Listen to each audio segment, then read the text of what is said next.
The Kraft Foods Company presents Harold Perry as the Great Gildersleeve.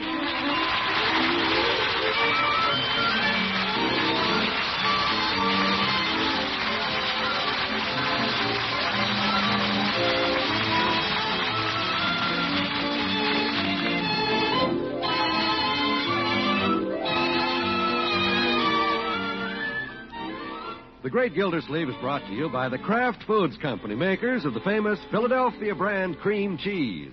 Philadelphia brand is far and away America's favorite cream cheese. That's because it's so creamy white, so delicately rich, and so fresh tasting. But remember, there's only one Philadelphia cream cheese. It's the brand that's made by Kraft and guaranteed fresh. So when you buy cream cheese, always look for the name Philadelphia brand right on each silvery package.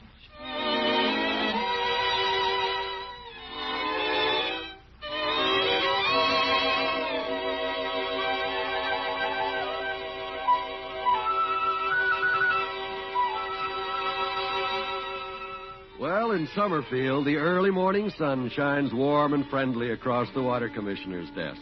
Outside, the birds are singing, the grass is sending tender shoots through the soil, and it's the kind of day when the average man has spring fever. And being a big man, the Great Gildersleeve naturally has a little more than average. Did you say something, Mr. Gildersleeve? Huh? No, Bessie. While you're resting, you might bring me the morning paper. Oh, I thought you'd read it. I did, Bessie, but I want to put it under my feet. The mayor always gets upset when he sees scratches on top of my desk. Would you mind waiting 1 second? I'm reading about the Whistling Bandit.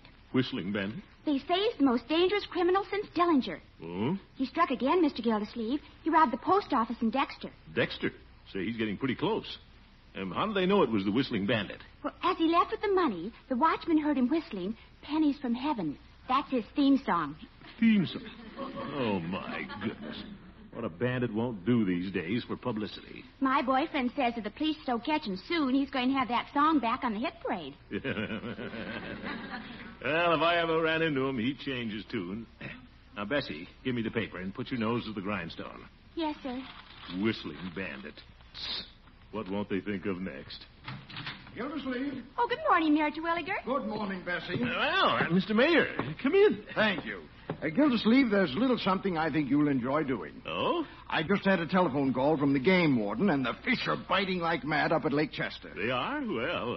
But I don't think I should take his word for it, Gildersleeve. It just occurred to me that the mayor and one of his commissioners who loves the sport should go up there and do some angling. Well, I'm a pretty good angler. You can count on me. Good. Then the police commissioner and I can go fishing. Sure. The police commissioner? Well, I knew you wouldn't mind assuming Armstrong's duties for a few days. But, Mr. Mayor, Now, Gildersleeve, of all the city commissioners, you're the most logical one to leave in charge of his department. I am? Since you seem to have so little to do in your own department. Oh. If you look in on Armstrong's office once a day, that'll be sufficient. Now, go ahead and finish reading your newspaper. Gildersleeve. Yes? Of course, there's no extra salary in this for you, but we'll bring you a fish. Yeah. Oh, thank you very much. I hope he falls in the lake, the old halibut.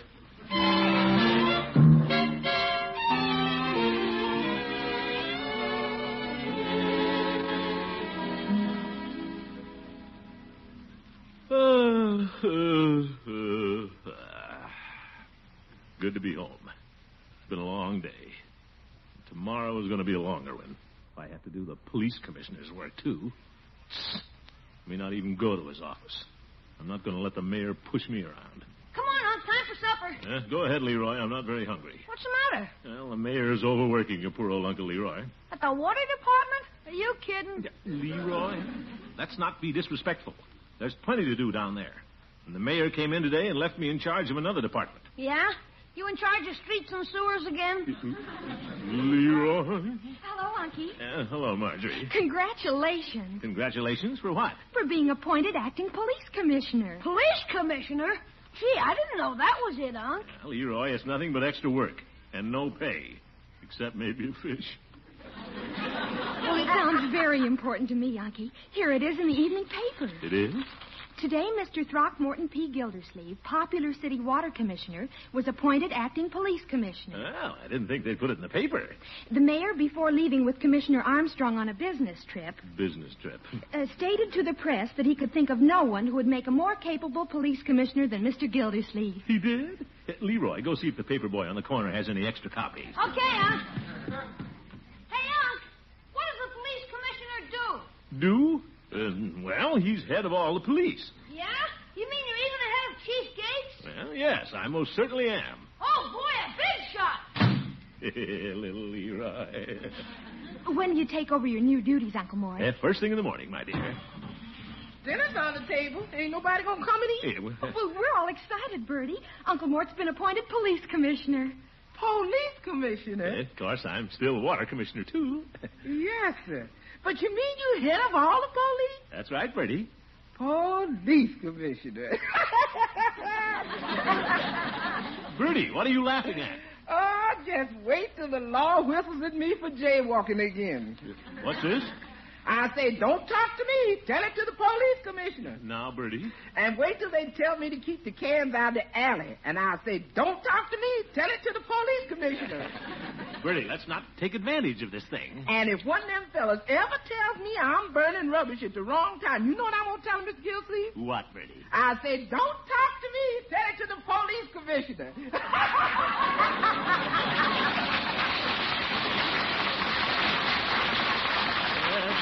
Well, maybe I'm going to like being police commissioner.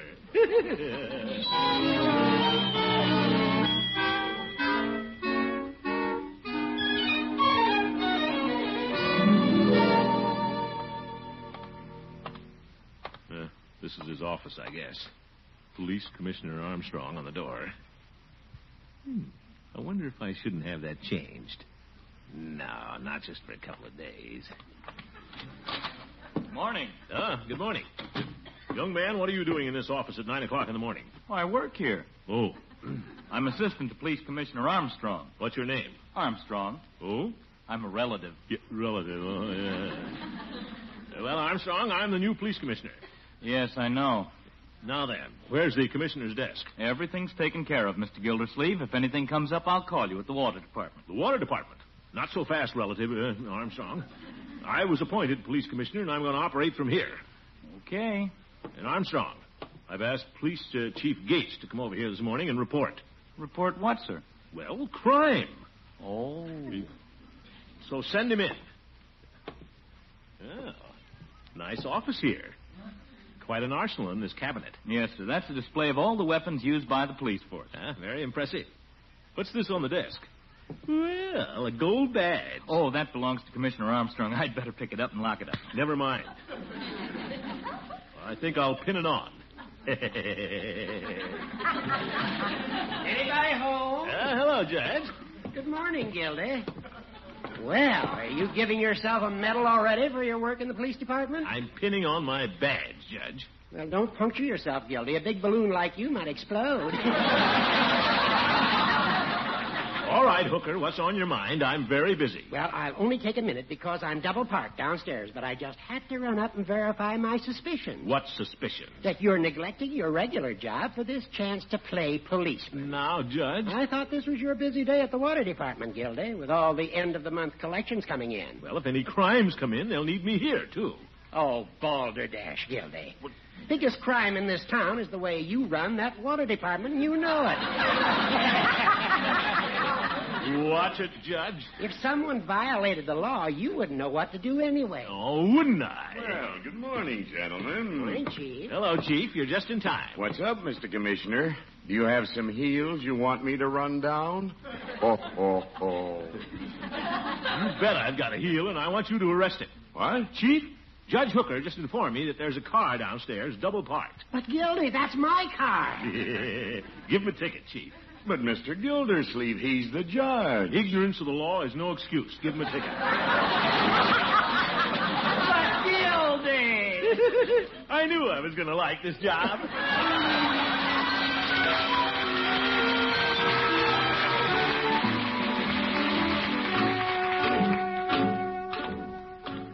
Hi, George. I've covered the town pretty well this morning. I got a whole notebook full of changes to make in the police department. Better take time out for lunch, though. Oop! Look at that woman crossing the street on a red light. Good thing I brought this police whistle. Don't you go tooting that whistle at me. Tell it to the police commissioner. Yeah, oh. Hey, Bertie, I didn't know it was you. Oh, Mr. Gildersleeve, ain't I lucky it's you that caught me. Now, Bertie, let's wait for the light to change. I've been waiting here just like everybody else, but nothing happened. What do you mean? The light's stuck on red. Oh, my goodness. What kind of a police department is Chief Gates run here? Well, I guess the commissioner will have to get out there and direct traffic. All right, everybody, stop. Move. Halt. I know that man. He's the police commissioner.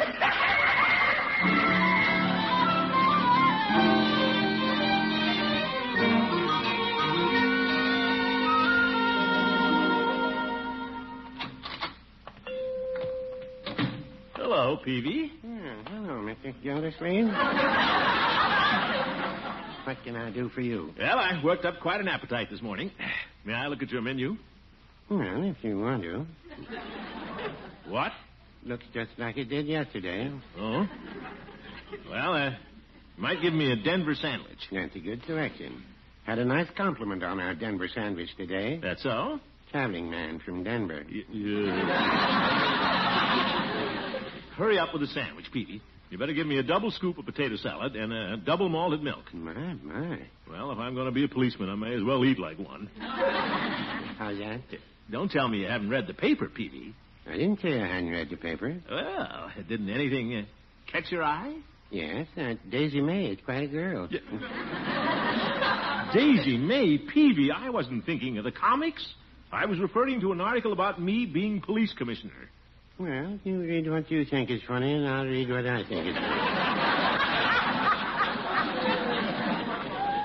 Peavy, I'll have you know that I'm in charge of the whole police department for a few days. You don't say. You bet. I've taken over. I imagine you have. What? Congratulations, Mr. Gildersleeve. Well, thank you. Do you know what I've done on my first day, Peavy? Gildy, I've been looking all over for you. Hello, Judge. The first thing I did, Peavy, was to set Chief Gates straight on a few things. Gildy, listen to me for a minute. Judge, stop worrying about your traffic ticket. I can give 'em out and I can tear 'em up. That's not it, Gildy. Let go of my coat sleeve. I'm talking to Peavy. Well, are you telling him about the Whistling Bandit? Don't you worry about the Whistling Bandit. Nobody's going to get away with anything while I'm in charge. Gildy? What is it, Judge? The Whistling Bandit has struck Summerfield. Huh? While you were strutting around directing traffic. Oh, my goodness. My. I better get out of here. Judge, what did he rob? That's what I've been trying to tell you. He robbed the safe at your water department. Oh! He can't do that to me. Well, no, I wouldn't say that.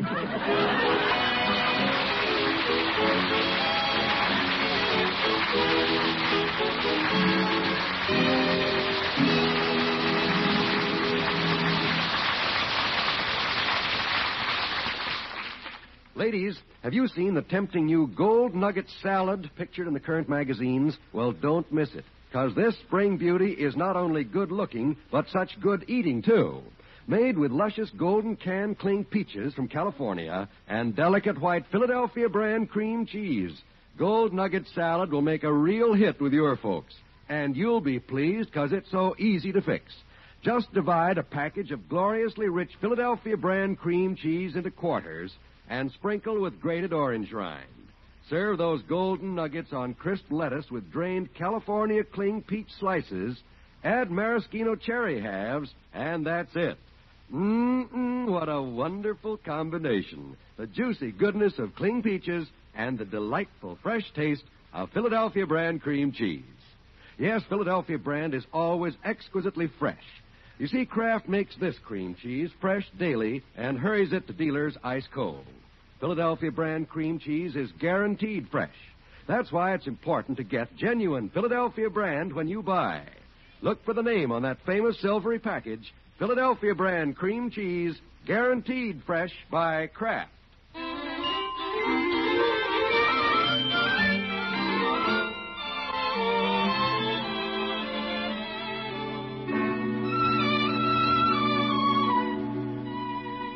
Well, the day the great Gildersleeve became temporary police commissioner, the dreaded Whistling Bandit struck Summerfield. This is particularly embarrassing to our hero since the bandit's first target was the water department. Now the great man and his secretary are in the office trying to figure out just how it happened. Bessie, where were you when the safe was robbed? Me? I was down having a malted milk. Oh, Bessie, one of these days you're going to turn into a malted milk. I hope it's chocolate. Let's be serious, Bessie. You shouldn't have left the office. But it was my lunch hour, Mr. Gildersleeve. You always told me if you weren't back by 12, just to leave the door open. I did? Well... Commissioner Gildersleeve. Hello, Chief. I've been waiting for you. Hello, Chief Gates. Hello, Bessie. Mr. Gildersleeve, have you seen the extra on the streets? Extra? Listen to this.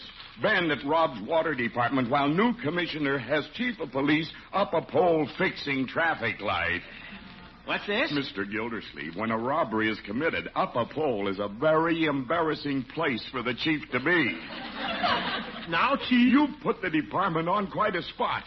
This isn't good publicity for us. Well, it isn't good publicity for me either. It is for me. The newspapers took my picture. Oh, please, Bessie. Well, Chief, what are you going to do about this? What am I going to do about it? What are you going to do about it? What? You know so much about running the department. Run it. But, Chief, I need your help. I don't know why you'd ask the chief of police for help. All I'm good for is to shinny up poles and fix traffic lights. I know that, but... Oh, you do? Good day, Mr. Gildersleeve. Chief, come back. You got yourself into this. Let's see you get out of it. I don't know what the chief is so excited about. The papers say wonderful things about you, Mr. Gildersleeve. They do? Yes, sir. Mr. Gildersleeve, what's a Keystone Cop? Oh, my goodness.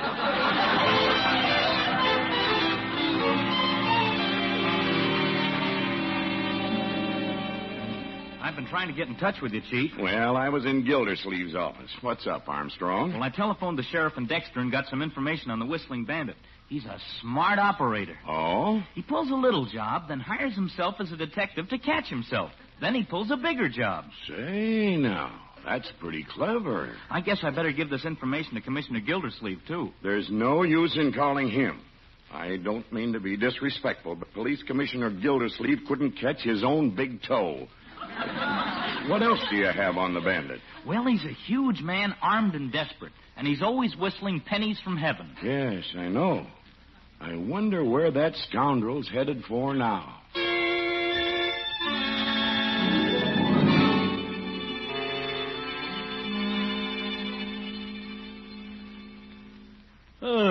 My first day as police commissioner, Bessie, and I've made a monkey of myself. Yes, sir. The chief's left me. The regular commissioner's gone fishing with the mayor. Bessie, I guess it's up to you and me. Let's try to reenact the crime.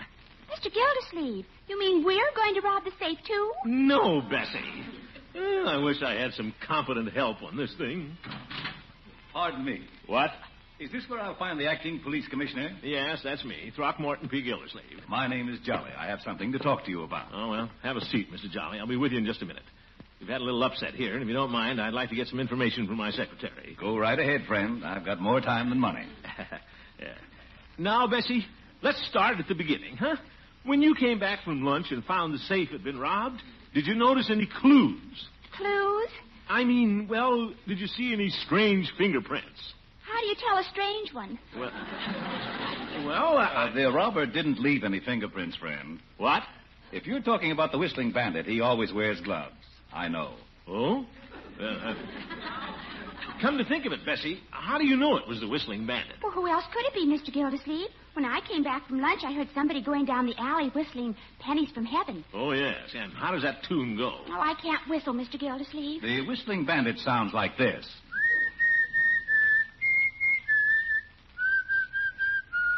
Well, very good. Thank you.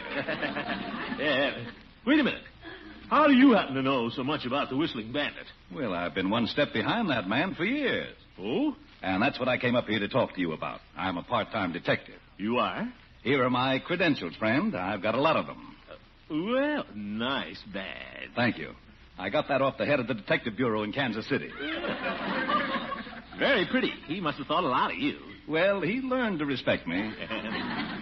Say, how would you like to help me catch this Whistling Bandit? Well, that's a big order, friend. Well, but with all you know about him, it shouldn't be hard. And you whistle just like him. What's that, miss? Bessie, you stay out of this. Yes, sir. How about it, Jolly? Will you take the job? Well, I'm pretty busy. There's been a lot of crime lately. Yeah, I know. That's why I need a good detective like you. Well... Please, Jolly. It means a lot to me. Well, it does to me, too. I'll take the job. Great. I'll get Chief Gates on the telephone and tell him I've hired a private detective. Oh, just a minute. Don't call the chief of police. Why not? Well, you'd like to get all the credit yourself, wouldn't you, Commissioner? Say, that's not a bad idea. You're pretty clever, Jolly. I think so, friend. George, I'll show Chief Gates. And wait till the mayor comes back. My name will be all over the front page. I can just see the headlines. So can I. Now then, how do we go about capturing this crook? Well, he usually follows a little job with a big job. He does? What's the biggest bank in town? Well, First National. Then if I know the Whistling Bandit, that's where he'd like to be tonight. Oh? Say, maybe you and I should set a trap for him there. We can handle that, if you can get us in the bank after dark. Well, that shouldn't be hard to arrange. I'm the police commissioner. You get us in, and I guarantee the bandit will be there. Be careful, Mr. Gildersleeve. The Whistling Bandit is a killer. You're not just whistling, miss. Now, Bessie, don't try to frighten Mr. Jolly. He doesn't have a thing to worry about with me along. I sure don't, friend.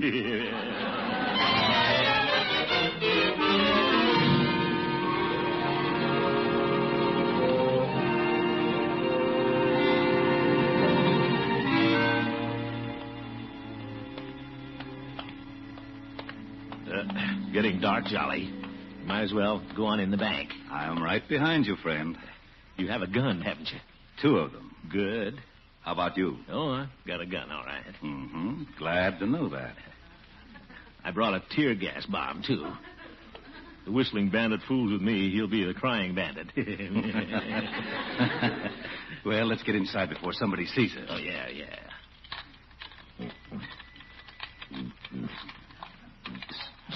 Say, this door is hard to open. A lot of banks are hard to get into. Let me try. There you are. Say, you're pretty good. After you, friend. Oh, no, after you. I don't want to be a pig. Now on, you're in charge. Well, guess I am. Pretty musty in here. Must have taken in a lot of old bills today. I hope so. What? Why don't you wait here, friend, while I case the joint? Case the joint? I mean, I'll go back and see where the vaults are. Vaults? Oh, I better go with you. Well, if you want to, that's where the shooting's liable to take place. It is? Guess I'd better stay up here at that, like you suggested. After all, you're in charge. That's the kind of cooperation I like, friend. If you see anybody, don't fail to give me plenty of warning. Yeah, don't worry, I will. A nice fella, that Jolly. So friendly and so helpful. Well, may as well get behind this marble counter. No use taking foolish chances. Quiet in here. What was that? Oh, kitty. Kitty. Kitty, what are you doing in the bank? Looking for a rat, too, eh? Oh, well, he didn't get it. Well, let's not get nervous, Kitty. May as well sit down behind this desk. Darn chair. Dark in here.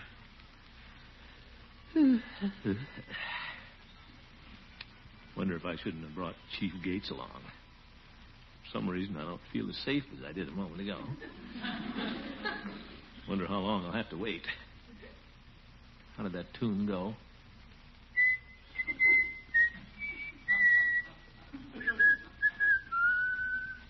Catchy.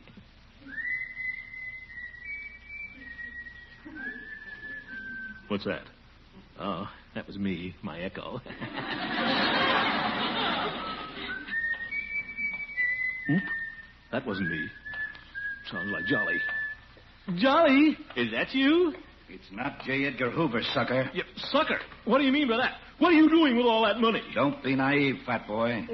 Say, I know who you are. You're the Whistling Bandit. No use reaching for your gun. I already got it. What? Why, you dirty pickpocket. Back up against the wall, Gildersleeve. Now, Jolly, I trusted you. That was your mistake. Back up against the wall, fat boy. Look who's talking. Back up.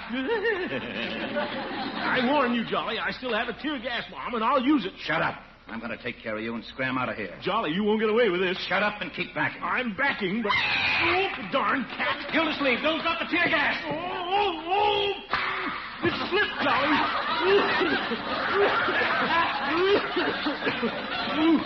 I'll get you, Gildersleeve. Where are you? I can't see. Can't breathe. I better open the window. Open. Now what did I do?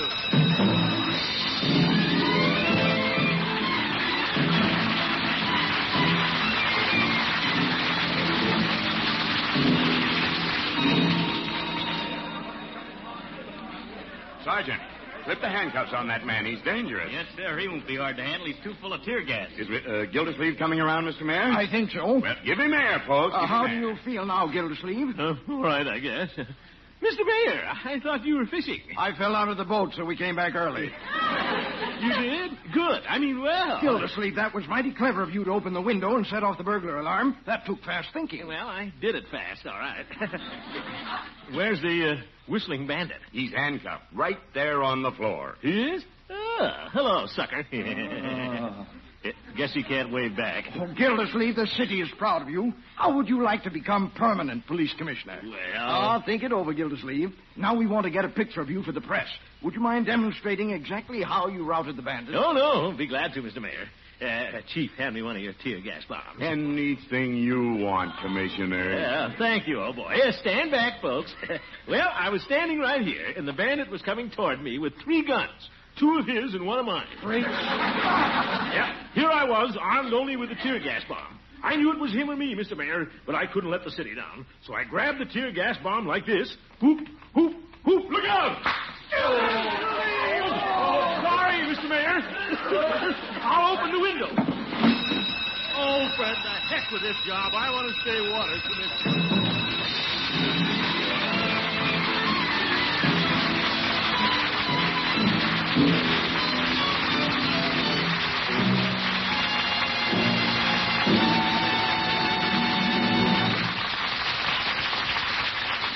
The great Gildersleeve will be back in just a moment.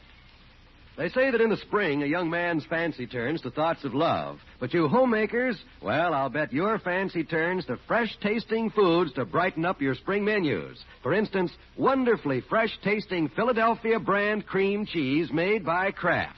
Now, there's a food that's always exquisitely fresh. You see, famous Philadelphia brand cream cheese is made fresh every day in shining Kraft plants from coast to coast. Then it's hurried to food stores and ice-cold trucks and cars. That's why this cream cheese is guaranteed fresh by Kraft. So perk up your menus with delicate white, gloriously rich Philadelphia brand cream cheese for nutritious lunchtime sandwiches, for extra good desserts, for really fresh-tasting salads. Just be sure you get genuine Philadelphia brand, the cream cheese that's guaranteed fresh by Kraft.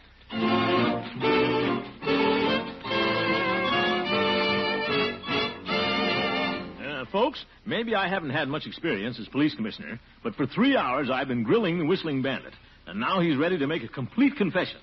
And I thought you'd like to hear it. Go ahead, Jolly. Crime does not pay. Thank you, Mr. Jolly. Good night, folks.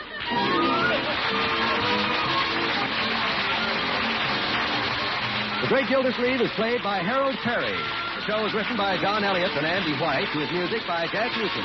Included in the cast are Walter Tetley, Mary Lee Robb, Lillian Randolph, Earl Ross, and Richard LeGrand. This is John Wall saying goodnight for the Kraft Foods Company, makers of the famous line of Kraft quality food products. And be sure to listen next Wednesday and every Wednesday for the further adventures of the Great Gildersleeve. You bet.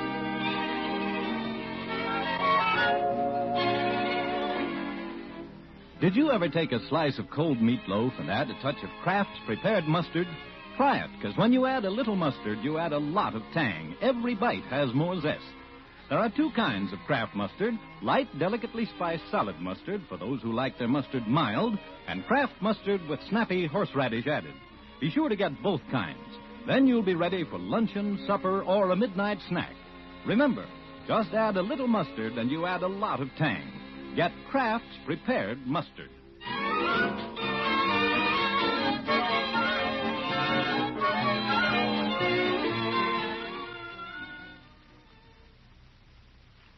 This is NBC, the national broadcasting company.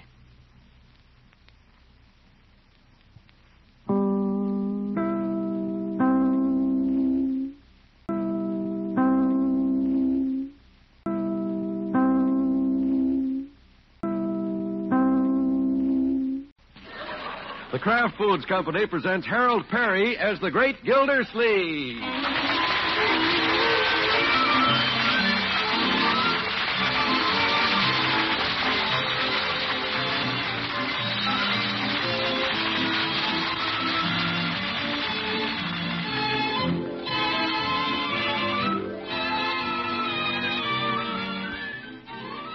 The Great Gildersleeve is brought to you by the Kraft Foods Company, makers of the famous Philadelphia brand cream cheese.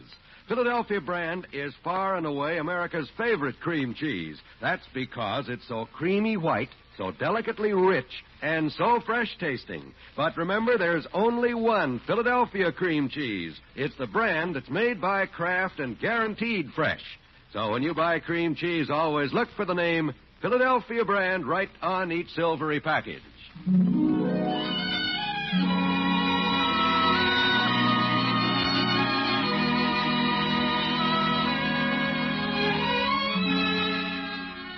Well, there's a new interest in the life of the Great Gildersleeve.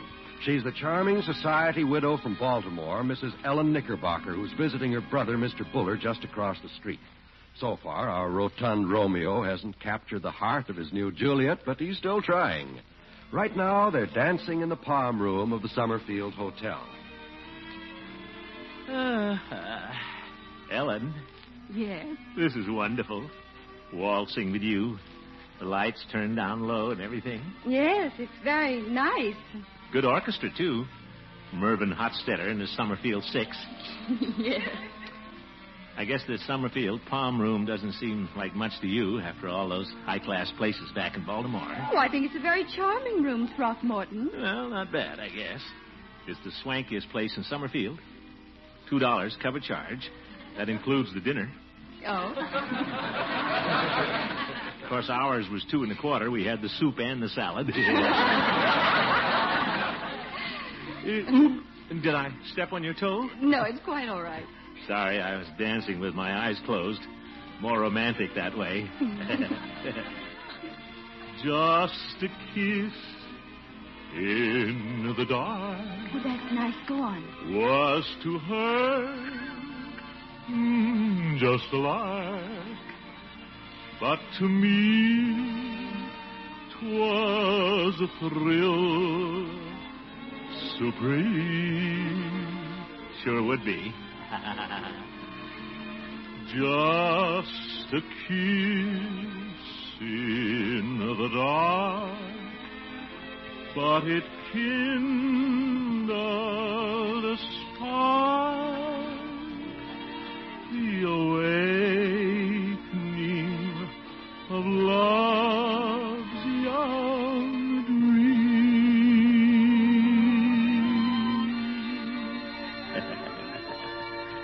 Lovely. Thank you. They were applauding the band. Wonder what they'll play next. Throckmorton, I wonder if we could go home now. I'm just a little bit tired. Oh, of course. I'll get you a wrap. Thank you. She's wonderful. Can't wait till we say goodnight on the porch. Oh, that kiss in the dark.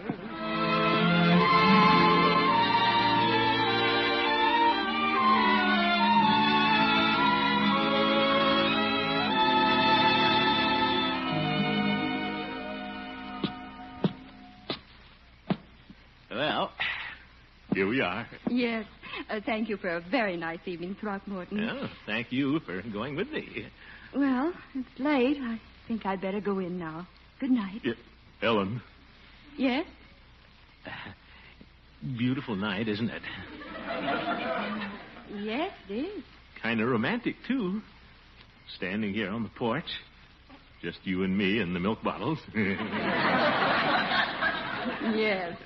Well, good night, Throckmorton. Ellen. Yes? Just a kiss in the... Good night. Oh, Ellen, how about a kiss? Now, Throckmorton, we haven't known each other very long. We're just good friends. Well, then, just give me a friendly kiss. No, things like this just aren't done in Baltimore. Baltimore doesn't know what it's missing. I'm going in now. Oh, Ellen. Wake the Bullards. All right, come on. I won't let you go in. Throckmorton, get your foot out of that door. Give me a kiss first. Now, I told you I... Oh, Throckmorton. Darn it, I missed. Good night. Ellen, if you won't kiss me tonight, how about the next time we go out? Well, maybe. Good night. She said maybe. Oh, darn milk bottles.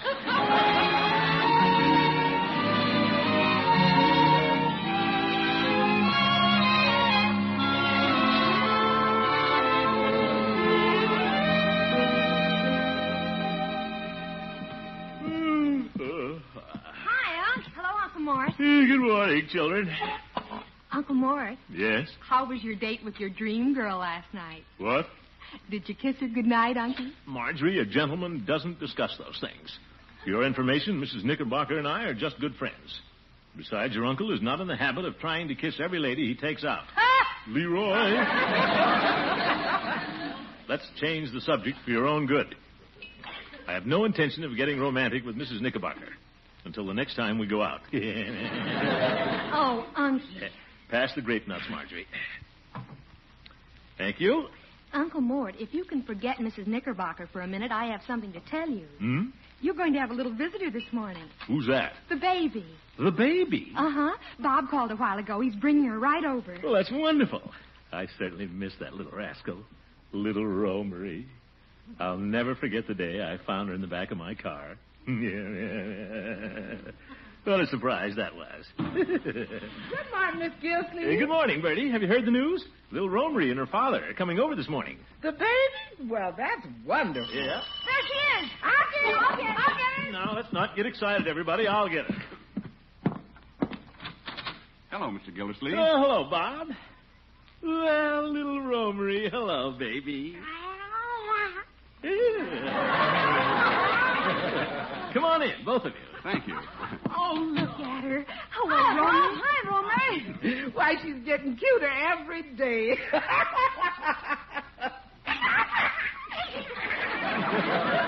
Well, this is wonderful having you two over here. Well, thanks. We dropped over because Romery wants to invite you to her birthday party tomorrow. Birthday party? Yeah, she's going to be 1 year old. Really? Well, what do you know about that? Romery, you're getting to be quite a big girl, aren't you? We're just inviting you and your family, Mr. Gildersleeve. Oh? It won't be a big party, of course. Not much room in my apartment. Well, we'll certainly be there, Bob. And say, why don't you have the party over here? What? We've got lots of room. Oh, that's a wonderful idea, Unky. Oh, but it'll be a lot of trouble. Nonsense, Bob. We'd love to do it, and we can invite the judge and Peavy. We'll make it a birthday party she'll never forget. Well, it's awfully nice of you, but it'll be so much bother. I'll tell you. Let's leave it up to the baby. Romery, how would you like to have your little birthday party at Uncle Throckmorton's house? She said yes.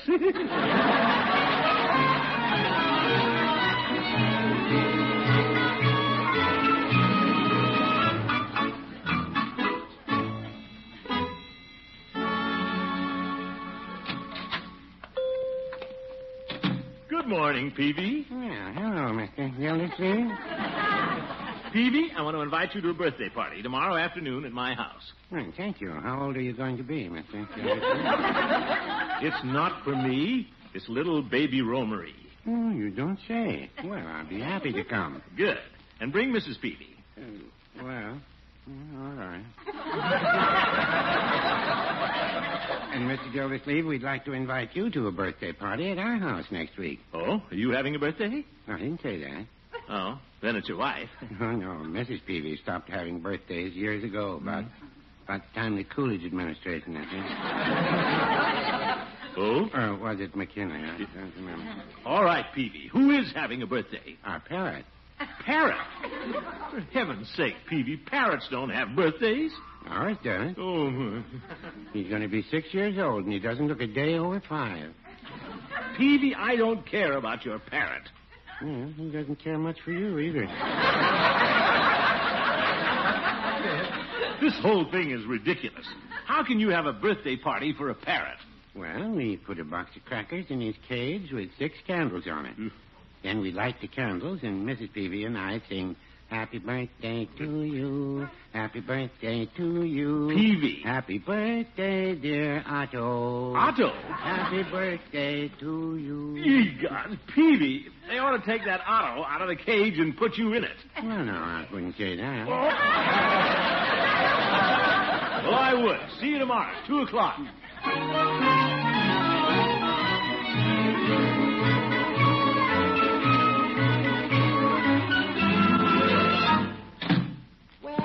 Well, if it isn't my chubby friend Gildy. Judge, I just dropped in to invite you to my house tomorrow. I'm having a very special party. Oh? Who's it for, Gildy? Your new light of love, Mrs. Ellen Knickerbocker? Of course not. I hardly know Ellen, Mrs. Knickerbocker. We're just casual acquaintances. Uh-huh. Well, a friend of mine saw you and your casual acquaintance dancing at the Summerfield Hotel last night. Cheek to cheek. Oh, he did? Yeah. At first, he thought the circus had come to town. What? He said you looked just like a waltzing elephant. If you'll stop laughing at your own joke, Judge, I want to tell you something. The party is for the baby. Oh? Romery. She'll be 1 year old. Well, isn't that nice? I'd be delighted to come, Gildy. Good. What a happy occasion. Seeing that little cherub's happy face as she passes her first milestone on the road. Oh, brother, save the speech for the party. Oh? All right. You know, Judge, maybe we'll give you a party on your next birthday. A big cake, candles, and everything. Well, thank you. Of course, at your age, it'll take every candle in Summerfield. Gildy? See you tomorrow, Judge, 2 o'clock, and bring a present, you old goat.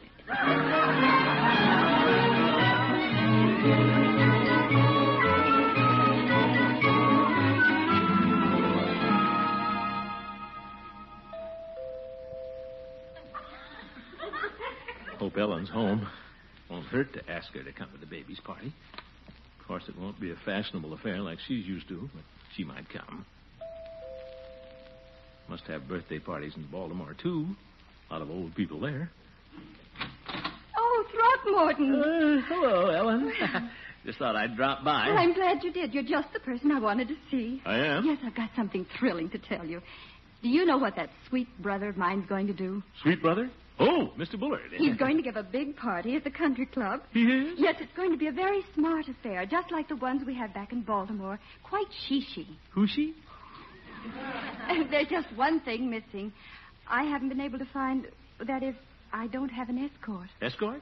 Oh, well, I've got a tuxedo. Would you like to go with me, Throckmorton? Would I? Oh, that's wonderful. It's going to be a tea dansant. Dansant. Oh, yes. Of course, I haven't been dansanting for a long time. Oh, Throckmorton. Ellen. Yes? When we're out there, maybe we can get off by ourselves and, well, you know, just a kiss in the dark. Well, we'll see. When is the party? I hope it's soon. Oh, it is. It's tomorrow afternoon at 2 o'clock. No, that's it. Tomorrow afternoon, 2 o'clock? Yes. Well, you see, that is... What's the matter, Throckmorton? Well, Ellen, there's another party at 2 o'clock, and... Well, of course, if you'd rather go there, then go with me. Oh, no, I didn't say that. All right, then. I'll expect you tomorrow at 2 o'clock. Bye-bye. Bye-bye. What am I going to do? If I go to Ellen's party, the baby will never forgive me. If I go to the baby's party, Ellen will never forgive me. Here I am with 2 parties to worry about. Now I know how Truman feels.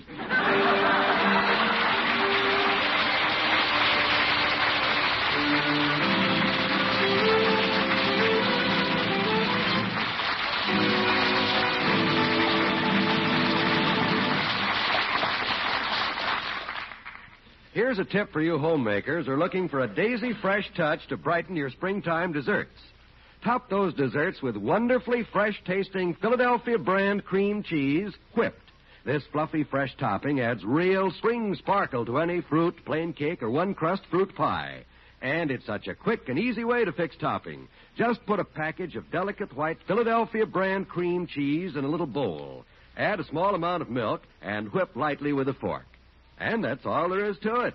You'll have fluffy topping that's gloriously rich and so fresh tasting. In fact, genuine Philadelphia brand cream cheese is guaranteed fresh by Kraft. You see, creamy white Philadelphia brand is made fresh daily in shining Kraft plants from coast to coast. Then it's rushed to food stores and ice-cold trucks and cars. That's why it's so important to remember there's only one Philadelphia brand. So be sure when you buy, look for the words Philadelphia brand on that famous silvery package. Then you'll know you have the cream cheese that's guaranteed fresh by Kraft.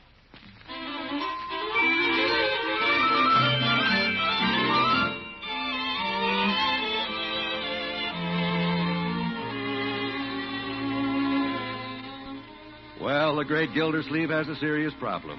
Where shall he go? To the baby's birthday party or to the country club with the charming Ellen Knickerbocker? Yes, that's his problem, and he's decided to sleep on it. The trouble is he can't sleep. Yeah, I know it's 3 o'clock. What am I going to do? I really ought to spend tomorrow with the baby. Little Romery. Why, she was practically like my own baby there for a while. Just like one of the family. I forgot her birthday. She'd never forgive her Uncle Throckmorton. But what about Ellen?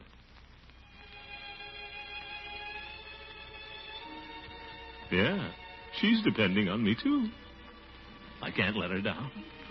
We'd have such a wonderful time, dancing. Maybe she'd let me have that kiss. The baby's so cute. But so is Ellen.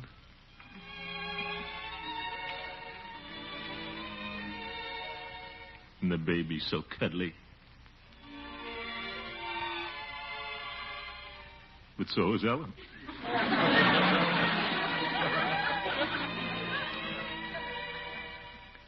What am I going to do, baby? What do you say, Ellen? Kiss me, Throckmorton. That settles it. I'm going with Ellen.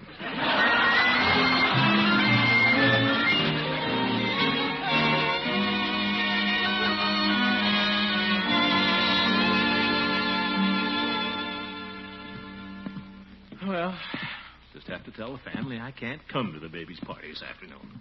It's going to be a little hard to do, but, well, I guess they'll understand. Good morning, Unky. Good morning, my dear. Marjorie, there's something... Oh, Unky, I'm so excited about the party. I just can't wait for it to start. Can you? Well, Marjorie... It was just wonderful of you to do this for the baby. You deserve a great big kiss. What's that? Oh, that's Leroy out in the hall. Oh, well, I think I'll go talk to him. Leroy! Hi, Unc. What are you tacking up there, Leroy? How do you like this sign? Happy birthday to Romery. I made it myself. Oh, yes. Birthday. B-E-R-T-H. Very cute. Yeah. Leroy. Guess who was just over here, Unc? Brenda. Oh, Brenda, your little girlfriend? Yeah. Well, that's nice. Leroy. She wanted me to go to the movies this afternoon. Movies? Oh, are you going? What, and miss the baby's party? Are you kidding? Well, Gee, we're giving the party, Unc. I couldn't walk out on it. No. Only a rat would do that. See you later, Leroy. This is going to be harder than I thought. Oh, hello, Mr. Gildersleeve. Hello, Bertie. Well, I got the birthday cake in the oven. We're going to give that baby a real party. Yes, Bertie. There's something I want to tell you. I know you'll understand. What's that, Mr. Gildersleeve? Well, I can't be at the baby's party this afternoon. Huh? Well, I'm sorry, but I have another engagement, Bertie, with Mrs. Knickerbocker. Oh. Yes. You see, I gave her my word. Bertie, you understand. Yes, sir, I understand all right. But is that little baby going to understand? But, Bertie... I can see her little face when she looks around the table and you're not there. She's going to say to herself, oh, where's Mr. Gildersleeve? But, Bertie, there'll be a lot of other people there. Won't make no difference to her. She's going to say to herself, oh, where's Mr. Gildersleeve? But... That's what she's going to say. Oh, where's Mr. Gildersleeve? Bertie! She's going to look around and see Judge Hooker there. She's going to see Mr. Peavy there. She's going to see Leroy, Marjorie, and Bertie there. But you know what she's going to say to herself? Yes, That's Bertie. right. Oh, where's Mr. Gildersleeve? Bertie, I can't disappoint that baby. I'm going to tell Ellen I can't go.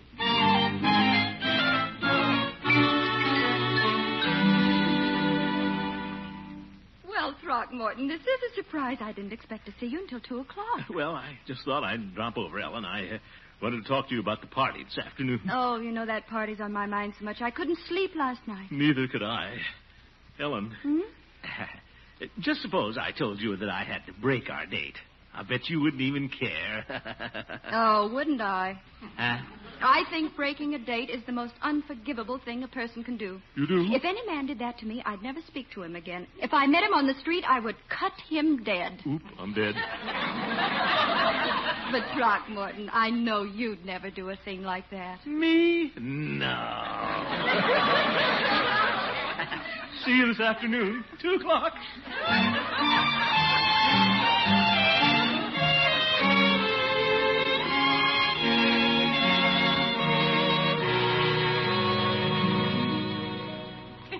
Well, children, it's almost 2 o'clock. I guess Mrs. Knickerbocker and I'll better get started for the country club now. See you later. Sure.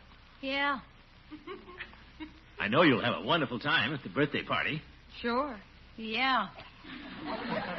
Now, children, don't take it this way. Leroy, you don't think I'm a rat, do you? Guess he does. Well, goodbye. Miss Marjorie. Oh. Hello, Bertie.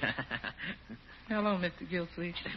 Well, gotta be going. I'm sure you'll all have lots of fun at the birthday party, and so will the baby. The baby? She ain't going to have no fun. Huh? No, sir. She's going to look around that table and see that empty chair and say to herself, oh, where's Mr. Gildersleeve? Goodbye. Now, who's that? Hello, Mr. Gildersleeve. Oh, hello, Bob. Hello, Romery. Come in. I guess we're a little early. Oh, that's all right, Bob. Bob, I'll just take these packages out to the kitchen. Would you mind holding the baby for a minute? There. I'll be right back. But, Bob, Baby, I want to talk to you. You're sure cute. Romery, your Uncle Throckmorton is sorry, but he can't come to your little birthday party. No. You see, there's someplace else he has to go. You understand, don't you? Sure you do. You're too young to miss me anyway. Well, have to leave now. Baby, mustn't put your little arms around my neck. Let go now. Let go, Romery. There, that's right. Put you right down here on the floor on this little pillow. There you are. Yeah. Goodbye now. Baby, don't cry now. Now, give me a little smile. Yeah, that's it. Well, goodbye. Baby, please. Romery, do you want your Uncle Throckmorton to stay that much? All right. I wouldn't leave you for all the tea dance ants in Baltimore.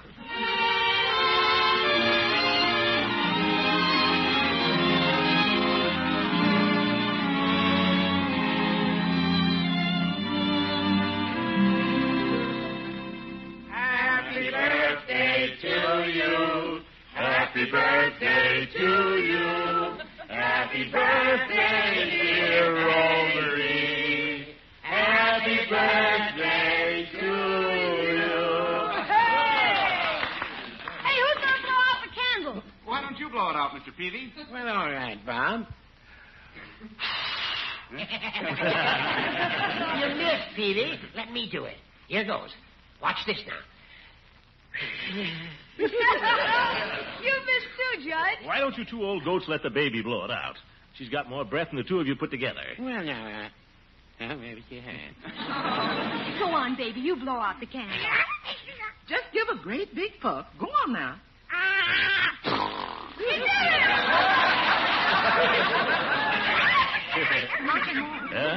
Come here a minute. Oh, what is it, Marjorie? I wanted to tell you, I'm awfully glad you decided to stay for the party. Well, so am I, my dear. And I'm sorry about your date. What did you say to Mrs. Knickerbocker?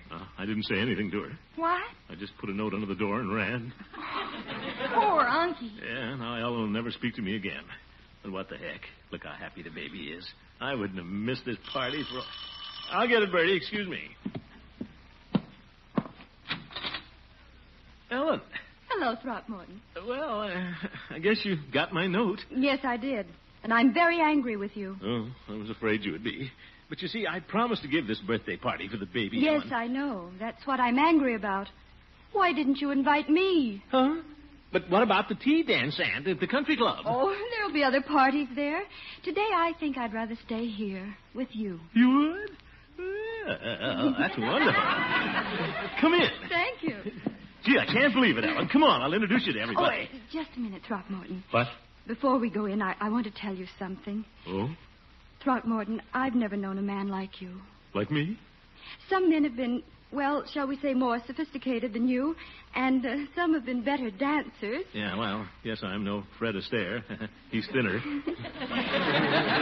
But you're the sweetest, kindest man I've ever known.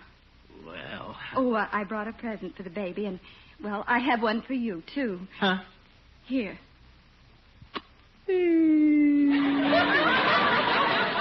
Thank you, Ellen. And here's a present for you. Oh, Throckmorton.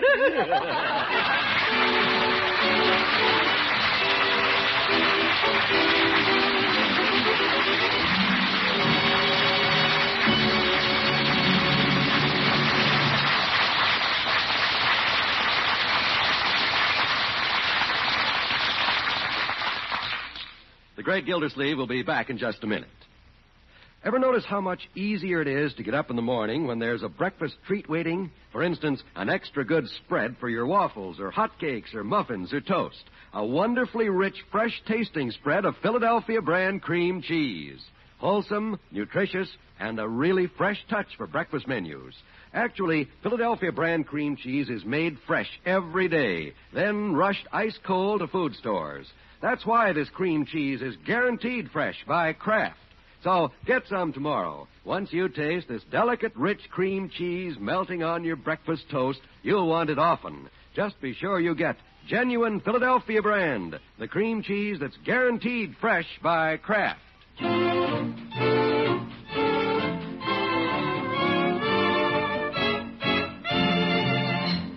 Ladies and gentlemen, today, April 6th, is Army Day.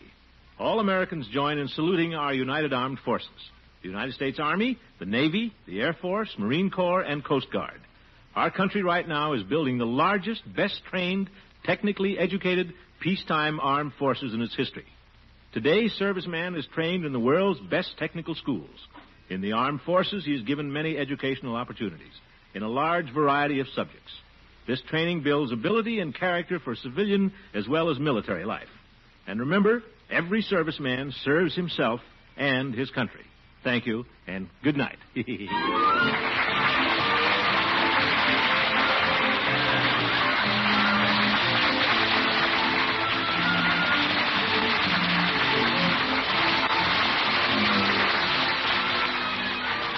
Great Gildersleeve is played by Harold Perry, Ellen Knickerbocker by Miss Martha Scott. The show was written by Gene Stone and Jack Robinson, with music by Jack Meakin. Included in the cast are Walter Tetley, Mary Lee Robb, Lillian Randolph, Earl Ross, and Richard LeGrand. This is John Wald saying goodnight for the Kraft Foods Company, makers of the famous line of Kraft quality food products. Be sure to listen every Wednesday for the further adventures of the Great Gildersleeve. Next week, the circus is coming to Summerfield, and you won't want to miss it.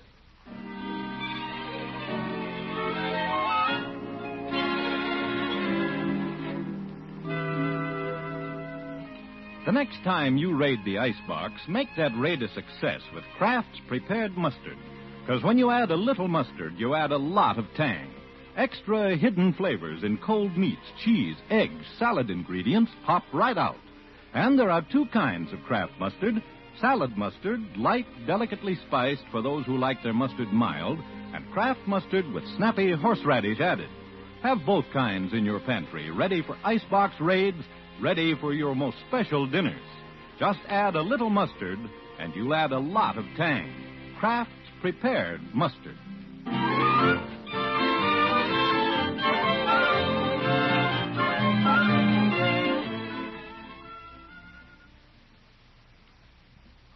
This is NBC, the National Broadcasting Company.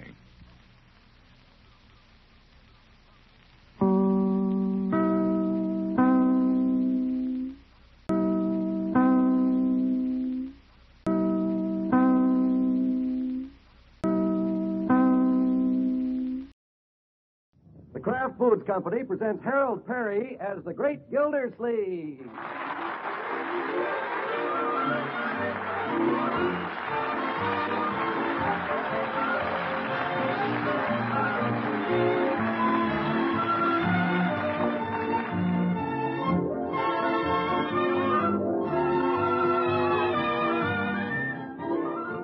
The Great Gildersleeve is brought to you by the Kraft Foods Company, makers of Parquet margarine.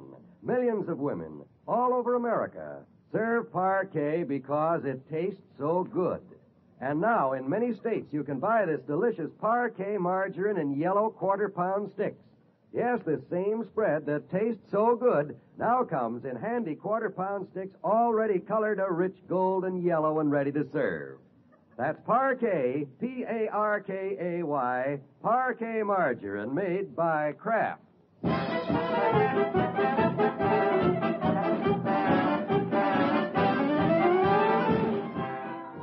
Well, guess what? The circus is coming to Summerfield. It'll be a great day for the kids. And guess what big kid is running home with 6 tickets clutched in his chubby little fist? Andy Oakley. Yep, the Great Gildersleeve. And this is how he got them.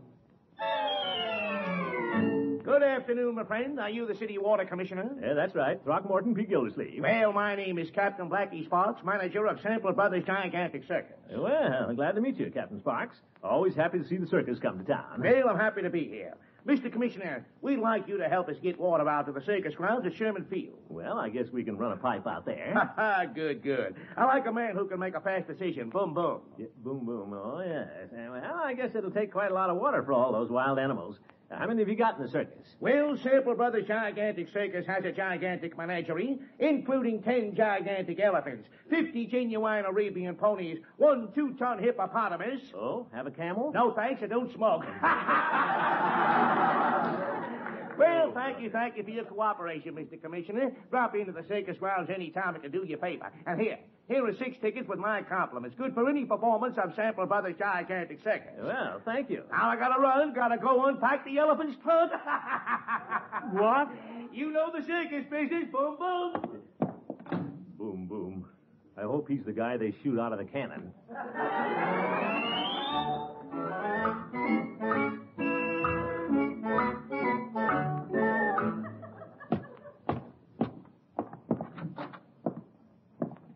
Leroy! Oh, Leroy! He's out in the garage, Mr. Gildersleeve. Want me to call him? No, thanks, Bertie. I'll go out there. Got some tickets to the circus. You have? Yeah.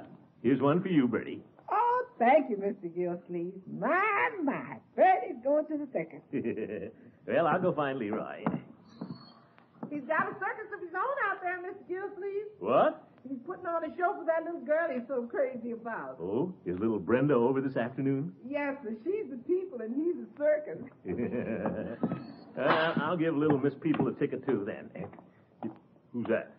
Marjorie, what are you doing peeking through that knothole? Oh, hello, Unky. Shh. I'm watching the circus. It's a riot. Oh? Let me look. Presenting the Clyde Beatty of Summerfield, the great Leroy. You look so funny, Leroy. Oop. Marjorie, he's wearing the tops of my red pajamas. The great Leroy will now present his world-famous rhinoceros. Rhinoceros? Oh, his pet turtle.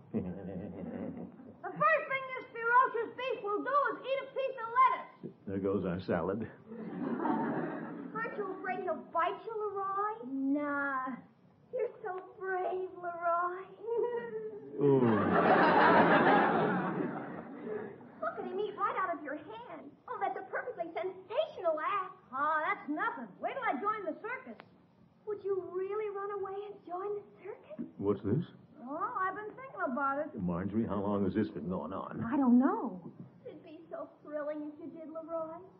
I just love to have my boyfriend in the circus. By George, if she keeps that up, he might do it. When would you leave, Leroy? Well, when the circus leaves town, right before the Easter examination. What? I've already packed some of my things. You hear that, Marjorie? What did your uncle say? Oh, Uncle feel okay about it. When I come back in a couple of years, rich. Oh, he will he? And then we could get married. Yeah. And take care of Unc. In a couple of years, he'll be too old to work anyway. I'll have to have a talk with that boy.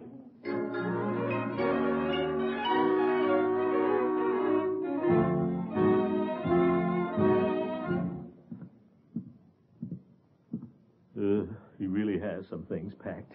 Every spring I have trouble with that boy. I wonder if he'd really join the circus. And I'll talk to him as soon as Brenda leaves. Must be Judge Hooker. Probably coming over to borrow my spray gun. I bet he has aphis in his rose trellis again. Hello, Gildy. I'd like to borrow your spray gun. I know, Judge. I have aphis in my rose trellis. Yes. Just as I thought. You'll find the spray as usual in the garage, Judge. As if you didn't know. Well, you don't have to be so grouchy. The circus is in town, Gildy, and a big fat hippo like you should be happy. Well, the circus isn't making me happy. Oh? Leroy wants to run away and join it. Well, Gildy, at some time or other, every boy dreams of joining a circus. It's no dream, Horace. He's making plans to leave. He's already packed some of his things in his little Boy Scout bandana. Have you talked to the boy? No, but I'm going to. I've got some tickets here for him, but I'm going to tear him up. He can't run away with the circus if I don't let him go near it. Uh-huh. Gildy, how many times do you have to be reminded that the quickest way to make a boy want to do something is to forbid him to do it? It's simple psychology. Now, my advice is Judge, your advice is always simple. Now, Gildy, if I were you, I'd take Leroy down to the circus and get him a job. Judge, are you out of your mind? Naturally not. Let Leroy carry water and pitch hay while the circus is in town, and if I know circuses, he'll get enough of it in 2 days. Well... That's hard work, Gildy. Leroy hates work. By George, Judge, for once I think you're using your head for something besides a hat rack. Well, thank you, Gildy. Too bad that you can't think of a use for yours. Oh, go spray your aphis, you old goat.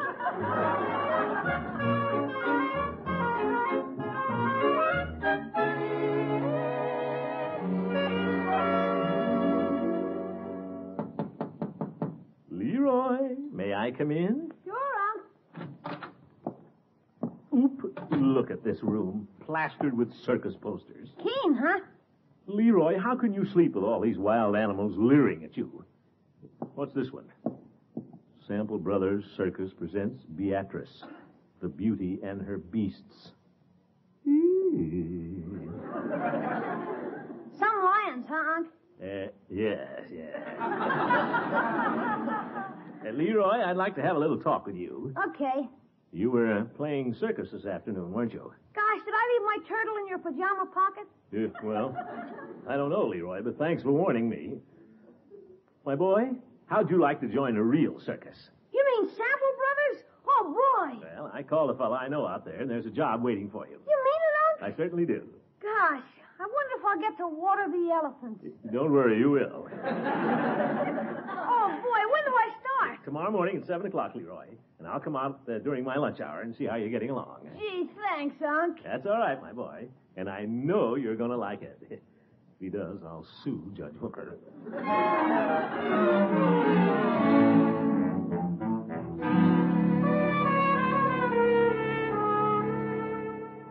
All right, Leo, up on your barrel. There, that's a good cat. Stay there now. Oh, Beatrice. What is it, Blackie? I'm sorry to interrupt while you're working your lines, but we've got a financial problem. Oh, another one? Wait till I get out of the cage.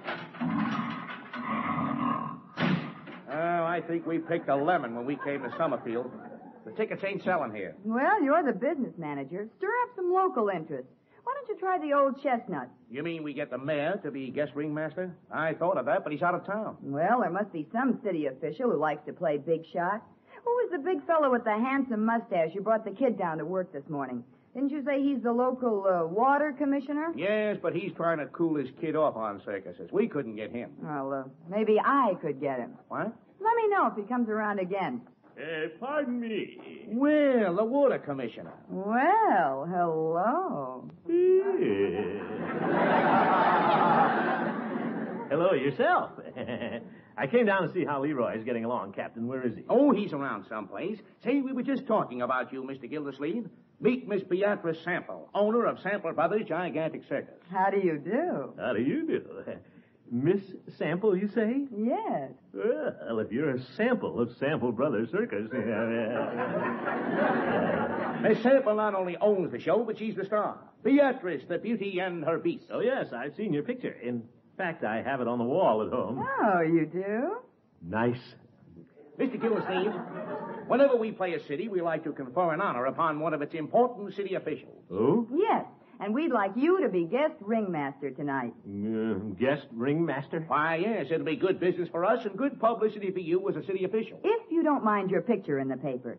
And you shouldn't. Well, I've never been interested in publicity. How big a picture would you print? I mean, perhaps I shouldn't pass this up if it means something to the city. Well, good. We like a man who can make a fast decision. Boom, boom. Yeah, boom, boom. Oh, yeah.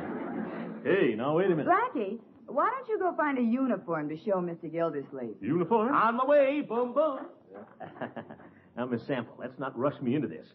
Just what does a guest ringmaster have to do? Well, first you make a grand entrance in your gorgeous uniform. Then you step up there on the platform and you run the whole show. I do? Why don't you come over here where the band is rehearsing and test your voice over the public address system? Well, I've always been a little shy of microphones. Oh, now, Mr. Gildersleeve, I'll bet that deep voice of yours will sound wonderful. Oh? Well, I might just try it out. What'll I say? Oh, just welcome the people to the circus. You know that ladies and gentlemen stuff. Oh? Boys, give Mr. Gildersleeve a fanfare. Well, fanfare.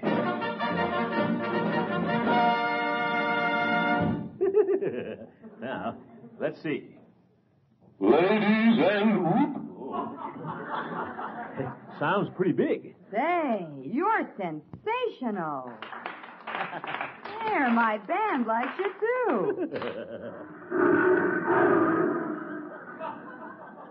What was that? Oh, that's Leo, my big lion. Oh, I hope Leo likes me. Hey, Unc, I thought I heard you in here. Oh, Miss Sample, this is Leroy, my little nephew. How do you like working for the circus, Leroy? I'm quitting the old circus. Quitting after half a day? I've carried 1,000,000 buckets of water and pitched 2 tons of hay. I'm quitting this circus. It's lousy. Now, Leroy, let's not be too critical of Miss Sample's circus. I rather like it. Are you kidding? No, I'm not.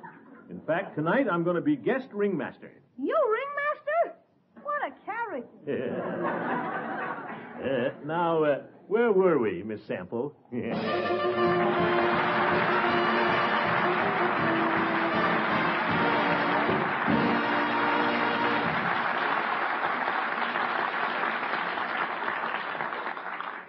As we were saying, Bertie, no doubt about it, all kinds of dishes taste better with parquet margarine. Mr. Wall, ordinary food ain't ordinary when it's got parquet on it. Take, for It's example... that delicate parquet flavor that makes the difference.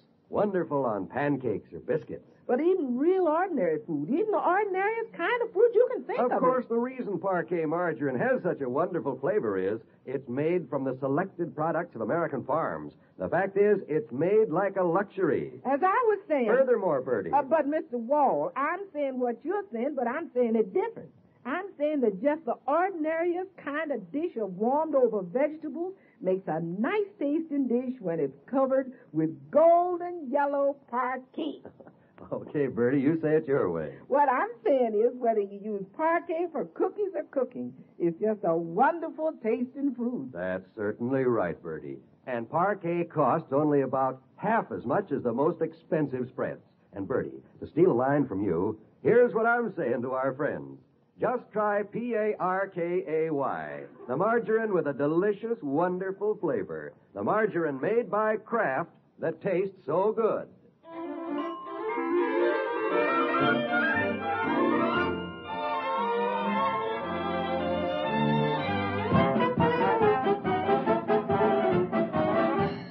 Well, when Sample Brothers Circus came to town, little Leroy made boyish plans to join it. To discourage the idea, the great Gildersleeve got him a job watering elephants and pitching hay. It worked. Leroy quit and went home. But guess who's ringmaster while the show's in Summerfield? Guess I'll go in and see if Peavy's heard about it. I need some between-the-act cigars anyway. Hello, Peavy. Hello, Mr. Gildersleeve. What can I do for you this fine day? Peavy, I'll have a half a dozen of these cigars. Very well. Peavy, guess what happened to me when I went down to the circus grounds this noon? Get squirted by an elephant? Yeah. No, Peavy. Bit by a snake? Yep. I have a mighty good snake bite remedy. Peavy, that's not it at all. Now, don't tell me. Let me guess. Oh, firm. Did you get tattooed? Peavy, will you listen to me for a minute? They wanted an important official to be guest ringmaster tonight. So who do you suppose they chose? I don't know. They chose me, Peavy. You don't say. Yeah, certainly. Have a look at this uniform they gave me to wear. I'm taking it home for Bertie to alter. That's all? Yeah. The last fellow who wore it wasn't quite as big an official as I am.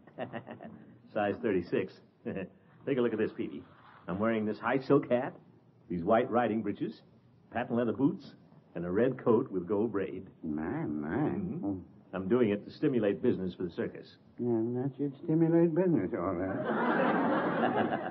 Takes me back to the time I wanted to join a circus. You, Peavy? She wore pink tights. Oh, my. Peavy, you wouldn't have liked circus life. I don't know. There's a lot to be said for it, Mr. Gildersleeve. Free board and room. I don't like hot dogs that well. Work 6 months and loaf 6. Yeah? Well, that wouldn't be bad. Good pay, too. I know an undertaker over in Dexter who takes every summer off and travels with the circus. An undertaker? What does he do? He's a clown. He's a clown. He makes more money in a few weeks than he does the rest of the year. Okay, well, Dexter must be a very healthy town, then. Quite a life, the circus. Chance to know interesting people, too. Take Miss Beauty and her Beast, for instance. What? Now, Peavy, you know I'd never become interested in a circus woman. Well, no, I wouldn't say that. Oh. I'll see you at the circus, Peavy.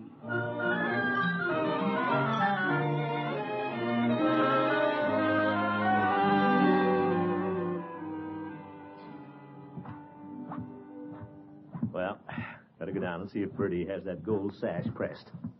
My George, this ringmaster's uniform isn't bad. These whipcord trousers make quite an impressive noise. I feel like Cecil B. DeMille. Yes, sir, I'll show him how to run that circus. Well, Unky, you look gorgeous. Thank you, my dear. Hi, Unc. Gosh, look at you. The circus didn't give me an outfit like that. Well, you couldn't be a valet to an elephant and wear white pants, Leroy. You said it. Yep. After the way you felt about Leroy joining the circus, how did they ever persuade you to be ringmaster? Well, Marjorie... I don't suppose the fact that the circus owner is an attractive woman had anything to do with it. Marjorie, Miss Sample asked me as a city official, so I considered it my civic duty. The fact that she's a beautiful blonde has nothing whatever to do with it. Leroy? Only kidding, Unc. Well, there'll be no kidding about the circus. It's a very old and honorable profession, and profitable, too. And I may just take a whirl at it this summer during my vacation. What a silly way to spend a vacation. Here's the gold sash, Mr. Gildersleeve. My, you sure look elegant. Thank you, Bertie. Just like the grand potentate of my lodge. Ain't you gonna carry a sword, Mr. Gildersleeve? A sword? No, Bertie, just a riding crop. Oh, them white riding pants fit after I let them out? Oh, yeah, just fine, Bertie. I don't think anybody will notice the blue serge V in the back. After I put on my sash. Marjorie, you hold one end while I whirl myself into it. All right, Unky, go ahead. Dizzy. Steady, Unky, while I tuck it in. There. Thank you, my dear. Well, how do I look? Just like the grand potentate of my life. Well, better get down to the lodge. I mean the circus.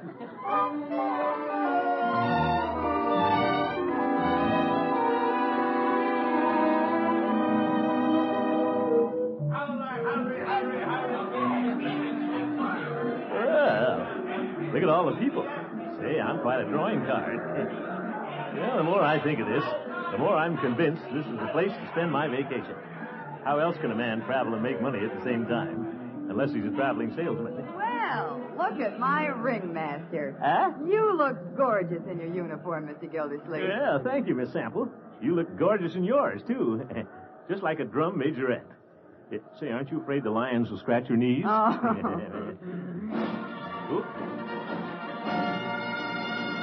That's our cue. We're on. Oh, yes. And we make our entrance together, don't we? Yeah, I'm a little out of step.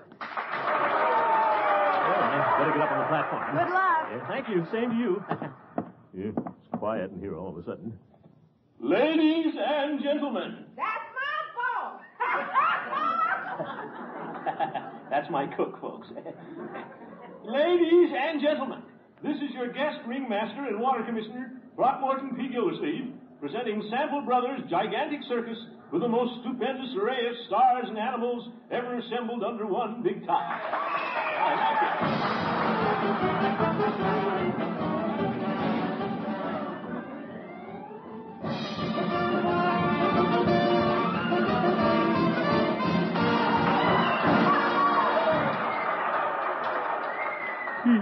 Well, I got through the elephant ballet, all right. You're doing splendidly, Gildy. Hooker. I always said you belonged in a circus.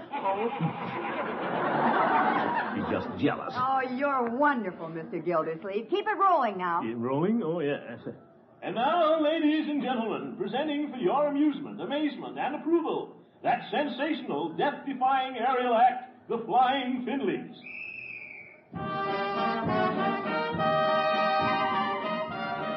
Oop! One of them flew pretty close.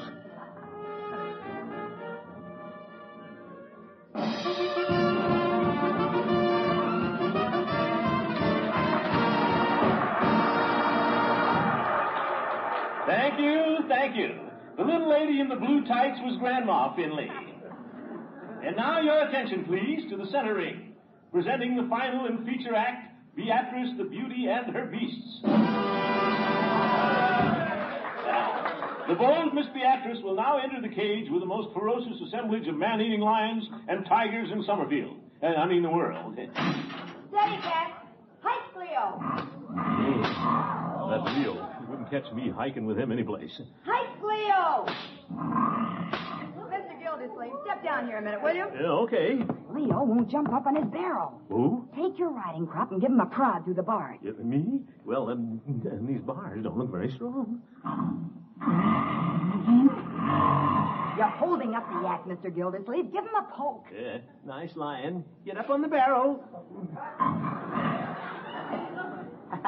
Now, Leo, nothing personal. I'm a Leo myself, born in August. Give him the stick. Go ahead, kitty. Nice kitty. Oh, don't be so gentle. Hit him with the stick. Hit him? Well, if you say so.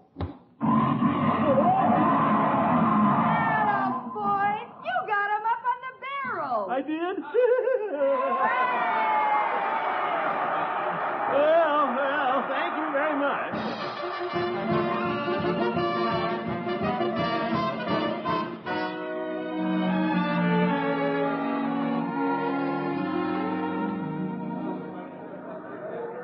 Uncle Mort, you were wonderful. Yeah, you were keen, Unc. I was proud of you. Well, thank you, children.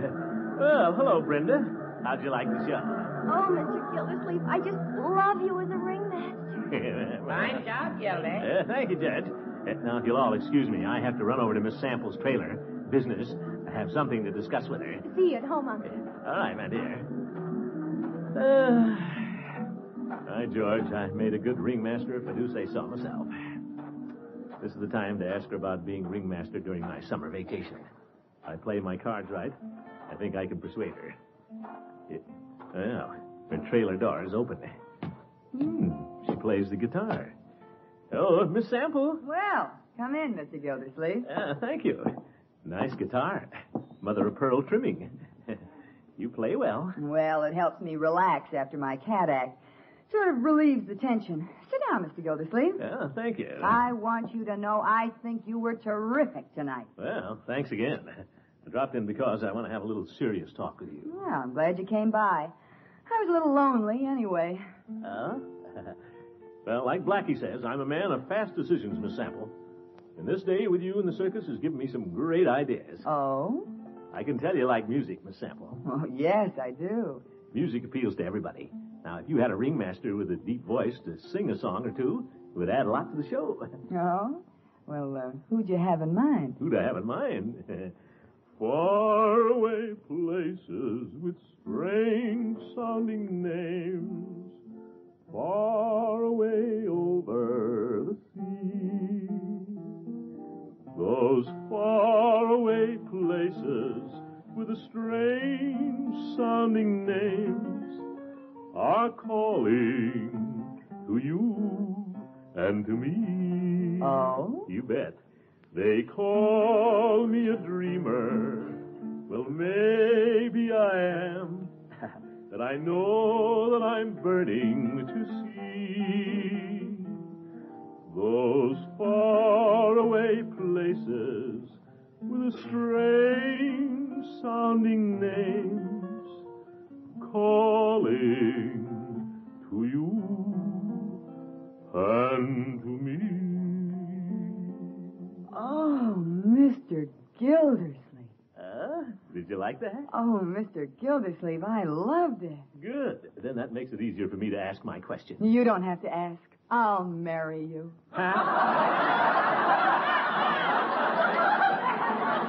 And I'll give you half the circus.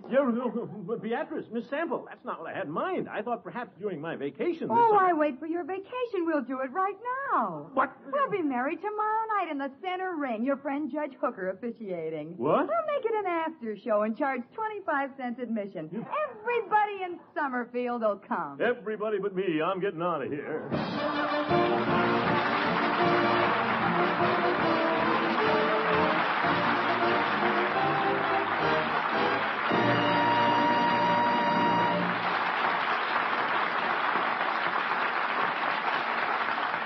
The Great Gildersleeve will be right back.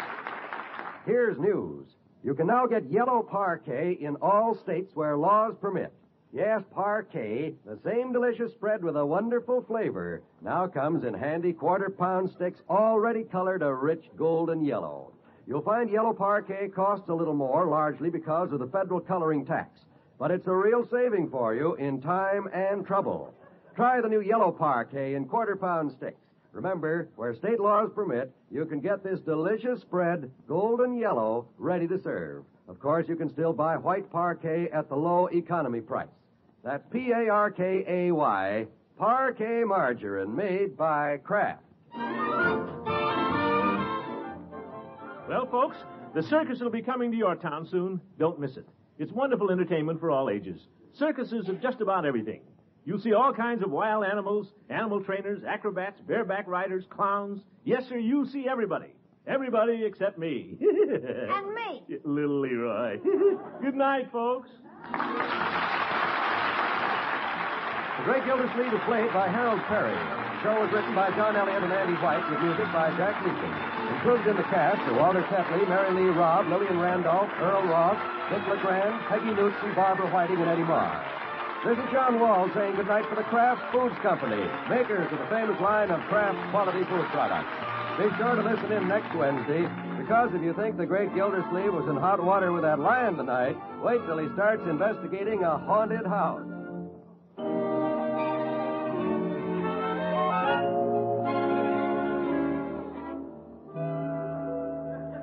You'll like this pleasant, quick way of making leftovers more delicious. Just add a little Kraft prepared mustard, and you add a lot of tang. Hidden flavors in boiled ham, sausage, most any meat pop right out. Every bite tastes better. Now you can get two kinds of Kraft mustard. Salad mustard, delicately spiced for those who prefer a milder flavor, and Kraft mustard with snappy horseradish added. Have both kinds in your pantry. Then with every meat dish, hot or cold, just add a little mustard and you'll add a lot of tang. Kraft's prepared mustard.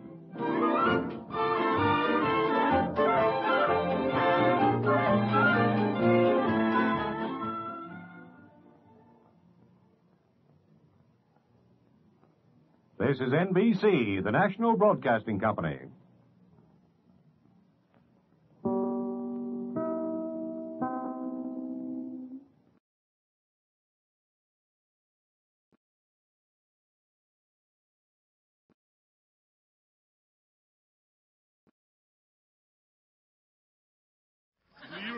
The Kraft Foods Company presents Harold Perry as the Great Gildersleeve.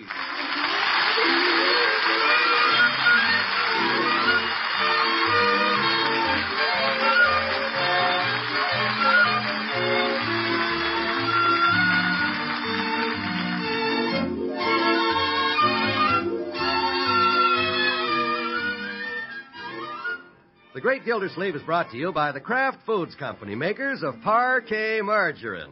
Millions of women all over America serve Parquet because it tastes so good.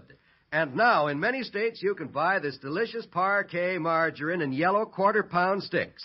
Yes, the same spread that tastes so good now comes in handy quarter-pound sticks already colored a rich golden yellow and ready to serve. That's Parquet, P-A-R-K-A-Y, Parquet Margarine, made by Kraft.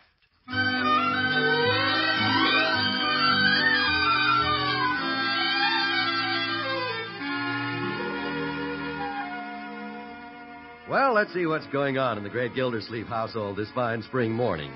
The great man and his little family are just finishing breakfast when they hear the familiar sound of the mailman's whistle. Mailman! I'll get it, Bertie! Oh, my goodness. How can one small boy make so much noise? Oh, it just comes natural to little Leroy. Hey, Leroy, it isn't necessary to I got a package, a big one, too. Package? Oh, yes. I've been expecting that. Let me have it, my boy. What's in it, Unky? You'll see. It's something I sent away for. What is it, a reducing set? Leroy? Of course not. Gee, tell us what it is. Well, you'll just have to wait till I open it, my boy. It's sort of a surprise. It is? Mm-hmm. Gee, hurry up. Mm-hmm. There. What do you think of that, Leroy? Gosh, a detective set. Yeah? Look at all that stuff. Pair of handcuffs, fingerprint powder, disguises, Yeah? and a book on crime detection. That's right. It's from the Eagle Eye Detective Institute. Do you like it, my boy? I sure do. Gee, thanks a lot, Unc. I've always wanted one of these. Well, this isn't for you, Leroy. It's for me. What? Oh, Unc. Well, since I caught that bank robber a few weeks ago, I sort of got interested in this sort of thing. Just thought I might take up crime detection as a hobby. Oh, for corn's sake. Well, I happened to see this detective course advertised in a magazine. Uncle Mort, how ridiculous can you get? Now, it isn't ridiculous at all. No harm in learning about these things. You never know. It might come in handy. How? Well, who knows? Someday the police department might call on me to help solve some big case. Why, I might become known as the Great Gildersleeve. Oh, for heaven's sake. Gee, I thought the set was going to be for me. Don't look so glum, Leroy. You can be a little detective, too. You can be my assistant. I can? Oh, boy. Sure. When a case comes up, we'll solve it together. Gee, I wish a burglar would break in our house. Then we can catch him, Unc. Well, let's not rush things, my boy. You children better run along to school now. Okay. Goodbye, Uncle Mort. Goodbye, my dear. Detectives. See you later, Unc. Goodbye, Leroy. Call me on cars! Call me on cars! Little Leroy. Well, I bet I'll have a lot of fun with this detective set. Certainly looks fascinating, all right. Wonder if Humphrey Bogart has one of these. Let's see now. Fingerprint powder. Sprinkle powder on surface. Blow away and fingerprints will be disclosed. That sounds easy. I'll try it on the table where Leroy was sitting. Should be plenty of fingerprints there. Let's see, you just shake it out. You blow it. Well, it works. Look how plain they are. Oh, you still here, Miss Gildersleeve? Yes, Bertie. What are you doing, Miss Gildersleeve? I'm just looking at these fingerprints on the table here. Oh. You see how plain they are? Yes, sir. Mr. Gildersleeve, I can't help it if people get fingerprints on things. I keep this house as clean as I can. Oh, I know that, Bertie. No, sir, I can't help a few fingerprints. This house is kept as clean as I can keep it. Yeah, but, Bertie, I was looking for fingerprints. Well, if you look for them, you'll find them, but I keep this house as clean as I can. Now, Bertie, you don't understand. This is the way we investigate crime. Well, a few fingerprints ain't no crime. I keep this house as clean as I can. But, Bertie, I'm just being a detective. It don't take no detective to find fingerprints around here. I can show you a lot of them, but I keep this house as clean as I can. Guess I'd better pick up my fingerprint powder and blow.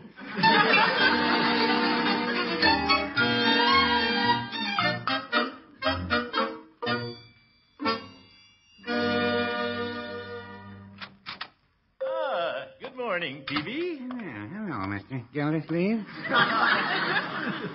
Peavy, have you any crimes you want solved?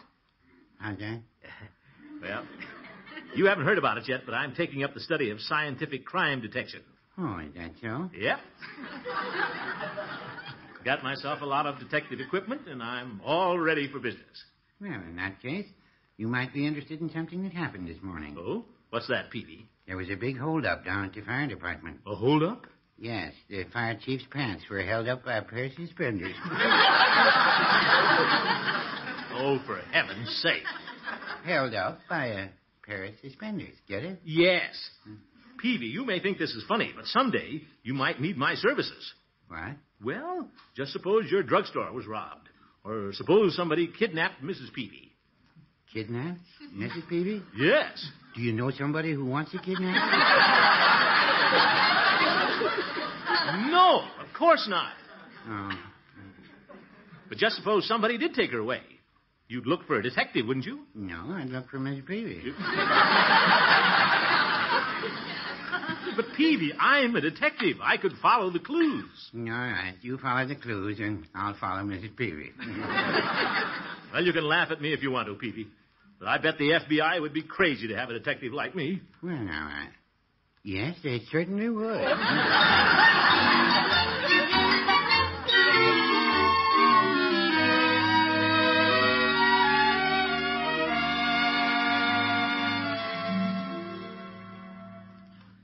Marjorie? Yes, Uncle Mort, what is it now? Yeah, this book on crime detection is certainly interesting, all right. Yes, I know. You've been telling me that ever since dinner. I'm trying to do my homework. Oh, pardon me, of course. Go right ahead, my dear. Thank you.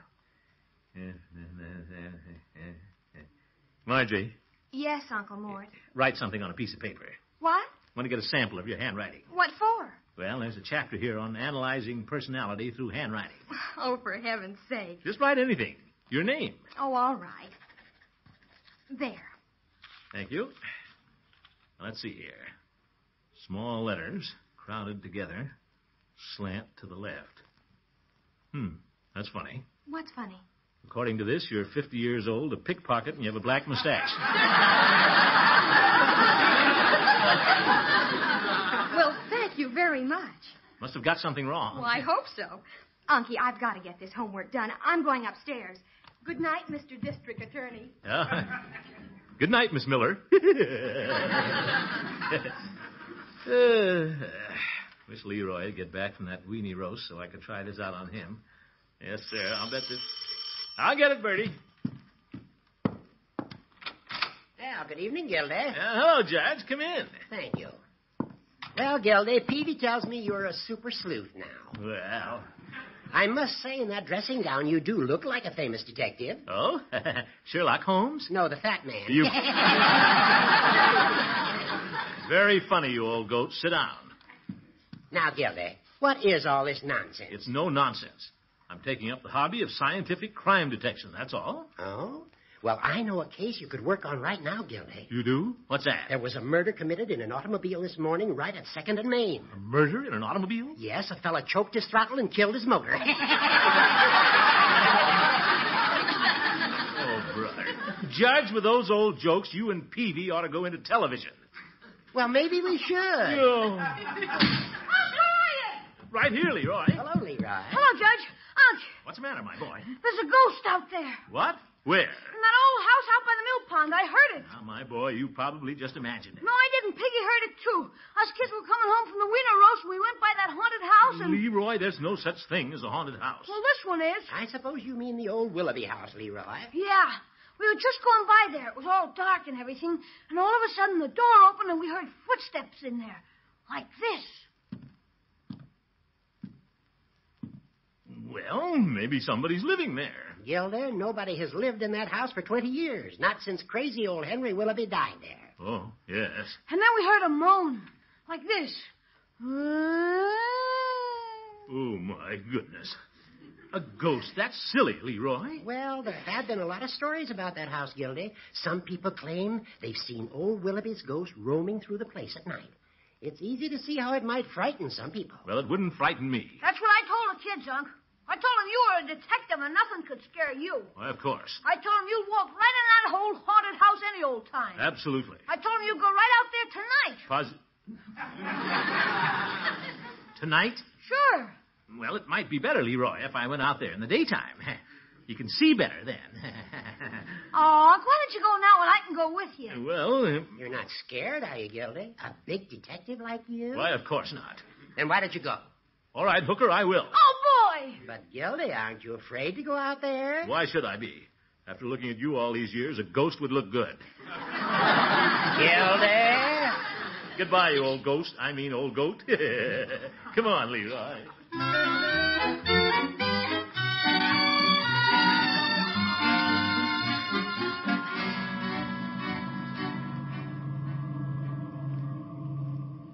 There's the house, Unc. Yes, I see it.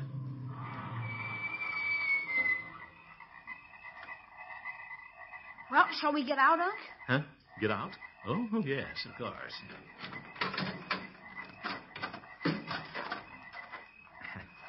Pretty dark out here at night. Yeah. House does look a little spooky, doesn't it? Yeah. Well, I guess we ought to go a little closer. Yeah.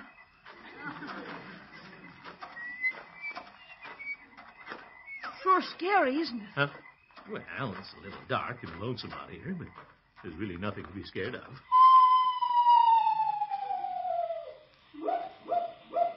Leroy, what was that? Just a screech owl, Unc. Oh?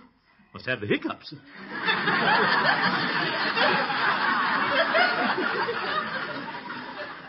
Hello there, Screechy. Stay close to me, my boy. You're probably pretty frightened. All right. We'll have to go through this gate. Sounds like Judge Hooker clearing his throat. Unc. Yes? This is where we heard the ghost. Huh? We were standing right where you're standing when it happened. Right where I'm standing? Yeah. Then all of a sudden the door opened. And we heard those footsteps. Then that scary sound. You did? Well, Leroy, I told you there's no such thing as a ghost. You just imagine the whole thing. Why, how could anything like it... Unc, the door, it's opening. Yeah. Footsteps.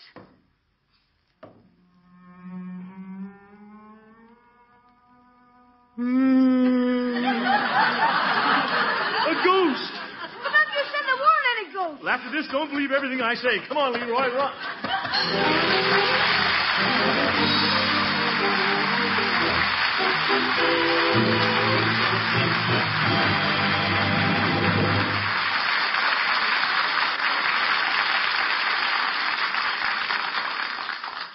Mr. Wall, this is some block we live in. How's that, Bertie? Well, practically every woman in this block is a good cook. Now, take Miss Simpson. No woman can broil steaks better than her. And Miss Sulson, her specialty is hot breads. Casserole dishes like baked shrimp is what Miss McKendry does there. That's the way it is up and down the whole block. Every one of them's a good cook.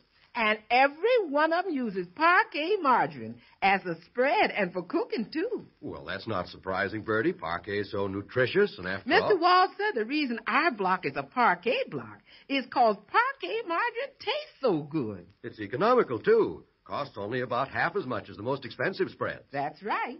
But economy is as economy does, I say. And what that parquet margarine does is taste so good. Why, sure. Parquet is made from the selected products of American farms. So I think that more and more women in every town in America are going to use parquet margarine. They'll like it because it's nutritious, because it's economical. But mostly, Mr. Wall, because it tastes so good. Right you are, Bertie. That's the plain truth about parquet, the delicious margarine made by Kraft. And remember, in many states you can now buy parquet margarine in yellow quarter-pound sticks.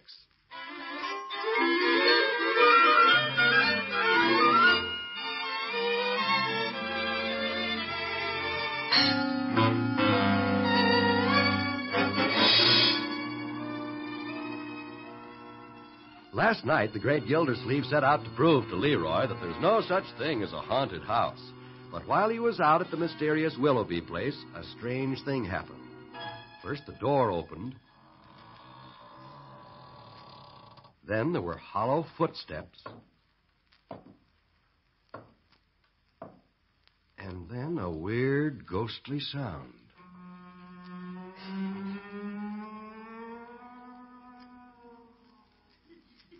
What did the great man do? Well, he ran away. It's morning now. We find him telling Marjorie all about it. I tell you, Marjorie, I heard those sounds just as plain as anything. Oh, sure. Well, I did. And Leroy heard it, too. Uncle Mort, why don't you admit it? It was dark and scary out there, and you imagined those things, that's all. I did not. And then you ran away. My big, brave detective. No, Marjorie. More coffee, Mr. Gildersleeve? Bertie, you believe me, don't you? What, Mr. Gildersleeve? I did hear something out there last night. Yes, sir. There's something going on in that house. Yes, sir. I wouldn't get scared about nothing. No, sir.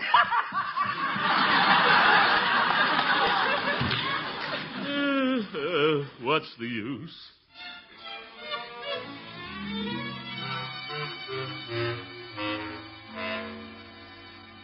I tell you, Judge, there's something peculiar about that house. Oh, of course. Well, there is. I'm standing there, and then I heard this strange sound. Strange sound. It was probably your knees knocking together.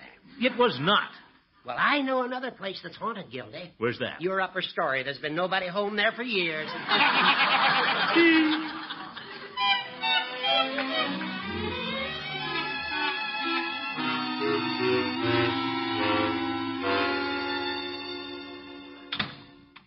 Well, if it ain't the commish. Hello, Floyd.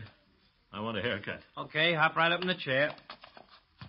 Well, commish, heard any strange noises lately? Okay, Floyd. Hey, commish. What? Boom! Floyd, just cut my hair. Okay. Boom, boom, boom, boom. Floyd. Only kidding, commish. You know, I don't blame you for running away last night. I'd have run, too. You would? Sure. Then you believe me, Floyd, huh? You think I did hear something out there? Sure. You don't think there's a ghost in that house, do you? No. Something worse than that. A dangerous criminal. A criminal? Yep, probably a counterfeiter. What? Well, that's what those guys always do. Pick out some place like a haunted house so nobody will come near them. They do? Sure. I'll bet this fella's out there right now, grinding out $10 bills. Yeah. Oh, well, could be. Sure, that's your big chance, commish. Everybody's laughing at you now. But if you was to catch this guy, you'd be the Dick Tracy of Summerfield. Probably get a big reward, too. Maybe $500. 500? You think so? Sure. If I was you, I'd go out there and investigate tonight. By George, Floyd, I'll do it. I'll show the judge and everybody who's afraid. Atta boy, commish. I'll be home rooting for you. Yep. Thanks. And, commish. Yes? You might cut little Floydie Munson in on that reward. Well, we'll see, Floyd. I'll catch that counterfeiter if it kills me. What am I saying? I better go see the chief of police.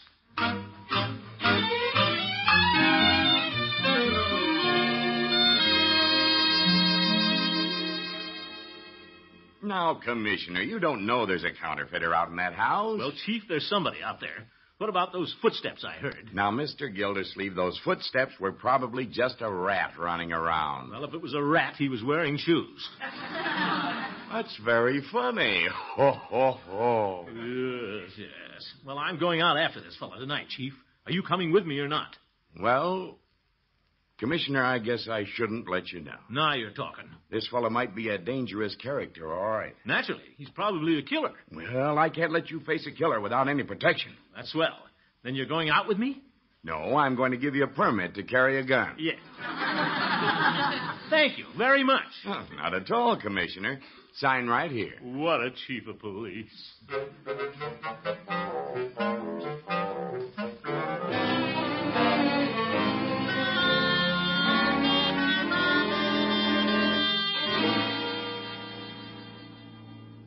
Well, guess I'd better get out to that house. Getting kind of late. Hope I can sneak downstairs without waking the family. Oh, better turn off the light. I'll tiptoe. Hi, Unc. Oh, Leroy. Where you going? Out to the Willoughby house. What? That isn't a ghost out there, Leroy. It's a dangerous criminal, and I'm going to get him. Really? Gee, can I go out there with you? No, my boy. You go on back to bed. It's too risky. He's probably a killer. Gosh, you're sure brave, Unc. Well, some people don't think so. But I'm going to show them. Atta boy, Unc. Well, my boy, I'll be back in a little while. Yeah. I hope so.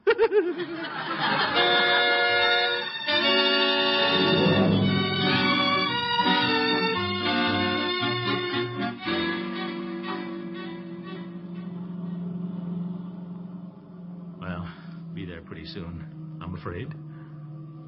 Guess I'll have to go through with it now. Me and my big mouth. Wonder if that fellow is a killer. No, I just won't think about it. Get some music on the radio. Cheer myself up. Well, Flatfoot, I caught you snooping around here, didn't I? Huh? Well, you made a big mistake coming out here. You're not getting out of this place alive. Oop. I'm going to drill you so full of holes you'll look like a piece of cheese. I hope it's Kraft.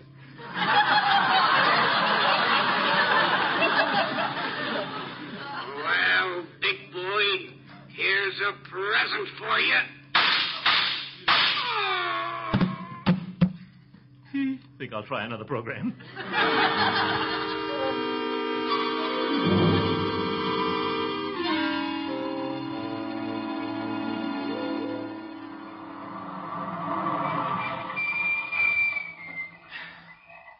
I'll park here, not too close to the house, and I'll sneak up on him.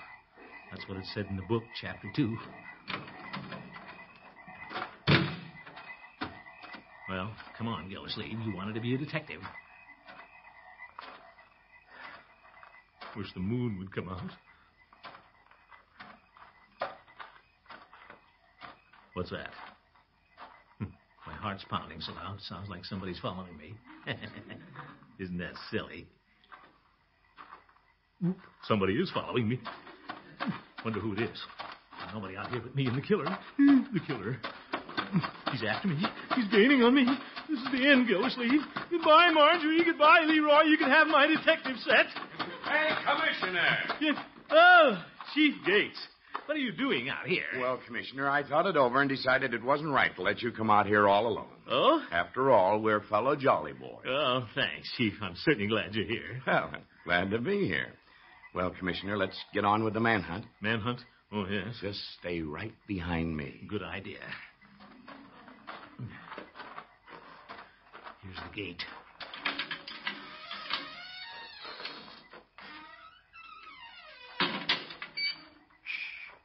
Mustn't let him hear us.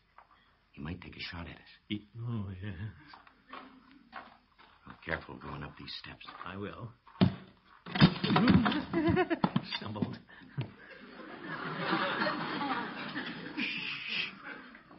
Here, I'll open the door. Yeah.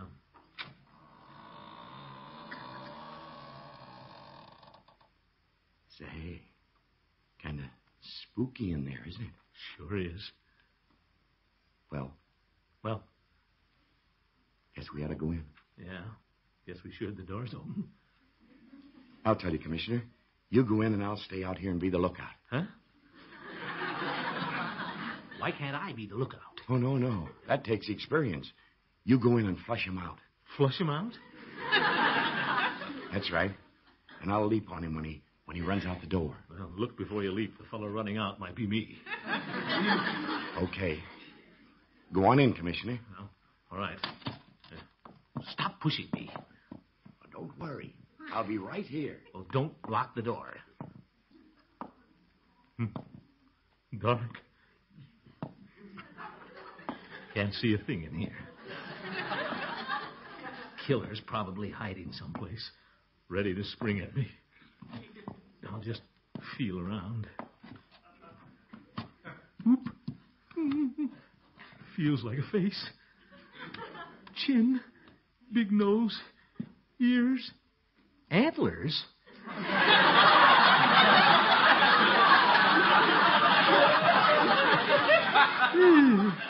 A moose head.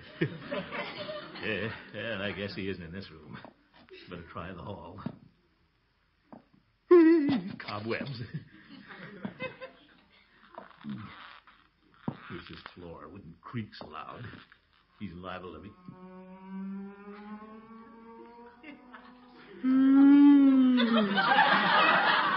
There it is. I'm getting out of here. No, I'm not.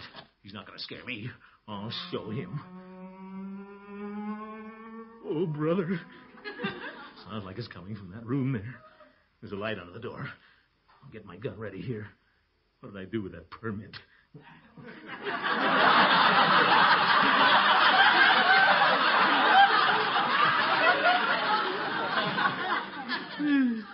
Wish I could stop shaking. Well, I'll sneak up on him. Well, this is it, Gildersleeve.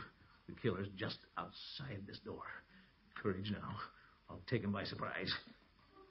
Put up your hands! I've got to... Well, hello, Mr. Gildersleeve. Phoebe, what are you doing here?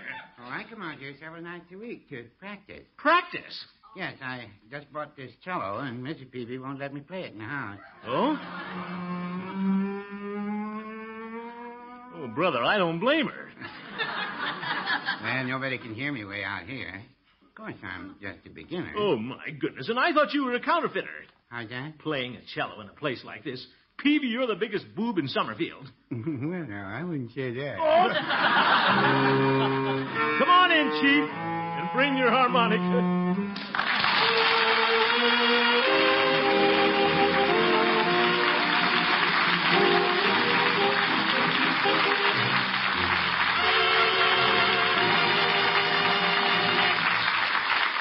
The Great Gildersleeve will be right back. Here's news. You can now get yellow parquet in all states where laws permit. Yes, parquet, the same delicious spread with a wonderful flavor, now comes in handy quarter-pound sticks already colored a rich golden yellow. You'll find yellow parquet costs a little more, largely because of the federal coloring tax, but it's a real saving for you in time and trouble. Try the new yellow parquet in quarter-pound sticks. Remember, where state laws permit, you can get this delicious spread, golden yellow, ready to serve. Of course, you can still buy white parquet at the low economy price. That's P-A-R-K-A-Y, Parquet Margarine, made by Kraft. All right, fellas. Come on, jolly boys, let's sing it. For it's always fair weather when good fellows get together.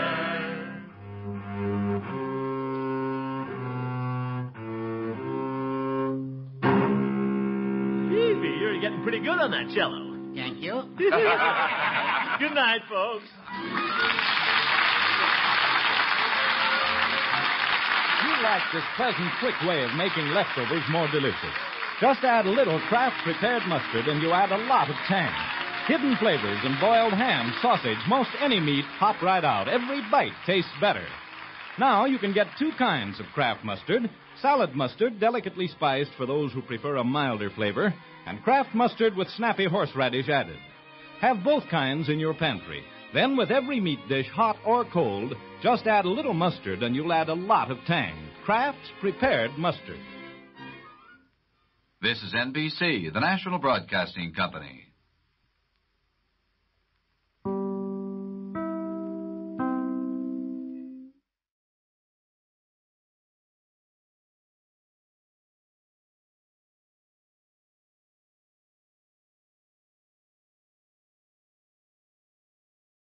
The Kraft Foods Company presents Harold Perry as the Great Gildersleeve.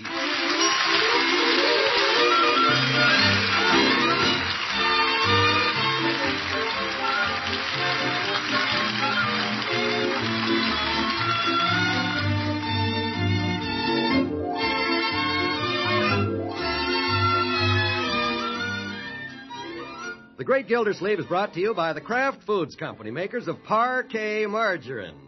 Millions of women all over America serve Parquet because it tastes so good. And now, in many states, you can buy this delicious Parquet margarine in yellow quarter-pound sticks. Yes, this same spread that tastes so good now comes in handy quarter-pound sticks already colored a rich golden yellow and ready to serve. That's Parquet, P-A-R-K-A-Y, Parquet margarine made by Kraft.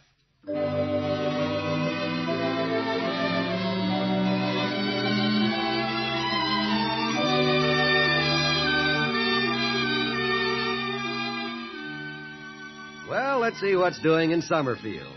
Recently, the great Gildersleeve has had only two interests in life.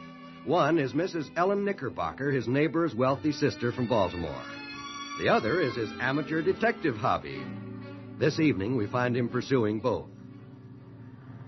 By George, Ellen, it's a beautiful night. Oh, it's awfully dark, Throckmorton. Why are we stopping here? Well, I wanted to show you the old haunted house I investigated last week. My first big case. Oh? Yeah. Look, you can see it silhouetted against the sky. Oh, spooky, isn't it? Spooky? Well, not to a student of the Eagle Eye Detective Institute. The chief of police and I are keeping an eye on it. Well, then why bring me up here? Why didn't you come up with the chief of police? Well, he's not as pretty as you are. Throckmorton, we'd better drive back to town. I don't like it out here. Oh? Well, if you're frightened, Ellen, you can sit closer to me. Oh, I'm not really frightened. Shucks. Boo! Oh, dear. Darn it, she jumped the wrong way. Now, Throckmorton. I thought you weren't frightened. Well, this is a lonely spot, and I am wearing a rather expensive diamond necklace. Let's go home. Oh? Well, all right, Ellen, anything you say. Well, what do you know? We ran out of gas.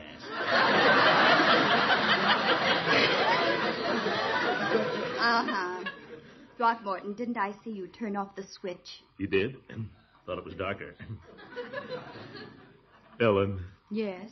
Ellen. Now, Throckmorton. How about a little kiss? No. Ellen, you're not supposed to resist an officer of the law. And a detective's an officer.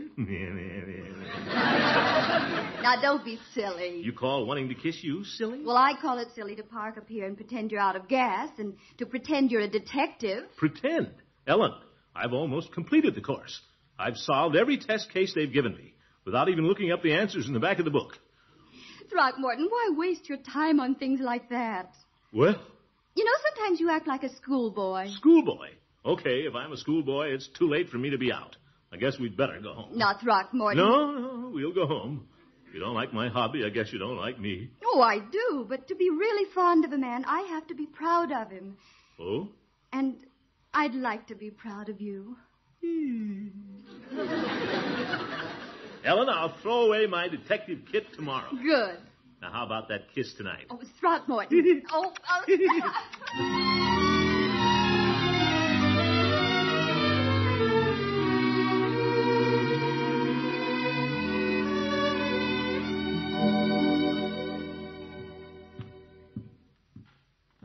Good morning, infants. Hi, Unc. Good morning, Unky. Did you and Mrs. Knickerbocker have a nice time last night? Mrs. Knickerbocker and I had a very pleasant evening. Thank you, Marjorie. Leroy. Careful, young man, or I won't give you my detective kit. Your detective kit? You mean it, Unc? Yes, my boy. It's all yours. Gosh, thanks, Unc. Did you flunk the course? Yeah. No, I did not flunk the course. Last night, I just decided I had no further use for it. I'm not a schoolboy. You'll find the whole outfit in the box up on my dresser. Thank goodness. Oh, boy, I can't wait to go handcuff Craig Bullard to a tree. Leroy. Well, it would keep that little Craig out of mischief. Not a bad idea. Is all the stuff there? The mustache and the wig and the spirit gum? Well, I think I used all the spirit gum sticking on disguises. That's okay. Craig and I can use bubble gum. Bubble gum? Morning, Miss Gildersleeve. Yeah, good morning, Bertie. Here's your coffee. Thank you, Bertie. Bang, bang, bang! All right, Louie, drop that gun. Leroy, not so noisy. Okay, so long, Unc. And thanks to the detective, Pierce. And don't slam the door.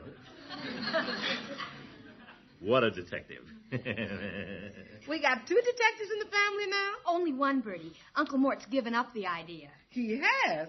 Well, I sure am glad, Mr. Gildersleeve, because you never know when a detective's going to get it. What? Anytime you associate with crooks, you're liable to get it. Yeah, well, I'm not associating with any crooks, Bertie. I sure am glad to hear that, Mr. Gildersleeve, because you never know when a crook's going to get it, or a detective either. Well, you don't have to worry about me, huh?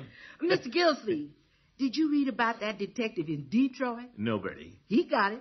He's in the hospital with a 30-30 in his leg and a 50-50 chance. Yeah, see? Yes, sir. You never know when a detective's going to get it. Yeah. And you never know when Bertie's going to hand it out.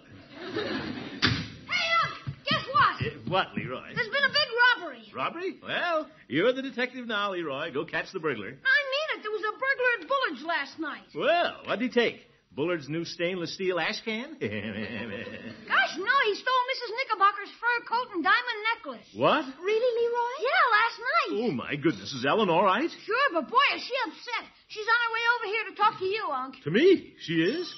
I'll get it. Now, everybody be calm.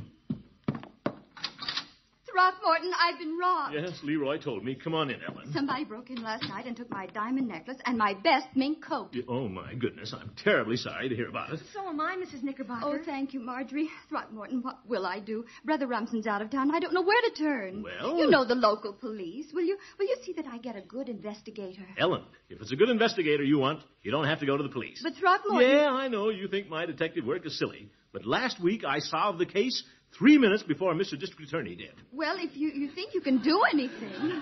Do anything? I certainly can. Leroy, hand me back my handcuffs. Oh, for corn's sake.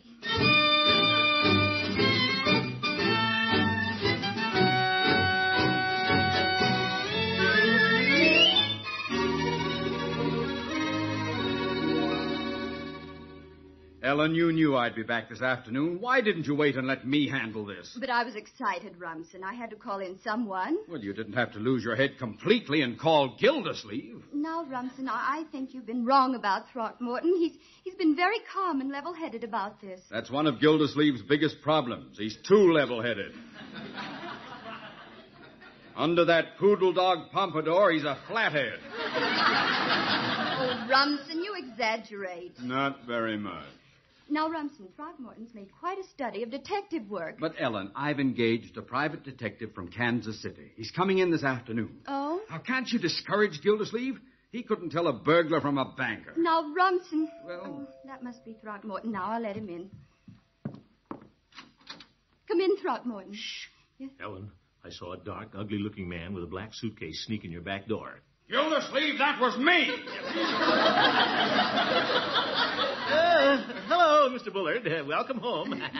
Rumson and I were just discussing the robbery, Throckmorton. No, you don't have to worry about a thing, Ellen. I figured out a foolproof plan to trap the burglar. Wonderful. Gildersleeve, do you really think you should neglect your work at the water department just to help us? Oh, glad to do it, Mr. Bullard, for Ellen. And you, you're her brother. Now, Chapter 1 of the manual says, quote, to detect, one must first deduct, unquote. So for 2 hours, I employed the simple process of deduction, and I came up with the answer. You did? You bet. The reason your furs and jewels were stolen is because they're valuable.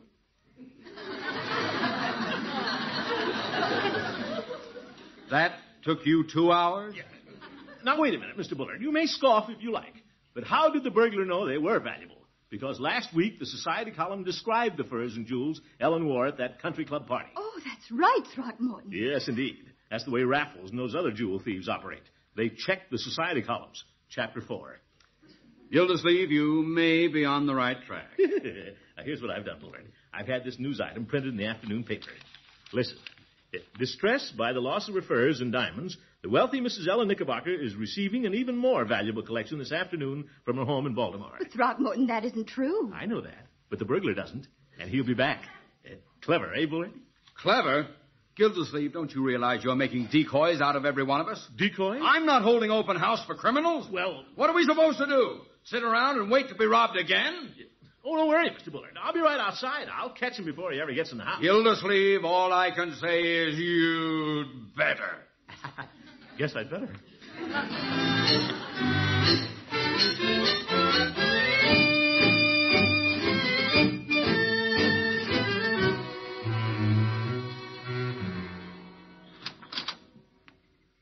Well, here I go. Good night, Marjorie. Good night, Unky. Be careful now. Don't worry, I will.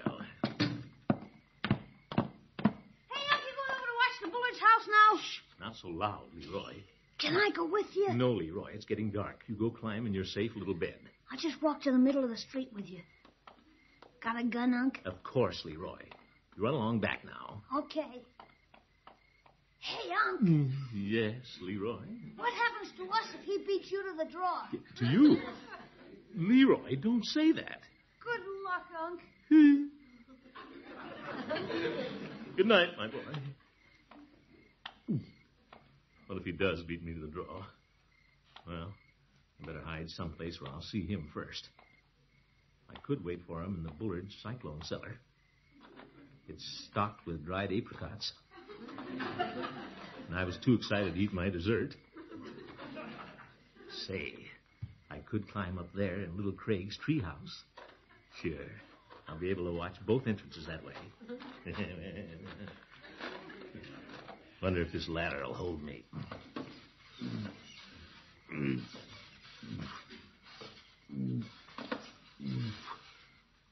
Oh, brother, the higher I get, the more it shimmies. What are you doing up there on my ladder? Oh, hello, Craig. Well, I'm climbing up to your treehouse. What are you going to do?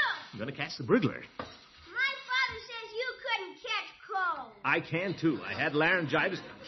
Never mind. You run along in the house now. I'm going on up. You're going to break my ladder. I'm going to take it down. Craig, you wouldn't do that. You're too heavy. I'm going to take it down. Craig, let go of that ladder. I'm going to pull it away. Now, Craigie. Craigie. Here it goes. Why, you little fool. Just made it. Now, if I can just squeeze in this door. Yeah. You can't even get in the treehouse. That's what you think. Something's holding me.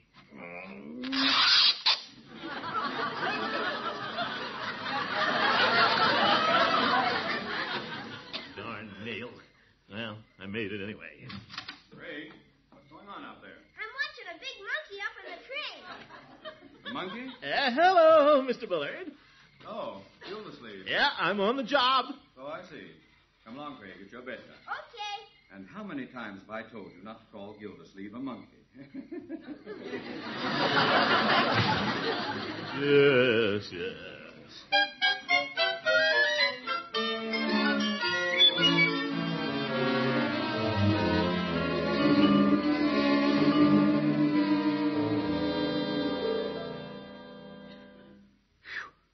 Let's see.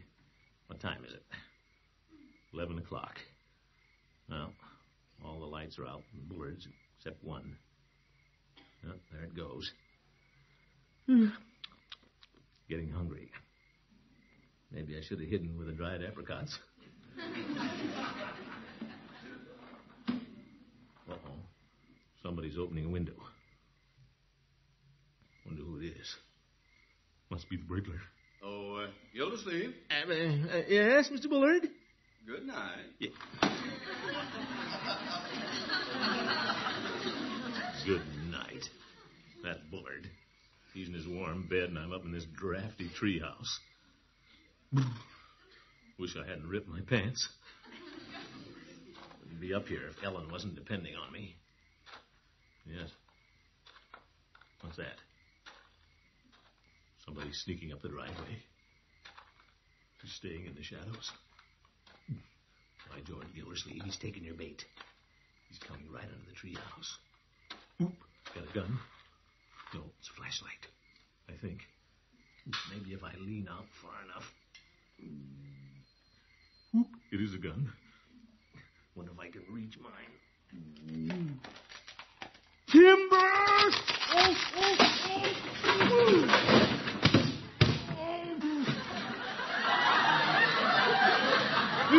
Oh, I lit right on him. Surrender! I've got you covered. Mr. Bullard, turn on the lights. Come on down. What's going on now, Gildersleeve? Look, I knocked out your burglar. Wait till I roll him over. Gildersleeve, that's no burglar. That's my Kansas City detective. It is? Oh, sorry, but it's his fault. I yelled timber. Gildersleeve, get off the property!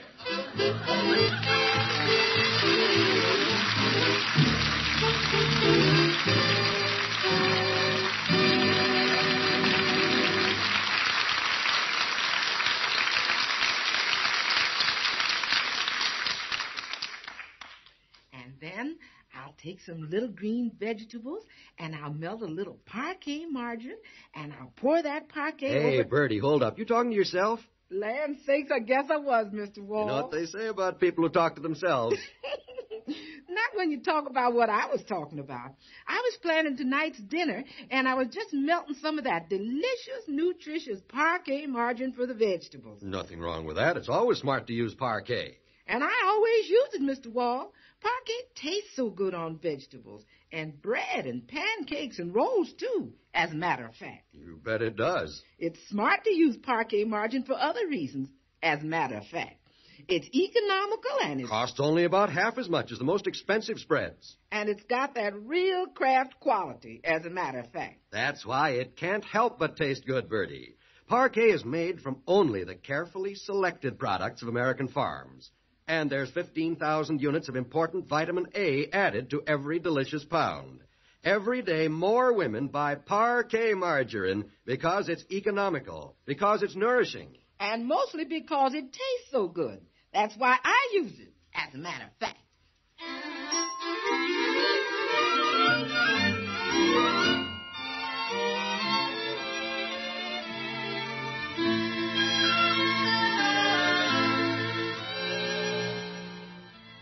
Well, let's get back to the great Gildersleeve. In trying to catch the burglar who robbed Mr. Bullard's attractive sister, he caught Mr. Bullard's private detective. Mr. Bullard didn't like this. In fact, he ordered our hero off the case and off the property. Bullard will regret this. I know that burglar's coming back. Gosh, Unc, sitting up here in your room isn't going to do any good. Well? Who's going to catch the crook if you don't? That private detective went back to Kansas City where he's safe. Yeah. I would like to help Mrs. Knickerbocker, Leroy. Sure. Hey, couldn't you get back over to Bullard's if you wore a disguise? Disguise? Leroy, that's silly. You could make up like Eddie the gardener. Eddie Gardner? Oh, Eddie, their gardener. Oh, sure. He's fat, too. Leroy? Sure, Unc, put on a big fuzzy mustache, an old shirt, and a pair of torn pants, and you look just like him. Well, I've got the torn pants. Now, let's see if I can talk like Eddie. What's the matter with you kids? Get out of the flowers and go tell your mama she's want you. That's great, Unc. What is Eddie, an Eskimo? Hand me the putty out of that makeup kit, Leroy. Oh, boy. George, great idea I had. I haven't used the dialect since I was in Kismet in the senior class play. Gosh, Unc, were you a senior? Twice, Leroy. In high school and in college. Gee. There. How's that for a putty nose, huh? Wait till I'll put it on. You look funny, Unc. Yeah? Well, Eddie has a funny nose. Now, if I can just work on the bulb here on the end. Yeah. But, Unc, it isn't the same color as the rest of you. I'll take care of that. Go into Marjorie's room and bring me her pancake makeup. Okay. You want some leg makeup, too? No, Leroy. The rip isn't that big. Let's see. I better flatten the bridge a little bit. Uncle Morris. Yes, Marjorie? Judge Hooker is here to see you. Old goat, what does he want? Hello, Gildy. Come on, Judge. I'll show him what a real makeup artist can do. I was in the neighborhood, Gildy, and well, look at the nose. Yeah? You like it, Judge? Why the disguise, Gildy? Trying to capture another detective? Now, Judge, curiosity killed the cat. And the same thing could happen to an old goat. I'm not at all curious. What are you going to do with the rest of the clay? Well, I'm going to make it into a big, long nose for you, Judge, so you can really stick it into other people's business. Now, Gildy. Hand me that mustache. You mean this big fuzzy one? Mm-hmm. My, it's a beauty. Yeah, hand it to me, Judge. Don't try it on your head. It's not a toupee. I know it, Gildy. Yeah, let's see now. By George, I look pretty good. Think I'll wear my old straw fishing hat and go down and test my disguise on Peavy. Oh, going down to Peavy's? You bet. If he doesn't recognize me, nobody will. And wait till I try this dialect on him, Judge. Hello, I am new fella in town, looking for honest work. What do you think of that, Judge?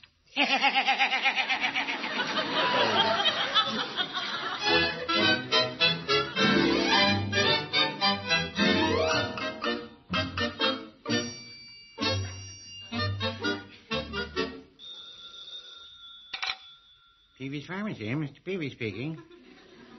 Oh, hello, Judge. How's that? He is?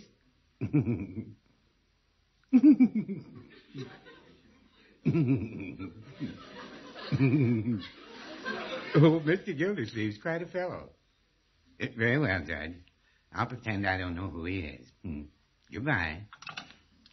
Well, look who's here.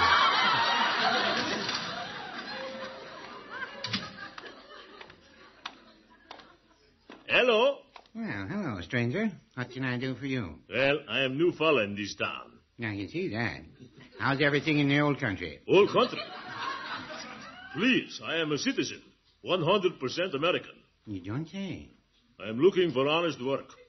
Well, there isn't much doing around Summerfield now. Of course, in the fall, we have a brisk tomato picking season. Tomato picking? You look like a good tomato picker. Oh. Please, I am gardener by trade. Maybe you give me a job taking care of your garden, eh? Well, Mrs. Peavy takes care of our garden. I work cheap. $1 1 hour. I only pay Mrs. Peavy 50 cents a week. That wouldn't even keep me in cigars. How's that? Yeah, I think I'll have some cigars. Well. Yeah, 2 El Lobos. The El Lobos, you say? Da. You carry these? Oh, yes, we have to. The local water commissioner smokes them. Huh? Well, what is good enough for the water commissioner is good enough for me. I think so. I hear about this water commissioner. People tell me he's a very big man in this town. Well, he's a big man, all right. They say he's a very popular city official. Well, yes. Good fellow. Yes. Also, they say this water commissioner is great amateur detective. No, I wouldn't say that. For your information, Peavy, I am the water commissioner. You don't say. Yes. Wait till I take off my nose. Look. Well, I declare. Pretty good disguise, eh, Peavy? Certainly is. I couldn't have told you from a tomato picker. Well, that's pretty close to a gardener.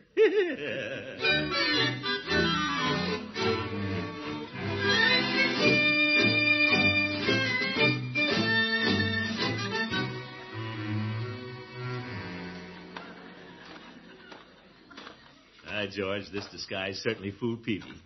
Nobody at Bullard's will ever recognize me now that it's almost dark. I'll just pretend I'm working late with these flowers in the backyard.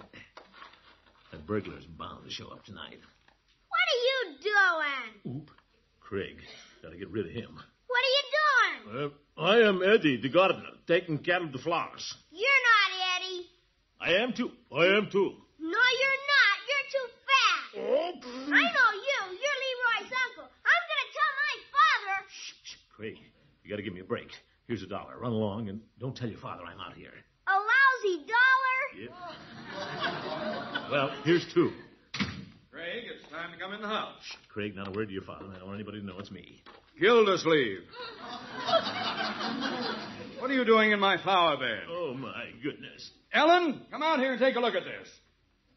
Now, Mr. Bullard. Your detective is in our petunias. Really, Throckmorton? Hello, Ellen. What? are you doing in that silly costume? Well, I thought it was a disguise, but... Throckmorton, aren't you being just a little bit ridiculous? But, Ellen, I only wanted to help you. Gildersleeve, I thought I told you to drop this case. All right, I'm dropping it. I'm dropping the whole idea. I see I'm not appreciated. I'm sorry. Oh, good night, Throckmorton. Good night. Yeah! Give me back my $2. That Bullard family. I'll walk right through there in a sturgeon bed. I'll kick Bullard's new stainless steel ash can right out in the street. I forgot I cut the toe out of my Oxfords to look like Eddie. Well, I'll go home and take off this phony disguise and give these handcuffs back to Leroy. I'll never try to catch anybody again. Hey, Eddie. What? It's Harry. I'm over here behind a tree. Somebody thinks I'm Eddie. Just stay in the shadows and listen. What is this? Okay, Eddie, go right ahead. I'm listening. We got a chance to make another haul at the Bullards tonight. Oh? Yeah. The paper says the dames had more jewels shipped in. Zeke, he's the burglar. Now get this. I'm getting. You go back over there and open the basement window like before. You got it? You bet I've got it. What? Then I got you. You're not Eddie. You're not kidding. Don't you try to run away. I played tackle at Princeton. Oh. Where are those handcuffs? Stop kicking. Oh. Now, if I can just get... Okay, you asked for this. Oh. I'm getting out of here. You won't get far. I've got the handcuffs on you. Oh, one of them is on me. Bullard, come quick. I've caught the burglar. I mean, we've caught each other. Anyway, I've solved the case.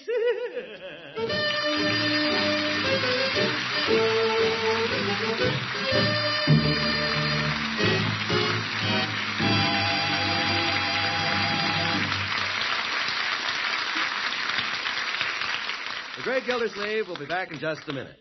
Listen to this good news, ladies. You can now get yellow parquet in all states where laws permit. Yes, parquet, the same delicious spread with a wonderful flavor, now comes in handy quarter-pound sticks already colored a rich golden yellow. You'll find yellow parquet costs a little more, largely because of the federal coloring tax. But it's a real saving for you in time and trouble. Try the new yellow parquet in quarter-pound sticks. Remember, where state laws permit, you can get this delicious spread, golden yellow, ready to serve. Of course, you can still buy white parquet at the low economy price. That's Parkay. Parquet margarine made by Kraft.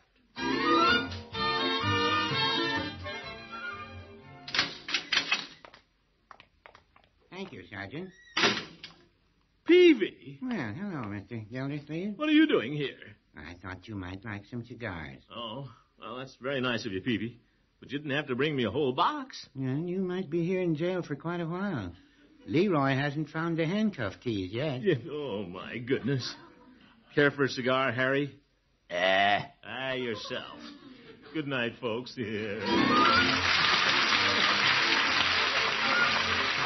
The Great Gildersleeve is played by Harold Perry, Ellen Knickerbocker by Miss Martha Scott. The show is written by John Elliott and Andy White with music by Jack Meakin. Included in the cast are Walter Tetley, Mary Lee Robb, Lillian Randolph, Earl Ross, and Dick LeGrand. This is John Wall saying good night for the Kraft Foods Company, makers of the famous line of Kraft quality food products. Be sure to listen in next Wednesday and every Wednesday for the further adventures of the Great Gildersleeve.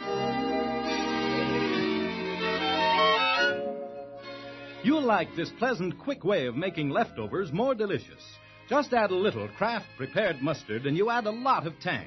Hidden flavors in boiled ham, sausage, most any meat pop right out. Every bite tastes better. Now you can get two kinds of Kraft mustard. Salad mustard, delicately spiced for those who prefer a milder flavor, and Kraft mustard with snappy horseradish added. Have both kinds in your pantry. Then with every meat dish, hot or cold, just add a little mustard, and you'll add a lot of tang. Kraft's prepared mustard.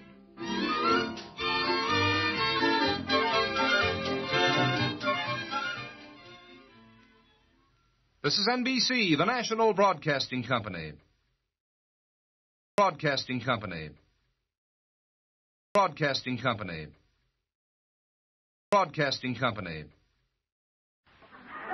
The Kraft Foods Company presents Harold Perry as the Great Gildersleeve.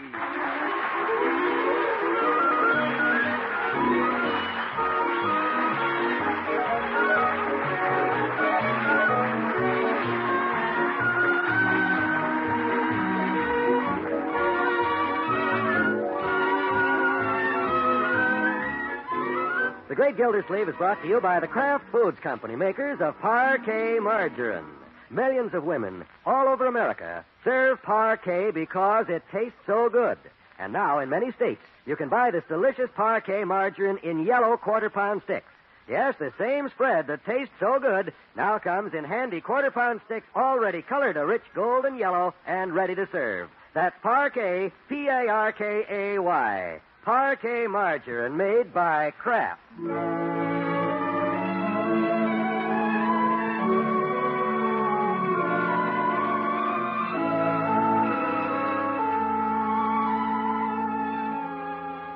Well, for the last few weeks now, the Great Gildersleeve has been playing the role of amateur detective.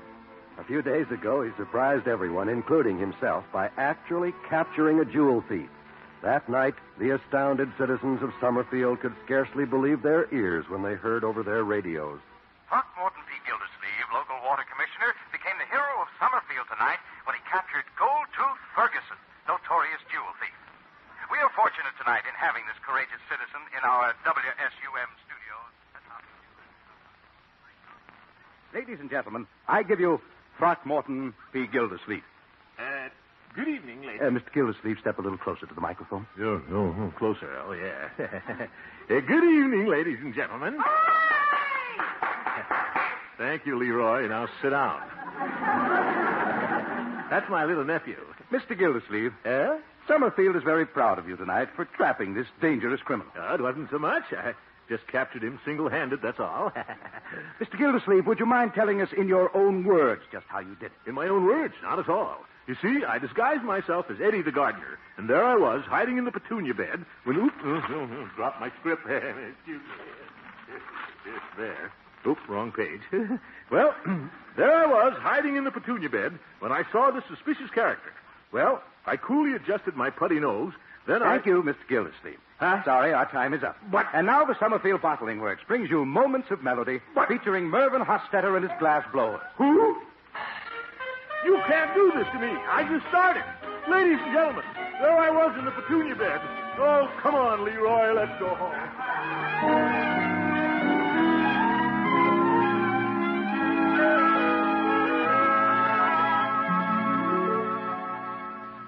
Gee, Uncle, look at the paper. They got your picture right on the front page. Yeah, that's me, all right. And a big story, too. Aren't you excited, Uncle Morris? Well... You look so young in that picture. Well, that picture was taken a few years ago, when I was at Princeton. Oh. I wondered why you were wearing bell-bottom pants. Yeah, they were all the rage then. You were so slender, too. Oh, well, guess I was a little thinner. Yeah. Leroy? You ought to get some extra copies of the paper, Uncle. Extra copies? Well, I might pick up a few. Well, children, Sherlock Holmes Gildersleeve still has his job at the water department, you know. Better hurry if I'm going to catch my bus. Want some more hotcakes, Miss Gildersleeve? Yeah, well, thank you, Bertie. Have to go to work now. Hey, Bertie, look at this picture in the paper. Picture? Yeah, right there. Who's that? That's Unc. Huh? That skinny man is you, Mr. Gildersleeve? Well, Bertie, of course, that picture was taken a few years ago. A few? Mr. Gildersleeve, when that picture was taken, even I was skinny.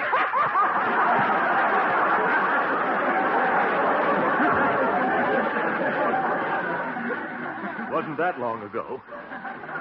Oh, well, better catch that bus.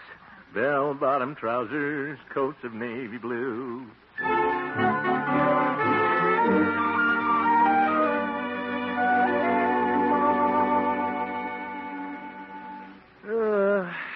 Wish that old bus would hurry. These papers are getting kind of heavy. Maybe I shouldn't have bought 3 dozen.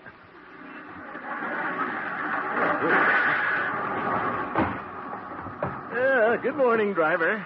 Good morning. Like to see one of these newspapers? Got my picture on it. Can't read while I'm driving.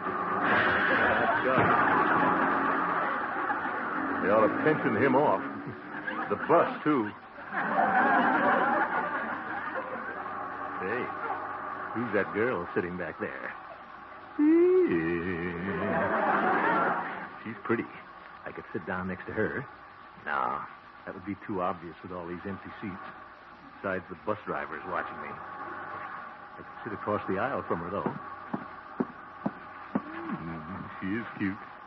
Wish she'd look over here.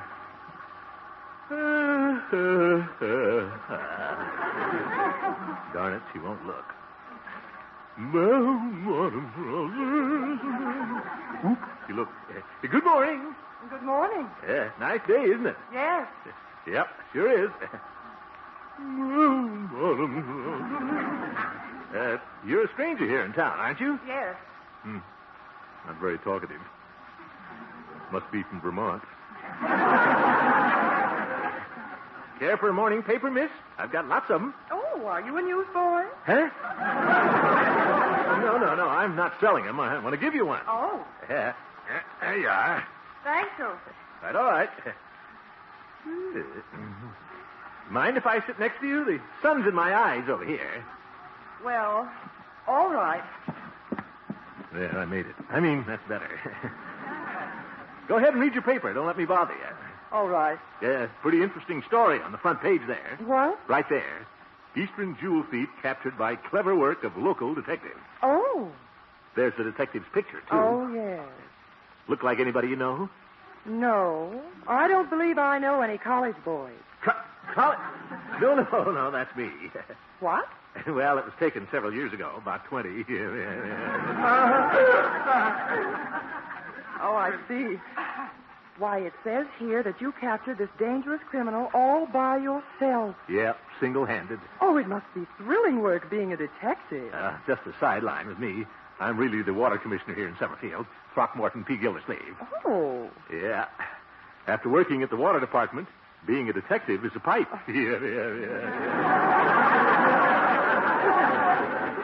Well, Mr. Gildersleeve, I'll have to read this story. I'm sure it's very exciting. Well, the newspaper left a lot of it out. I could tell you the real story. Well, I'd like to hear it. Good. Well, first I disguised myself as the gardener, and there I was hiding in the petunia bed. Yes? Well, suddenly I... Oh, excuse me. Huh? I have to get off here at Hogan Brothers. What? Goodbye, Mr. Gildersleeve. But, miss, young lady...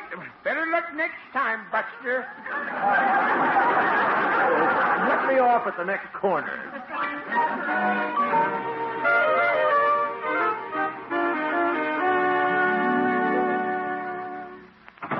Good morning, Mr. Gildersleeve. Good morning, Bessie. Oh, I've been reading about you this morning. You're a regular hero. Yeah, thank you. And I saw your picture in the paper, too. Gee, you look cute in bell-bottom pants. Yeah, well, better get to work. Here's the morning mail, Mr. Gildersleeve. Thank you, Bessie. Just put it here on my desk. Don't feel like working today, Bessie. Bessie, something very unusual happened on the bus this morning. Oh, did a man get up and give a woman his seat? Yeah. Oh, my goodness. No, Bessie. Something wonderful happened. I met the most beautiful girl. Oh. Yeah. Just the kind of girl I've always dreamed of meeting. Sweet, attractive, lovely smile.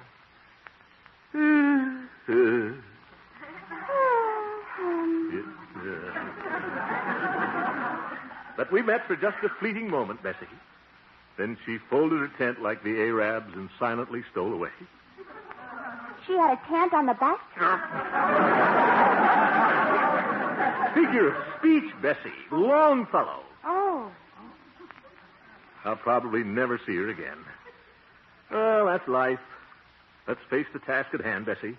I'd better open the morning mail. Yes, sir. I'll answer that. Summerfield Water Department. Mr. Gildersleeve? Yes? This is the girl you met this morning. What? Oh, the girl on the bus. Well, I didn't expect you to call, so, hello. How are you? Oh, Mr. Gildersleeve, I'm so glad you're there. What? I need your help. You do? Yes. I'll be right over. I mean, where are you?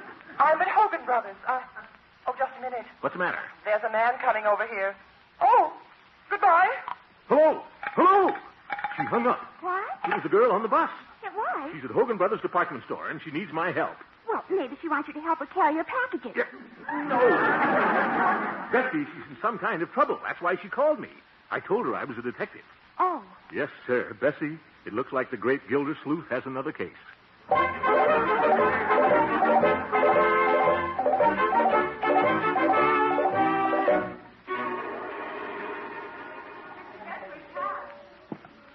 Not very crowded in Hogan Brothers today. Oh, well, things are bad all over. Should be able to find her if she's still in here. I'll see her. Now, let's see, Gildersleeve. You're a detective. You should be able to figure this thing out. She hung up when she heard that man coming. Why was she afraid of him? Maybe he was a gangster. Wonder if he's still lurking around here. Oop. There's a funny-looking man in that phone booth over there. I'll sneak up on him. He might be the one, all right. He's probably got a gun. I'll just see if he's coming out. Well, hello, Gildy. Oh, Judge Hooker. Well, what's our great detective doing here at Hogan Brothers? Well, if you must know, Judge, I'm on a new case. I'm trying to find a woman. Oh, that's nothing new, Gildy. You've been trying to find a woman for years. I tell you, Judge, this is something serious. I met this beautiful girl this morning. She phoned me from here a few minutes ago. Then she suddenly hung up. You know what I think, Judge? I think a gangster is after her. What? Well, she said there was a man. Judge. Yeah? Look at that man over there. Where? Right there. He looks mighty suspicious to me. What's he sneaking around here for? He keeps walking up and down that aisle. You big boob, that's the floor walker. Floor walker? Oh, yes, I didn't see the gardenia in his buttonhole. What a detective. Goodbye, Sherlock Nobody Holmes.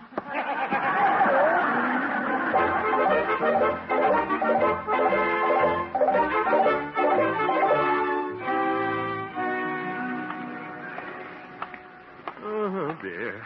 What could have happened to that girl? I looked in every department in Hogan Brothers. I know she's in some kind of trouble. If I could... Whoop! There she is, coming out of Peavy's. Oh, Miss! Miss! Here I am! Oh, she got on that bus. Miss! Miss! Darn it, she got away. Now what am I going to... Say, I wonder if she said anything to Peavy. Peavy! Well, hello, Mr. Gildersleeve. What can I do for you? I just saw that girl come out of here. Oh, that's so? She's rather attractive, isn't she? Peavy, there's a man after that girl. Yeah? I bet I know who he is, too. No, Peavy, you don't understand. This is important. I've got to find that girl, and you can help me. I want to cross-examine you. How's that? Cross-examine. That's the way we detectives piece things together. Oh. Now, let's see now. Let's start from the beginning. How did she look when she came in? Pretty good. I don't mean that. Did she look worried? Well... She didn't look worried. I didn't say that. Then she did look worried? I didn't say that either.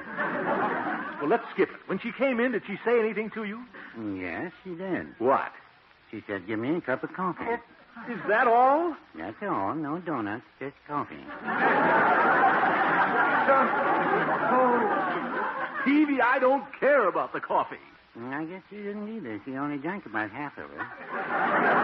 All right. Now, look, I've got to get some information about that girl, Peavy, some clues. When she walked out of here, did she leave anything? Think, Peavy. Concentrate. Well, come to think of it, she did leave something. She did? What? She left a nickel for the coffee. Peavy, you're a big help. Well, no, I wouldn't say that. I wouldn't either. I've got to find that girl.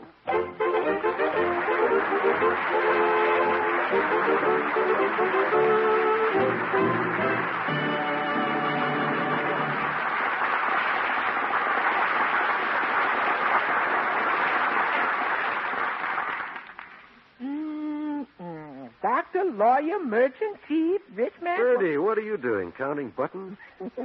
No, sir, Mr. Wall. I'm counting the people I know who like parquet margarine. Judge Hooker, he's the lawyer. Merchant, that's Mr. Peavy, and then there's some... Well, it doesn't make any difference who you name, Birdie. Everybody likes things that taste good. And believe me, parquet margarine is delicious. I know it, Mr. Wall. Last night I used parquet in a casserole dish, and I thought Mr. Gildersleeve would never stop eating. My, you should see that man. Well, Gildy likes things well flavored, all right, and he feels pretty strongly about economy and quality, too. And parquet pleases him both ways. You should see that man waiting. Parquet margarine pleases everybody when it comes to economy and quality. After all, it's the margarine of Kraft quality. It's made from only the choice products of American farms, and every delicious pound is enriched with 15,000 units of essential vitamin A. And when you stop and think that parquet costs only about half as much as the most expensive spread, my. Yes, Bertie, you can go right down the list. The wives of all kinds of men from all parts of the country, they all like the quality and economy of parquet. Doctor, lawyer, merchant, why, everybody likes parquet margarine because it tastes so good. That's Parkay, parquet margarine made by Kraft.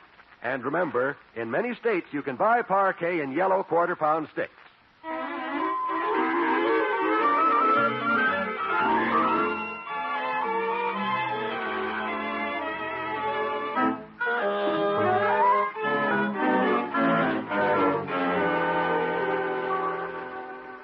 Well, it looks as though the great detective Gildersleeve is on another case, a very mysterious one.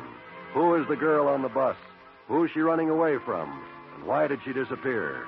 That's what the great Gildersleeve would like to know. Just can't understand this thing, Bessie. I wonder what kind of trouble that girl is in. I don't know, Mr. Gildersleeve. What made her run out of Hogan Brothers department store like that? Maybe there was a sale across the street. Thank you very much, Bessie. You're welcome. Well, I guess the best thing to do is wait here at the water department. Maybe she'll call me back. Mr. Gildersleeve. Yes? While we're waiting, can I go down and get a malt? Yeah. Thanks a lot. How can that girl drink so many malts? Guess I ought to do some work. But how can I? Keep thinking about that girl on the bus. Wonder if she really is in trouble. Yeah. All this excitement is wearing me out. Might as well lean back and relax for a while. Lean too far. Oh! My head. I can see stars. Well, there's the Big Dipper. I hear music, too. Pretty. Better get up.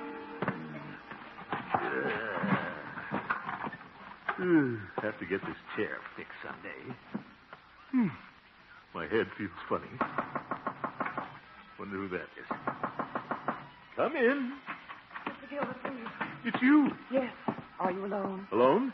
Yes, Bessie's getting them all. Good. I looked for you at Hogan Brothers. They might be listening. They? Yes, Mr. Gildersleeve.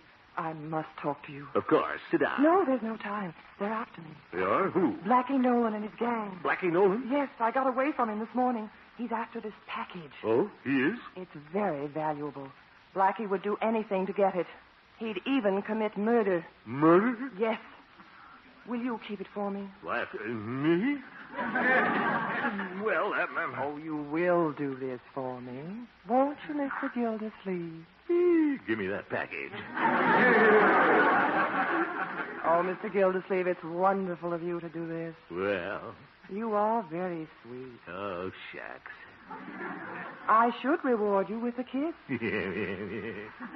But I haven't time. Goodbye, Mr. Gildersleeve. But, miss, when will I see you? Tonight. Meet me at Hogan Brothers at midnight. At midnight? The side door will be open. But... Please don't fail me. Goodbye.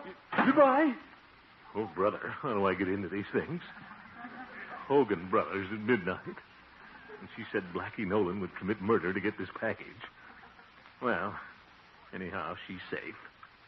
She hasn't got it. I've got it. I've got it.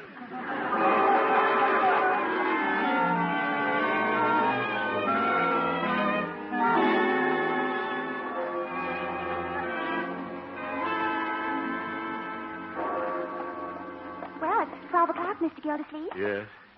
Thanks for coming with me tonight, Bessie. Oh, that's all right. I wanted to come to Hogan Brothers anyhow. What? Well, they're having a hat sale tomorrow, and this is a good time to pick one out. Oh, my goodness. pick out a hat at midnight? Well, sure. And if I find one I like, I'll leave a deposit with the night watchman.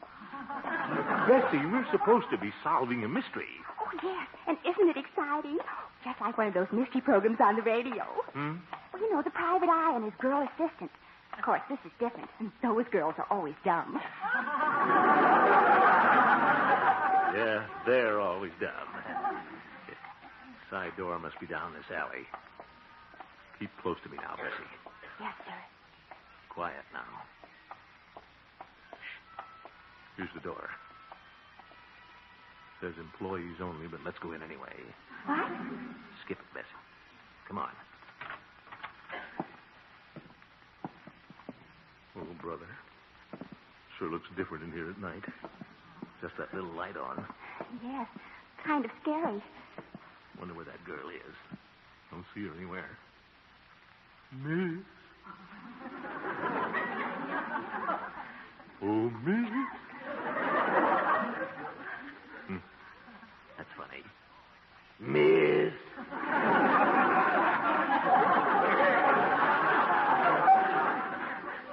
Well, she isn't here. Maybe Blackie Nolan got here ahead of us, Bessie. You may have her locked up here someplace. Shall we go home, Mr. Gildersleeve? Yeah. No, Bessie. She needs my help, and I'm going to find her. Yes, sir. Quiet now. The gang might be hiding in the shadows. Come on. You tiptoe. Yes, sir. We'll start looking on the first floor, and... Bessie, there's the gang. Oh. 4 men with rifles. Don't shoot, fellas. Oh, they're just dummies. We're in the sporting goods department. Yeah. 4 men aiming at one little rabbit. Bessie, better stop and map out a plan of action. All right. We can sit down here on the escalator. We'll have to be systematic about this, Bessie. We have the whole store to cover, so... Mr. Gildersleeve? Hmm? You want to go up to the second floor? Second floor? No. Well, that's where we're going. Oop. Someone started the escalator. Let's get off of this thing, Bessie. Bessie, that proves it. The gang is here. Have to work fast before they catch up with us. Must have her hidden here someplace. You take that aisle over there, and I'll take this one. Yes, sir. Now keep both your eyes open, Bessie. Oh, I will, Mr. Gildersleeve. Melbourne flowers, navy blue. Wonder where they're hiding that girl. Bessie, where are you? Oh, I'm in the kitchenware department. Where are you, Mr. Gildersleeve? I'm in ladies' bathing suits.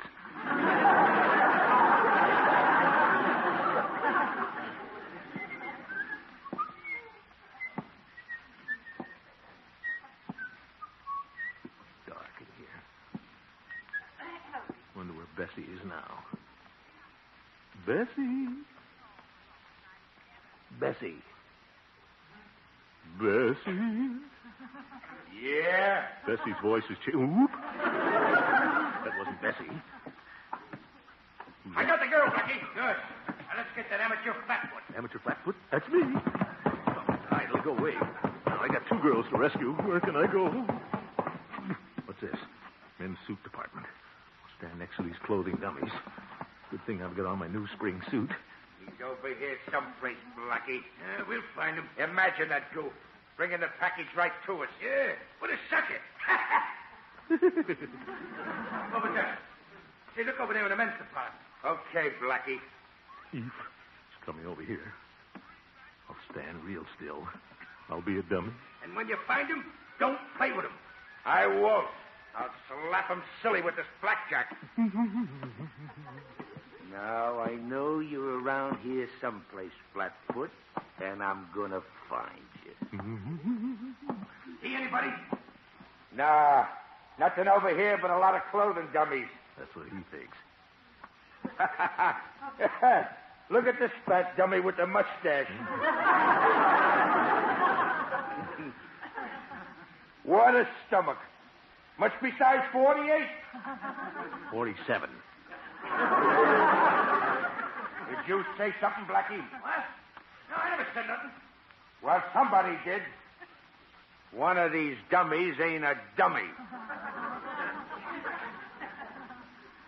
Come on now. Come on, which one of you guys is faking?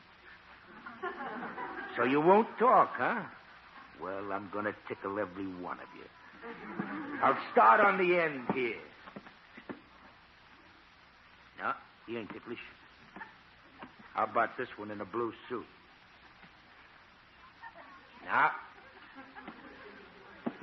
how about you, Fatso?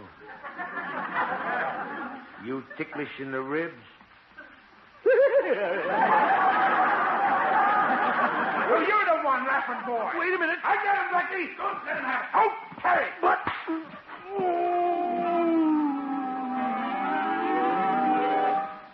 Mr. Gildersleeve. Mr. Gildersleeve. Oh, it's you, the girl on the bus. Yes. Where am I? Well, you're in your office. It looks as though you fell out of your chair and bumped your head. Oh, no wonder I had that horrible dream.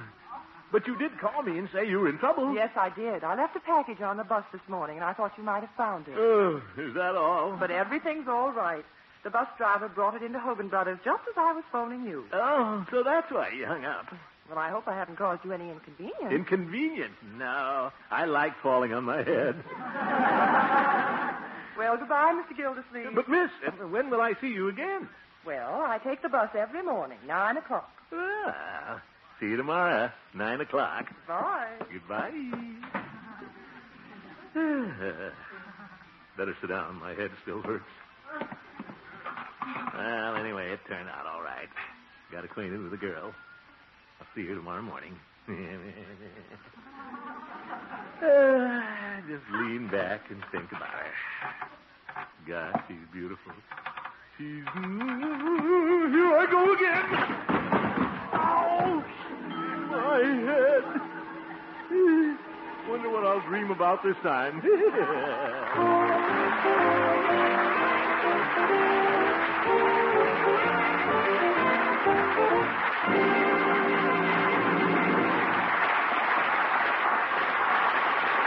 The great Gildersleeve will be back on his feet in just a minute. Have you heard the good news, ladies? In all states where laws permit, you can now get yellow parquet. Yes, parquet. The same delicious spread with a wonderful flavor now comes in handy quarter-pound sticks already colored a rich golden yellow. You'll find yellow parquet costs a little more, largely because of the federal coloring tax. But it's a real saving for you in time and trouble. Try the new yellow parquet in quarter-pound sticks. Remember, where state laws permit, you can get this delicious spread, golden yellow, ready to serve. Of course, you can still buy white parquet at the low economy price. That's Parkay, parquet margarine made by Kraft.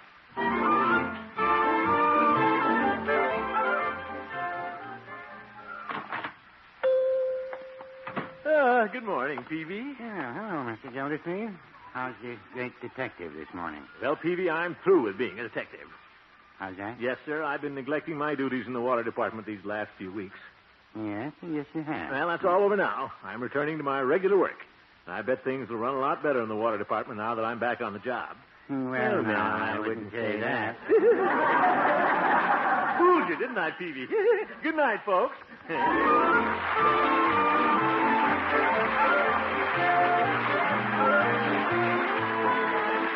The Great Gildersleeve is played by Harold Perry. The show was written by Gene Stone and Jack Robinson with music by Jack Meakin.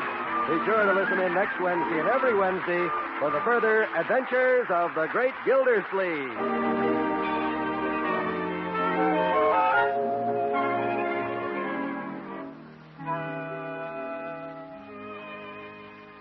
You'll like this pleasant, quick way of making leftovers more delicious. Just add a little Kraft prepared mustard, and you add a lot of tang. Hidden flavors in boiled ham, sausage, most any meat pop right out. Every bite tastes better. Now you can get two kinds of Kraft mustard. Salad mustard, delicately spiced for those who prefer a milder flavor, and Kraft mustard with snappy horseradish added. Have both kinds in your pantry. Then with every meat dish, hot or cold, just add a little mustard, and you'll add a lot of tang. Kraft's prepared mustard.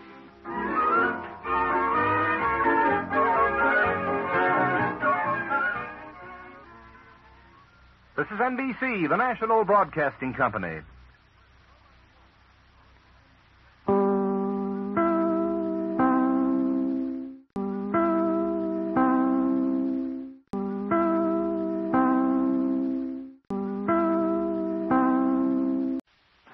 Kraft Foods Company presents Harold Perry as the Great Gildersleeve.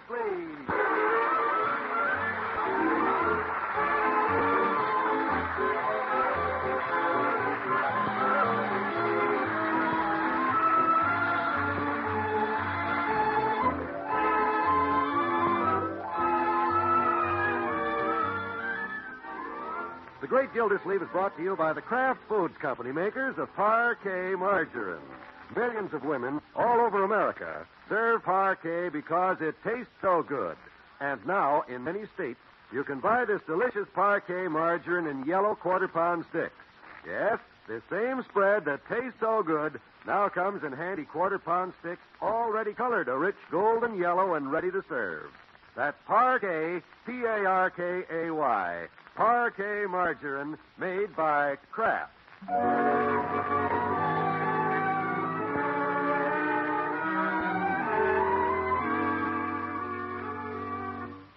Well, everybody likes to know a millionaire, and the Great Gildersleeve knows one. Gildersleeve hasn't seen his wealthy buddy since they were school chums together. Good old Benjamin Barton Clay. Of course, I used to call him Benji, being one of his intimate friends. Is he the Benjamin Clay who owns all those radio stations, Uncle? That's right, Marjorie. He's driving to... Hey, maybe he'll give me a job on the radio, like a little beaver. Bad man with arrow. Ugh, ugh. Oh, my goodness. Young man, I don't want you pestering Mr. Clay while he's here. I want you to be on your best behavior. I always am.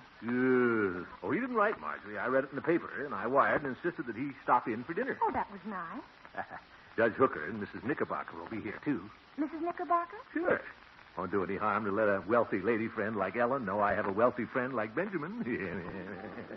What's he like? Is he handsome? Handsome? Well, Ben isn't exactly good-looking, my dear. In school, he never was as popular with the girls as, well, somebody I know. Who? Me, Leroy. Oh. You mean with all that money, he still wasn't popular? Well, Ben was the kind of fellow that girls didn't seem to go for. He was awkward, couldn't dance, had big ears. What's wrong with big ears? Yes. Well, in his case, Leroy, they were too high off the ground. Ben was a tall, skinny boy. In fact, I used to call him String Ben. Oh, brother. All right, Leroy. You children better change for dinner. It's nearly 6 o'clock. Mr. Gildersleeve, Yes, Bertie? that stove's acting up again. Oh? All I'm cooking on is 2 burners.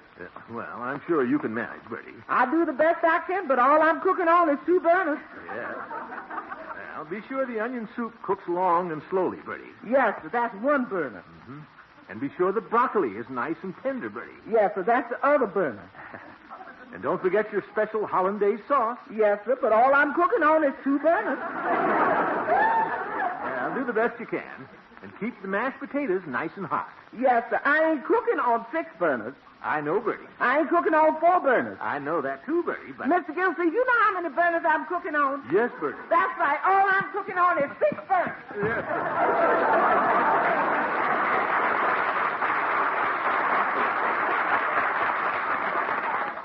And all the time I thought it was 2.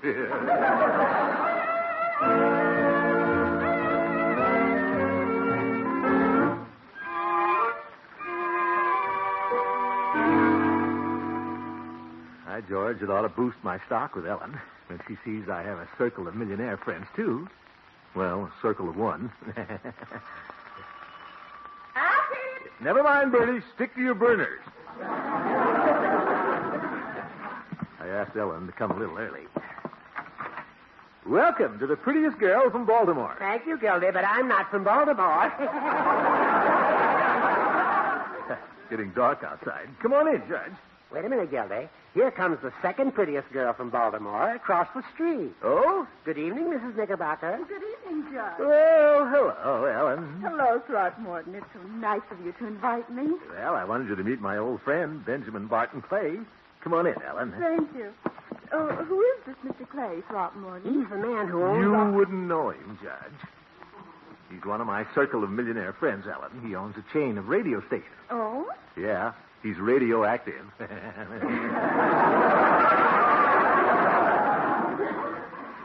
Did you get it, Judge? Yeah. That's a lovely evening dress, Mrs. Knickerbocker. Yes, indeed. You look beautiful, Ellen. Very springy. I'm glad you like it. You bet. Marjorie, will you show Mrs. Knickerbocker where to put her coat? Of course. Will you come upstairs, Mr. Knickerbocker? Thank you. Yeah, hurry back, Ellen. Ta-ta. Lovely.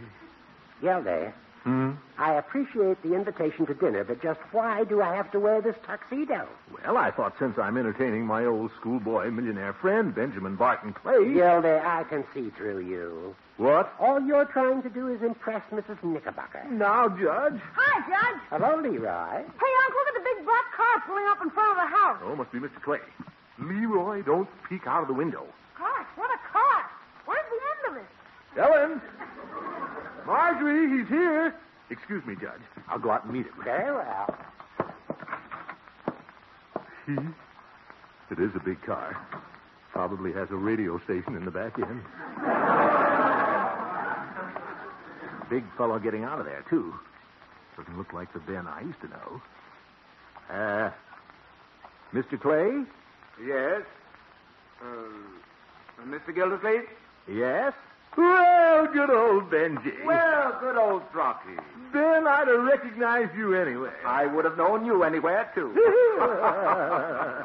Come on in. Let me take your bag. Oh, no, that won't be necessary. I have to go on to Dexter after dinner. Say, you seem to have plenty of bags. Why don't you spend the weekend? Well, thanks, but I have a deal on to that radio station. Oh, yeah. Well, come on in, Ben. I want you to meet some friends of mine. I want them to meet you. I didn't know you were going to dress for dinner. Well, don't be embarrassed. We dress several nights a week. Some weeks. Well, I hope you'll forgive my tweet. Oh, sure. Mr. Clay, I want you to meet Judge Horace Hooker, Summerfield's most distinguished barrister. Well, how do you do, Judge Hooker? Delighted to meet you, Mr. Clay. Thank you. And this is my little nephew, Leroy. How do you do, Leroy? Hi. Hey, Unc, I thought you said he was a tall, skinny guy with big ears. Leroy? He looks more like a movie actor. Well, thank you, son. Oh, yes, he does. Just like Donald Wood. You have changed, Ben. I was just explaining to Leroy that when we were boys together, Ben, I used to call you String Ben. Oh, that's right. And I used to call you Tubby. Yes, that's right. Well, by George, it's great to have you in Summerfield, Benji. Oh, it's nice to be here. Remember the last time we... Well, here comes Ellen. Ellen? Rocky, you didn't tell me you were married. Married? And to such a beautiful woman. Oh, no, Benji. She's just a friend from Baltimore. Mrs. Knickerbocker, may I present Mr. Clay? Well, how do you do, Mr. Clay? How do you do? Excuse me. I thought you two were married. Oh, no. I'm unattached at present. Well. How about you, Ben? I suppose you're married by now. Married? Oh, why, nobody would have a tall, skinny millionaire like me. Eh, Rocky? Dinner served, Mr. Gildersleeve. Oh, thank you, Bertie. Well, let's all go into dinner. All right. Care to take my arm, Mrs. Knickerbocker? But Baltimore, you say, Mrs. Knickerbocker? Yes. Well, we'll have a lot to talk about. Care to take my arm, Gildy? Oh, shut up, you old goat.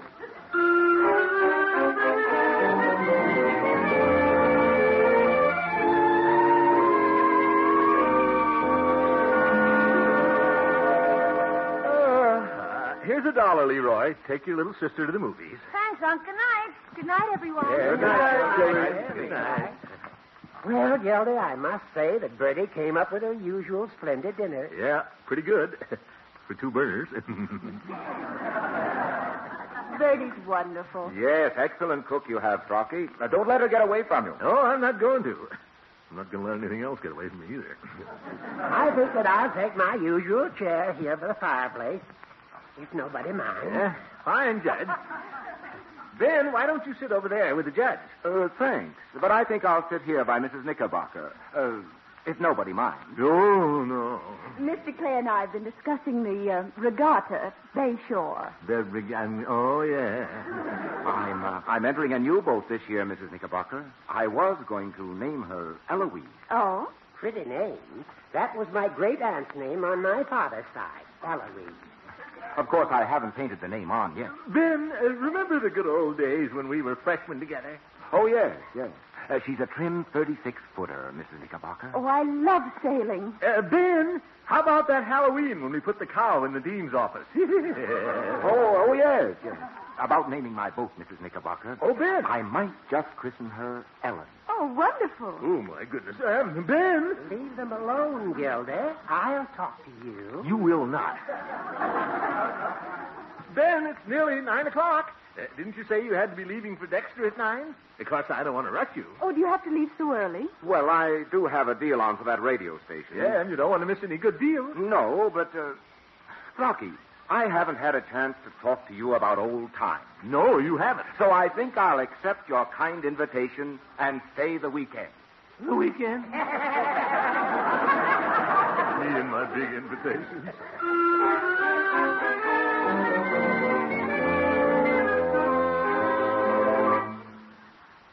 What time is your millionaire friend going to have breakfast this morning, Miss Gildersleeve? I don't know, Bertie. He came in pretty late. Took him a long time to take Mrs. Knickerbocker across the street last night. Yes, sir. Want some more black coffee?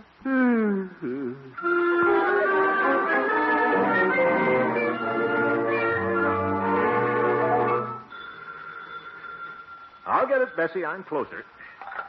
Water Department. Commissioner Gildersleeve speaking. This is Ben. Did you phone for me? Oh, hello, Ben.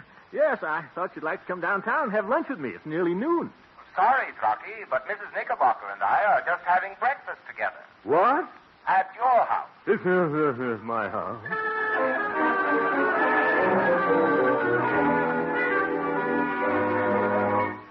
Ben, I want you to come to our Jolly Boys Club meeting tonight. Group of professional men who get together every Saturday. Well, that's nice of you, Trocky, but I've always been a little shy about meeting new people. Shy, he says. Now, why don't you go ahead to your meeting, and I'll call Ellen and take her dancing? No, he's calling her Ellen.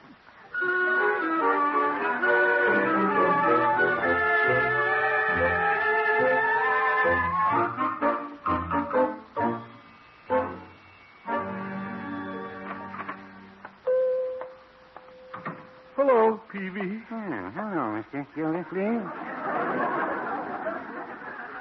Give me some cigars, Peavy. Very well. Are they cigars for yourself or your wealthy house guest? They're for me, Peavy. That's too bad. I've got one that's loaded. Loaded, you have?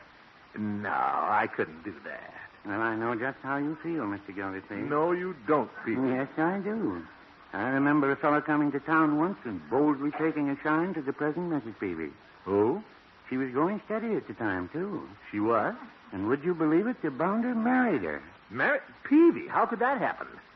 I was the bounder. You... Well, Peavy, this bounder is carrying things too far. After all, he is my house guest. Yes. Not only that, we were old school chums. Yes. And no old school chum should try to take another old school chum's lady friend. I know I wouldn't. Well, no, I wouldn't say that. Well, I wouldn't. He can't leave town too soon to suit me. He's leaving town, you say? Leaving town tomorrow morning to buy that radio station in Dexter. And I'm going to help him pack his bag. Oh, there you are, Crocky. Hello, Ben. Your office said I'd find you here. Mr. Clay, I'd like you to meet an old friend of mine, Mr. Peavy. How do you do, Mr. Peavy? I'm glad to make your acquaintance, Mr. Clay. I've heard a lot of nice things about you. Just telling Peavy how sorry I am you have to leave tomorrow. Oh, that's what I want to talk to you about, Crocky. Why should I go to Dexter? I'm going to buy the station here in Summerfield. What? Yes, I'll be around Summerfield for a long time. Congratulate me, Crocky. Congratulate you? Oh, yes. Let me buy you a cigar. Thank you. Peavy, give Mr. Clay that special cigar you were telling me about.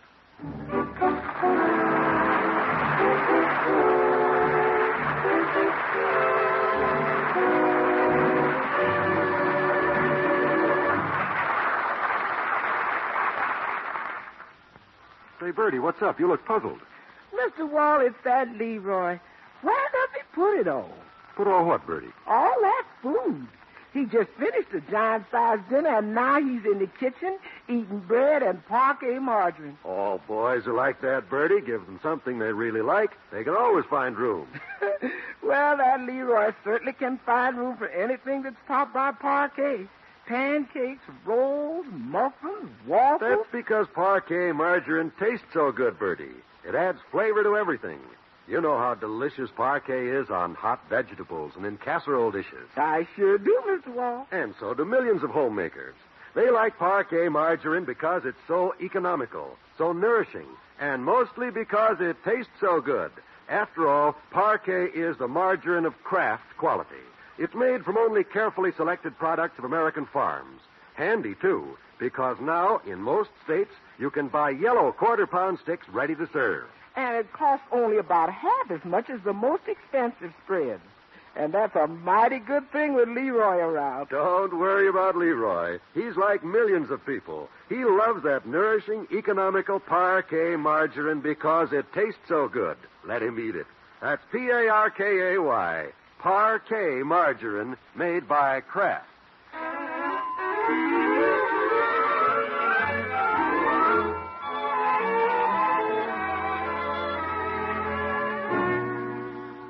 Well, the great Gildersleeve invited his millionaire friend to Summerfield to impress Mrs. Ellen Knickerbocker.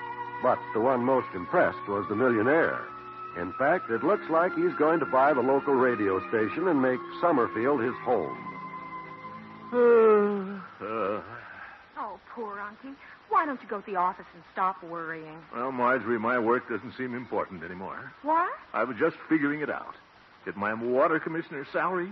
Do you know how long it would take me to become a millionaire? Oh, now, Unky. Saving $25 a month, it would take me 3,333 and a third years. Mr. Benjamin Barton Clay can have Ellen. It isn't worth it. Oh, Unky, money has nothing to do with love. Since when? Don't be silly. Mrs. Knickerbocker has plenty of money. She likes to be with Mr. Clay because he's entertaining. While you're moping around the house, he's out showing her a good time. Well, Marjorie... Mrs. Knickerbocker said just this morning she wished you'd spend more time with them. She did? Uh-huh. They're out playing golf right now. Why don't you join them? You mean horn in? Oh, Marjorie, millionaires don't do things like that. Well, so what? You're no millionaire. See, that's right. I won't be for 3,000 years.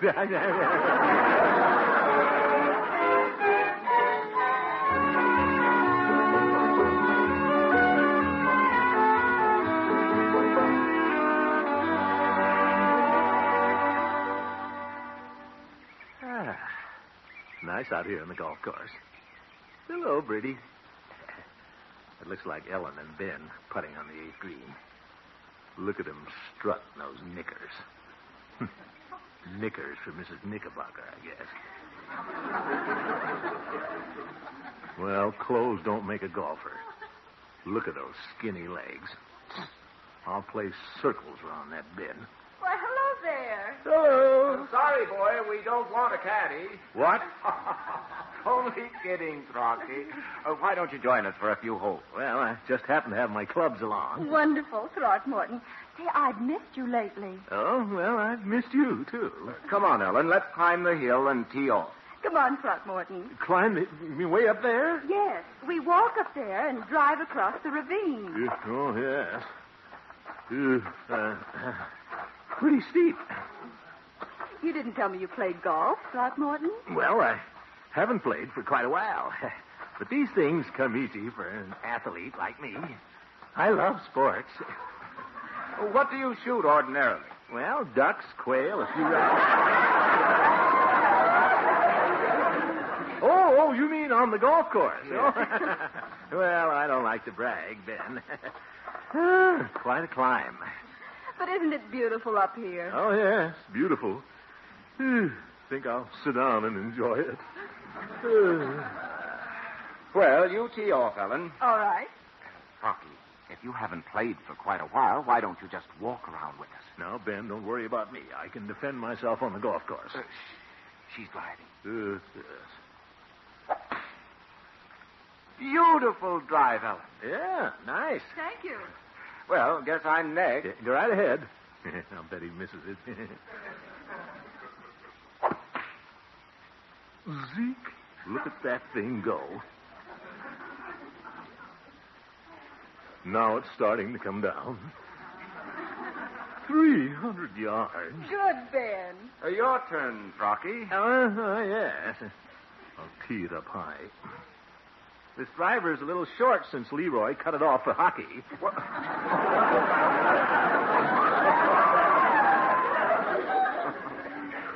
Take your time, Throckmorton. 4.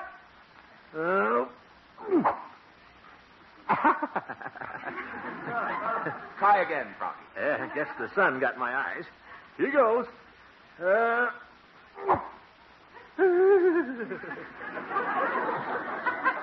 Concentrate, Throckmorton. Oh, I will, yeah. I won't miss again. Just practice swings. Oop. What's par on this hole? 3. Well, that's 3. Think I'll pick up my ball and go home.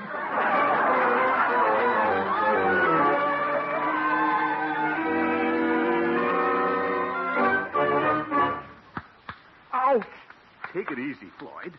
I'm awfully sore between the shoulder blades. Oh, don't worry, Commish. Little Floydie Munson studied this stuff in barber college. I got the touch of a masseuse. You've got the touch of a moose. Hey, how'd you get the kink in your back, Commish? Stooping over, reading water meters? Yes, Floyd.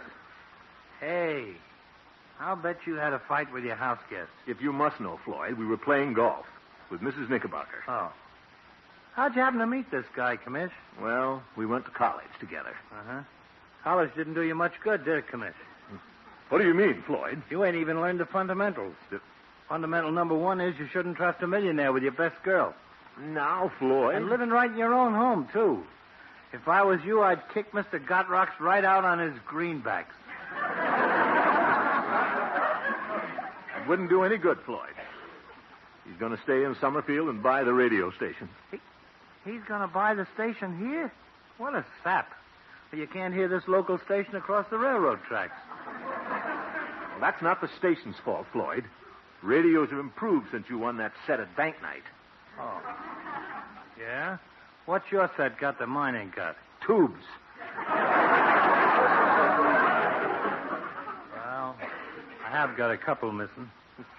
Say, Commish, why don't you tear some tubes out of your set so it sounds like mine? What? Then tune in your radio for them and blame it on the station. Floyd, I couldn't do a thing like that.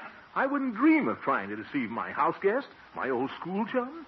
Well, look at it this way, Commish. The station ain't so hot, you'd really be doing the guy a favor. Well? Besides, you'll get him out of town and get your girlfriend back. Well, if I have a chance to do my old school chum a favor, I should do it. And a boy, Commish.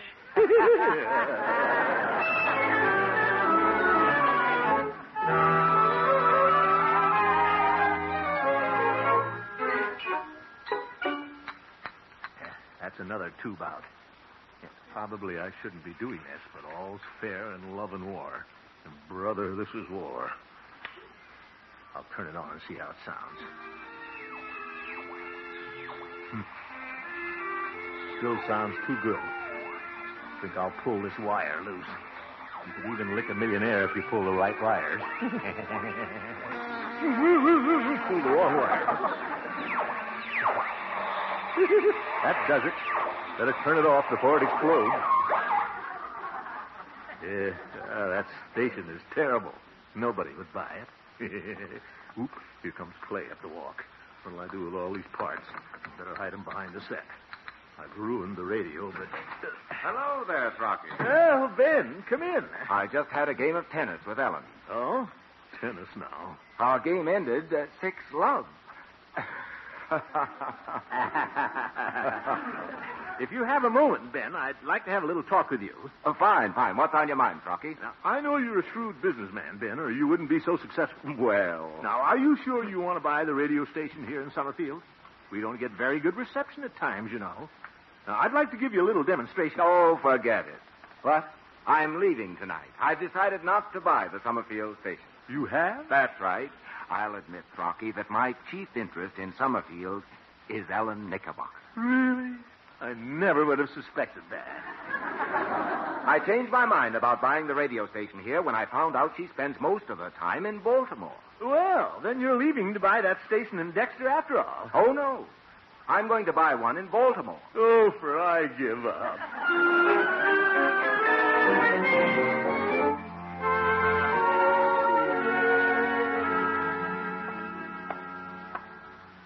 Well, I can see the handwriting on the wall. I don't like what it says either. But I'll be a good loser. I hope they'll both be very happy in Baltimore. Throckmorton. Hello, Ellen. Oh, come in. No thanks. I haven't time. Just dropped in to congratulate you. Congratulate me. Yeah, I hear you're going back to Baltimore. Where did you hear that? Well, I heard it from Ben. Oh, but Throckmorton, did you hear it from me? You? But Ben said... I said I might go back. Throckmorton, your friend Mr. Clay is inclined to take too many things for granted. Well, he is inclined to take things. And I don't like to be told when I'm going to play golf, when I'm going to dance, even when I'm going to eat. I like to be asked for dates, Throckmorton. So, why don't you ask me? Me? I'm not doing anything tonight. Well, for... Ellen, how about a date tonight? I'd love it. Where'll we go? To Hogan Brothers. I have to buy a new radio.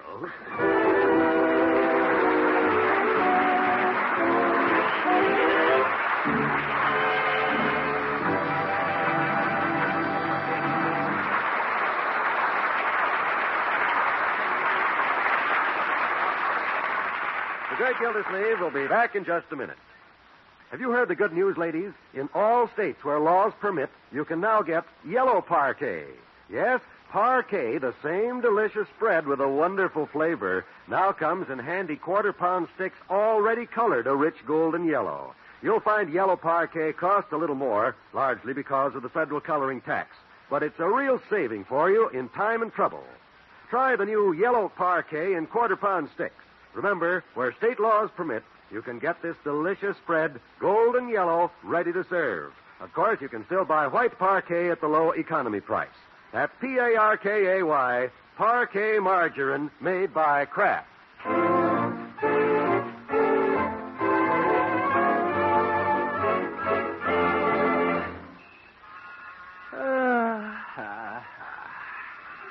Beautiful night, Ellen. Isn't it? I didn't think I'd be sitting on the porch swing with you tonight. You know, Throckmorton, I think I'm as relieved as you are that Ben has left town. Now, Ellen, Ben wasn't a bad fellow. We parted the best of friends. He shook my hand, wished me luck, and said no hard feelings. I think I'll smoke this cigar he gave me. Yes, sir. I'll never forget good old Benji. Oh! What a dirty trick. That's the cigar I gave him. Good night, folks.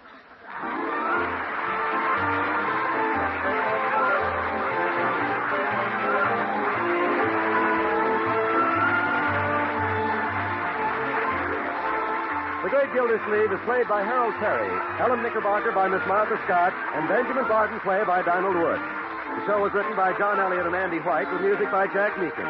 Included in the cast are Walter Tetley, Mary Lee Robb, Lillian Randolph, Earl Ross, and Dick LeGrand. This is John Wald saying goodnight for the Kraft Foods Company, makers of parquet margarine and the famous line of Kraft quality food products.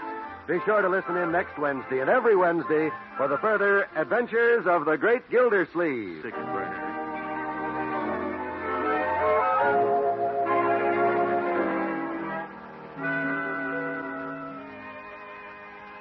You like this pleasant, quick way of making leftovers more delicious. Just add a little Kraft prepared mustard and you add a lot of tang. Hidden flavors in boiled ham, sausage, most any meat pop right out. Every bite tastes better. Now you can get two kinds of Kraft mustard. Salad mustard, delicately spiced for those who prefer a milder flavor, and Kraft mustard with snappy horseradish added. Have both kinds in your pantry. Then with every meat dish, hot or cold, just add a little mustard, and you'll add a lot of tang. Kraft's prepared mustard.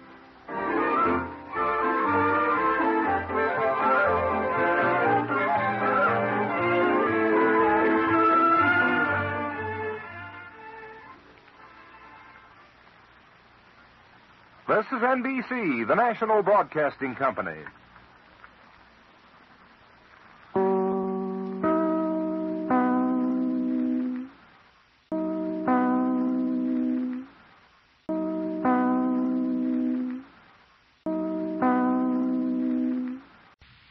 Leroy The Kraft Foods Company presents Harold Perry as the Great Gildersleeve.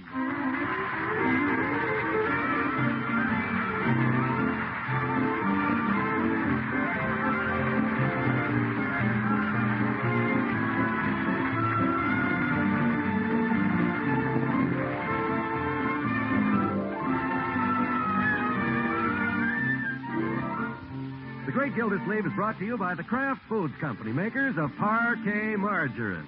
Millions of women all over America serve Parquet because it tastes so good. And now, in many states, you can buy this delicious Parquet Margarine in yellow quarter-pound sticks. Yes, the same spread that tastes so good now comes in handy quarter-pound sticks already colored a rich golden yellow and ready to serve. That's Parquet, P-A-R-K-A-Y, Parquet Margarine, made by Kraft.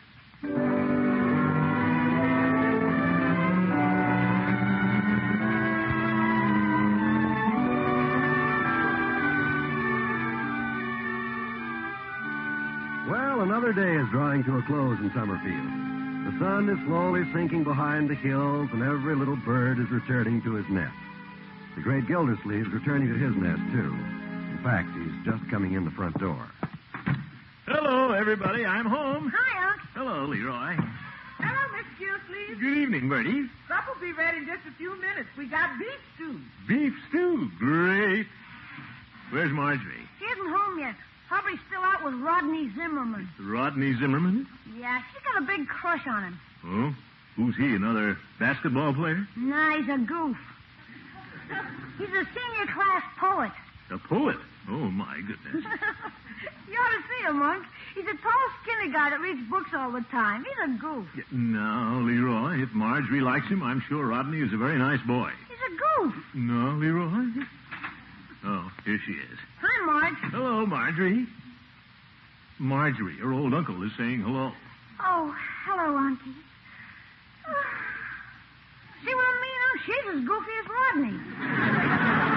Oh, Rodney, he wrote the most beautiful poem about me today. Who is Marjorie? Who is she? I wish I knew this mystery. Well, what? Lips like cherries, apple cheeks, soft complexion like a peach. Sounds like a fruit salad. Oh, Unky, fairest of the fair mayhap, Rodney is a great big sap. You little roughneck, you don't understand Rodney. He's sensitive and artistic. He's a goof. He is not. That will do, Leroy. You may go upstairs, young man, and get ready for dinner. Pronto. Okay. Oh, Rodney! Wherefore art thou, Rodney? You little weasel. Yes, no, Marjorie. Well, he shouldn't say those things. Just because Rodney's different. He's sweet and thoughtful. Of course, sometimes I wish he weren't so shy. What? Well, we're having our costume dance at school Friday night, and I know Rodney wants to take me, but he's too bashful to say anything. Oh? So I invited him over here tonight. Maybe if I encourage him enough, he'll ask me. I'm sure he will, my dear. Well, better get ready for dinner now. All right. Oh, Rodney, he has such soulful eyes. A poet. What next? Miss Gildersleeve. Yes, Bertie? Everybody ready for supper? The beef stew's done. All right. Roses are red, violets are blue. Okay, Bertie, serve the beef stew. Huh? I'm a poet, too.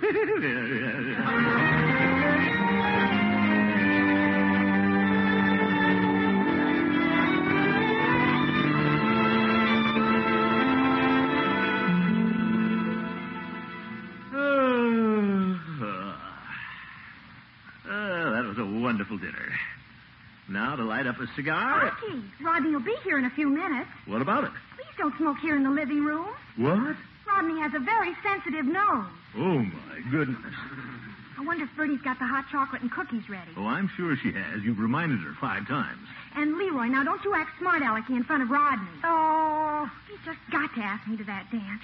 If anything upsets him, he's liable to run right out of the house. Oh, don't worry, my dear. I'll get... Oh, there he is. Want me to get it? No, Bertie, I'll get it. Be nice now, Unky. Remember, he's terribly shy. Yes, I will.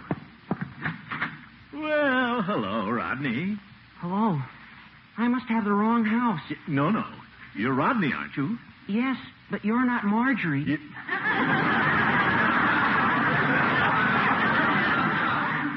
Hello. You see, I'm Marjorie's uncle. Oh. The one with the mustache. Won't you come in? Well, I could come back some other time. No. Come in. Well, all right. Marjorie's right here in the living room. Marjorie, here's Rodney. Hello, Rodney. Hello. And this is Marjorie's little brother, Leroy. Hi. Hello. Sit down, Rodney. Thank you. Well, so you're Rodney Zimmerman. Yes, sir. Yes, sir. Well, Rodney, Marjorie's certainly been looking forward to your visit tonight. Yeah, she wants you to invite her to that. Isn't it time for you to do your homework, my boy? Homework? Yes, up in your room. Oh, yeah. Yes. Say goodnight to Rodney. Night, Rodney. Oh, good night. Good night, Leroy. Good night, sister dear. Polite little fellow. Well, so you're a poet, eh, Rodney? Yes, sir. Uncle Mort. Well, I take quite an interest in the poets myself. You do? Do you like Bobby Burns? Well, it's a pretty good cigar, but I usually smoke... Oh, the poet. Uncle Mort. What, Marjorie? Aren't we keeping you from your work? Work? Why, no, I work from 8 to 5 every day. Oh, yes, of course. Excuse me, Rodney, I have some work to do in my den. Statistics. I'll just leave you two alone. Good night, Uncle Mort. Good night. Good night, Rodney. Good night, sir. He looks like a poet, all right. Needs a haircut. Well, I hope he invites Marjorie. I think I'll leave the door open. See what he says. I'm glad you came over tonight, Rodney. So am I, Marjorie. I love that poem you wrote about me, Rodney. I'm glad you did, Marjorie. Ye gods, you'll never ask her at this rate. Rodney. Yes? I've got my costume all picked out for the dance Friday night. You have? Yes. I'm going as Elizabeth Barrett Browning, and you'd look wonderful as Robert Browning. That is, if you were going to the dance. Yes. Can't he take a hint? Marjorie. Yes? About that dance. Yes? There's something I want to ask you. There is, Rodney? Here it comes. Hot chocolate coming up. Thank you, Bertie. And here's a cup of chocolate for you, Mr. Poet. Thank you. And eat lots of them cookies. It'll fill you out a little. Thank you. Here's a little poem I wrote. If you want something more to eat, Bertie's chocolate can't be beat. Oh, my goodness, Bertie, too. Rodney, you were saying something about the dance. Dance? Oh, yes. Well... Come on, Rodney. If you weren't going with anybody else... Yes? Yes? Well, I thought maybe you'd like to... Can't hear him. I'll just lean out of the door a little. Well, that is... Marjorie, why don't you go with... 3 to 5. Oh, you... Auntie. Hello, children. Just thought I'd drop in for some chocolate. Uncle Mort, you made Rodney spill his all over his vest suit. Oh, that's all right. It's a brown suit. Well, I better be going. Good night. But Rodney... Good night, Marjorie. Rodney, wait. Oh, Auntie, he was just going to ask me. You ruined everything. I sure did.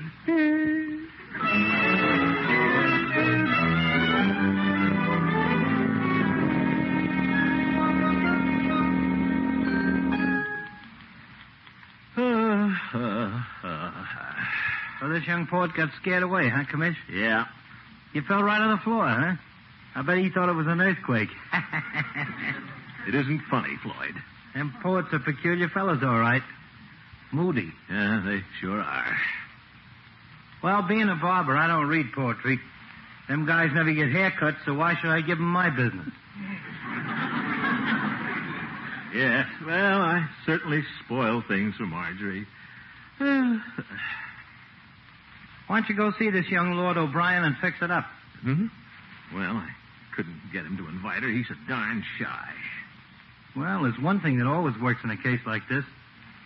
The green-eyed monster. Who? That's right, Commish. Jealousy. Oh, for heaven's sake. Yeah, you just make him think some other kid's going to take her. He'll get over that shy stuff in a hurry. Well, I don't know, Floyd. I tell you, it works, Commish. Why, if it wasn't for jealousy, I wouldn't be married to Lovey today. You wouldn't? Nope. When I was going with her, I was about to run away and join the Navy. Then I noticed some guy leaving her house every time I'd go over to see her. You did? Yeah. Made me so jealous, I broke down. Proposed to Lovey. After we got married, I found out that guy was just a bill collector.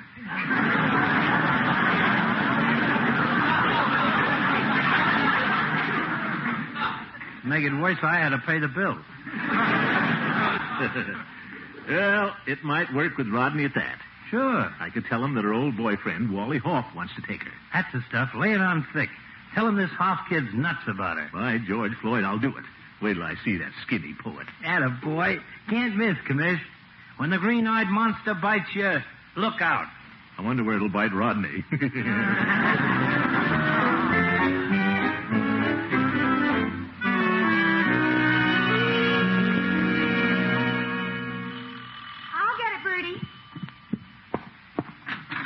Hello, Marjorie. Rodney, what a surprise. Come in. Thank you. Just thought I'd stop by on my way home from school. Marjorie. Yes? Marjorie. Yes? Marjorie, will you go to the dance with me? Oh, I'd love to, Rodney. I thought you'd never ask me. Well, I've been afraid to. I thought maybe you'd rather go with Wally Hoff. Wally Hoff? Well, you used to like him, and I thought maybe you still did. Oh, that's silly. I don't like Wally anymore. In fact, I can't stand him. Well, I'm glad of that, because if I thought you still liked him, I'd go out of your life forever. Rodney. Oh, I'm so excited. I want to show you my costume. I'll run up and get it. Gee, she likes me better than Wally Hoff. I never would have thought. Well, Rodney. Oh. Hello, Mr. Gildersleeve. You're just the boy I wanted to see. Rodney, I've got some bad news for you. What? I'm afraid you've got a rival for Marjorie, my boy. A rival? Who? Wally Hoff. Wally Hoff? Why, I thought she didn't like him anymore. That's what you think. But she said she couldn't stand him. Well, she may have told you that. But you know how women are. Yes, I guess I do. Rodney Zimmerman, you've been a fool. Huh? Oh, hello, Uncle Mort. Rodney, here's my costume. I hope Wally Hoff likes it. What? You don't have to spare my feelings, Marjorie. Your uncle told me how you still like Wally. What? Yep, I sure did. I'm sorry I asked you to go to the dance, Marjorie. You asked her? Oh, my goodness. Rodney, listen to me. It's all right, Marjorie. You go with Wally. I'll just sit in my room and read Tennyson. Tennyson? Rodney, I was only joking. Farewell forever. Rodney! Oh, Auntie, look what you've done. Now he'll never ask me. What? Green-eyed monster, wait till I see that Floyd.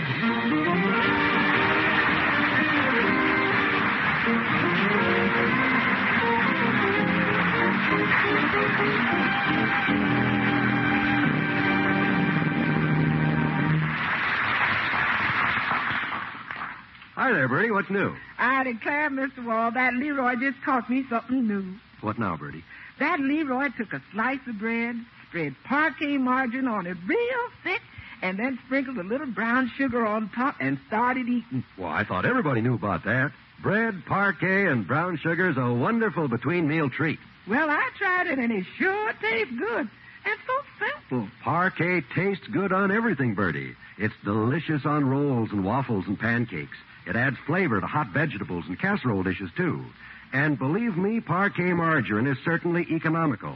Why, it costs only about half as much as the most expensive spread. I know it's economical, Mr. Wall, but what's important to me is how good it tastes. Well, that's important to everyone. That's why millions of women serve parquet margarine every meal.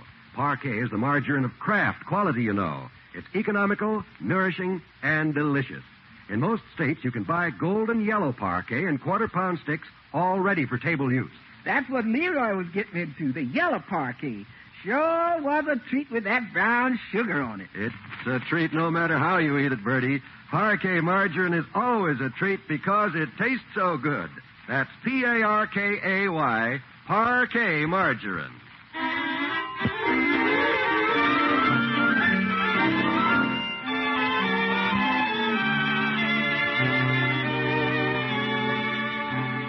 Well, it's the night of the costume dance at the Summerfield High School. But it's an unhappy night for Marjorie.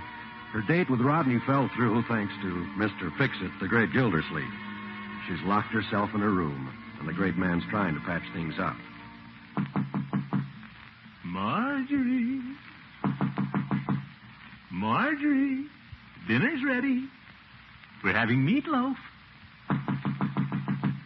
She can't still be mad at me. Let me alone. I never want to speak to you again. Guess she can.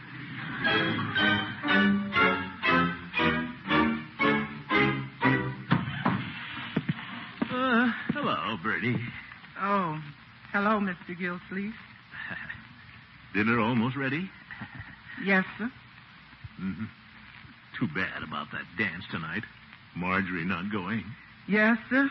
Poor little Marjorie. Well, I'm sorry it turned out this way. I was just trying to get Rodney to take her, but it didn't work. It sure didn't. Poor little Marjorie. Bertie, I said I was... Everybody's going to be at that dance, laughing and having a good time. Everybody but poor little Marjorie. Bertie? Yes, sir. All them other girls will be there with their boyfriends. All but poor little Marjorie. But, Bertie, I told you I was just trying to fix things. You fix things all right. Poor little Marjorie. I don't want any dinner.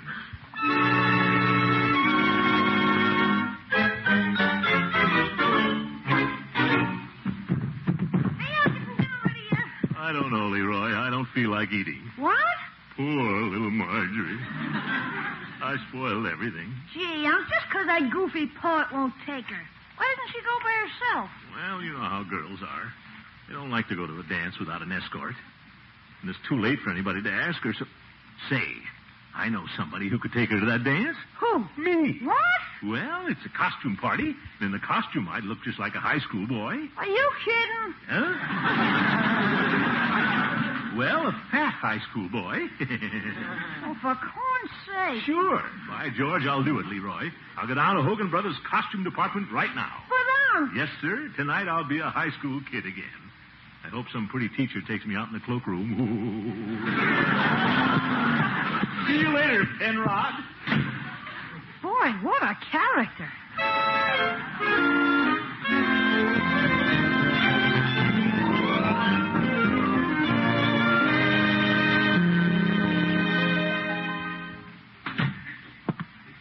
May I help you, sir? Yes. Yes, I want to rent a costume. I'm going to the high school dance tonight. You? Well, yes, I'm taking my niece. Oh, I'd like to get something that would make me look romantic. Well... Maybe I could go as Romeo. Sir, we don't have Romeo costumes size 48. Oh? Well, do you have any poet costumes? Not in your size. Mm-hmm. I'm afraid I have just one costume left that will fit you. What's that? A lion. Did you say a lion? Yes. It was used in the senior class production of The Wizard of Oz. The Cowardly Lion. Yeah. Fatty Milligan played the part. That's ridiculous. How can I dance in a lion skin? Well, just hold your partner with one arm and your tail with the other. My tail? Now look here. And I can't help you. That's all we have. Well, got to have a costume. Guess I'll have to take it. Very well. Just a moment. A lion. And a cowardly one at that. Well, I got to do it for Marjorie. Here you are, sir. You can use that dressing room right there. Thanks.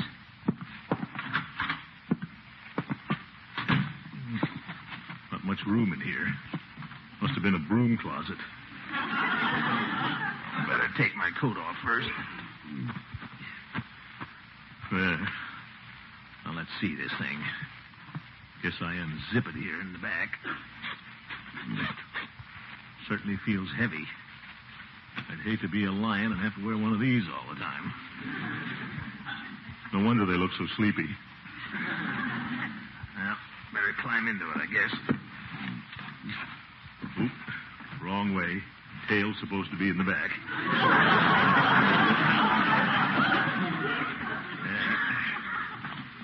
Guess I'm in all right.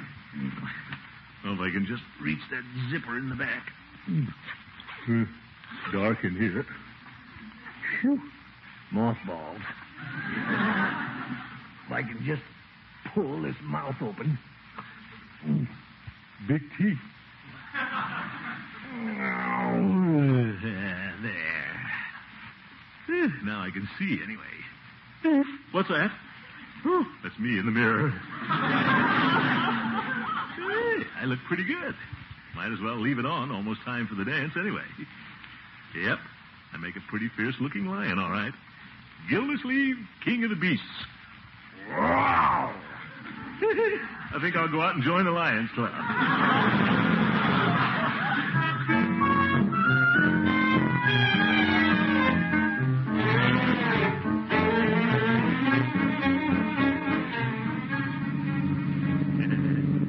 Bet I look funny driving this car in a lion skin. Kind of hard to steer with these paws. Uh-oh, there's a policeman standing there in the corner. He's the one that gave me a ticket last month. I'll have some fun with him. Hey, officer! What? Oh! He even dropped his billy club. Yeah, that'll teach him. Think I'll drop in the drugstore and scare Peavy.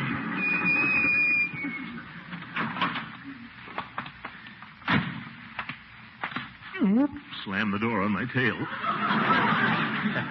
Didn't even feel it. There. I know. I'll crawl in on all fours and really scare Peavy. There he is behind the candy counter.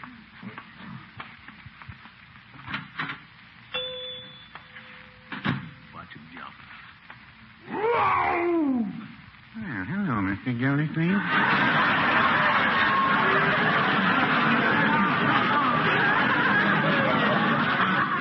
I'm supposed to be a lion. So I gathered. What are you intending to do, Mr. Gildersleeve? Join the circus? No, Petey. I'm taking Marjorie to the school dance tonight. How's that? Well, she didn't have a date, so I'm sort of substituting. In this outfit, I'll look just like a high school boy. Well, no, I wouldn't say that. All right, Petey. Say, maybe I'd better call Marjorie and tell her to be all ready, huh? Well, there's the phone booth. Help yourself. Yeah. Guess I can dial with one of my claws. Why do they make these booths so small?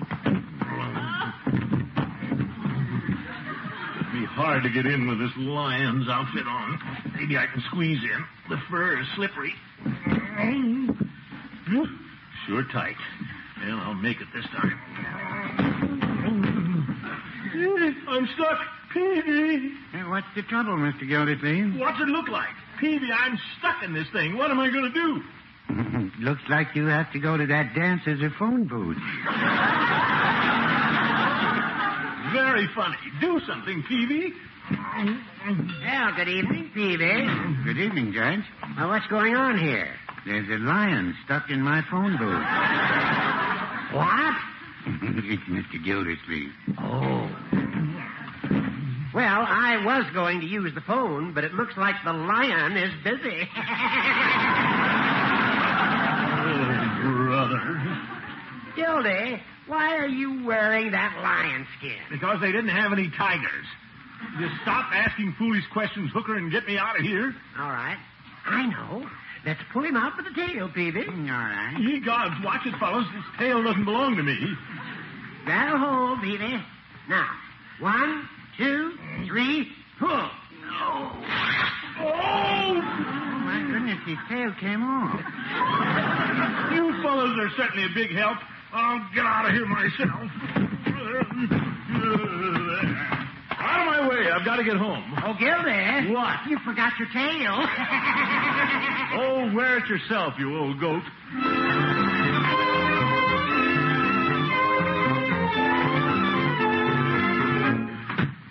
Marjorie, I'm home. Marjorie. Uncle Mort. There you are.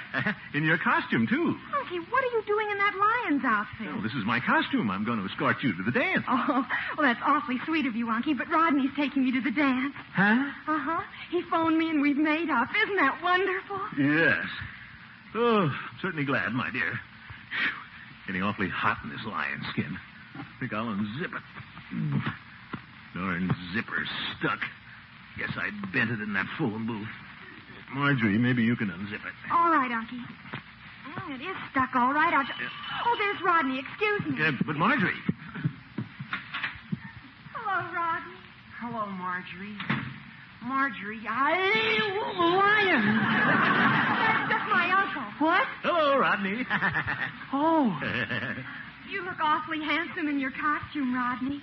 And you look beautiful, Marjorie. Thank you. Marjorie, will you please unzip me? It's hot in here. How did I ever misunderstand you? How did I ever let you? How did I ever get into this? Marjorie, I'm suffocating.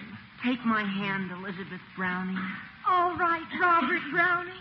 Good night, Unky. Marjorie, you come back here. Come, my fair one. Vision bright. Oh, what a happy, happy night. That's what he thinks. How am I going to Hey, get... is that you, Unky? Yes, Leroy. A lion? Oh, for corn's sake. Listen carefully, Leroy. I'm going to try to get out of this thing. See if you can unzip me. Okay. Uncle won't budge. Oh, my goodness. Uncle, I just thought of a poem. What? Starlight, star bright. It looks like you'll be stuck all night.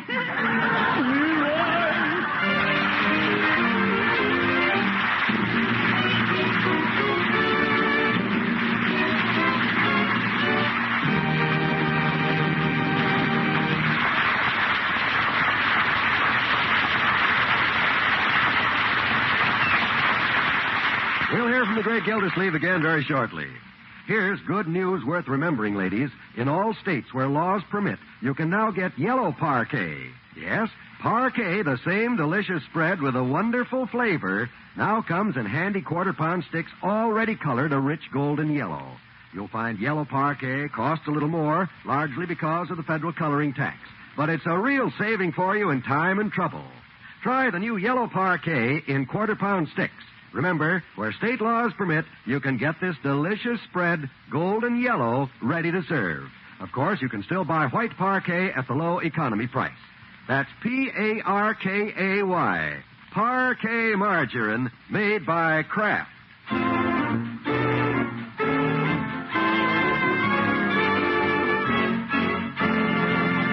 Tonight, ladies and gentlemen, I'd like to tell you about a way you can help build national security. At the same time, build your own security. That way is to buy United States savings bonds.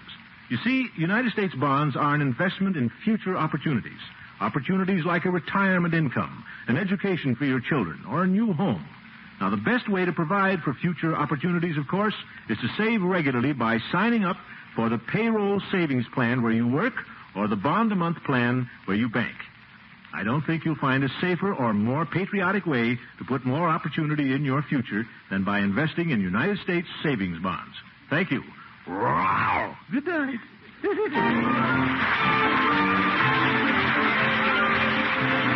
The Great Gildersleeve is played by Harold Perry. It was written by Gene Stone and Jack Robinson with music by Jack Meeker. Included in the cast are Walter Tetley, Mary Lee Robb, Lillian Randolph, Earl Ross, and Dick LeGrand.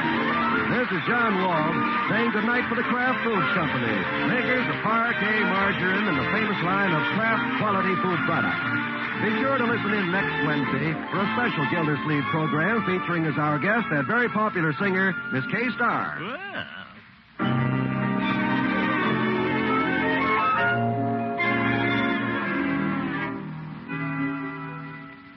You'll like this pleasant, quick way of making leftovers more delicious. Just add a little Kraft prepared mustard and you add a lot of tang. Hidden flavors in boiled ham, sausage, most any meat pop right out. Every bite tastes better. Now you can get two kinds of Kraft mustard. Salad mustard, delicately spiced for those who prefer a milder flavor, and Kraft mustard with snappy horseradish added. Have both kinds in your pantry. Then with every meat dish, hot or cold, just add a little mustard and you'll add a lot of tang. Kraft's prepared mustard.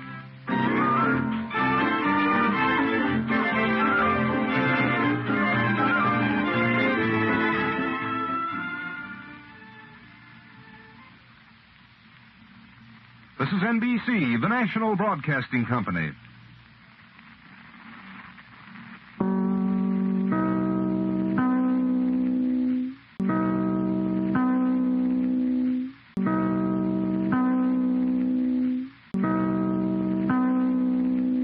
The Kraft Foods Company presents Harold Perry as the Great Gildersleeve.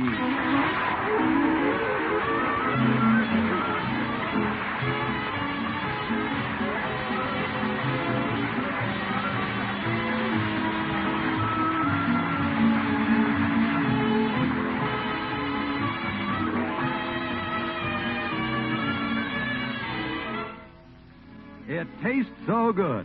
In those 4 words, you have the big reason why millions of American women prefer all-purpose parquet margarine made by Kraft. For spread, for seasoning, for shortening, it tastes so good. Yes, as a spread, parquet margarine tastes so good on bread, toast, rolls, hotcakes, waffles. As a seasoning, parquet margarine tastes so good on mashed potatoes, hot cooked vegetables, and casserole dishes. As a shortening, parquet margarine adds its own delicate goodness to everything you bake or fry. And parquet margarine, made from selected products of American farms, enriched by 15,000 units of vitamin A to every pound, costs much less than the most expensive spreads. So, ask today for parquet. For spread, for seasoning, for shortening, it tastes so good. And remember, in states where the law permits, you can now buy parquet margarine in handy quarter-pound sticks already colored a rich golden yellow and ready to serve. That's parquet, P-A-R-K-A-Y, parquet margarine made by Kraft. And now, the Great Gildersleeve with his special guest, K-Star.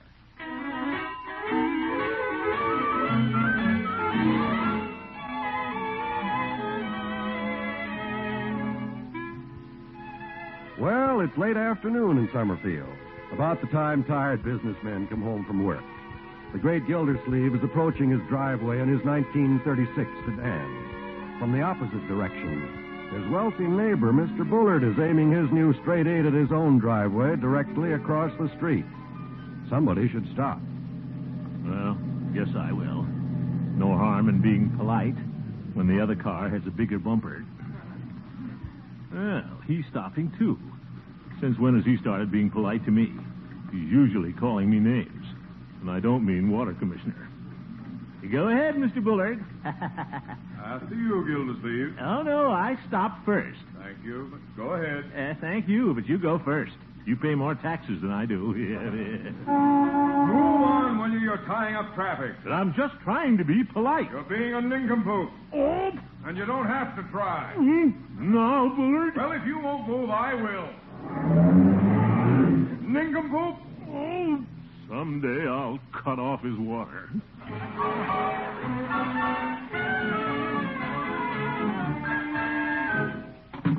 Hello, Uncle Morris. Hello, Marjorie. I see you and Mr. Bullard are having words again. How long are you going to let him bully you? Well, my dear, I don't like to cause trouble. Bullard and I may not be the best of friends, but Leroy has to have somebody to play with. And he gets along so well with little Craig. Leroy! What's the matter? He hit me in the nose and ran, the dirty guy. Who hit you? Craig, the dirty guy, hit me in the nose. Craig Bullard? Oh, how could little Craig hit a big boy like you? He can't even reach up to your nose. He hit me with a yo-yo. Yo-yo? Oh, my goodness. I'll go get the ice pack again, Leroy. Stop crying, Leroy. I'm sure Craig didn't mean to hit you with his yo-yo. He did, too. He swung it around and hit me on purpose, the dirty guy, right after I pushed him down. Oh. So you started it? No, I didn't. He called you a name first. Me? What was it, Leroy? Well, some name his father called you. Which one? I mean... What did he call me? Well, he said you were a big fat nincompoop. No, he's put fat in it. This thing has gone far enough. I'm going right over to Bullard's and have it out with him. Oh, boy, can I go along and watch you sock him in the nose? No, Leroy, you stay right here. Yes, sir. I can be pushed just too far. Imagine that Bullard calling me a big nincompoop. He's pretty big himself. Say, he is pretty big. Well, perhaps I shouldn't be too hasty. Forgive and forget. The test of a real man is whether or not he can get along with his neighbors. Sure. No use being a hothead about this. I'll go back home and force myself to cool off. I'll take a shower. But if it ever happens again... Hey, you! What? Oh, Craig. What are you doing on our new lawn, you big nincompoop? Oh! I'm going to tell my father! You don't have to tell your father anything. I'm going to tell him a thing or two. The idea, by George, this is the showdown. Bullard, I want to talk to you. Oh? What about? Well, you see... Yeah, he's swinging a golf club. Well, you see, that is... Well, come to the point, Gildersleeve. I'm busy putting on the carpet. Well, I hate to interrupt you with that club in your hand. Gildersleeve, why did you knock on the door? Well, I had a little something to discuss with you. Oh, well, step inside. Oh, no, we can talk about it later. We'll talk about it now. Step inside. Well, after you, Mr. Bullard. No, after you. Go right ahead. I insist. Gildersleeve, go on in. Don't be a nincompoop. Oh, Bullard, that's what I want to talk to you about. Oh? If you don't stop calling me names, I'll... You what? Well, I'll sue you. Sue me? You wouldn't dare. Oh, yes, I would. I'll sue you for defamation of character. I'll have you know that I'm no nincompoop. Prove it. Well, then... Well, don't worry. I will in a court of law. Gildersleeve, you're afraid to sue me. That's what you think. Just wait till you see the headlines in the morning paper. Oh, what'll they say? Prominent businessman sued by nincompoop? Oh! That does it. Now I will sue.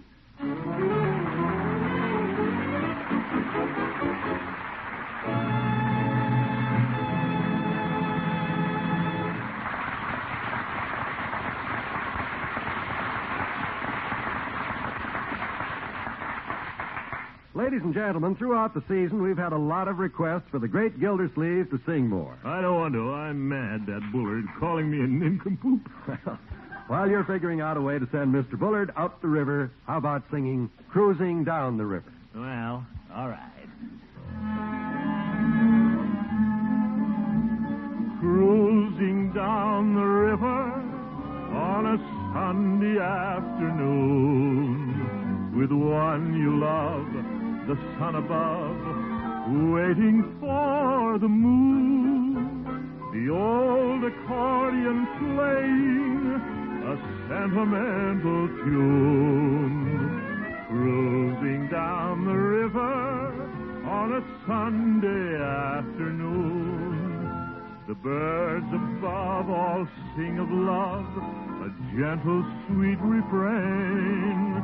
The winds around all make a sound like softly falling rain.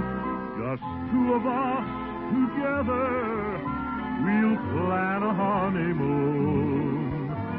Cruising down the river on a Sunday afternoon.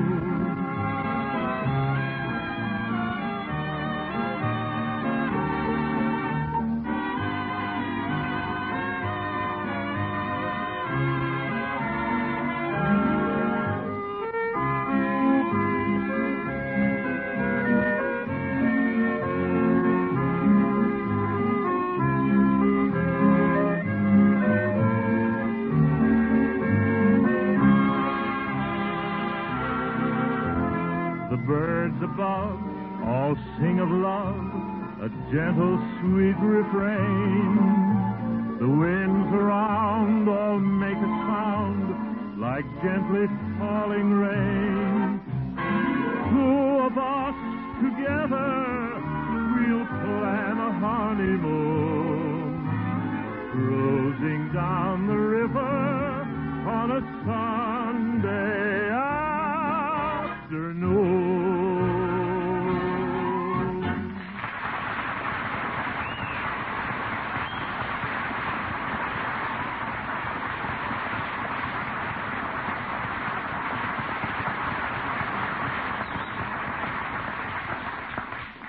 Singing Bullard up the river on a Sunday.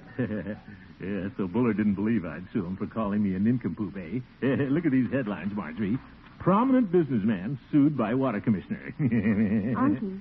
Yes, my dear? I'm proud of you for standing up to Mr. Bullard, but do you think you should have sued him? Well, I should have done it long ago. He's been asking for it. But the paper says he's hired an expensive lawyer from Philadelphia. Don't worry. I've sent for Judge Hooker. In this town, a Philadelphia lawyer doesn't stand a chance against a lawyer like Hooker. Hooker is the Clarence Darrow of Summerfield. Yes, there he is now. Well, come on in, Clarence. Horace. Thank you, Gildy. Judge, while you were out of town, I got a big load off my chest. I didn't think the load was on your chest, Gildy. I thought it was further down. Very funny, Judge. Here, take a look at this newspaper. Nice. Big headline. Gildy, are you really suing somebody? You bet. Rumson Bullard. He called me a name once too often. Oh? I'm suing him for defamation of character. But, Gildy, you don't have a chance. Bullard has an expensive lawyer. So what? I have you. You're not expensive, but you're good in front of a local jury. Gildy? I can see you now. Friends and neighbors, I've never seen a jury composed of such fair ladies and intelligent men. Are you taking notes, Judge? Gildy, I have news for you. What? I can't be your lawyer. Huh? I just noticed the date of the trial. I serve on the bench that week. You do? As a matter of fact, I'll be trying your case. You will? Well, say, what am I worrying about? What? Judge, old friend, how'd you like to stay for dinner? We'll have everything you like. Roast beef, corn on the cob, or how about fricasseed chicken? You can chew that better. Gildy, are you trying to bribe me? Bribe you? No. If you want my advice, you'll contact Rumson Bullard and call off the suit. Get out of it the best way you can. I can't do that. Very well. But the minute I put on my black robe, I'll be forced to try this case as if I never saw you before. But, Horace... What did you say your name was, sir? Oh, goodbye, you old goat.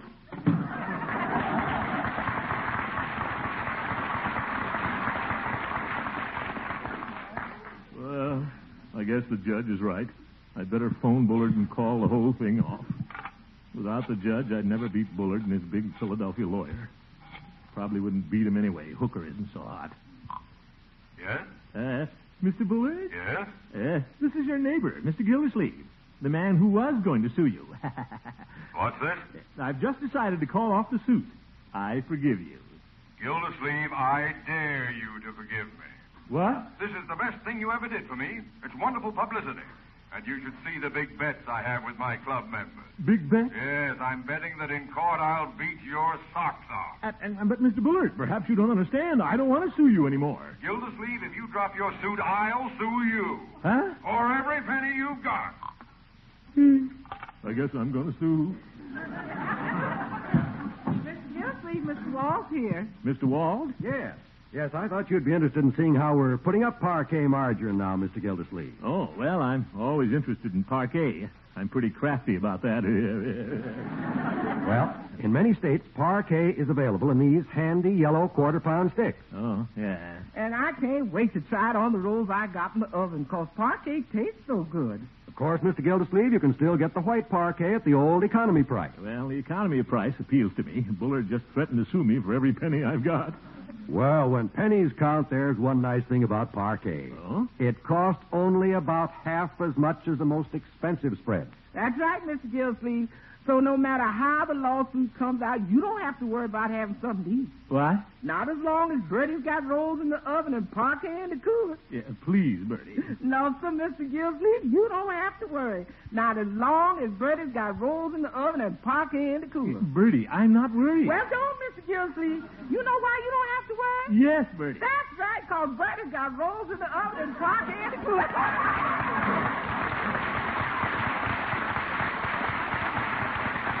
Oh, my goodness. That's P-A-R-K-A-Y, parquet margarine made by Kraft. Say, Bertie and John Wald are pretty good. I wonder if they could plead my case. Now.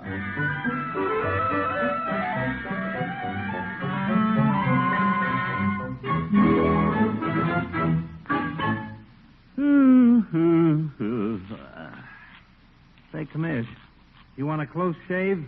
Or are you going to wait till Bullard gets you into court? Floyd, I'd rather not talk about it. Oh, yeah? What you so nervous about? You're harder to shave today than a bowl of jelly.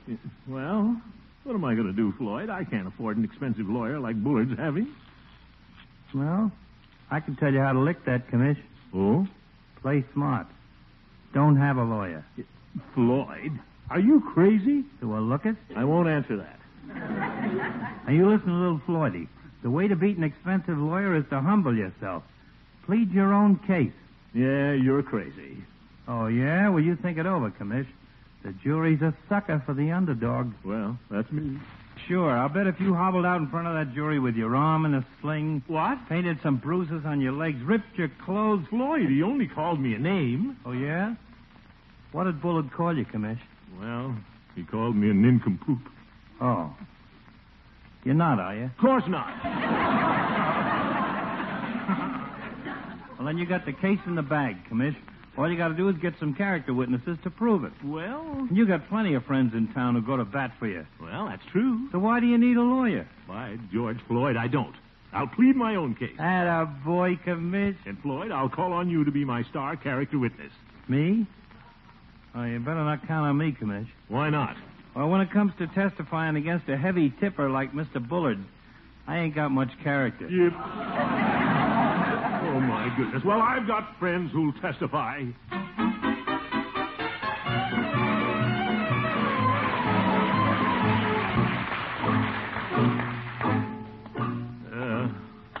I thought I could get witnesses to testify for me. I never saw so many good friends with so many bad excuses. Well, all I need is one good witness, and I know somebody who won't let me down.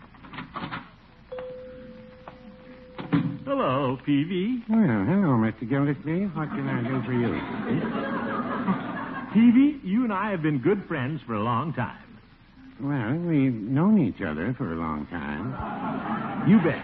And you know I'd do anything in the world you ask me to. I'm not asking you to do anything. But I'd do it, Peavy. I'm not asking you to. I know that, but I'd help you if you were in trouble.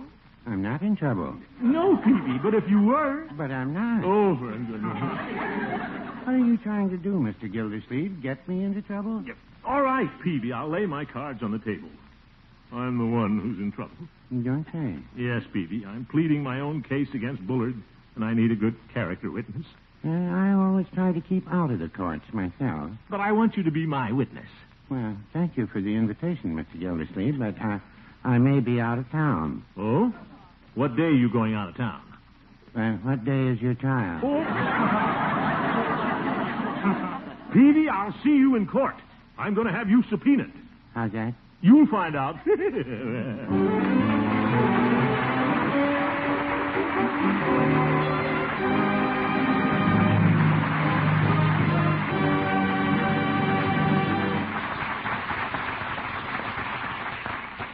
Friends, tonight we welcome a very pretty alumnus back to Summerfield.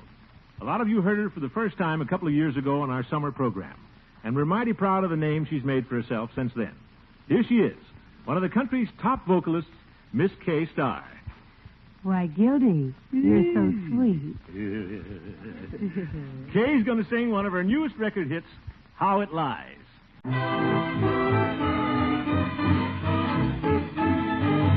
If you think candy's sweet, there's a guy you ought to meet. Sugar drips from his lips. But that love lies a lie within my baby's eyes. How it lies, how it lies, how it lies. He has style, he has charm, and a pair of loving arms that I'm dying to try. But that love lies a lie within my baby's eyes. How it lies, ooh, it lies. Yeah.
adore.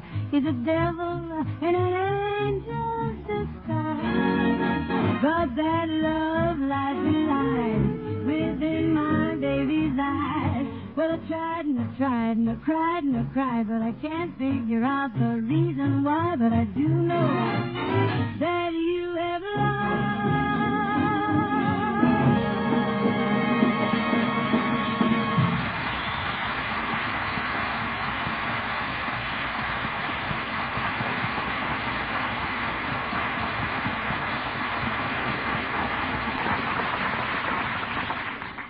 Well, the trial comes up tomorrow. At least I've got one character witness. Good old Peavy. Better practice my appeal to the jury. Well, let's see. I'll let my bookcase be the jury, and that old hat rack can be Judge Hooker. Your Honor, ladies and gentlemen of the jury, in rebuttal I wish to state... What are you doing, Unc? Leroy, I'm polishing my rebuttal. What? I'm preparing my case. What a character. Your Honor and ladies and gentlemen of the jury, in my rebuttal, I promise you that I won't be wordy. You call me Miss Gildersleeve? No, Birdie. I thought you said Birdie. I said wordy. Oh. I'll never get ready for that trial.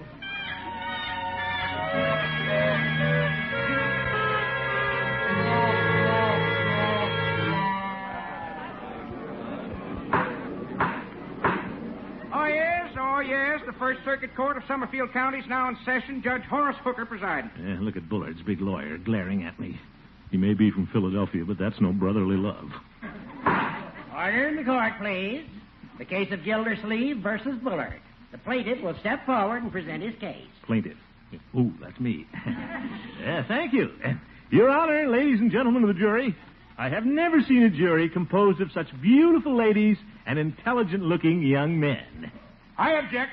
What? Oh, Bullard's lawyer.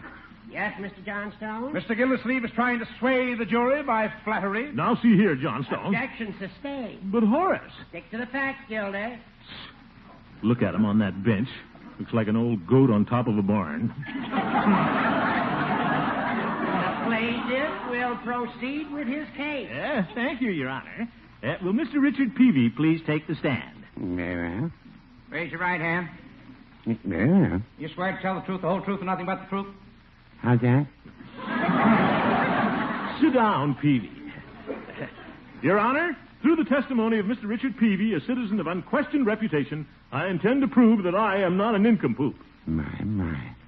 I further intend to prove that by being so called, I have been sorely maligned. I object. Objection overruled. That's a horse on you, Johnstone. Yeah. Proceed with the case. Thank you, Your Honor. Mr. Peavy, in all the years you've known me, would you say that I've been a good provider for my little family? Well, yes. Is it true that during that time I have been a law-abiding citizen? Well, yes. Is it also not true that I hold a responsible position of public trust, which demands a good name and good character? Well, yes. Fine. Then you'd say that such a man could not possibly be a nincompoop. Well, no, I wouldn't say that.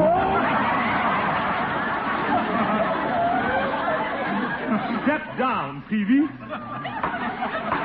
in the court. Order in the court. The plaintiff will call his next witness. Your Honor, I don't have any more witnesses.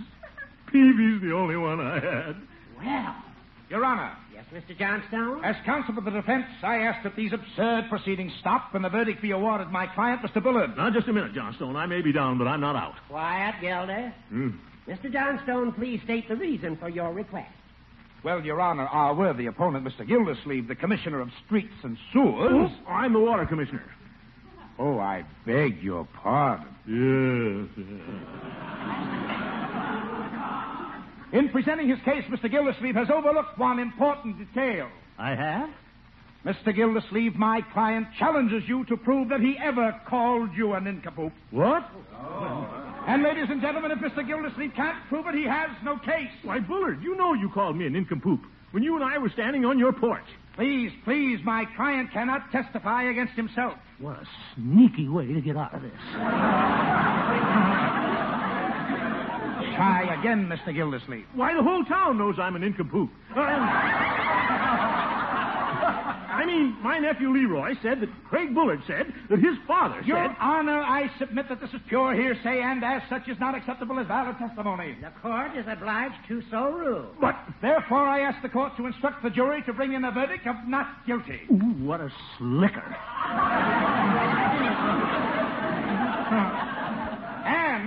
And the court costs be paid by Mr. Gildersleeve.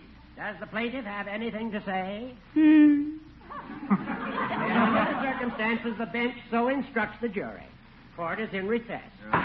Of all the low-down, underhanded... Now, Gildy, be a good loser. Why don't you go over and congratulate Bullard? Well, I guess there's no use crying over spilled milk. Mr. Bullard. Yes, Gildersleeve? Congratulations, you win. I expected to. But you did call me a nincompoop, and you know it. Well, nobody proved it.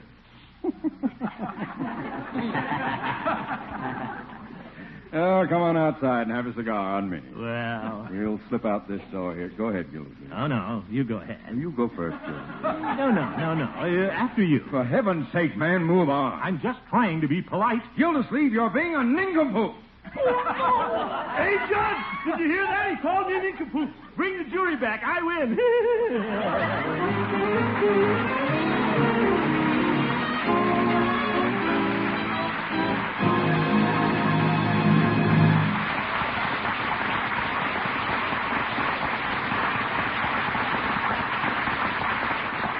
The Great Gildersleeve will be right back. Don't forget, you can now get yellow parquet margarine in all states where laws permit. Yes, parquet, the delicious spread with the wonderful flavor, now comes in handy quarter-pound sticks already colored a rich golden yellow. Of course, you can still buy white parquet everywhere at the low economy price. So ask today for parquet. For spread, for seasoning, for shortening, it tastes so good. That's Parkay, parquet margarine made by Kraft.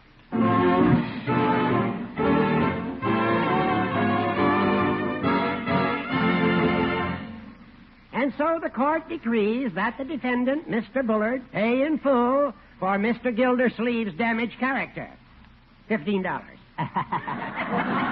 Here's your $15, Gildersleeve. It was worth it. Well, thank you, Mr. Bullard. And now I want to return it to you. Why? Because I want to call you a nincompoop. You nincompoop? Gildersleeve? And here's $5 more. You're also a... Oop. Good night, folks. The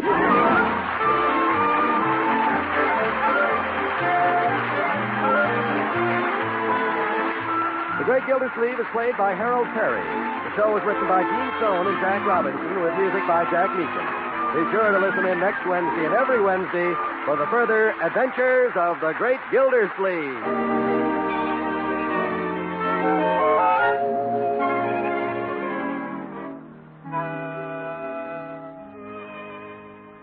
You'll like this pleasant, quick way of making leftovers more delicious. Just add a little Kraft prepared mustard and you add a lot of tang.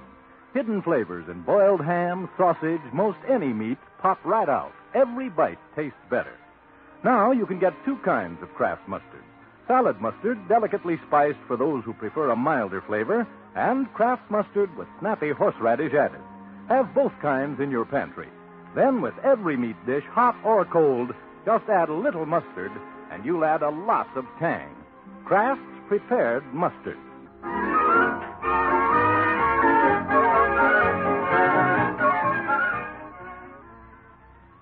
This is NBC, the National Broadcasting Company.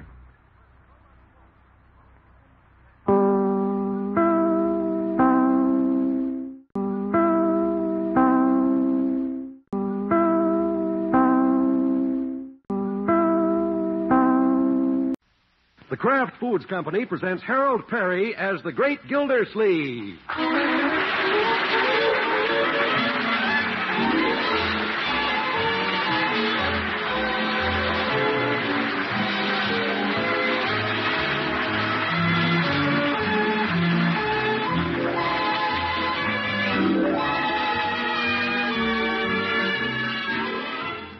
It tastes so good. In those 4 words, you have the big reason why millions of American women prefer all-purpose parquet margarine made by Kraft. For spread, for seasoning, for shortening, it tastes so good. Yes, as a spread, parquet margarine tastes so good on bread, toast, rolls, hotcakes, waffles. As a seasoning, parquet margarine tastes so good on mashed potatoes, hot cooked vegetables, in casserole dishes. As a shortening, parquet margarine adds its own delicate goodness to everything you bake or fry. And parquet margarine, made from selected products of American farms, enriched by 15,000 units of vitamin A to every pound, costs much less than the most expensive spreads. So ask today for parquet. For spread, for seasoning, for shortening, it tastes so good. And remember, in states where the law permits, you can now buy parquet margarine in handy quarter-pound sticks already colored a rich golden yellow and ready to serve. That's parquet, P-A-R-K-A-Y, parquet margarine made by Kraft. And now, the great Gildersleeve, with the songs of Miss Kay Starr and the great man himself.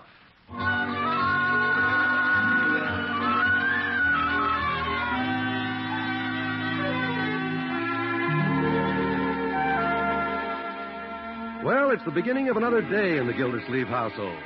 The great man and his little family have finished breakfast. Marjorie has just left for school, but Leroy seems to be stalling. Leroy? Yeah, Unc? You better get started for school. It's getting late. Unc, Yes? couldn't I go just 1 hour late this morning? Oh, my goodness. What an idea. Well, I'd miss folk dancing. Folk dancing?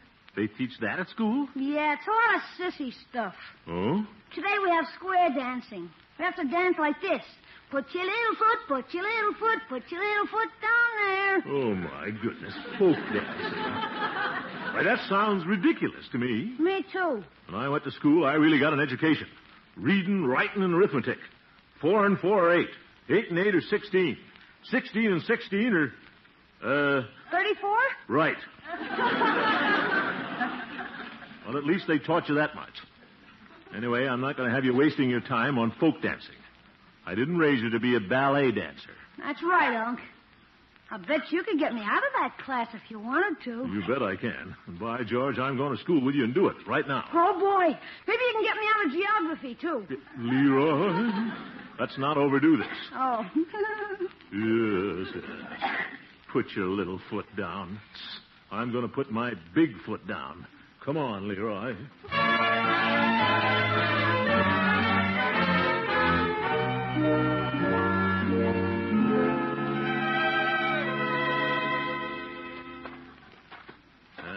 What's your teacher's name again, Leroy? Miss Taylor, Unc. She's a new girls' gym teacher. Oh, well, I'll teach her a thing or two. Want me to go in the gym with you? No, you wait out here. I want to speak to Miss Taylor alone. We'll soon settle this folk dancing business. Thanks, Unc. You're swell. Gym teacher. I bet she keeps Indian clubs in her closet. Well, wait till I see that muscle-bound Amazon. Wonder where she is. I'll ask that girl playing basketball. Oh, miss. Young lady. Yes. Can you tell me where I'll find Miss Taylor? Well, yes, I can. I'm Miss Taylor. Well, you're the gym teacher? Yes, I am.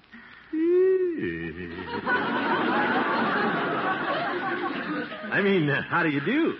Hello. Well, so you're Miss Taylor. Yes. Nice little gym you have here. Was there something you wanted to see me about? Oh, I'm Leroy's uncle, Throckmorton P. Gildersleeve. Oh? And I wanted to talk to you about this folk dancing class. Oh, are you interested in folk dancing? Well, It's my favorite class. It is? Yes. I think it's very good for the children. It teaches them poise and the social graces. Poise and oh, yes, indeed. You know, some people think folk dancing is a waste of time. I hope you don't feel that way. Me? No. A lot of adults are becoming interested in folk dancing, too. In fact, yes, I'm teaching a class here tonight. I suppose that's what you came to see me about. What? Oh, yes, that's just why I came here. I'd love to enroll in your class. All right. If you're the teacher, I'd like to be the pupil. Hello, Miss Taylor. Hey, Unc. Oh, hello, Leroy. Did you get me out of folk dancing? What was that, Leroy? He wants to know if I'm going to take folk dancing. What? Yes, my boy. I start my class tonight. Are you kidding? No, of course not. Put your little foot down there. Boy, what a character. Children. Well, I can't wait for your class. Oh, I hope you'll like it. We're having Western Square dancing tonight. It's rather strenuous, Mr. Gildersleeve. Strenuous? Well, that won't bother me. I'm pretty athletic, you know. You are? Oh, you bet.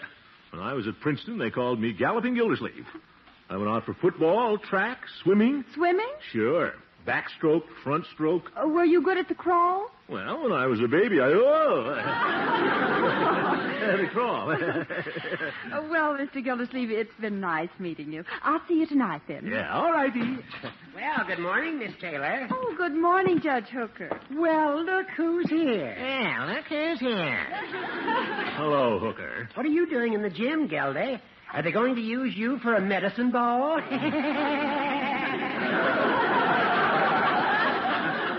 How amusing for an old gentleman.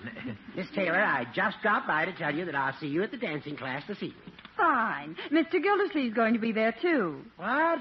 Gildy, aren't you a little stout for square dancing? No, I'm not. I can dance as well as you can. I doubt that. I happen to be the slender, willowy type. You happen to be a skinny old beanpole. Oh, now, gentlemen. Why, Gildy, I can square dance circles around you. Just watch how graceful I am. Yes. Gentlemen, it's almost time for my class. It'll just take a moment, Miss Taylor. Watch this.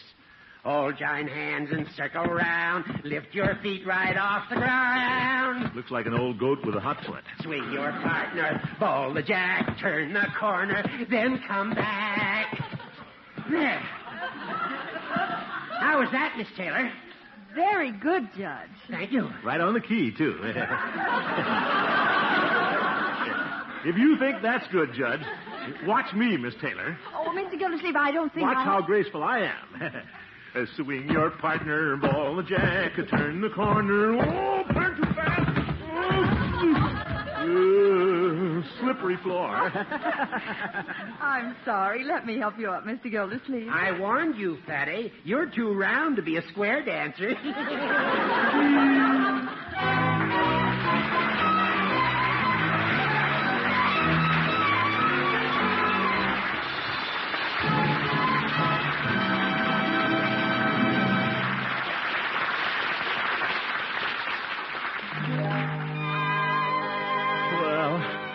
Certainly fell for Miss Taylor. Right on the floor. Gosh, she's cute. Just the kind of girl I've always dreamed of meeting. I had it all pictured, too. Just the way it should be. Some enchanted evening, you may see a stranger. You may see a stranger across the crowded room, and somehow you know even then, that somewhere you see her again and again. Some enchanted evening, someone may be laughing. You may hear her laughing across a crowded room. And night after night, as strange as it seems, the sound of her laughter will sing in your dreams. Who can explain it? Who can tell you why? Fools give you reasons, wise men never try.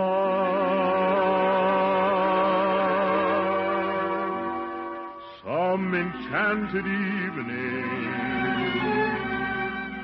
when you find your true love, when you feel her call you across a crowded room, then fly to her side and make her your own.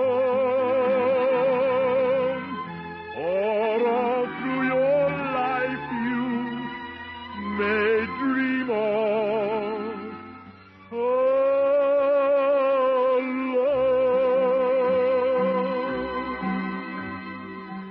Once you have found her, never let her go. Once you have found her, never let her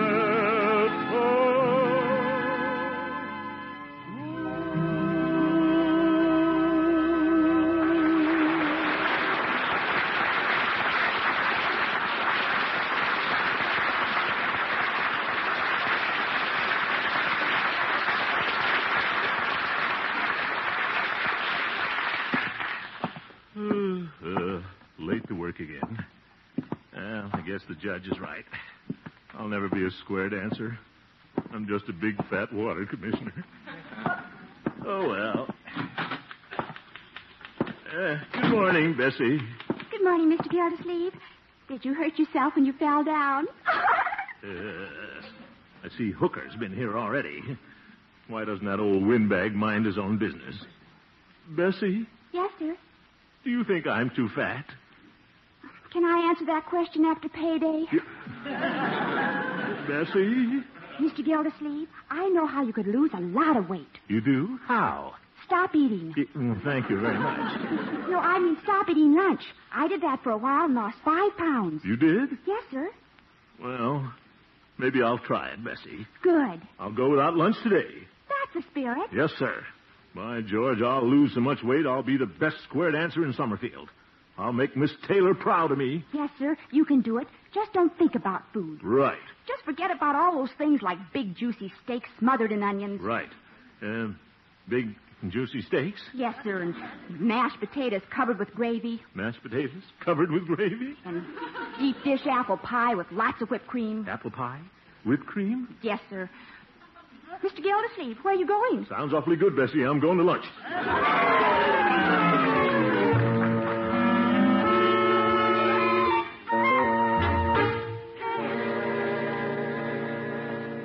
Oh, brother, that was a wonderful lunch. Steak smothered with onions, mashed potatoes, pie, and whipped cream. Pretty heavy, but what the heck. I can't reduce. I just won't go to Miss Taylor's class tonight. Hello, Mr. Gildersleeve. What? Oh, John Wall. What are you doing here in Summerfield? Well, I'm going to the square dance class tonight. I thought it'd be a good place to spread the word about parquet. Oh, I see. A parquet spread. You know, square dancing's a wonderful way to work up an appetite. Huh? And there's nothing as appetizing as parquet margarine, because it tastes so good. Yes, it does. I suppose you're going to the dance. Well... Be sure to bring some sandwiches. And don't forget to have Bertie use parquet. You'll find it simply delicious on bread or roll. Yeah, but I'm a little heavy for square dancing, John, in my present state. State?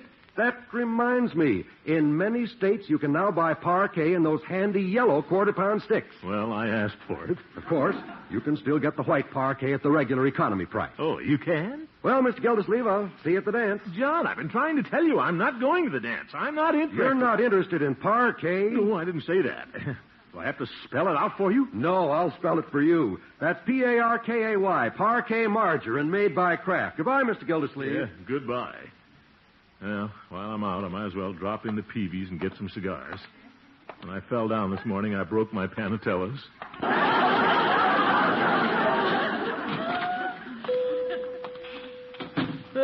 Good morning, Peavy. Well, hello, Mr. Gildersleeve.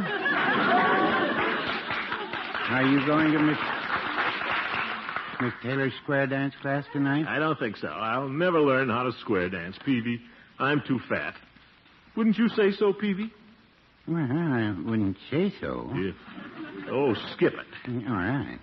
Mr. Gildersleeve, if you're worried about being stout, I know something you can do about it. What's that? Reduce. I can't reduce. Well, exercise might help. Have you ever tried the Mazo reducing set? What? I happen to have one right here behind the counter. Peavy, I'm not interested. Now, there you are. It's in this box. Well, guess I'll take a look at it. Just a moment. I'll blow the dust off. Peavy! Now, take the lid off here. There. This is the Mazo exerciser. Oh? It's very simple to operate. You just grasp the handles and pull the springs apart like this. Try it again. Well, you get the idea. Oh, of course. The set also contains a booklet, the Mazo reducing exercises. There's 2 pictures of the same fellow here, before and after. Here he is before. Looks like you. Yeah. Peavy, how many years have you had this set? Well, a few. Must have been quite a few. Look at this fellow. He's wearing a leopard skin and high-button shoes. Well, it is a little old, but it's very good. Well. And it's only $5. All right, Peavy, I'll take it. What can I lose? $5. What? I say, that'd be $5. Well, all right, there you are. And there you are. Thank you, and call again. Might work at that, Peavy. Yeah, with this set, I'll probably lose 20 pounds. Well, no, I wouldn't say that.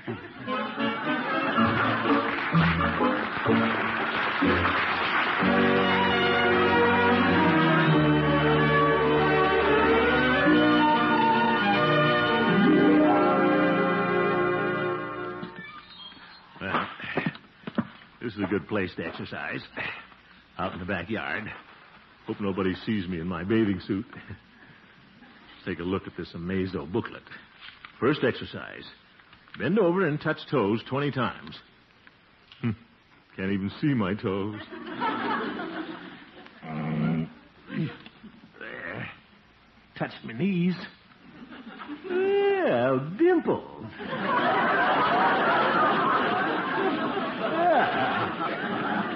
Ought to be able to do this 20 times. 1, 2, 3, 4, 5, 6. I'm getting dizzy. I feel weak. This reducing is hard work. Think I'll go in and get a piece of pie.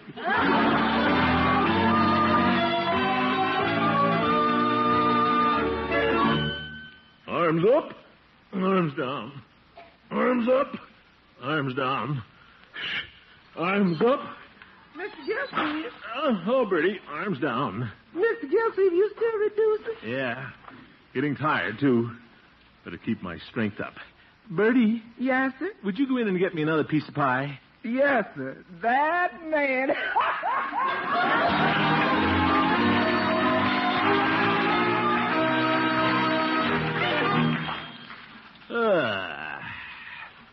More comfortable exercising up here in my room. I can relax on the bed like this when I'm tired. Well, I'll start the next exercise as soon as I finish this banana. Hiya.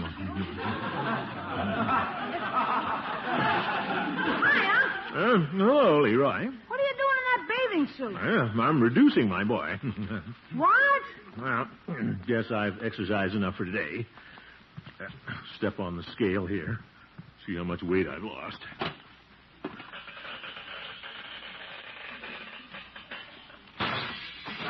Oh, my goodness, I broke the scale. Oh, what's the use? Might as well eat another banana.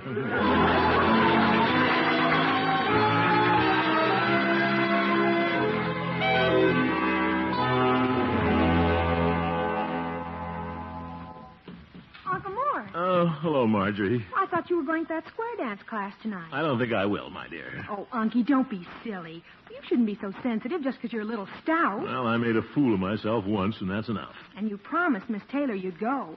She'll think it's funny if you don't show up. Well, she'll think it's a lot funnier if I fall down again. Oh, go on, Unky. Show her you're a good sport. Well, maybe I will go. But if Judge Hooker cackles just once, I'll punch him on his red nose. Sure. Good night, Uncle. Yeah, good night, my dear. Well, I could go and just watch him dance, I guess. I'll just be a wallflower. I've sure got the pot for it.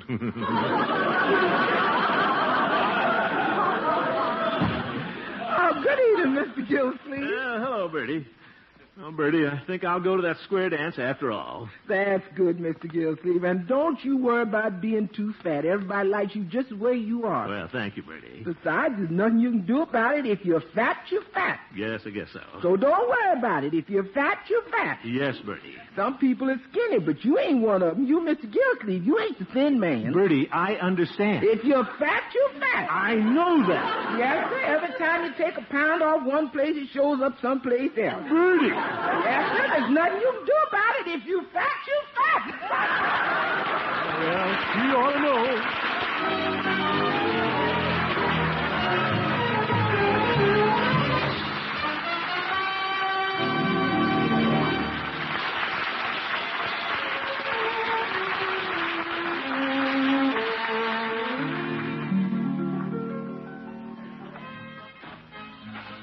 Well, sounds like a big crowd in that gymnasium.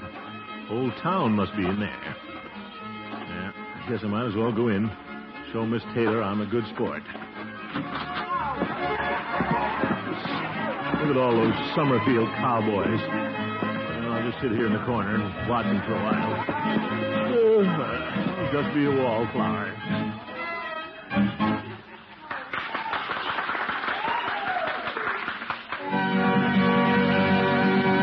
Ladies and gentlemen. Oh, John Wald. We have a big surprise for you at our square dance tonight. Probably a commercial. Something very special. I'd like to present in person that very charming and wonderful singer, Miss Kay Starr, who's going to ride that Wabash Cannonball. Oh, I'm glad I came. From the great Atlantic Ocean to the wide Pacific shore, to the green old flowing mountains, to the Southland by the shore, she's mighty tall and handsome, known quite well by all. She's a combination, she's that Wabash Cannonball. Listen to the rumble, the rustle and the roar, as she glides into the Southland, Southland by the shore. She's mighty tall and handsome, known quite well by all. Why, she's a combination, she's that Wabash Cannonball. She came into Birmingham one cold December day. As she pulled into the station, you could hear those people say, she comes from Indiana, and she's long and she's tall. Why, she's a combination, she's that Wabash Cannonball. Oh, listen to the rumble, the rustle and the roar, as she glides into the Southland, Southland by the shore. She's mighty tall and handsome, known quite well by all. Why, she's a combination, she's that Wabash Cannonball. Here's to that old engineer, his name will ever stand, and always be remembered in the court throughout the land. When his earthly days are over and the curtains round him fall, they'll take him back to Dixie on that Wabash Cannonball. Hey, listen to the rumble, the rustle and the roar, as she glides around the Southland, Southland by the shore. She's mighty tall and handsome, known quite well by all. Why, she's a combination, she's that Wabash Cannonball. Ole-ole-too, ole-ole-too, ole-ole-tee, ole-ole-tee, ole-ole-boo-bee-dee-oo-boo-boo-bee.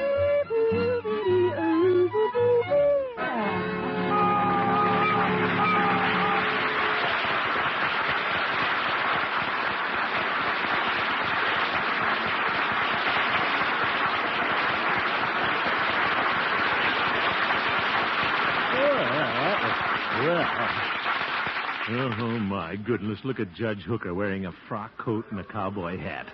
Looks like Hopalong Cassidy's grandfather. This is no fun. Oop, Miss Taylor. She's coming over here. but she's going to ask me to dance. I'll just sneak her. Hello, Mr. Gildersleeve. Hello, Miss Taylor.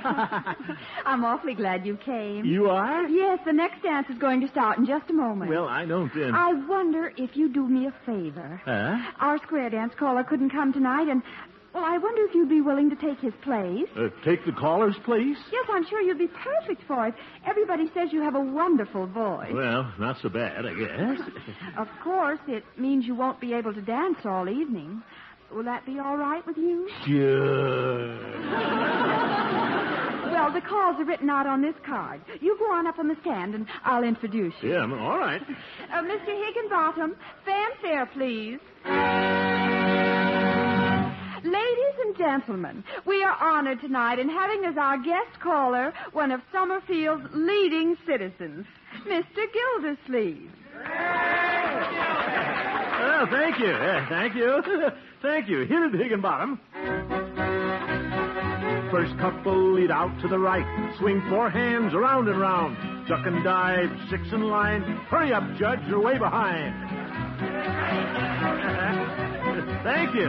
Gildy. Oh, hello, Judge. Congratulations. You make a splendid caller. Thank you, Horace. You're not doing so bad yourself for an old goat. Well, here we go again. Who's that dancing around the hall? Well, by heck, it's old John Wald. Hello, John. What do you say? Don't forget to buy parquet. What a sneaky way to get in a commercial. Mr. Gildersleeve. Yes, Miss Taylor? You're the hit of the evening. I'm so glad you came tonight. Yeah, so am I. Just listen to this one. Well, there's Peavy, big as life. See him dancing with his wife. Say there, Peavy, you're a real hep cat. Well, now, I wouldn't say that. He's great dancing is fun. Hit it again, Higginbottom.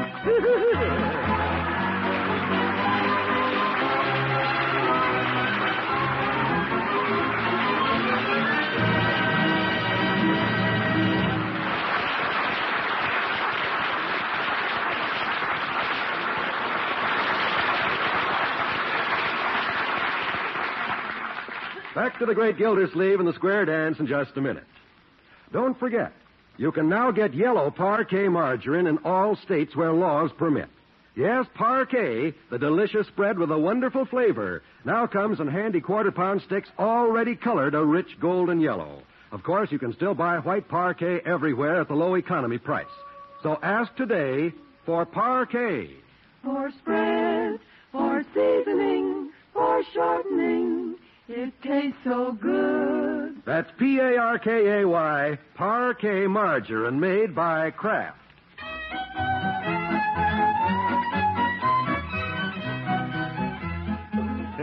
Folks, this is our last broadcast of the season. But we were back for the Kraft Foods Company early in September. Watch your local papers for the announcement. While everybody's having so much fun here at the Square Dance, it's a good time for me to thank all the members of our cast for the wonderful times we've had together during the year. There's Walter Tetley, our little Leroy, Mary Lee Robb as Marjorie, Lillian Randolph, that's Bertie, and Gloria Holliday, who is Bessie, my secretary. Last but not least, those 2 outstanding character actors, Earl Ross, who plays Judge Hooker, the old goat, and Richard LeGrand, who is our lovable guest, Mr. Peavy. By the way, Peavy and Bertie and I will be in Oakland from June 4th to 12th to entertain at the Bay Area Industrial Exposition, Oakland, California. Tonight's script was written by Gene Stone and Jack Robinson, and on alternate weeks you hear stories by John Elliott and Andy White. We also want to thank Jack Meekin and his wonderful orchestra, John Wall, our announcer, Monty Frazier for his fine sound effects, Ray Ferguson, our engineer, Frank Pittman for his valuable time, and Fran Van Hartesveld, our director. And thank you, Hal Perry, the great Gildersleeve. Good night, folks. I guess that's all. Hope we'll see you all next fall.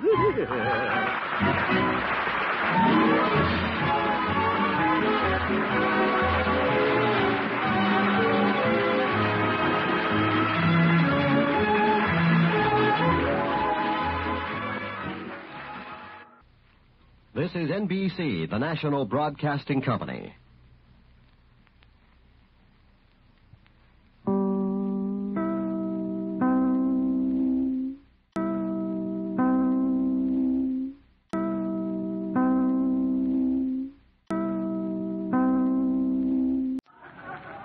The Kraft Foods Company, makers of Kraft Quality Foods, presents Harold Perry as the Great Gildersleeve.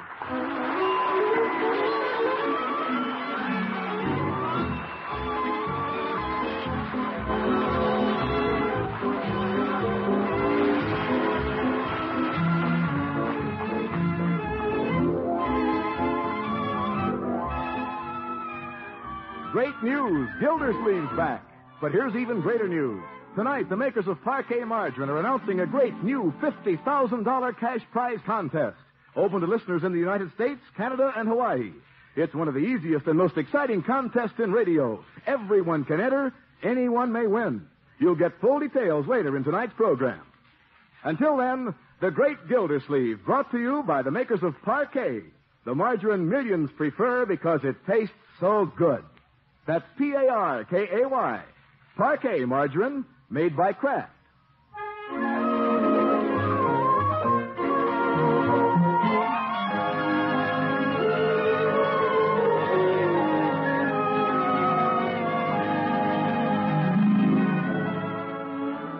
Well, the Gildersleeve household seems to have fared pretty well during the summer.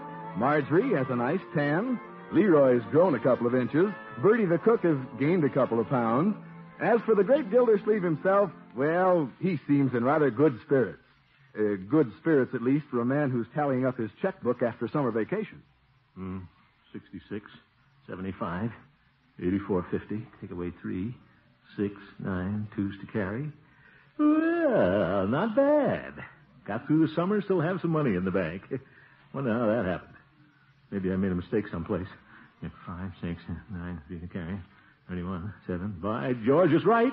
Bertie. Yes, Mr. Gildersleeve? Bertie, let's have something good for dinner tonight. That's fine with me, Mr. Gildersleeve. Hello, Unky. Are you busy? No, my dear, I'm all finished.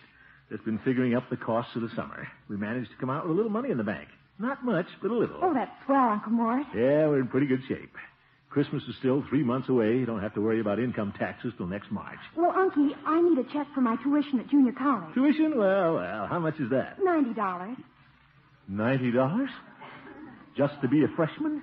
Well, sure, and that's just a start. I have to buy books and all new clothes. New clothes? What for? Well, Unky, don't you understand? There's 300 boys on the campus. You have to dress for all 300 of them? Well, it won't be too bad. Last year it only cost Francie's father $450. Everything for the whole year. $450? I have to get dressed now. Francie and I are going shopping. Shopping?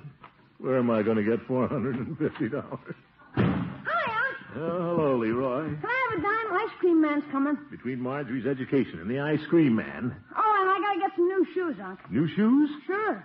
Look here, the right one's nearly worn through. Left one's okay. Well, when the tires on a car wear unevenly, we switch... No, you couldn't do that. A new pair's only $8. $8? I thought your shoes only cost $4.50. Yeah, but this term I want to get saddle shoes. No, on those feet, any shoes are going to look like saddles. All right, Leroy, we'll get your shoes. But let's watch it, huh? We have to pull together to send Marjorie to college this year. It's going to cost $450, and I don't quite see where it's coming from. Hey, I got an idea how to help. How? I'll quit school. Oh, no, you won't. I'm only doing it to help you and Marge. Yeah, I know, and it's very thoughtful of you. If I didn't have to go to school today, I could make some money caddying. Caddying? For a guy that came to visit the Bullards last night. That's his green Cadillac across the street. Oh? I thought old Moneybags Bullard scratched his and got a new one. He offered me $5 to caddy for him today. That's not as important as getting an education, my boy. Anyway, I need a lot more than $5. Miss Gildersleeve. Yes, Bertie? Is it all right with you if I help Mr. Bullard's maid on my day off? What's this, Bertie? They're throwing a big party in the man who owns the green Cadillac's honor. Yeah. Well, I think I follow you, Bertie. Who is the fellow they're giving the party for in the green Cadillac's honor? No, I mean... Oh, that's Mr. Henry Krause. He's a big song publisher. Never heard of him. Oh, he's a big man in the song publishing business. Is it all right if I go to Mr. Bullard's and make the $10? Well, I suppose so, Bertie, if you want to go slumming on your day off. Thanks, Mr. Gildersleeve. Golly, I wish I was a songwriter. If I had a song, I'd sell it to that Mr. Krause.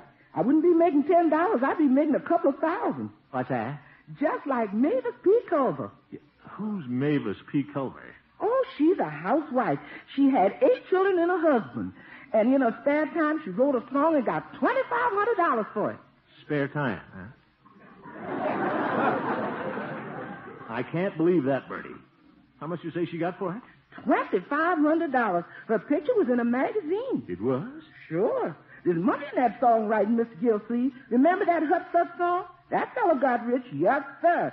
Hut Sut wrong, son on a really ride, yellow bride, Mavis P. Culver, $2,500. Well, not bad for a housewife. Gee, Unc, why don't you write a song and make $2,500? Because I haven't got the time, Leroy. The water commissioner can't be fooling around writing songs. Although there was a time when I was in school, I wrote a couple of songs. One wasn't bad. In fact, it was very good. A lot of people liked it. What you gonna do, Unc? Now that I think of it, there was a copy of that song in an old trunk up in the attic.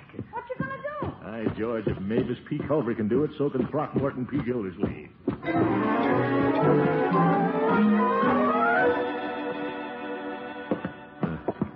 Where's that old trunk? Oh, find these packing cases. Sure hate to move all this junk, but it'll be worth it. Dusty up here. What's this on top of the trunk? Oh, old Hattie's old dress form. Aunt Hattie. Yeah, pretty chubby. Haven't looked in this trunk for quite a while. Oh, hello, little mouse. Hope he hasn't chewed up my lyrics. Well, here's my old ukulele. Wonder if it still works.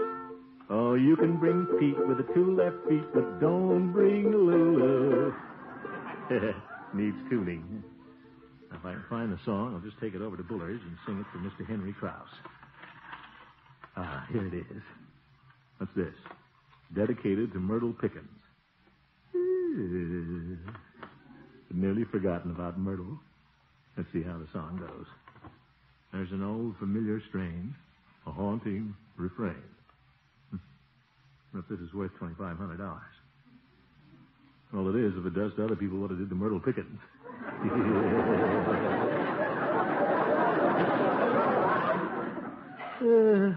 I'll never forget the night I sang it to her, sitting on the dam at the mill pond.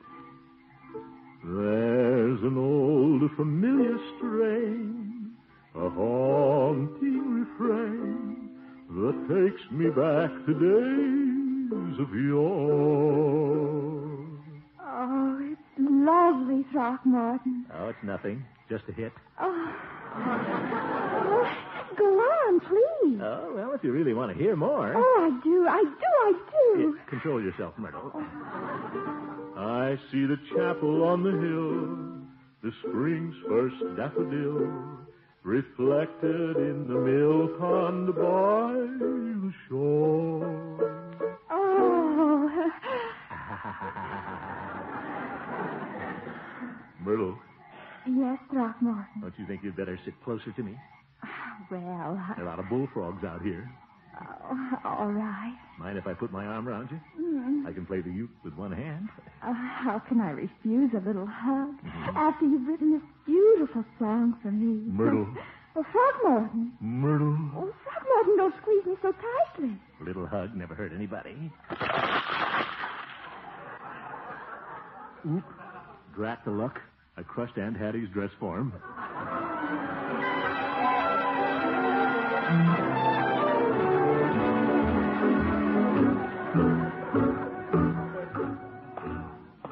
There's an old familiar.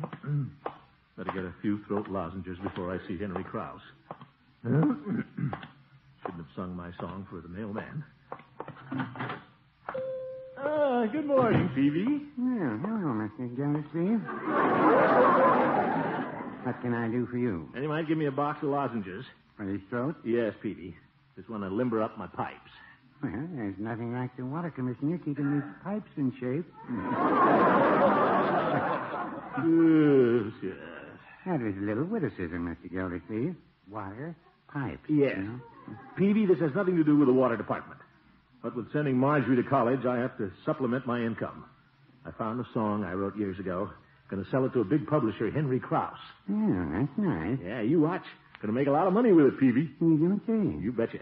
Look at Irving Berlin and Cole Porter and Nature Boy. All Nature Boy wrote was one song, and look where he is today. Miss Marjorie, where is Nature Boy?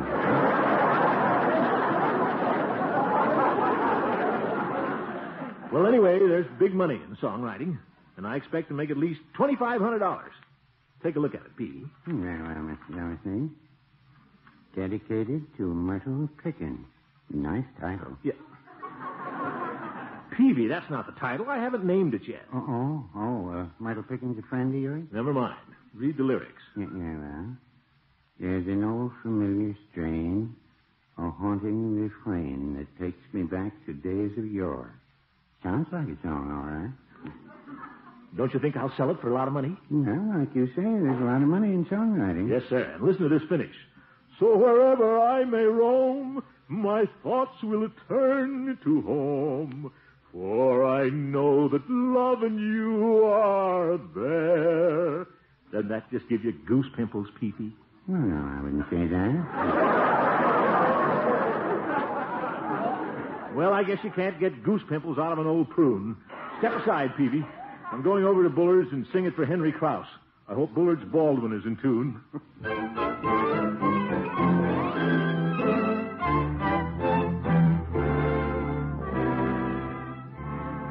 Well, Henry, you surprised me on the golf course. Your game has improved. Oh, thank you, Rumson. I wasn't quite as nervous on my putts today. Oh, it's wonderful to spend a few days in the peace and quiet of Summerfield. Well, it isn't quite as noisy as your Tin Pan Alley in New York. No, it wasn't the noise so much. It was those infernal would-be songwriters. Everyone thinks he can write a song. Oh? My doctor said I'd have a nervous breakdown if I didn't get away from it all. Well, you can rest assured there isn't a songwriter within 500 miles of here. Oh, that doorbell. Excuse me. Yes? Well, hello, Mr. Bullard. Oh, it's you, Gildersleeve. Yeah, it's me, your neighbor. Nice day. It was? Yeah. I have a little something here I brought over to show your guest, Mr. Henry Krause. No. Now, listen. You see this roll of music? This represents a valuable business opportunity for a publisher like Mr. Krause. Remember Nature Boy? Don't tell me you have him wrapped up in there. Now, look, Bullard, just let me see Mr. Krause for a minute. Now, what do you want, Gildersleeve? Well, if you must know, I've written a little song for him. Oh, no. It's a beautiful song. He'll be crazy about it. Gildersleeve, go home. What? Nobody is going to see Mr. Krause, especially no would-be songwriter. Would-be? Now, see here, Bullard. Enough is enough. I agree. Good day, Gildersleeve. Oh, Bullard. What a sneaky way to end the conversation.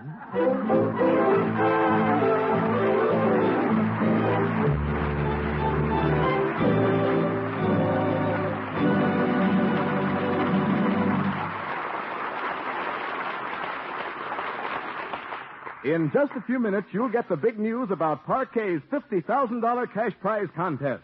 Get pencil and paper now and listen carefully whenever Gildy sings his song, because that song is going to be the basis of one of the easiest and most exciting contests in radio.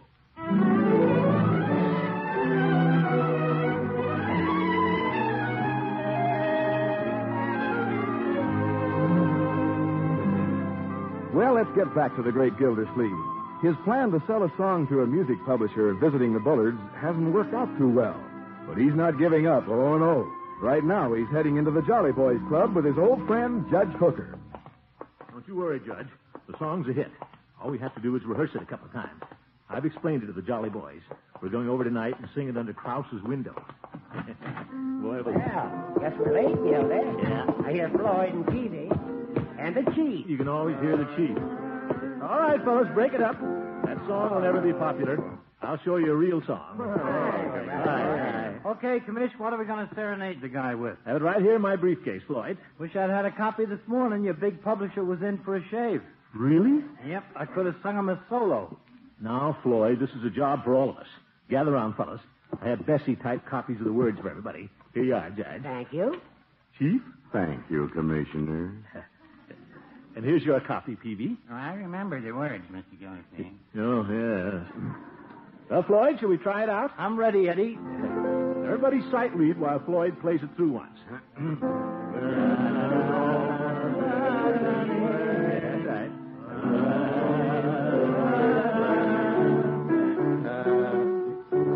What's the trouble, Floyd? Something here ain't right, Commish. Floyd, don't you dare change a note. But, Commish, it ain't musical. There's nothing wrong with the music, Floyd. You just don't happen to be a Jose Uturbi at the piano. Oh, yeah? Well, I've been glancing at the lyrics, and you ain't no Harry Jacobs Bond, neither. Watch it, Floyd, or I won't take you with us. I ain't so sure I want to go. Oh, no. What? Maybe Maybe it'll sound better if we all sing it together. Well, let's do something besides criticize it. If we don't go ahead with the rehearsal, Mr. Krause will be asleep before we get there. Don't worry, this song will wake him up. Floyd? After glancing through it, Gildy, I'd suggest that you take a day or so to work on the lyrics. The lyrics are all right, Judge. Everything rhymes. Now, fellas, come on. Let's give it a try. That's the spirit, Chief. All together now. Gildy, I think you'd better excuse me from your little party tonight. Why? Not that your song lacks merit, but I don't think singing on a lawn at midnight is quite in keeping with the dignity of a municipal judge. But Horace... You know, Commissioner, reading the song through, I'm beginning to think the same thing. Oh, now, Chief. That's right. It ain't within my dignity either. Peavy, you'd like to sing it with me, wouldn't you? Well, no, I wouldn't say that. A fine bunch of friends. I thought I could count on the Jolly Boys. Sure, anytime, but let's sing something we know, huh? Yeah, as long as we're here, let's do some real singing. All right, come on, gang. Join in. Get it a little closer, Peavy. Somebody on Bell Street. Hey, who slammed the door? Where's Mr. Gildersleeve? It seems he walked out on it. Yeah? Somebody say something to hurt his feelings? I'm afraid we all did, gentlemen. After all, we didn't give his song much of a chance. Now, that's too bad. It really ain't right to let a fella jolly boy down. Yeah, how do we know he ain't got a hit? My snap judgment ain't infallible. Well, this song could grow on you. How did that go again? There's an old familiar strain.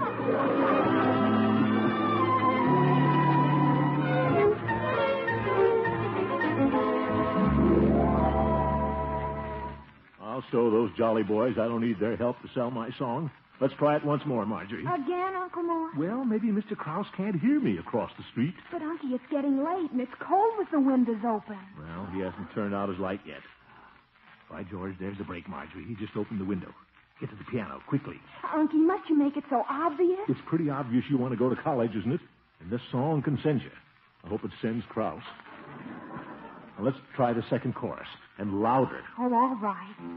I'll get some response this time and know the reason why. In my reverie it seems a summer moonbeam. But that's it. He's calling, Marjorie. Mr. Gildersleeve speaking. Gildersleeve, this is Jones. Jones? Oh, Jones down the street. Are you branding cows down at your house? What? Whatever you're doing, stop it. I'm trying to get some sleep. We were disconnected. What did he say, Unky? Something he wouldn't dare say to my face. Say, why don't I phone Mr. Krause at Bullard's? What? Sure, I'll sing my song over the telephone. I hope Bullard doesn't answer. The Bullard residence. That's not Bullard. I'd like to speak to Mr. Krause, please. Just a moment. Get ready to play, Marjorie. Hello? Mr. Krause, you don't know me, but I have a song that can make both of us a lot of money. Just listen. There's an old familiar strain, a haunting refrain that takes me back to days of yore. How do you like it so far, Mr. Krause? I think it's terrible. Oh, Bullard! How did you get on the telephone? Gildersleeve, I owe you an apology. You do? Well... Yes, there have been times when I thought you were a sorry water commissioner. But as a songwriter, I think you're a very good water commissioner. What? Good night. Good night. Give me the song, Marjorie. What are you going to do, Unky? Better throw it in the wastebasket. But, Unky... I'm no songwriter, Marjorie. I'm nothing but a very good water commissioner.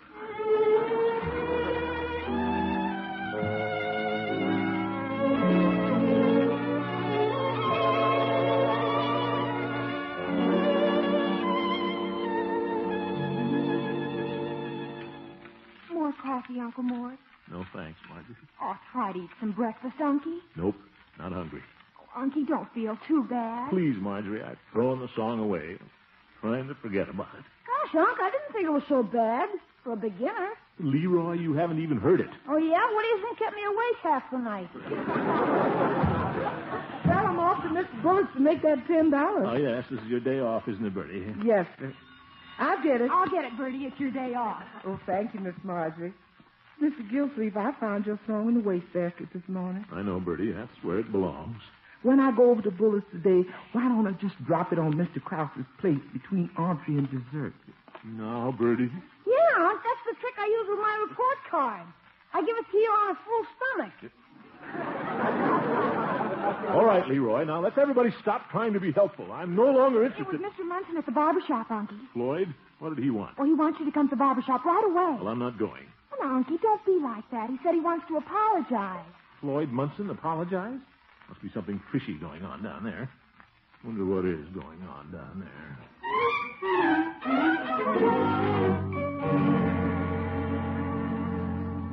Any sign of Gildy yet, Floyd? He'll be here. You, Peavy, and the chief stay here in the back room. Is that the big song publisher in the chair? Yeah, that's him. I talked him into a massage so I could keep him longer.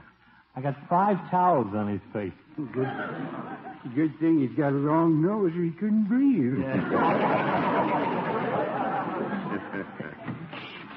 Here comes the commish now. Hey, commish. Hello, Floyd. I got your message. And... Come on out, guys. Let's all get around the chair. Hello, Commissioner. What's going on here? Yes, what is going on around here? Just stay right under the towels, Mr. Customer. Look here, Barber. I've been under here 10 minutes already. Well, I'm giving you a deep massage. You got to wait for the skin to tender up. But I... 5 more minutes. And to help you pass the time, we're going to do a little barbershop singing. Oh, good heavens. You may be, Floyd, but I'm not. But, Commissioner, we're going to sing your song. We even dragged the piano down here. We're sorry about last evening, Gildy. Yes, we didn't give your song much of a chance. You can sing the song if you want to, but I'm going to the water department. Well, if Gildy doesn't feel like singing, I'll sing his part, the lead. You will not, you old goat. If anybody sings the lead in my song, it's going to be me. Welcome aboard, Gildy. Okay, fellas, here we go. There's an old familiar strain, a haunting refrain that takes me back to days of yore. I see a chapel on the hill, spring's first daffodils reflected in the mill pond from the shore. I recall in memory 2 names on a tree, our first kiss in that old canoe. And though we drifted far apart, this song lives in my heart. It's a melody of love and you. In my reverie, see a summer moonbeam, or field and wander on and on and on, to where a lane that we called ours hid among the flowers and welcome cooling showers before the dawn. There's a lilac-colored gate where each night we wait to breathe the fragrance in the air. And so wherever I may roam, my thoughts will turn to home. For I know that love and you are there, and you are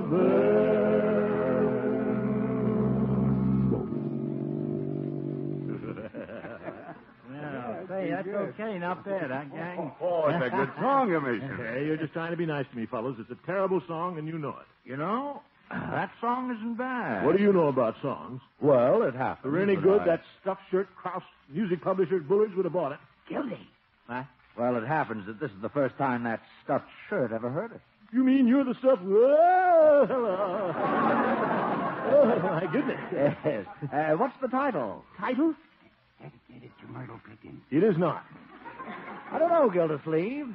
But if you get a good title for it, I just might be able to handle it. You might? I mean, you would? You hear that, fellas? I'm a songwriter. Now, wait. You have to have a title. Don't worry about the title, Mr. Krause. I'll find one someplace. We'll get a sizzler of a title. A regular scorcher.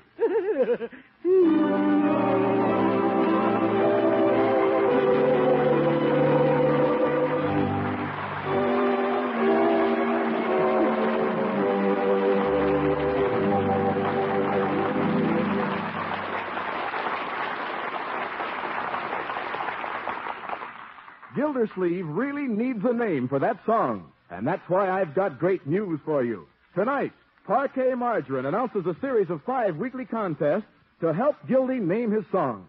$50,000 in cash will be awarded to Parquet users for song title suggestions. There'll be 274 prizes each week for 5 weeks, and a grand prize of $5,000 extra to the weekly prize winner whose title is finally chosen. Just listen to this list of weekly prizes. 4 first prizes each week of $1,000 each. 20 second prizes each week of $100 each. 50 third prizes each week of $20 each. 200 fourth prizes each week of $10 each. And a grand prize of $5,000 in cash to one of the weekly prize winners. Your entry may win a total of $6,000. And here's all you do. Think of a name for Gildy's song. Write your choice on an entry blank. They're available at your food dealers with complete contest rules and the words of Gildy's song. Or if you prefer, you can use a plain piece of paper. Send entry with one red flap from the end of a package of Parquet Margarine to Parquet Margarine, Box 5167, Chicago 77, Illinois. Don't forget to include your own name and address and the name and address of your Parquet dealer. That's all there is to it. Send your title together with the red end flap of a package of Parquet to Parquet Margarine, Box 5167, Chicago 77, Illinois. The contest is open to listeners in the United States, Canada, and Hawaii. First week's contest ends October 8th. So be sure your entry is postmarked before midnight of that date. And get started now. Think what you could do with $6,000 in cash.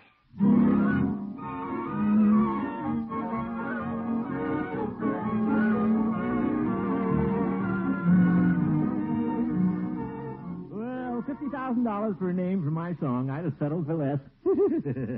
Well, as a songwriter, I'm at least a great contest promoter. What I'm hoping, folks, is that one of my regular radio listeners will pull down that $5,000 grand prize.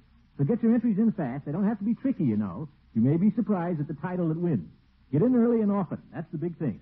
Any title you think of may be the winner. Good night.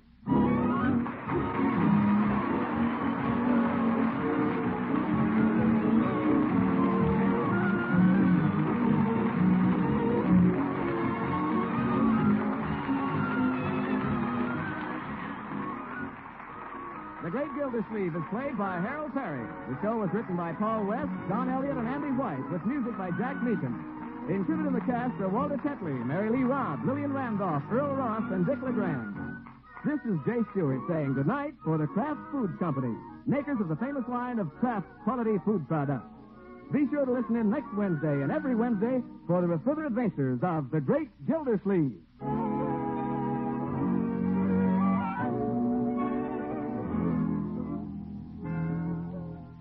Which suits your taste?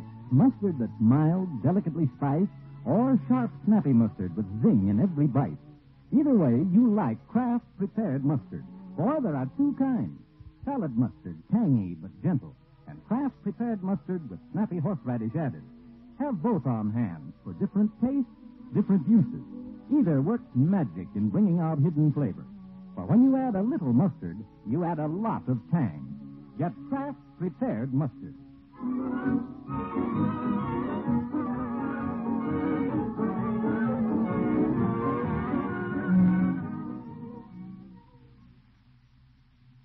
You're tuned for the stars on NBC.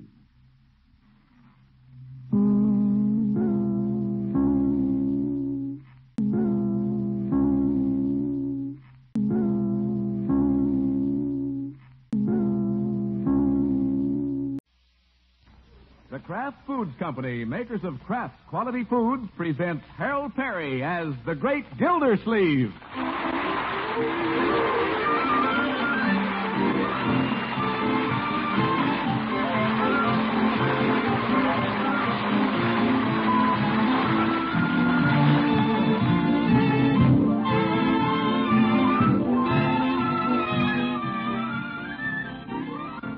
would you like to win $6,000 in cold cash?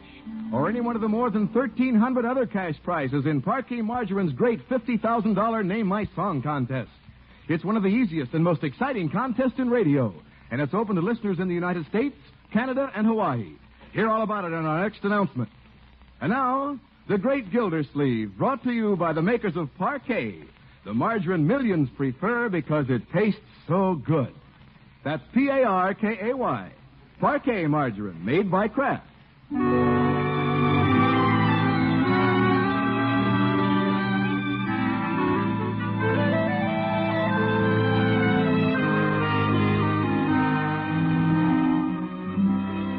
In case you weren't around last week, the Great Gildersleeve has written a song.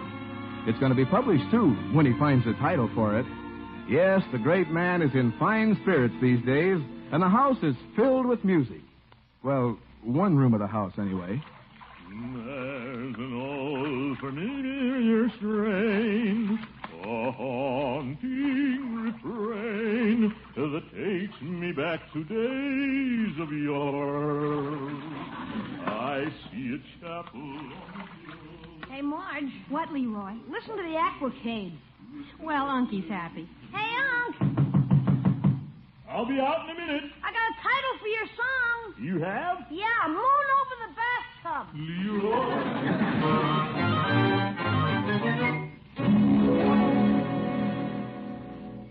Marjorie, you seen my jade tie clip? Well, isn't it up on your dresser? My, you look nice, Unkie. Thank you, my dear. Have you got a date tonight? Not yet, but I will have if Leroy ever gets off the telephone. It's okay, Unc. I'm through. You only talked 42 minutes. What happened? Get disconnected? No, Peggy had to go to bed. That's where you'd better be going. And don't forget to take your bath, young man. Can't I take it in the morning? You're lucky if you have time to put on both shoes in the morning, let alone take a bath. And don't take that turtle in the tub with you. But, Unc. I mean it. Keep your turtle under the bed where turtles belong. Good night, Unc. Yeah, good night, my boy. Night, Marge. Night. Now, where's my book of telephone numbers? Well, you mean you're going to call somebody now for a date tonight? Certainly. Why not? Well, golly, Uncle Mort, if a boy called me for a date at the last minute, I wouldn't even speak to him. Well, that's the difference, my dear, between an inexperienced boy and a mature man. The boy is unsure of himself and calls well in advance to play safe. The man, however, being confident and familiar with the workings of the feminine mind, calls on the spur of the moment. Really? Of course. Shows he's impetuous and exciting. It implies that if the girl doesn't wish to go, why, poof, he can get a dozen others just like that. You do understand women, don't you, Unkie? Well, I wasn't born yesterday, my dear. Well, good night, Uncle Mort. Good night, Marjorie. Brilliant girl. Now, let's see. Who do I call first? I could call Eve Goodwin. Nothing wrong with dating a school teacher on a school night. Not home. Wonder what a school teacher's doing out on a school night. Well, there's Thelma Bagley. No answer. Where is everybody?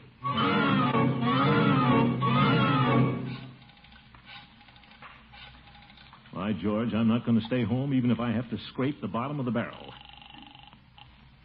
Judge Hooker speaking. Hello, Barrel. Hello, Judge. What? What about a game of pinochle, Horace? Sorry, Gildy, but I've been invited out this evening to learn canasta. Canasta? You know, the card game everybody talks about, but nobody plays. Yes. Well, go ahead and play canasta, Judge. I just thought since I wasn't doing anything this evening. Oh, I'm sorry, Gildy. Had I known you wanted company... All right, Judge. I don't mind sitting at home all alone. We'll get together real soon. I promise. Sure, real soon. Good night, Gildy. Good night, Judge. Canasta. I'd better watch that old goat. He'll eat the deck. Well, I can always go down to the police station and shoot the breeze with Chief Gates. I'll see if he's around. Hello? Huh? Hello? I didn't know the chief had lady cops. Is this police headquarters? No, this isn't police headquarters. Didn't think it was. I'm afraid you have the wrong number. Now, wait a minute. What wrong number do I have, madam? Miss? Mrs.? It's not Mrs. It isn't? Well. But you still have the wrong number. But She hung up. And that was the nicest sounding wrong number I ever had. No point in calling the chief now. Not after that. Might as well go to bed.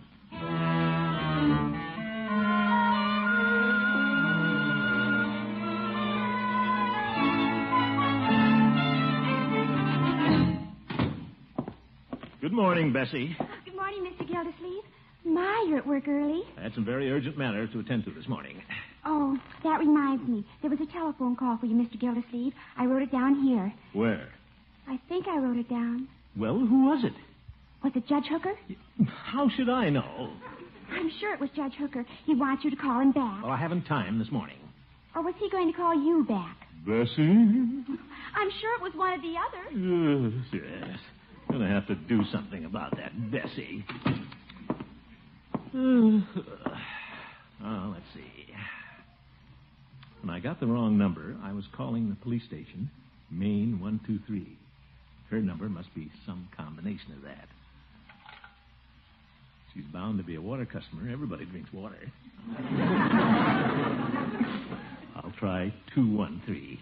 If that isn't her number, I'll try... Hold on, Gildersleeve. Wonder if you should be doing this. You're a grown man. You have a responsible job as a city official. It's entirely possible you're making a fool of yourself. Well, I wouldn't be the first city official who has.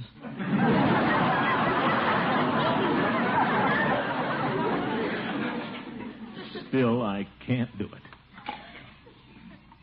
I'll have to forget last night. It was just one of those enchanted evenings.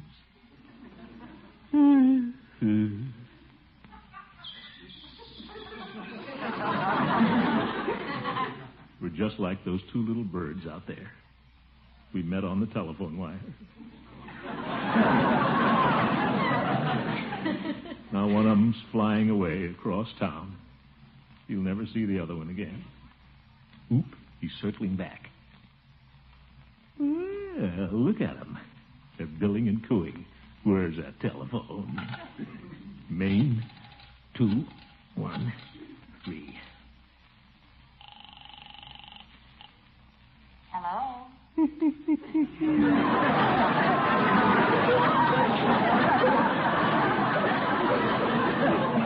beg your pardon? This is Throckmorton P. Gildersleeve, a city water commissioner.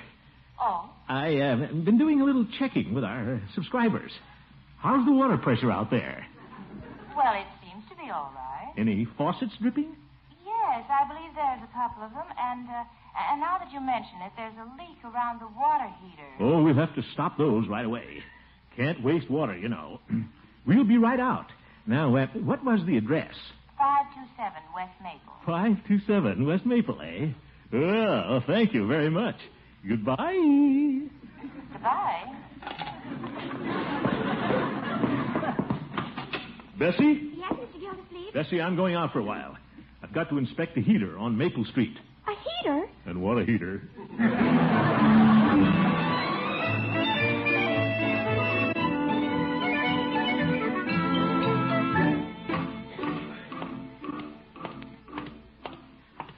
Here's the place. Just the kind of house I thought she'd live in. White, with green shutters. The mat says welcome. Lucky I dressed up in my blue serge suit this morning. I hear footsteps. I'll bet she's more beautiful than her voice. Good morning. Good morning. I talked to you on the phone. I talked to you? Oh, are you from the water department? Well, yes. Wrong number again. You must be the man who talked to my daughter. Your daughter? Oh, well, I'm Throckmorton P. Gildersleeve, City Water Commissioner. I'm happy to meet you, Mr. Gildersleeve. I'm Mrs. Milford. Mrs. Milford? Well, glad to meet you. Won't you come in? Thank you. Delighted. We've had a dreadful time with the water heater this morning, Mr. Gildersleeve. Do you have your workmen outside? Workmen? No. I'm doing this job myself. If your daughter will be kind enough to tell me where the trouble is. Well, just come with me, Mr. Gildersleeve. The kitchen floor is completely flooded. I'm afraid you'll have to use a mop before you can get to the heater. Mop? Well, if your daughter will show me where the mop is... I have the mop right here, Mr. Gildersleeve. Yes. By the way, where is your daughter? Oh, she had to go to the hospital. The hospital? Oh, my goodness. Nothing serious, I hope. Maternity case. Maternity case? She's a registered nurse, Mr. Gildersleeve. A nurse? Oh, well. For a moment, Is that her picture on the buffet? Yes, that's my Catherine. Catherine? She's awful pretty. But she looks a little young. Oh, you'd never guess it, Mr. Gildersleeve. But she's 32. Well, I was afraid she'd be too young for me. I beg your pardon? I mean, for 32, she looks very young to me.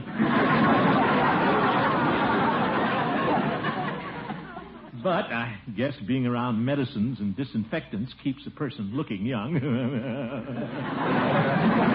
Oh, yes, Catherine loves her work. In fact, I think she works too hard. She hasn't had time to meet any new friends since we came to Summerfield. Really? That's too bad. About the only man who's called her was a telephone Romeo. Had the wrong number last night. Well, I better roll up my pants and get busy with the mop.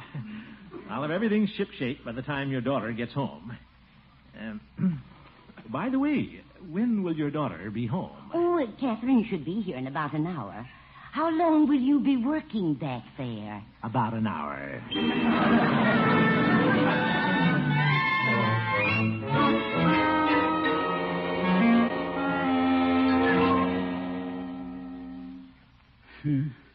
Getting damp back here again. Can't sit behind this heater much longer. This pilot light is beginning to give me a sunburn. Oh, Catherine, I'm so glad you're home. Hello, Mother. Well, she's home at last. Did the man ever come to fix the heater? Oh, yes. The water commissioner came out himself. Oh? And, Catherine, he's the nicest man. Come on, I want you to meet him. I'm in. Mr. Gildersleeve. Yes, Mrs. Milford. This is my daughter, Catherine. Oh, how do you do? Pardon me while I get from behind this heater. Close quarters. I'm very glad to know you, Mr. Gildersleeve. It was so kind of you to come out. Don't mention it. All in the line of duty. Oh, and look at Mr. Gildersleeve's beautiful suit. Huh? Rust and dirt all over it. Oh, it's nothing. And there's a big smudge on your nose. Catherine, wipe the suit off Mr. Gildersleeve's nose. Oh, of course. What a shame. Never mind. Catherine will get it off. She's a registered nurse.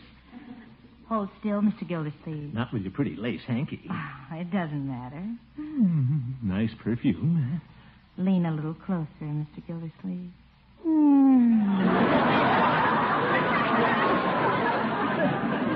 Mr. Gildersleeve has been so good to us, Catherine. I think we should do something nice for him. Oh, that isn't necessary.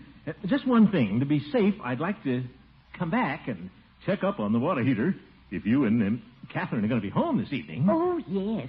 Why don't you have dinner with us? Well, it's all right. I don't want to butt in. Oh, no. We'd love to have you. Wouldn't we, Catherine? Oh, of course. See you tonight, Mr. Gildersleeve. Yeah. Toodaloo, Mrs. Milford. I can't thank you enough for all you've done for us. Certainly you don't do this for everybody in Summerfield. Oh, no. No, indeed. You're very sweet. Of course, I know why you wanted to come back tonight. Oh, you do? Certainly. Every man who comes in the house falls in love with Mother.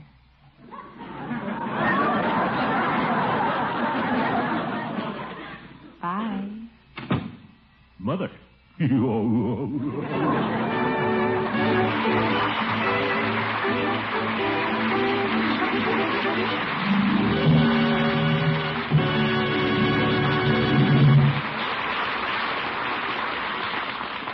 $50,000 in cash prizes. That's what Parquet Margarine will award in 5 weekly contests for the best title submitted for Gildersleeve's song. He'll sing it later, so have pencil and paper handy. Yes, every week for 5 weeks, Parquet is awarding 4 $1,000 cash prizes, 20 $100 cash prizes, 50 $20 cash prizes, 200 $10 cash prizes, and each week's winners become eligible for the extra cash prize of $5,000. That's $6,000 in all to the grand prize winner. Now, you don't need to know a note of music. A single word, just a few at most, may win. Send your name for Gildy's song together with the red end flap of a package of Parquet Margarine to Parquet Margarine, Box 5167, Chicago 77, Illinois. Free entry blanks with printed contest rules and the words of Gildy's song are available at your food dealers. Or use a plain piece of paper if you prefer. Be sure to include your own name and address and that of your Parquet dealer. Now write down that address. Parquet Margarine, Box 5167, Chicago 77, Illinois. And be sure to include the red end flap of a Parquet package. First week's contest ends October 8th. So hurry. Your entry may be worth $6,000.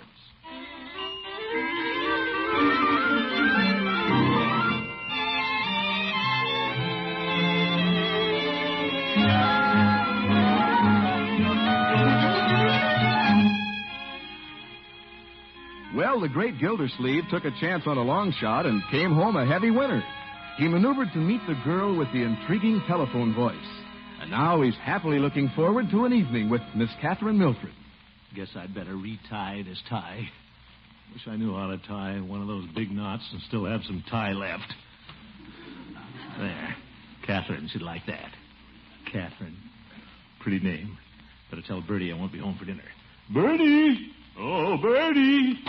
You call me, Miss Gildersleeve? Yes, Bertie, I won't be home for dinner tonight. Yes, I know. Oh? You're going to have dinner with Judge Hooker. What? That judge is the kindest man, Mr. Gildersleeve. He's been calling here all day to invite you out to dinner. He has? He was so sorry he had to leave you in the lurch last night. He rigged up a fine time for you at the Sons of Summerfield Club. Bertie, I'm not having dinner with the judge tonight. You ain't? I happen to have an engagement with a young lady. Yes, sir. I hate to disappoint the judge, but I don't want to disappoint myself either. And Miss Milford. Yes, sir. The judge sure was sorry about leaving you in the lurch last night. I realize that, Bertie. That poor judge. I can see him sitting up there now, staring at a vacant chair. No, Bertie. That poor lonesome man left in the lurch just sitting and staring. Please, Bertie. Left in the lurch just sitting and staring. Bertie. Mr. Gildersleeve, you know why he's just sitting and staring? Yes, Bertie. Because he's left in the lurch. Bertie's right. If I know the judge, that's what he'll be doing, sitting and staring.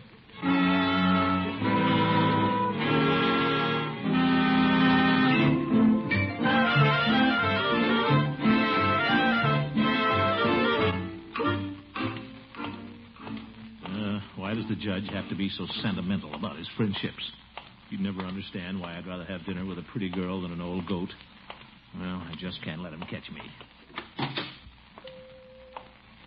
Hello, Peavy. Hello, Mr. Gildersleeve. What can I do for you? Well, I want to make a couple of purchases. Fine. First, I'll take a couple of your best cigars. Very well. After dinner smokes for you and the judge, I take it. Oh, no, Peavy. If there's anyone I want to avoid this evening, it's Judge Hooker. Oh? I thought you were having dinner with the judge. Peavy, I'm having dinner with Catherine Milford. She's a registered nurse. And the old judge is going to be pretty disappointed. Oh, Peavy, I can have dinner with the judge anytime, but tonight I've been invited to have dinner with a beautiful girl and her mother. Now, put yourself in my shoes. Wouldn't you rather have dinner with a girl? I don't know. I haven't seen her mother.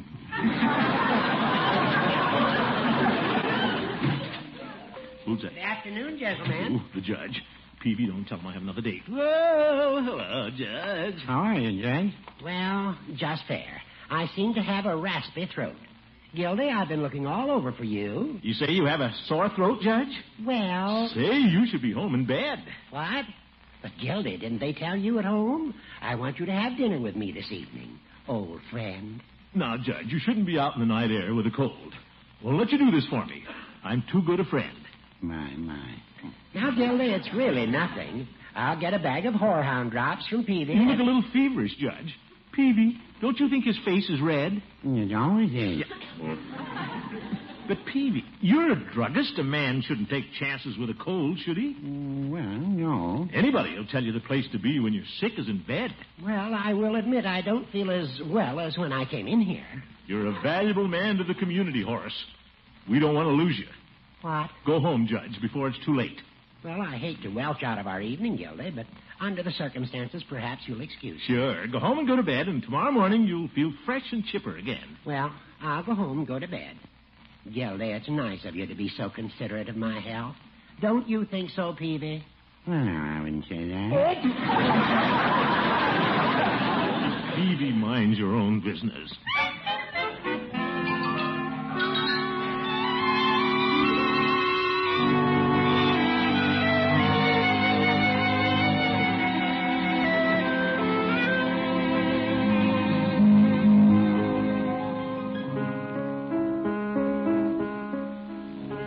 Your daughter plays the piano beautifully, Mrs. Milford. My Catherine is a very talented girl, Mr. Gildersleeve. I guess a registered nurse can do about everything. Very good, Catherine. Thank you. I always enjoy Chopin. But that was Beethoven. Yeah, Beethoven. Well, I always enjoy him, too. You seem to know a lot about music, Mr. Gildersleeve. Yes, indeed. In fact, I'm publishing a song I wrote. Really? Yep. Happen to have a copy of it right here. Oh, isn't that marvelous, Catherine? What's it called, Mr. Gildersleeve? Well, I haven't got a title for it yet. I've got a lot of people working on that. Why don't you play it for him, Catherine? Well, perhaps you can play it later. We don't want to keep you up, Mrs. Milford. I'd love to play it, Mr. Gildersleeve. Oh? Come over to the piano. You can sing it. Thank you. I wrote the song several years ago, but I've just now started doing something about it. Are you ready, Mr. Gildersleeve? Oh, yes. There's an old familiar strain, a haunting refrain that takes me back to days of yore. I see a chapel on the hill, spring's first daffodils, reflected in the mill pond from the shore.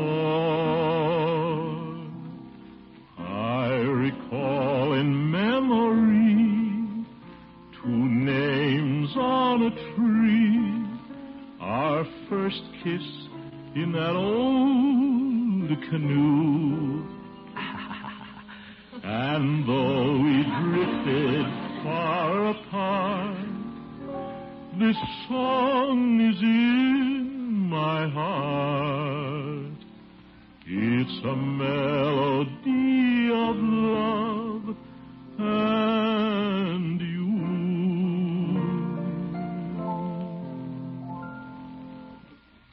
You have a beautiful voice, Mr. Gildersleeve. Just imagine, Catherine. Our water commissioner is also a talented songwriter. Well, I'm a man of many crafts. Indeed you are. Now, children, if you'll excuse me, Mother will run up to date. Oh, we'll be delighted to have you stay. Well, But if you think you should go... Mother knows best. I really think I should leave you two alone. Catherine is so busy, it isn't often she has a beau. Oh, Mother. Good night. Good night. Good night, Mother. Yeah, ta-ta. By George, Catherine, your mother's a wonderful woman. Mother is sweet. Well, she takes after her daughter. Mr. Gildersleeve, you're a pixie. Yeah. Well, what do we talk about now? I think I'll go out in the kitchen and get some more coffee. Good idea. Might as well get a lot. Excuse me a moment. Hurry back.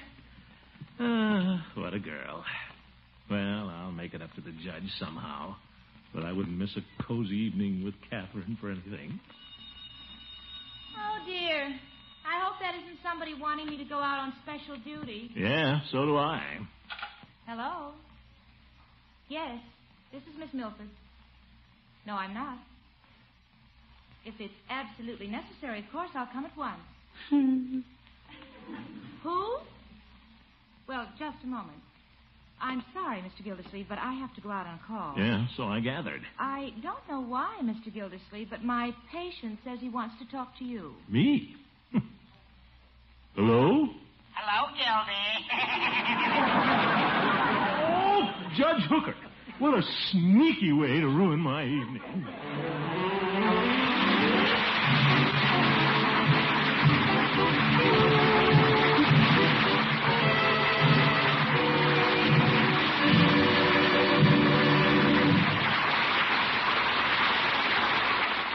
The great Gildersleeve will sing the rest of his song in just a minute.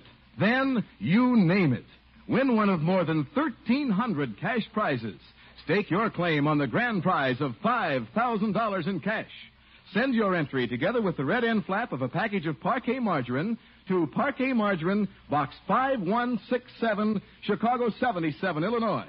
The contest is open to listeners in the United States, Canada, and Hawaii. The first week's contest ends October 8th. So hurry, your entry may win up to $6,000 in cash.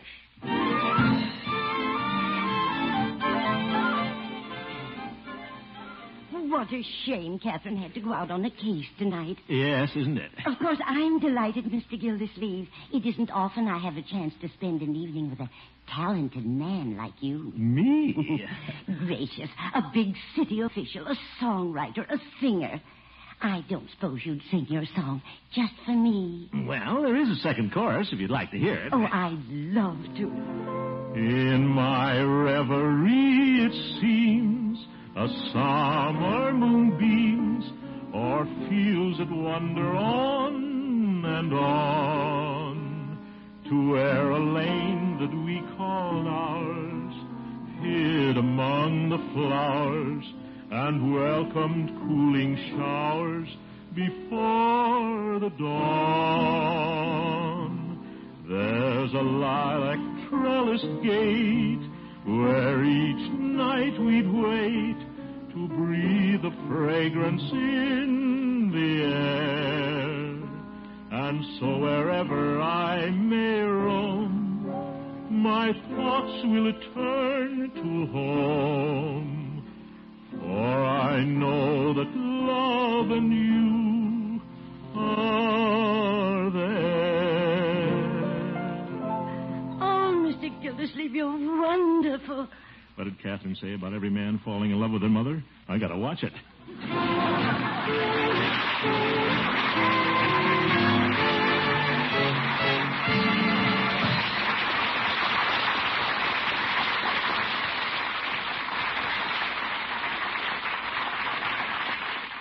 Would you like a 6-inch vinyl plastic record of my song?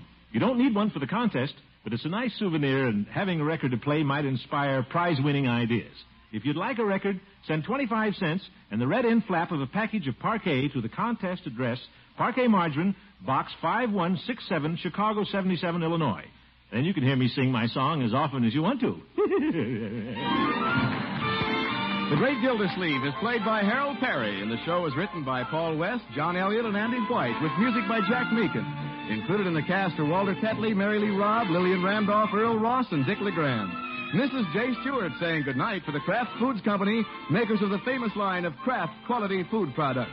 Be sure to listen in next Wednesday and every Wednesday for the further adventures of the Great Gildersleeve. You know, probably every woman at some time has thought about meeting and marrying a gay, romantic dreamer. Such a man is Roger Hoyt, whom you'll meet in the fascinating daytime serial Marriage for Two, which the Kraft Foods Company will bring you every morning, Monday through Friday, starting next Monday, October 3rd. See your local paper for time and station. Follow the absorbing story of the marriage of Roger and serene, conservative, lovable Vicky, two very much in love young people with two violently conflicting concepts of life. That's Marriage for Two, every morning, Monday through Friday. A true-to-life emotional drama of contemporary American marriage. Your tune for the stars on NBC.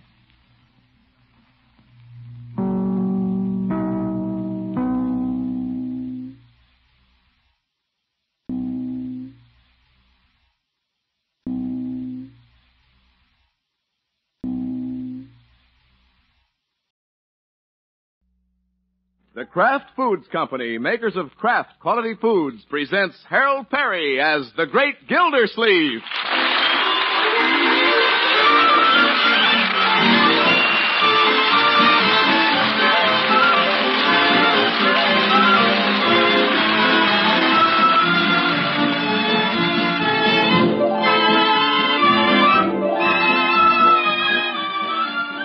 How would you like to win $6,000 in cold cash or any one of the more than 1,300 other cash prizes in Parkey Margarine's great $50,000 Name My Song contest? It's one of the easiest and most exciting contests in radio, and it's open to listeners in the United States, Canada, and Hawaii. Hear all about it in our next announcement. And now, the Great Gildersleeve, brought to you by the makers of Parkey, the margarine millions prefer because it tastes so good. That's P-A-R-K-A-Y, Parkey Margarine, made by Kraft.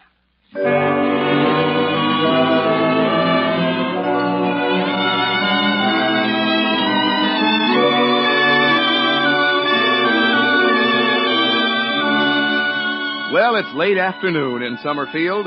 The big round October sun is setting, and the Great Gildersleeve is homeward bound. By George, after a full day at the office, there's nothing like getting home to the family. Well, here comes little Leroy on his bicycle. Hiya! Look, no hands! Leroy, look out! Oop, right through Bullard's hedge. I knew it. Oh, for goodness sake. Are you all right, Leroy? I skinned my knee. You're always skinning your knees. Let me see it, my boy. Nothing serious, fortunately. Just a small scratch on your knee. You mean there's no blood? No, Leroy, and don't sound so disappointed. Sometimes I think you try to have accidents. Why can't you be sane and level-headed like Marjorie? Oh, me? Yes, you. The idea of riding no hands. Your sister would never do a thing like that. Oh, yeah? Look what's coming around the corner. Marjorie, confound it! I'm going to talk to that girl. Get up, Leroy.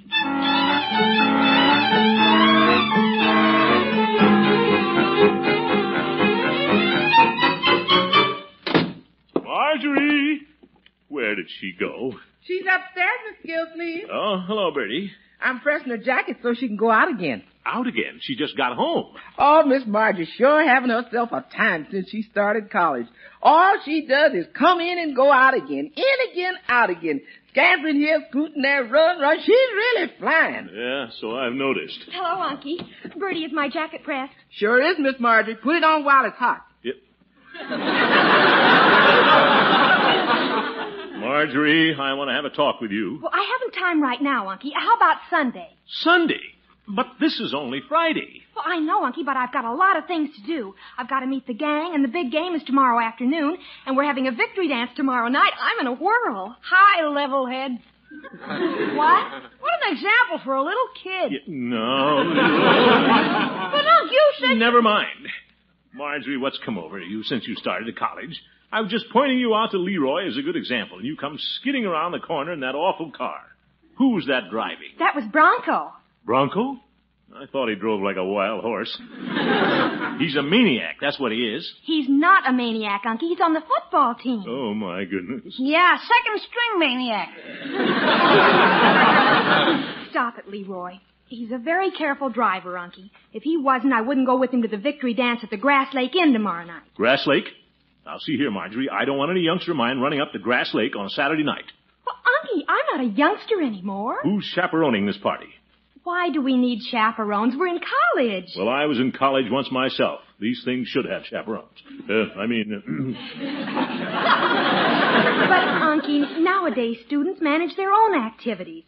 Everything's under the supervision of the student council. Oh? And who supervises the student council? Well, the president of the council. And who's the president? Bronco. Bronco. That does it. Marjorie, your old uncle, hates to do this, but he's going to put his foot down. You're not going. Unky. You go out with a crowd like that, you never know what's going to happen. It's irresponsible kids like Bronco and those fast cars that cause all the trouble today. Uncle Mort, that's not true. I've got to draw the line someplace, and by George, I'm drawing it. The Grass Lake dance is out. All right. If Grass Lake is out, so's the game tomorrow. What? I'll just stay home. No, Marjorie, I didn't say that. If you won't trust me to go to a dance, you shouldn't trust me to go anyplace. Marjorie, wait a minute.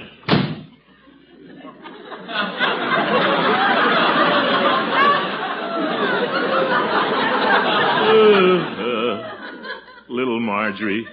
She acts more like a woman every day.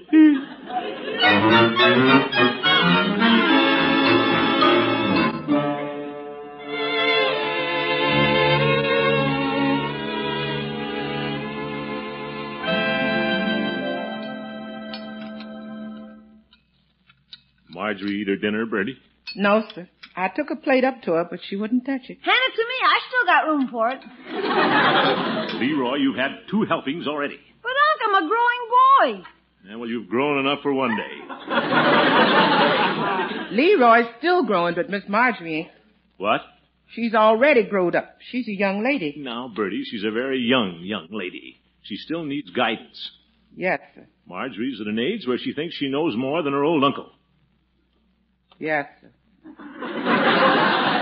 Well, don't you think I did the right thing, Bertie? More spinach, Mr. Gildersleeve?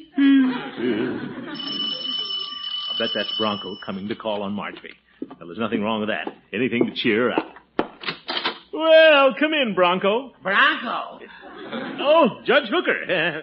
Thought you were somebody else. Whom were you expecting? A horse? And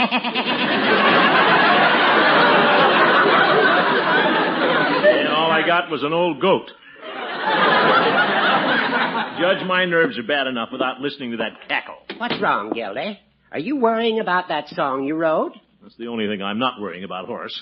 If other things around here were going as well as my song, I'd be all right. I dropped in to tell you, Gildy, the secretaries down at the courthouse are all trying to think up titles for it. Well, good. There's an old familiar strain, a haunting refrain. I sang it for Miss Upjohn in the filing department. She cried. I'm not surprised.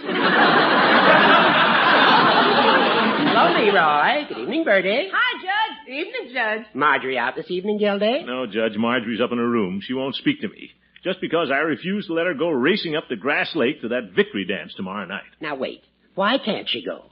After all, Gildy, we mustn't forget this is a very important occasion for the young people. I'm not arguing about the occasion, Horace. What I object to are these irresponsible kids driving fast jalopies way up to Grass Lake. I understand your concern, Gildy, but try to remember when you were in school. You drove a car. I had a Model T sedan. I could go 30 miles an hour with a strong tailwind. These jalopies have 28 cylinders. They sound like a B-29. I know, it's a problem. But it might be much wiser, Gildy, to take a more active interest in Marjorie's college life. Join in. Have you thought of going with the kids up to Grass Lake? You mean as a chaperone? Well, you don't have to be so obvious about it. You could get a date and go, too. You mean double date? Yeah, you could call it that. Not a bad idea.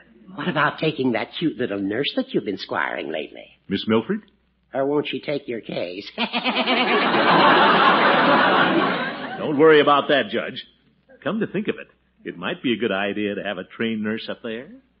By George, Horace, I think I'll do it. Good. Let's go down to Peavy's drugstore and celebrate with a lemon phosphate. Yep. I can't do it, Judge. I've got to see a nurse about a dance.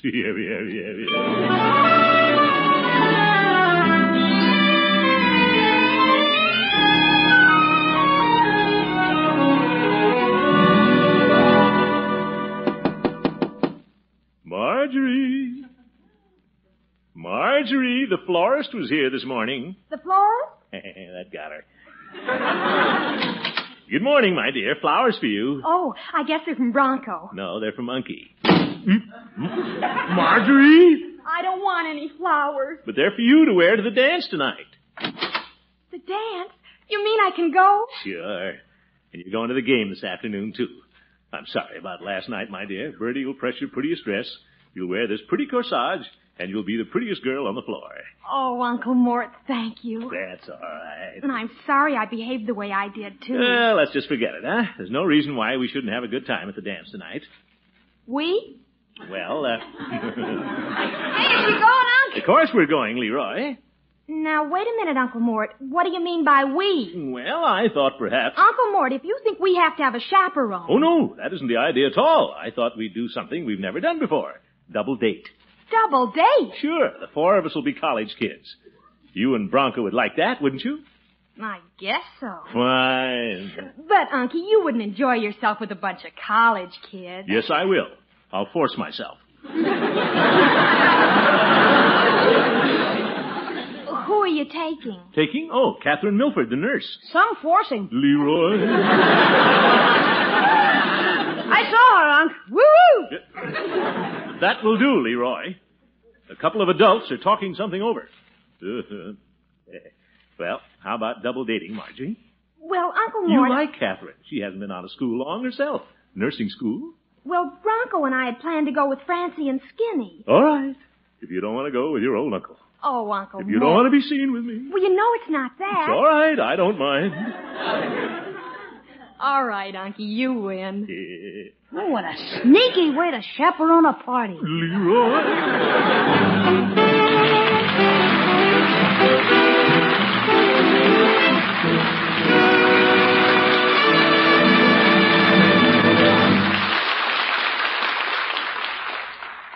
Could you use $6,000?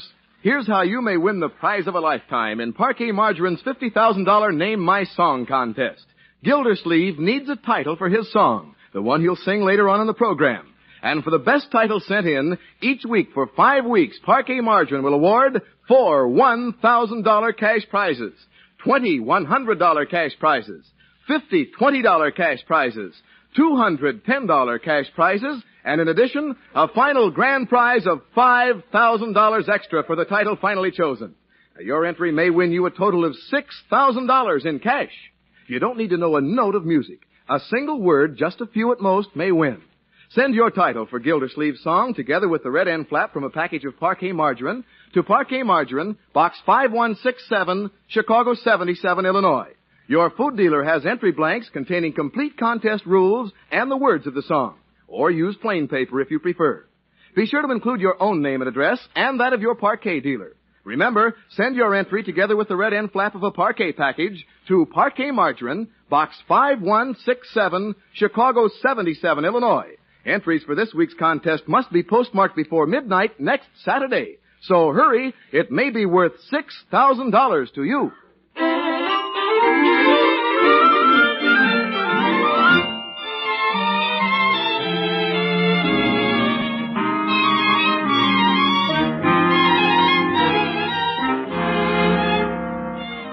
Well, the great Gildersleeve and his niece Marjorie had opposing views about her attending a college dance up at Grass Lake Inn. The great man didn't get very far until he employed an old strategy. If you can't beat the opposition, join them. Pretty crafty. Hello, Peavy. Hello, Mr. Gildersleeve. What can I do for you this afternoon? Well, I don't know exactly, Peavy. I'm going to a dance tonight up at Grass Lake. Oh, a dance? Well, how about some talcum powder to sprinkle in your shoes? Very soothing. No, Peavy. This is the college victory dance. I'd like to get some pom-poms or silly hats. Something with a party spirit. I don't have any hats or pom-poms. No noisemakers? Well, I have a couple of cap pistols left over from 4th of July. They make quite a noise. Yes, cap pistols. I don't want any shooting. That's the reason I'm going, to keep this dance safe and sane. Well, if you want the party spirit, Mr. Gildersleeve, I might suggest this book. Book? Yes, it's titled Droll Remarks and Humorous Replies for All Occasions. Oh, for goodness sake. Well, I'm trying. How about several packages of chewing gum, assorted flavors? Young people enjoy that. Is that the best thing you can do, Peavy? Chewing gum? Well, come to think about it, why take anything? Just having a dance can be a lot of fun, if you have girls. I'm not going just for the fun, Peavy. I was a little worried about Marjorie driving up to Grass Lake with those kids in their fast cars. Oh? When a bunch of kids get out like that, they can lose their heads. Need an older person around to balance the boat. I cooked up a clever scheme to get a date and go along. You're taking that pretty little nurse, Miss Milford? Well, yes. That was clever. We're going to sort of chaperone. Who's going to chaperone you? Now, Peavy, you know I don't need a chaperone. Well, no, I wouldn't say that. Goodbye.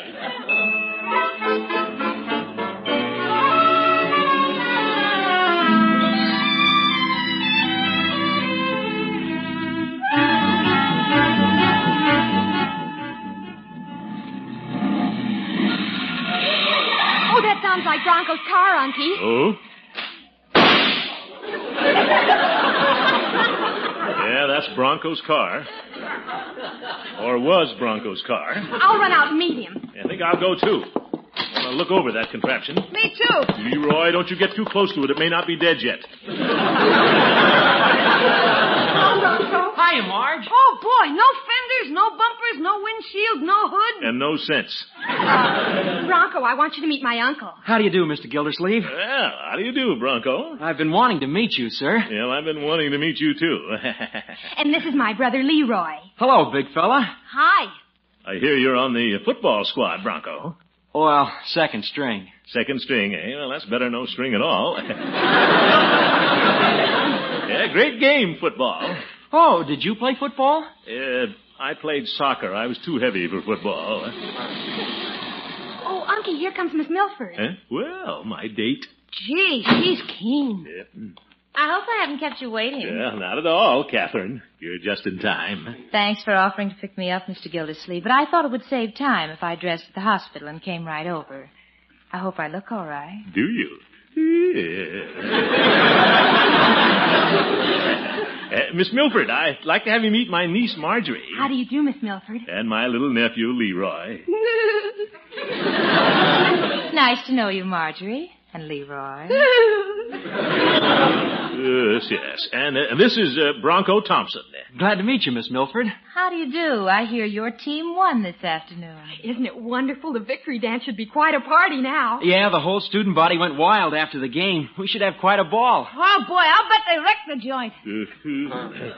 Catherine, it's a good thing we're going along to chaperone. What's that, Uncle Mort? Hmm? Oh, I said it's good of you to take us instead of going alone. Oh, we're just tickled that you can go, Mr. Gildersleeve. We wouldn't have it any other way. Neither would I. Well, I'll back out the old Studebaker, children. Let's pile in and be off to Grass Lake. Unky, are we going in that? What? It's a closed car. We'll suffocate. Why don't we go in my car, Mr. Gildersleeve? In that? No, Bronco. Yes, sure. Why don't we? I've always wanted to ride in a car like Bronco's. A lot of my patients have them. No wonder they're patients. Come on, Unky, don't be dull. Sure, as long as we're going to a college dance. Let's live. That's precisely what I want to do.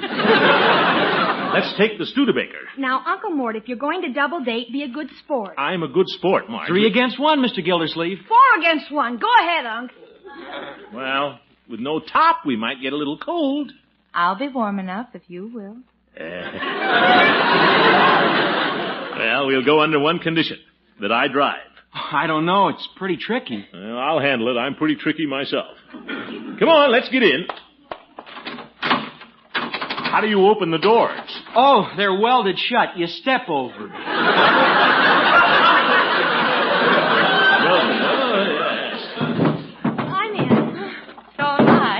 Isn't this fun? Yeah, I'm in too, I guess. How do you start this thing, Bronco? Oh, see those 2 wires under the dash?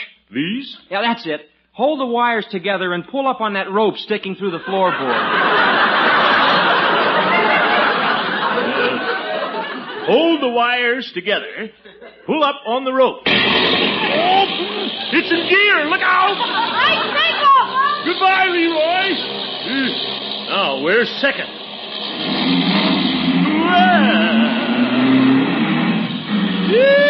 Look at her go!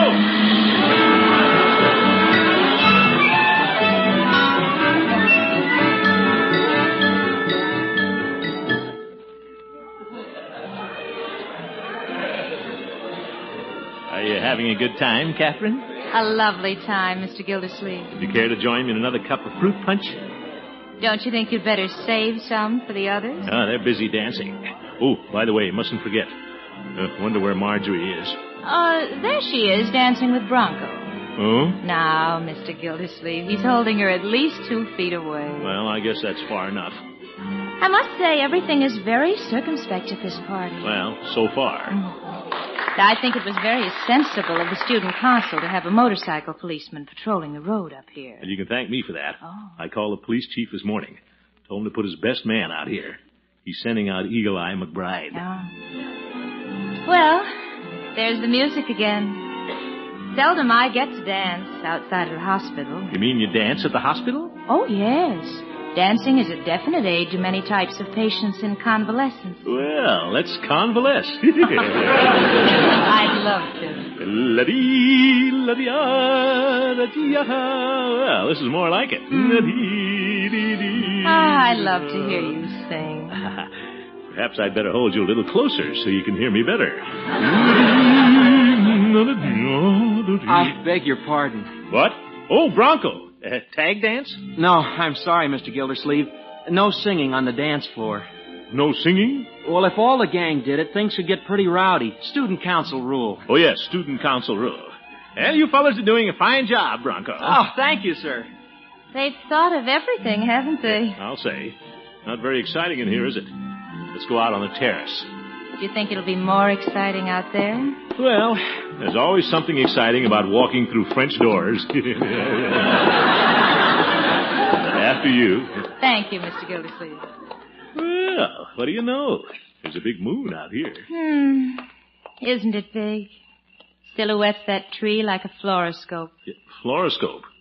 Catherine, I'm afraid your mind is still at the hospital. Why don't you let yourself go?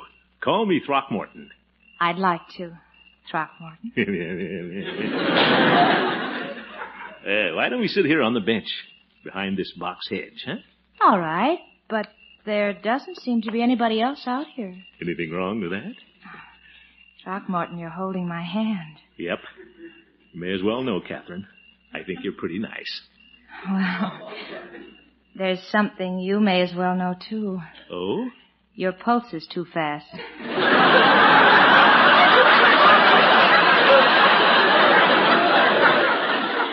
Well, we've been dancing.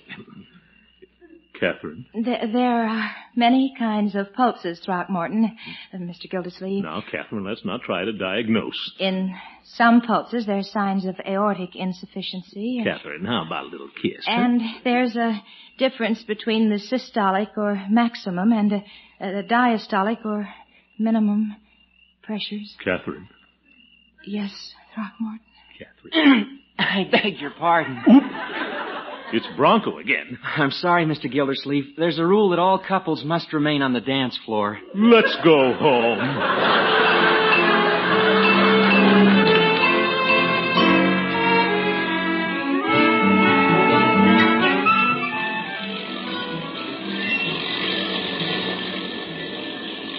Hey, it's kind of windy without a windshield, huh? Think I'll put on Bronco's beanie. It was nice of Bronco to let us have his car. Well, Bronco and Marjorie can come home with Francie and Skinny. That's what they wanted to do in the first place. Now everybody's doing what they want to do. Yeah. I like to hear you sing. They shouldn't have hushed you up on the dance floor. Now, by George, I can sing out here. Sing your song. I'll close my eyes and listen. There's an old familiar strain, a haunting refrain that takes me back to days of yore. I see a chapel on the hill, spring's first daffodils reflected in the mill pond from the shore. I recall in memory 2 names on a tree, our first kiss in that old canoe. And though we've drifted far apart, this song lives in my heart. It's a melody of love and you.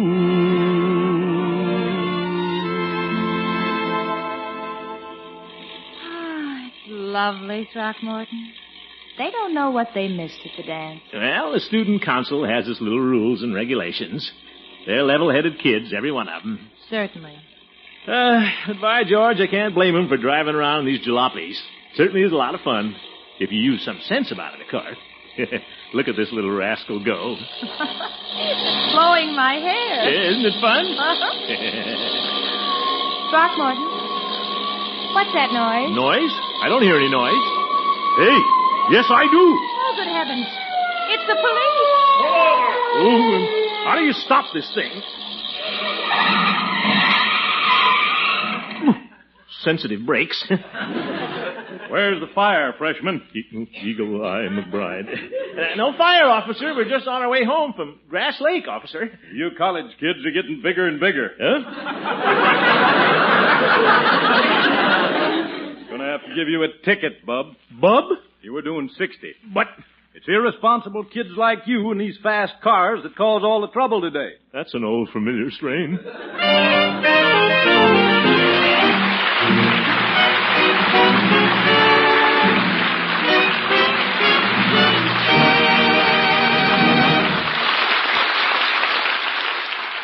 Win up to $6,000 in cash. Send your name for Gildersleeve's song, together with the red end flap of a package of Parquet margarine, your own name and address, and that of your Parquet dealer, to Parquet Margarine, Box 5167, Chicago 77, Illinois. 274 big cash prizes for entries postmarked before midnight this Saturday. The contest is open to listeners in the United States, Canada, and Hawaii. So hurry, everybody. Think what you could do with $6,000 in cash.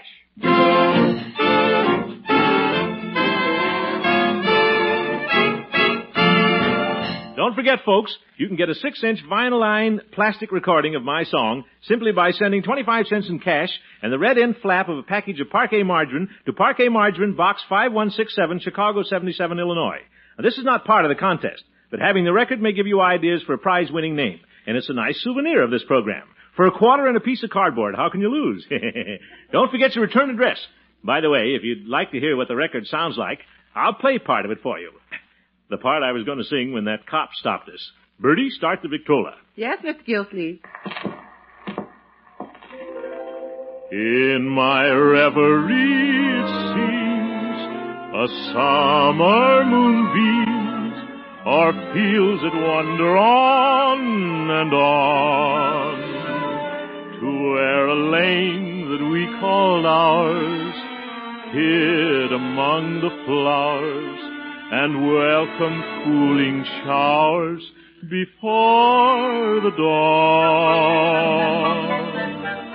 There's a lilac trellised gate where each night we'd wait to breathe the fragrance in the air.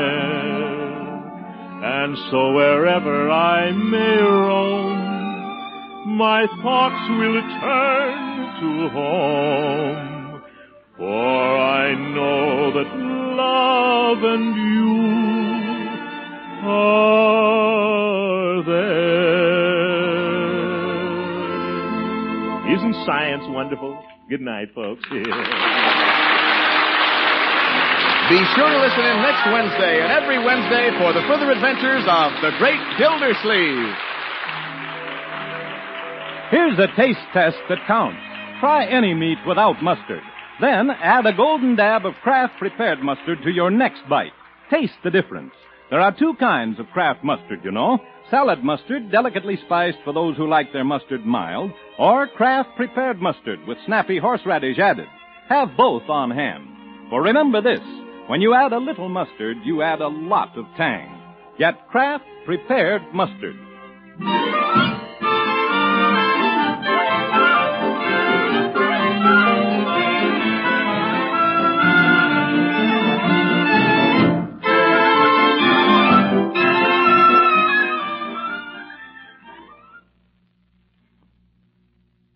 Stay tuned now for Break the Bank on NBC.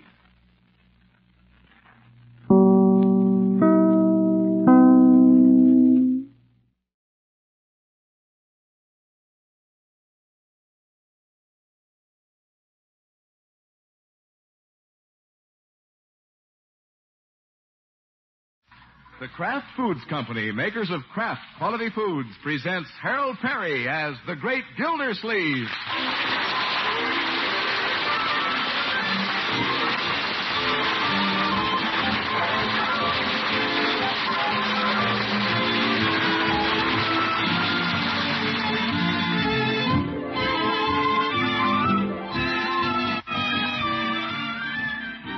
much as $6,000 in cash to spend any way you want.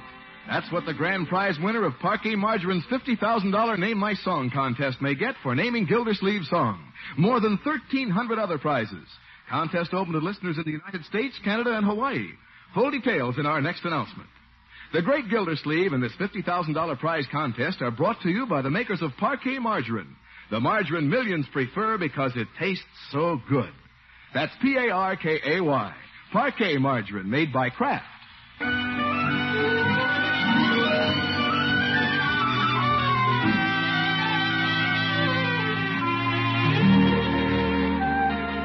Well, Summerfield's most eligible bachelor is in a gay mood tonight. He has a date with that pretty nurse, Miss Catherine Milford. There's a shine on his shoes, a press in his suit, and a song in his heart. And, of course, he wrote the song himself. There's an old familiar strain. Quite a strain right there. Doesn't sound quite right when I play it. Maybe I can get Marjorie to. Marjorie! Yes, Unky? You know what would make my song sound a lot better? I do, Unc. The Andrews sisters. Oh, Leroy, come on, Marjorie, play it for me. All right. But I thought you had a date with Miss Milford. Well, I have a date at 8 o'clock. If there's anything I hate to do, it's wait around a hospital. Seems silly for a man to go into one of those places standing up. All right, go ahead and play, Marjorie. Yeah, I'll sing it with you. You, Leroy? Sure. Yes. At your age, you never know if it'll come out bass or soprano. Yeah, I'm practically a quartet all by myself. Hit it, Marge. There's an old familiar strain, a haunting refrain that takes me back to days of yore. Days of yore. Stop clowning. Come on now. I see a chapel on the hill, spring's first daffodils reflected in the mill pond from the shore. Good idea. I recall in memory 2 names on a tree. Our first kiss in that old canoe. And though we've drifted far apart, this song lives in my heart. It's a melody of love and you.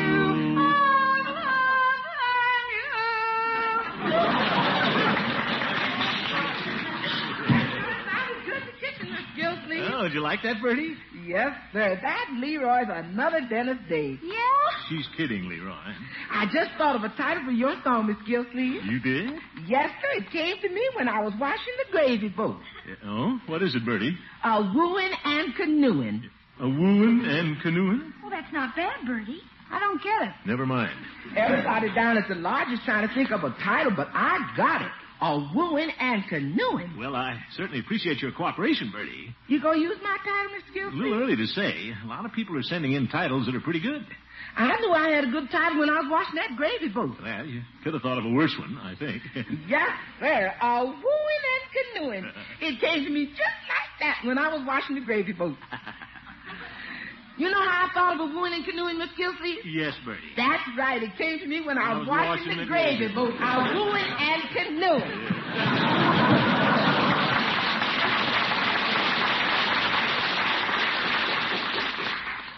Bertie never gives up.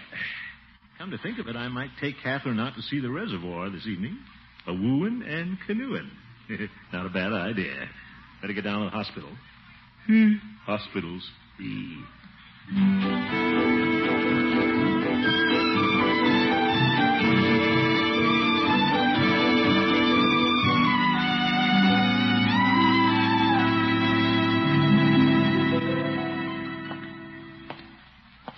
Wonder where Catherine is.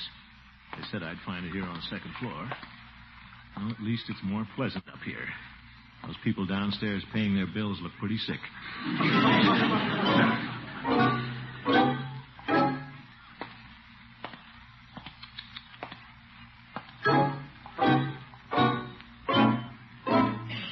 What's keeping her?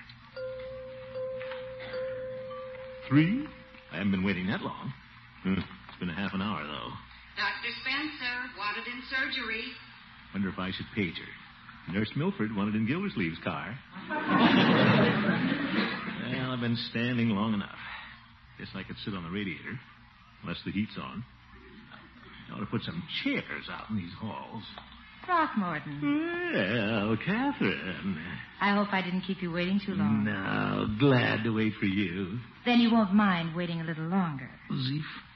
Dr. Spencer is performing an operation and I'd like to watch. But, Catherine, we have a date. Forgive me, won't you? It's always so hard to leave the hospital. You get so interested in what's going on. Well, that's all well and good, but you should get away from your work, Catherine. That's the way I do things down at the water department. No matter what's going on, when 5 o'clock comes, bing, bing, I force myself to leave.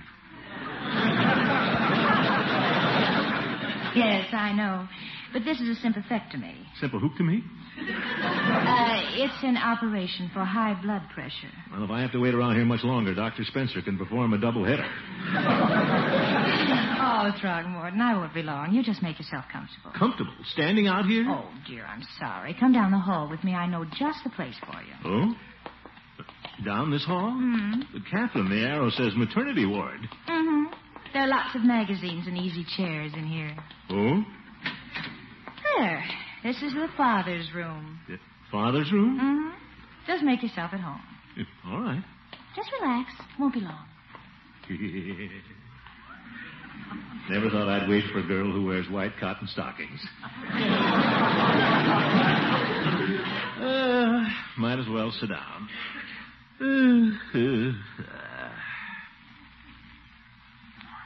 Wonder who that fellow over in the corner is. Awfully pale. Needs a shave, too. Hi. Yeah, hi. Is this your first? First? Oh, no. I'm just visiting here. I'm a bachelor. Bachelor? Yeah, I'm waiting for my date. Oh. My name's Johnson. Ralph Johnson. Yeah, glad to know you, Ralph. I'm Throckmorton P. Gildersleeve, City Water Commissioner. Glad to meet you, Mr. Gildersleeve. It's good to have somebody to talk to. Yeah, I imagine it is. This is my first. I can see that. I've been here since 5 this afternoon. That long? You got a match? Match? Oh, yes. Here. I better light it for you. Thanks. No, the other end. You're lighting the cork tip. Oh. Want a magazine? No, thanks. I read all last year's magazines. Gosh, Mr. Gildersleeve, you don't know what a father goes through having a baby. Now, my boy, remember, this happens every day to hundreds of people. Yeah, but I can't stand this waiting. Just relax. It won't be long. I don't know why I can't be as lucky as a buddy of mine. He had a baby last night, and he was only here half an hour. Oh, well, don't get impatient, Ralph. Maybe your stork overshot the hospital. Yeah, but don't worry. He'll come back. Oh, gosh, I wonder what the baby will look like. I've been thinking a lot about that. Have you ever seen a new baby, Mr. Gildersleeve? Oh, yeah, sure. Well, I hadn't until I saw my buddies. He was pretty small. Oh? Yeah, only weighed 9 pounds. Well, 9 pounds isn't a bad start. Didn't have any hair. Just all red and wrinkled. Now, Ralph, when I was a baby, I didn't have any hair either. Look at me now. Hey, something must be going on. They keep ringing that bell. Yeah, they keep ringing it, but nothing happens. Why don't they come out and tell me something? Better have another cigarette, Ralph. Here, I'll light it. Thanks. Think I'll have one, too. Haven't smoked one of these things in years. What was that? That's my baby. Mr. Gildersleeve is here. Great. Let's go out and see the little fellow. Yeah. Hey, nurse. Wait. Here I am. Hey, nurse. Here we are. Hey, let me see it. Let me get a look at it. Gentlemen, what's all the excitement? Well, that's my baby. Oh, are you Mr. Wilkins? Wilkins? No. Well, I didn't think so. His wife said he was a night watchman.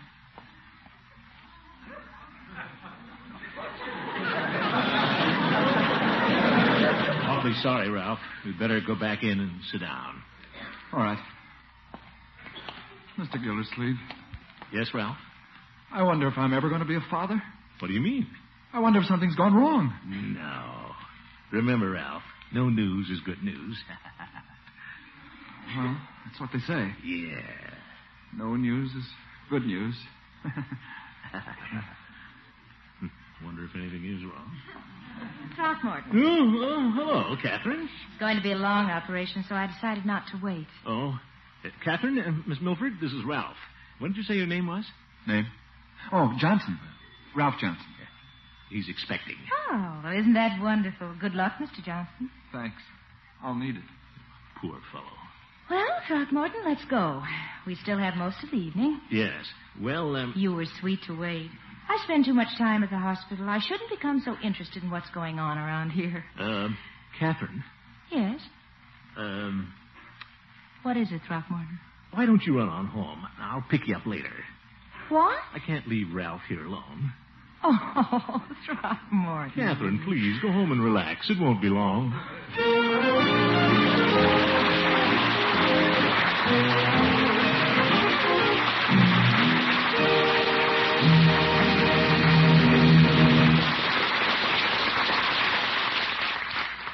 Cash prizes, $50,000 worth. As much as $6,000 in cash to the grand prize winner. More than 1,300 prizes in all in Parquet Margarine's great Name My Song contest.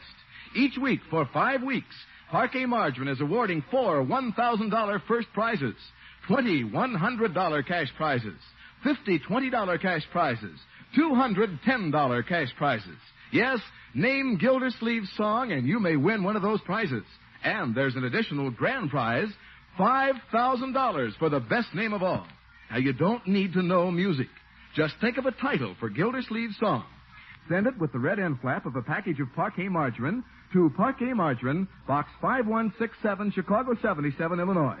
Your dealer has an entry blank with full instructions and the words of Gildersleeve's song, or a plain piece of paper will do. Be sure to include your own and your dealer's name and address. And write down that address, Parquet Margarine, Box 5167, Chicago 77, Illinois. Entries in this week's contest must be postmarked before midnight this Saturday. So hurry. Imagine winning as much as $6,000 in cash.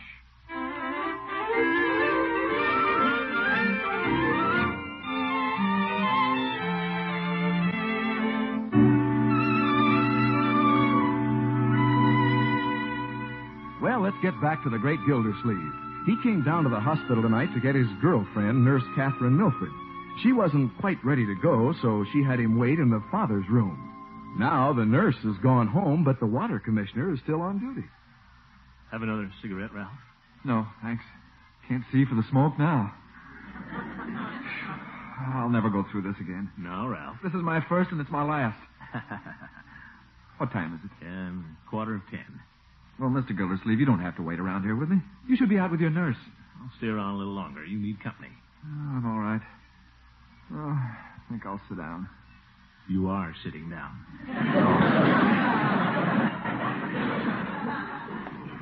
Well, how are we doing in here? Doctor, where have you been?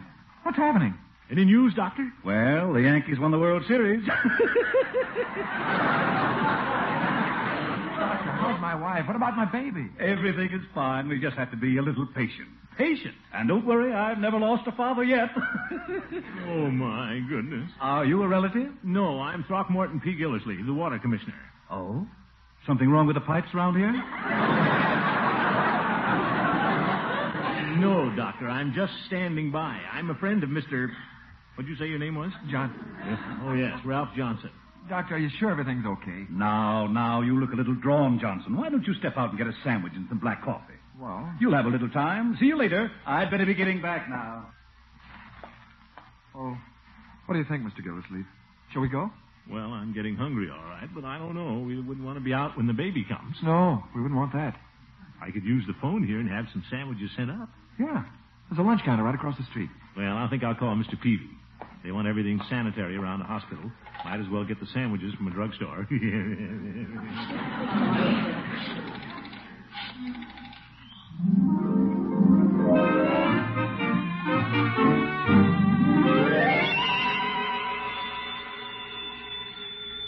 Your telephone is ringing, Peter.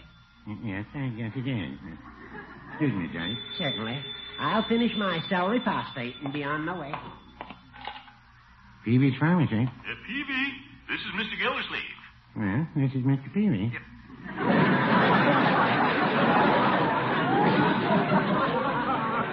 I know that. Peavy, I want to order some sandwiches and coffee. Very well. I'd like 2 cheese and 2 chicken sandwiches. Well, it's a little late, Mr. Gildersleeve. How about 4 cheese sandwiches? What? Chickens are gone to bed. All right, Peavy, make it 4 cheese. Can you send them over? I guess the messenger service is still open. Are you at home? No, I'm at the hospital, Peavy. Your hospital? My. I'm in the father's room. Oh, yes? The father's room, Peavy. That's what I thought you said. Send him right over. Goodbye. Goodbye. You hear that, Judge? Hear what, Peavy? Mr. Gildersleeve's at the hospital in the father's room. What? Gildy couldn't be there. Oh, no, I wouldn't say that. He said he was.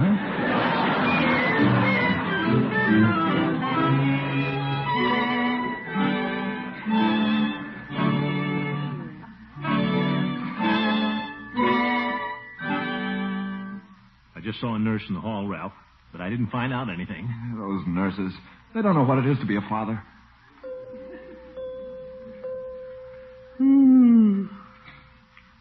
Wonder where that messenger is.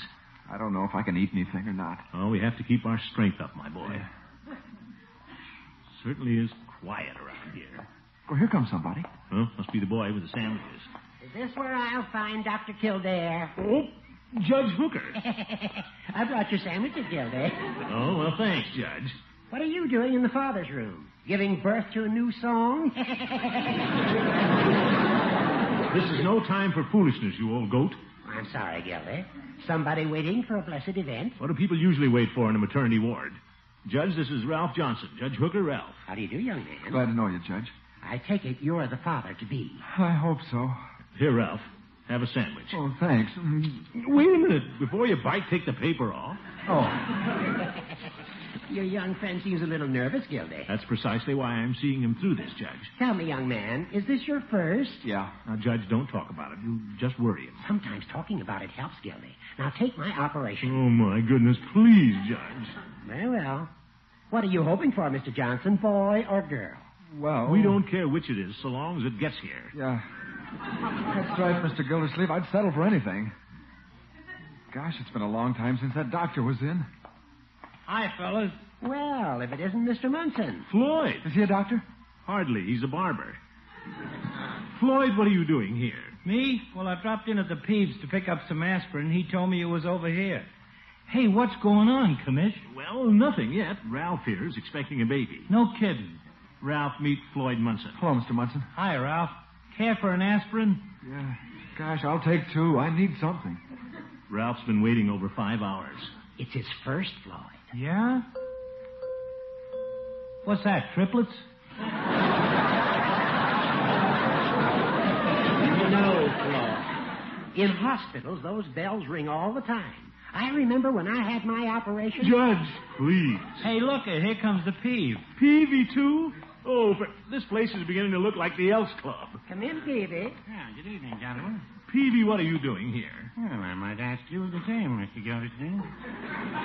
Well, we're expecting. Ralph is. Over there in the corner. He's asleep. Well, I'll be done. Poor fella. Well, he's had a hard night. And so have I. Hey, how long can a deal like this go on, Commish? Well, these things take time, Floyd. Plus, we haven't had any news for quite a while. There's a nurse going down the hall. Why don't you ask her about it, Commish? Think I will. Nurse! Oop. Nurse! Yes. Nurse, what about the Johnson baby? The Johnson baby? I've been waiting here since 8 o'clock. Nothing has happened. Well, when the baby arrives, I'm sure you'll be the first to know, Mr. Johnson. What? He ain't Mr. Johnson. Oh, then you're Mr. Johnson. No, I'm Munson, the barber. I see. Oh, I should have known who the father is all the time. The worried-looking man. Me? Well, I wouldn't say that.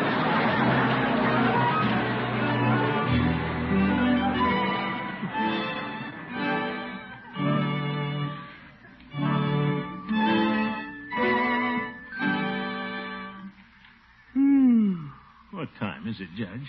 Well, it's 1 minute before midnight. My. Hey, there goes the doctor.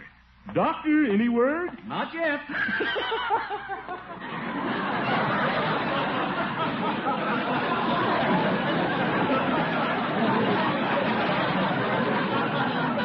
We didn't waken Ralph, did we? Nah, he's still sleeping. At least he ain't worrying the way we are. Floyd, there's no reason for you fellows to be worrying about anything. Ralph and I can handle this. Why don't you, the judge, and the Peavy go home? Gildy, since we've stayed this long, I, for one, would like to stay a little longer. You ought to go home, Judge. You'll fall asleep on the bench tomorrow. Now, Gildy, we may hear glad tidings at any moment. Well, perhaps I should call Mrs. Peavy before she calls the Bureau of Missing Persons. Peavy, there's absolutely nothing you can do here. Well, Mr. Gildersleeve, you know the Hippocratic Oath. I may be just a pharmacist, but I don't leave until the baby comes.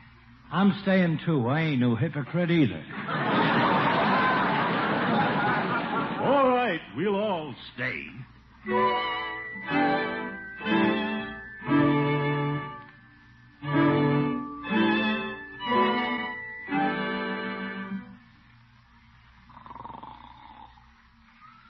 4 o'clock. Well, at least poor Ralph is still sleeping. He's smiling now. Probably dreaming the baby's already here. He's twin. I think I'll toss my coat over him. Oh, I'm a little stiff. Judge, you got any affidavits with you? Not just now, Floyd. Why? The wife will never believe I stayed up until 4 a.m. with a sick friend.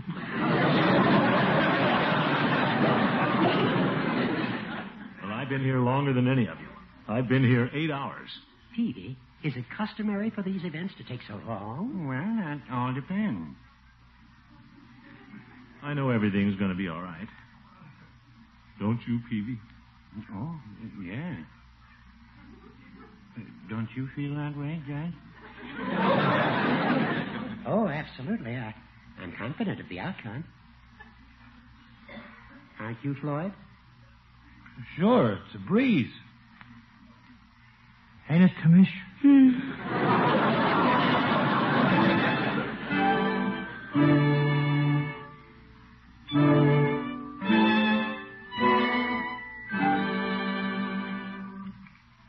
The sun is lovely this morning. 8:30. Yes, Marjorie and little Leroy are having their breakfast now. They've been serving it here since 6 o'clock. We should have snagged one of them trays as they went by.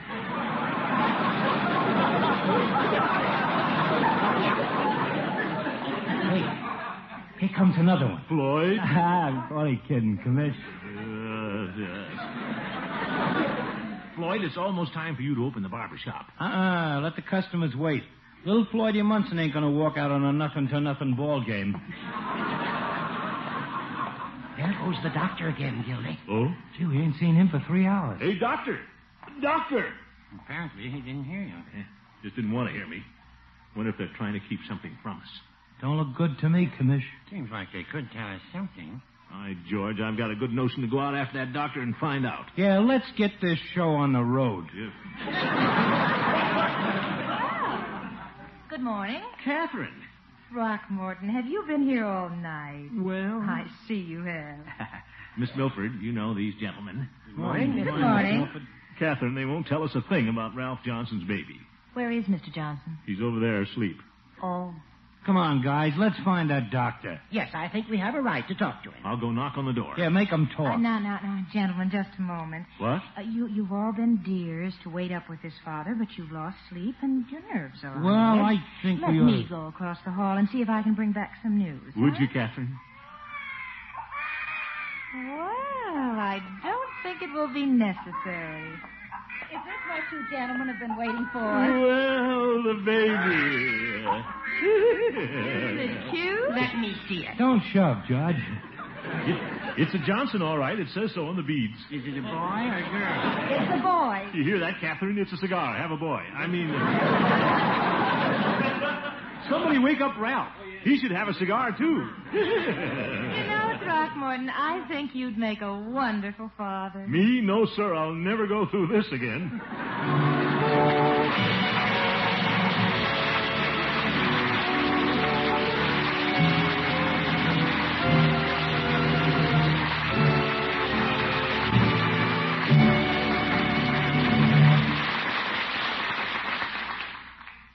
$50,000 in cash prizes, as much as a total of $6,000 to the grand prize winner. That's the big reason you should sit down right now and think of a name for Gildersleeve's new song. You'll hear it again in a minute. Send your title, together with the red end flap of a package of Parquet Margarine, to Parquet Margarine, Box 5167, Chicago 77, Illinois. Just think, a word or one simple phrase may be worth $6,000 to you in cash. But hurry, entries for this week's contest must be postmarked before midnight this Saturday. Open to listeners everywhere in the United States, Canada, and Hawaii.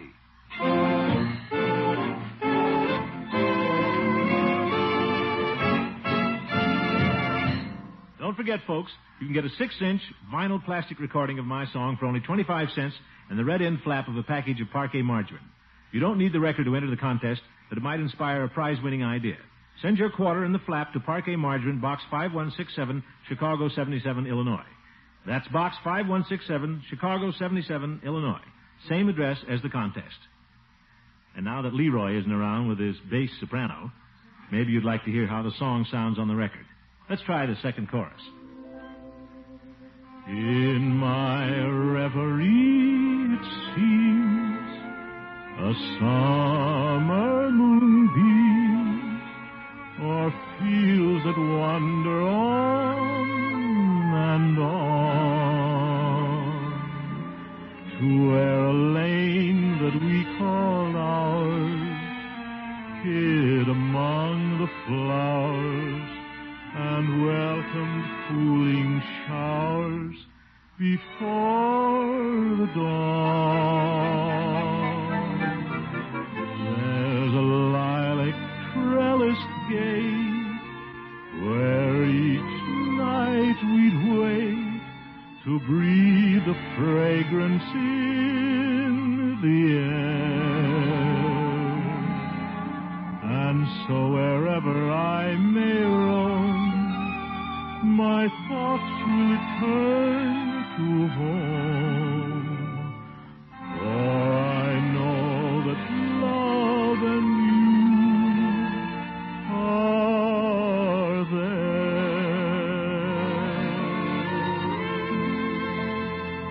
Gosh, Unc, I thought it sounded better with me in it. Leroy, good night, folks.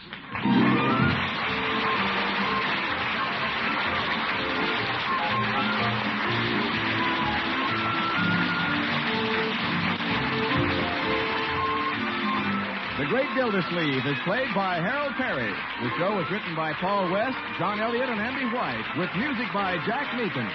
Included in the cast are Walter Tetley, Mary Lee Robb, Lillian Randolph, Earl Ross, and Dick LeGrand. This is Jay Stewart saying goodnight for the Kraft Foods Company, makers of the famous line of Kraft quality food products. Be sure to listen in next week and every Wednesday for the further adventures of the Great Gildersleeve. Good night.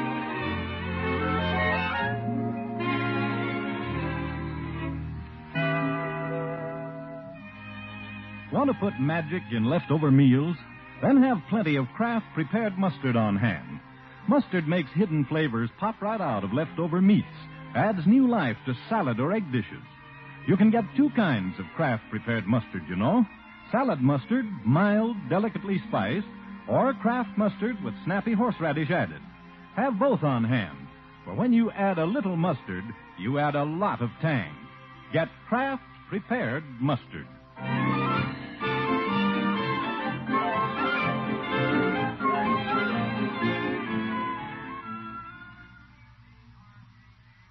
You are tuned for the stars on NBC.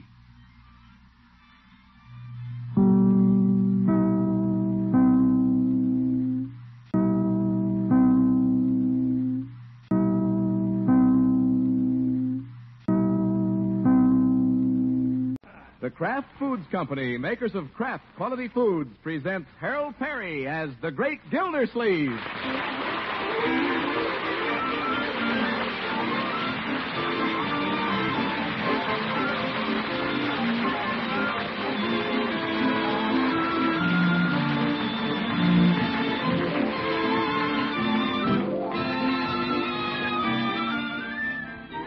Big news. Tonight, we're announcing the first week's winners in Parquet Margarine's $50,000 Name My Song contest.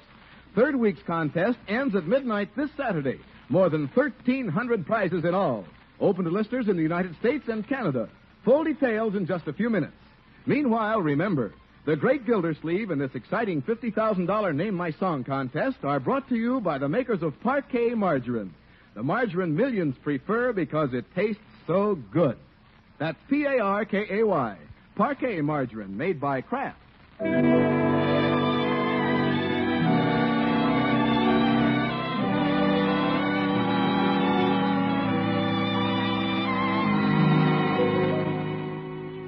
Well, the Great Gildersleeve has had a good day at the water department. It's with a feeling of a job well done that the great man returns to the comfort and contentment of home. Is that you, Uncle Morris? Yes, I'm home. You've got to do something about Leroy. I do? He's turning this house into a zoo. He drags home every animal he sees. Oh? You know what he's got now, Uncle Morris? Skunk? Grizzly bear? No, a big old tomcat. A tomcat? Look at my new stockings. He clawed me. Well, cats are playful, my dear. He probably didn't mean any harm. Well, you aren't going to let Leroy keep it. Oh, Marjorie, I hate to take Leroy's pets away from him. You know how boys are. But, Uncle Morris... Besides, the cat will probably leave anyway. You know how tomcats are. Here today, gone tonight. Well, all right. But he better keep away from my stockings. That's you, Mr. Gildersleeve? Yes, Bertie. Mr. Gildersleeve, you know what Leroy brought home today? I've heard all about it, Bertie. What's for dinner? That old tomcat. What? I ain't had time to think about no dinner. I ain't been thinking about nothing but getting rid of that cat. Now, Bertie. Mr. Gildersleeve, I spent all afternoon scrubbing the kitchen floor, and that old tomcat comes in and tracks it all up. Well, I'm sorry, Bertie. Track all over the house. Why didn't you put him outside? I tried to, but he laid back his ears and went... Oh. I ain't taking that off of no tomcat. Now, Bertie, possibly you frightened him. No, sir. I asked him outside in the nicest way. I said, Kitty, don't you want to go outside? And all he said was... Well, Bertie. That cat's got to go. Now, Bertie. I said, Kitty, do you want to go outside? Do you know what he said back? Yes, Bertie. That's right. That cat's got to go. Life's little problems. Is that cat? Hey, Unc. Oh, Leroy. Do I have to get rid of Leo? Who's Leo? My cat. Oh, well, from what I hear, Leo seems to be getting into a little trouble. You gonna make me get rid of him? Well, maybe we can keep him on 30 days free trial, my boy. Marjorie and Bertie will get used to him after a while. Gosh, you're swell, Unc. Where is this giant cat of yours? I'd like to see him. I don't know where he is now. Probably hiding. I don't blame him. Well, bring him around when you find him. I'll be here in my easy chair reading the paper.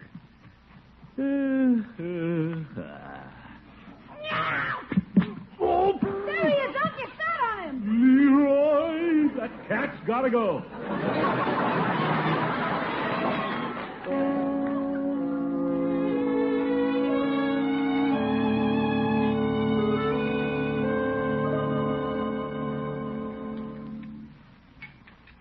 Leroy, eat your dinner. I'm not hungry. I'm sorry, my boy. You may as well forget it. We're not keeping that beast. Thank goodness. Gosh, Unc, I don't have anything to play with. Other kids have dogs and cats and stuff. I never get to have anything. Oh, my goodness. Listen, Leroy, you know that football in Hogan Brothers' window? Yeah? You'd rather have that than the old cat, wouldn't you? Gee, yeah. I guess so. Yeah, fine. You can get it the first thing tomorrow. But let's get rid of the cat tonight. Okay. I'll drop him off at the city pound before I go to the Jolly Boys meeting. The pound? Certainly. What's wrong with the pound? They'll find a home for him. What if they don't find a good one? What if they give him to somebody that's mean to him? Well... Why don't you find a good home for him, Unc? Me? Now, Leroy. Okay, I don't want the football. I'll keep the cat. You will not. I'll find a home for him. There's a lot of people around who like pets. Take Mrs. Milford. Unky, you wouldn't give him to your girlfriend's mother. Why not? Mrs. Milford is alone all day. She'd love to have a big, friendly cat around, purring beside her while she knits. A faithful companion during the lonely hours. By George, that's precisely what I'm going to do.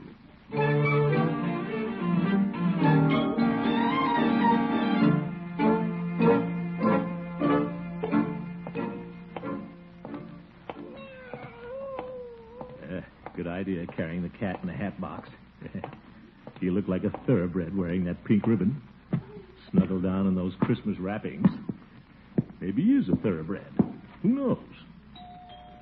It won't be long now, Leo. You'll have a new home. And watch it when we get inside. No rough stuff. Act like a human being.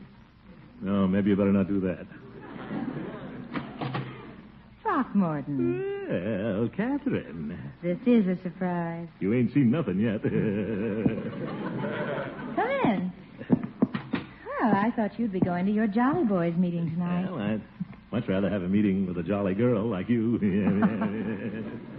What's in the hat box? Well, it's a little present for your mother. For Mother. Well, aren't you sweet? Mother? Yes, dear. Throckmorton is here. He brought something for you. For me. Oh, how nice. Good evening, Mrs. Milford. Here you are with my compliments. Oh, thank you, Mr. Gildersleeve.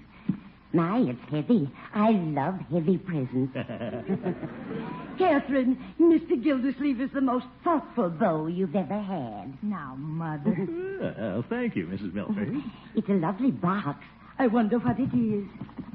Goodness, it sounds like it's alive. Well, I wouldn't bring you a dead one. Why don't you open it, Mother? Here, I'll hold the lid. Why, it's a cat. A cat? With a pink ribbon around its neck. Oh, it's adorable. You better put a screen over the fishbowl, Mother. Oh, no, she's a nice kitty. Its name is Leo. Leo, that's a nice name. But I've always thought if I had a cat, I'd call it Cleopatra. Well, not this one. You know, cats are sacred in Egypt, and Cleopatra was from Egypt. You might call him Mark Antony. Yeah, not bad. Mark Antony. Doesn't Catherine have the most wonderful ideas, Mr. Gildersleeve? You bet.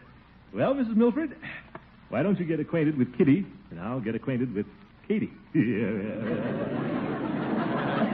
That's a splendid idea. I'll warm some milk for it. Come along, Mark Antony. Ta-ta. We'll be here in the living room. I hope you can stay a while, Throckmorton. Well, I'm not one to let the cat out of the bag and run. What shall we do? Listen to a symphony? I'd much rather listen to you. We might try to think of a title for your song. Well, there are a lot of people working on that already. Catherine, why don't we just... Good heavens! What happened to the cat? Here he comes on the run. No, Mark Antony. Oh, he jumped right out of my arms. What's wrong with him? Well, he's a little high-strung. Come here, kitty. Leo, Mark.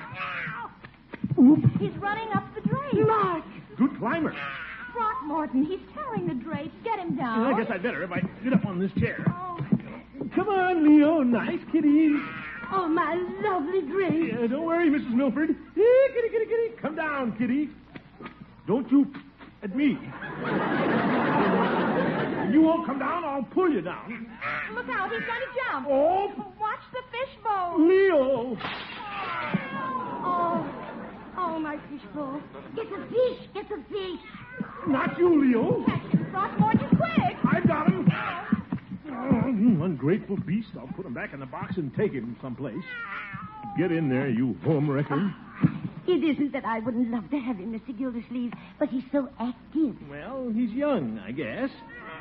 Yeah, full of life.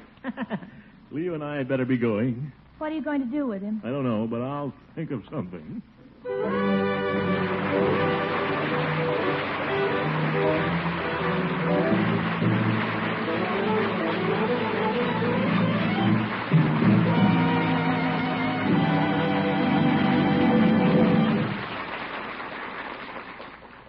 $50,000 in prizes, as much as $6,000 in cash to the grand prize winner. Yes, for the best names submitted for Gildersleeve's song, which you'll hear in a minute, each week for 5 weeks, Parquet Margarine is awarding 4 $1,000 cash prizes, 20 $100 cash prizes, 50 $20 cash prizes, 200 $10 cash prizes, and a grand prize of $5,000 extra to one of the weekly winners. You don't need to know a note of music. Just a title for Gildersleeve's song may be worth $6,000 to you in cash. So think of a title. Send it together with the red end flap of a package of Parquet Margarine to Parquet Margarine, Box 5167, Chicago 77, Illinois. Your dealer has entry blanks containing contest rules and the complete words to Gildy's song, or use plain paper if you choose. Be sure to include your name and address and that of your dealer. Remember, send your entry together with the red end flap of a parquet package to Parquet Margarine, Box 5167, Chicago 77, Illinois. This week's entries must be postmarked before midnight this Saturday, so hurry. In our next announcement, you'll get the names of the first week's winners.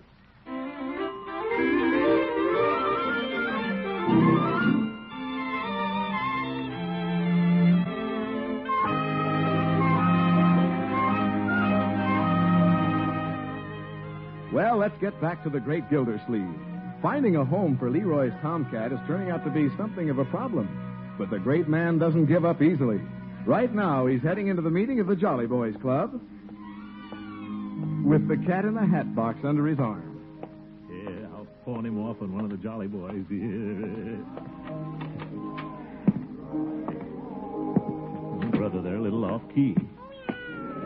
Those are my sentiments exactly, Kitty. Hi. Oh, hello, Gildy. Hello, fellas. Commissioner, we didn't think you were going to make it. Yeah, well, I was a little delayed. Where shall I put this box? I've got something quite valuable in it. Put it any place. Come on, let's sing. Well, I don't want to put this box just any place, fellas. Its contents are pretty valuable. Come on, Gildy. Peavy couldn't get here. We need you for the quartet. Say, isn't anybody curious about what I've got in this box? Is it something to eat? No. Then put it down, let's sing. Now, look, fellas. We're going to sing your song, Gildy. My song? Well, I'll put the box in the corner then. I'll be right back, Leo. Commissioner. Yes, Chief? Sitting down at the jail, I've been thinking of a title for your song. That's so? What is it, Chief? Well, I haven't thought of one yet. Yes, no. My goodness. I'll keep thinking. Yeah, you do that, Chief. Hit it, Floyd. Okay. There's an old familiar strain, a haunting refrain that takes me back to days of yore. I see a chapel on the hill, spring's first daffodils, reflected in the mill pond from the shore. Judge? I recall in memory two names on a tree. Sounds just like an old ghost. Yeah. Oh, come on, fellas. Yes, Our first kiss in that old canoe. And though we drifted far apart, this song lives in my heart. It's a melody of love and you. Of love and you. Very nice, Chief. Yeah, well. You know, fellas, barbershop quartets all over the country are singing my song. Bet they don't sing it any worse than we do. Come on, let's try the second chord. In my reverie it seems a summer moonbeam. Somebody off key. What was that? I said somebody off key. No, Floyd. That's my hat box. Your hat box? What kind of a lid is it, Commish? It's no lid, Floyd. It's a very fine cat. Come on, fellas, take a look. Well, I'll be darned. It is a cat. It certainly is. Yes, sir. Isn't he a beaut? Half Maltese, I think. I wouldn't part with this cat for all the world. Well, isn't anybody interested? Trying to get rid of him, huh, Commish? What? If he's such a good cat, why don't you keep him? Well, it seems that everybody around our house is allergic to cats. Judge, how about you taking him? Thank you, Gildy, but... Gee, I'm allergic to cats also. Yes. Floyd, wouldn't you like to have him? Cats are sacred in Egypt, you know. Well, I ain't no Egyptian. Now, Floyd, Chief. Well... No home's complete without a cat. Well, I wouldn't want him around the house, but... Well, I guess I could keep him down at the jail. Then you'll take him, Chief? Well, are you sure you don't want him, Commissioner? Positive. All right, I'll take him to the jail. He might be good company for those poor fellows. Great. He's yours, Chief. Hat box and all. Okay, that's taken care of. Now let's sing. You bet. Happy days are here again.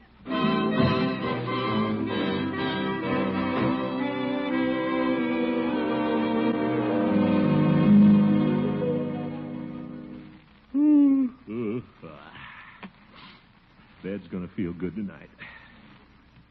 George, that was a great idea, taking the cat up to the Jolly Boys. Didn't seem to want to go with the chief, but you can't blame a cat for not wanting to go to jail.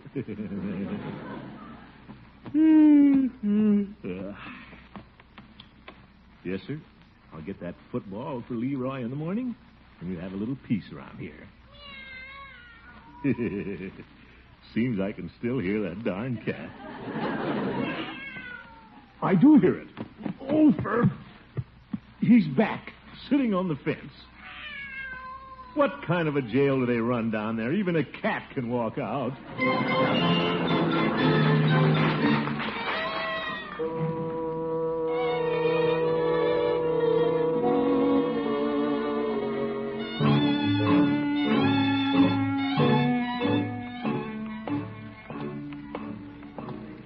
What a cat. Howling all night. Well, Peavy hasn't had a chance at him yet. He could use one around the store. Wonder why people keep turning and staring at me. What's so funny about a man carrying a hat box? Oh, didn't see his tail sticking out of the air hole. Tuck it in, kitty.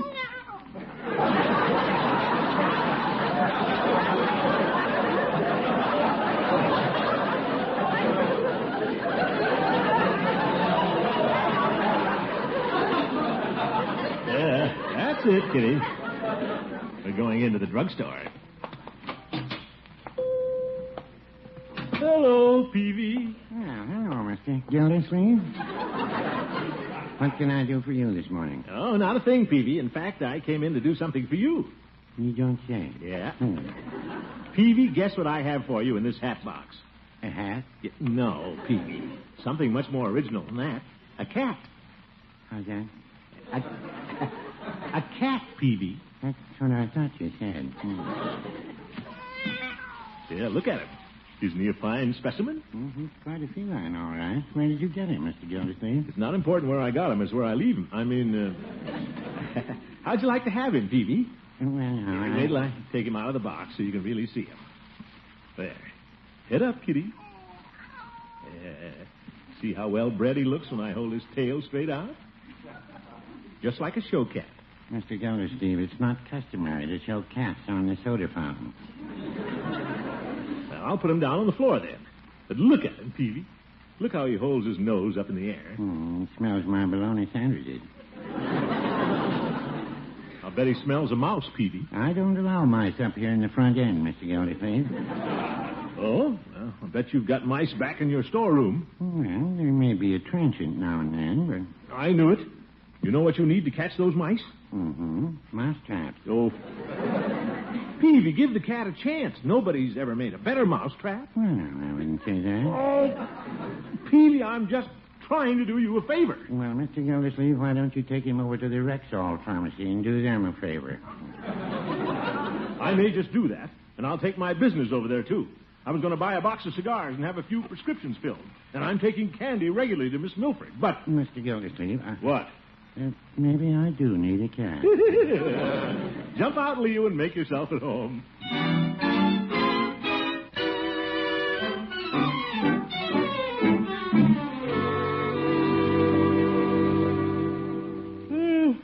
Well, I guess I'll be off to bed, Bertie. Yes, sir. That old tomcat ain't come back this time. No, he'll stay at the drugstore. Probably catnip in some of those bottles. Before you go upstairs, Miss Gildersleeve, would you help me carry the basket of clothes? Sure, Bertie. Where is it? Out here on the back porch. Oh? Here it is. Oh, yeah. Bertie, do you ever wash black clothes and white clothes together? No, sir. Well, there's a black stocking sticking out from under this tablecloth. Where's that? Right there. Look. Oh, it's a tail. Leo, back again. And sleeping in my clothes. Get out of there. Get. How'd he do it, Mr. Gildersleeve? How'd he find his way back? Probably read the street signs, Bertie. By George, tomorrow morning I'm going to take him clear out of town. He won't be able to find his way back with radar.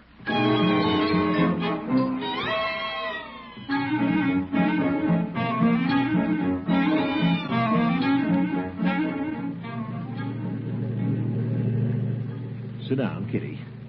Don't try to watch where we're going. Pretty smart cat. Maybe if I put my hand out left and make a right turn. Nah, he'd never fall for that. Pretty bumpy road. Relax, Kitty.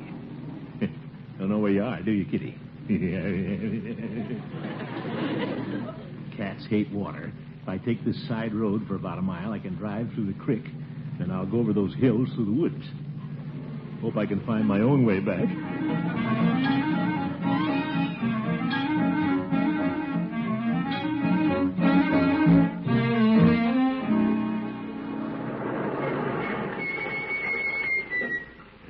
This ought to be far enough. Lonesome out here. Well, come on, Leo. Out you go. Yeah. See that big red barn over there? There'll be a lot of fat mice in there. And nice warm straw to sleep in. I'll put you down, and you run right over there. No, Kitty. Stop rubbing against my leg. Now, Kitty. Don't try any of that now. You run along. No, not over there. Head for the barn. The barn. City cat. Maybe it's never seen a barn. Oh, well. I've done the best I can. Anyway, he's over 21.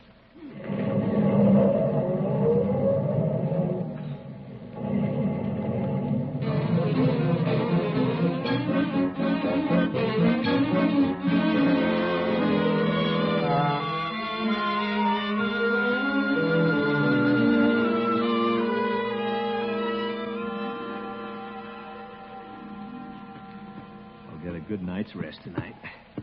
We'll have that cat yowling on the back fence wanting to come in.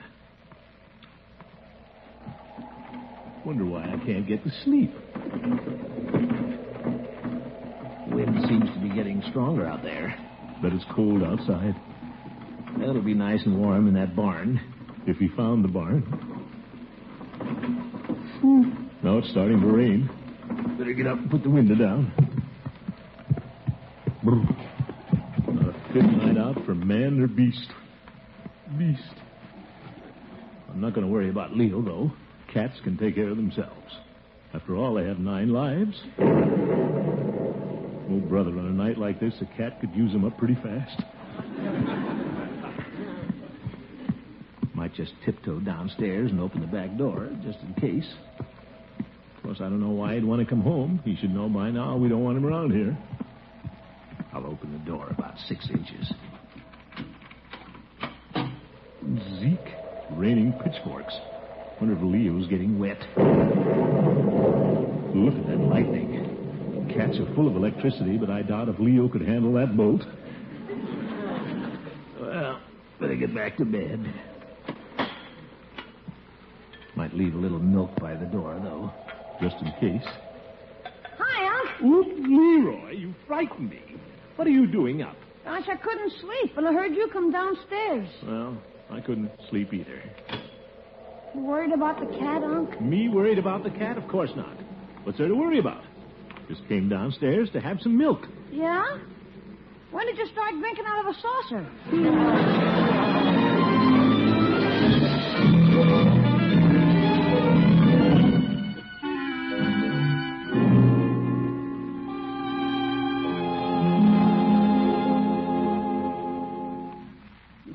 Children. Hi, Unc. Good morning, Unky. Guess I'm a little late for breakfast. They must have kept the cat locked up last night, Unc. Who? Where you took him yesterday. Oh, yeah. Bertie's been mopping the kitchen floor. Yeah, the storm blew the back door open last night, Unc. Howdy, Miss Gildersleeve. Good morning, Bertie. Breakfast is going to be a little late. I know that. Any sign of the cat this morning, Bertie? No, sir. You sure? Yes, sir.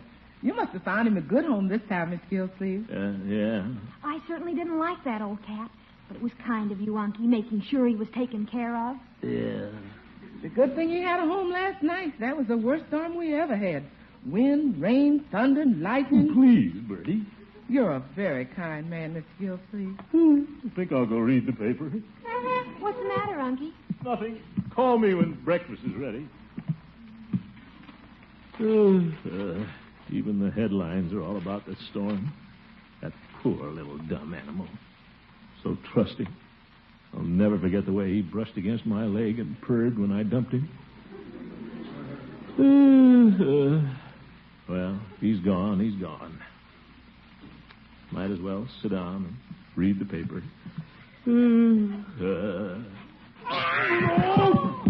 Oh, you're back. Leroy, he made it. Welcome home, old man.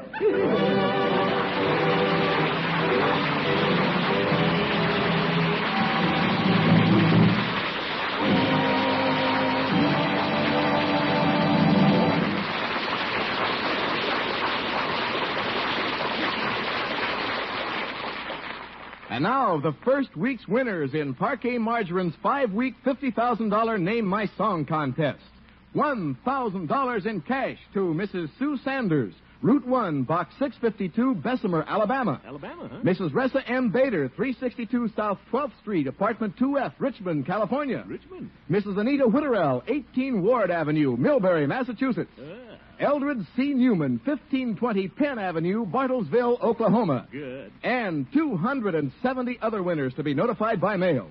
Still time to get in on this week's contest, but hurry. Send your name for Gildersleeve's song, together with the red end flap of a package of Parquet Margarine, before Saturday midnight to Parquet Margarine, Box 5167, Chicago 77, Illinois. You may have a title in your head that's worth $6,000 in cash. Remember, folks, you can get a 6-inch plastic recording of my song for only 25 cents and the red end flap of a package of Parquet Margarine. Send the money and the flap to Parquet Margarine, Box 5167, Chicago 77, Illinois. Same address as the contest. This is not a part of the contest, but having the record may inspire a prize-winning idea. Remember, Parquet Margarine, Box 5167, Chicago 77, Illinois. Thank you. Good night.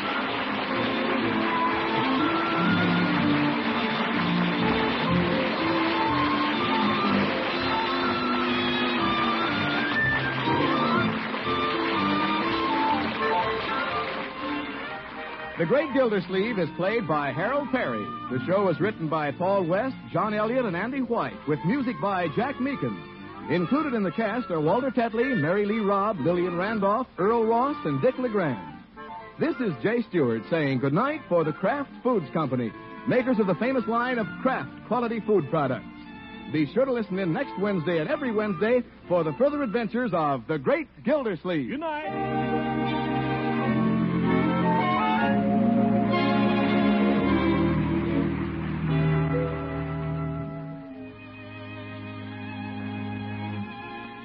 Which suits your taste? Mustard that's mild, delicately spiced, or sharp, snappy mustard with zing in every bite? Either way, you like Kraft prepared mustard, for there are two kinds. Salad mustard, tangy but gentle, and Kraft prepared mustard with snappy horseradish added. Have both on hand for different tastes, different uses. Either works magic in bringing out hidden flavor. For when you add a little mustard, you add a lot of tang. Get Kraft prepared mustard.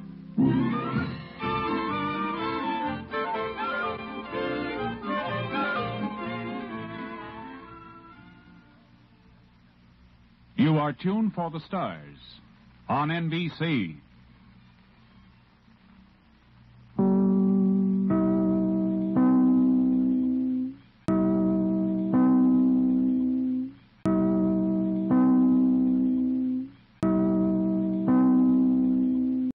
The Kraft Foods Company, makers of Kraft quality foods, presents Harold Perry as the Great Gildersleeve.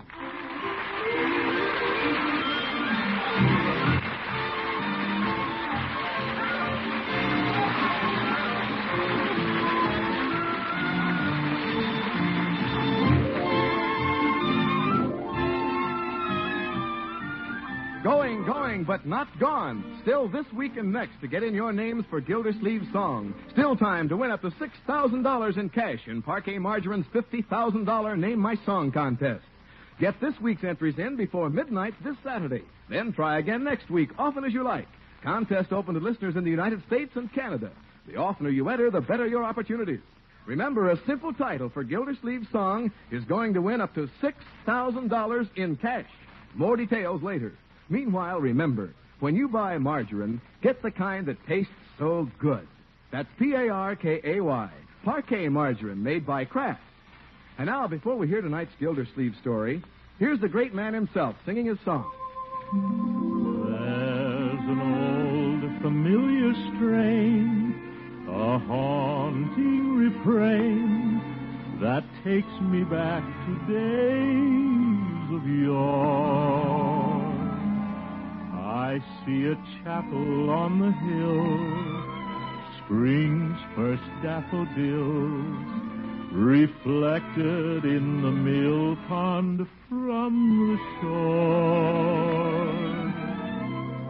I recall in memory 2 names on a tree, our first kiss in that old canoe.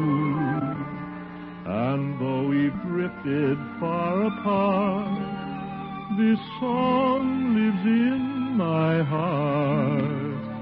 It's a melody of love and you.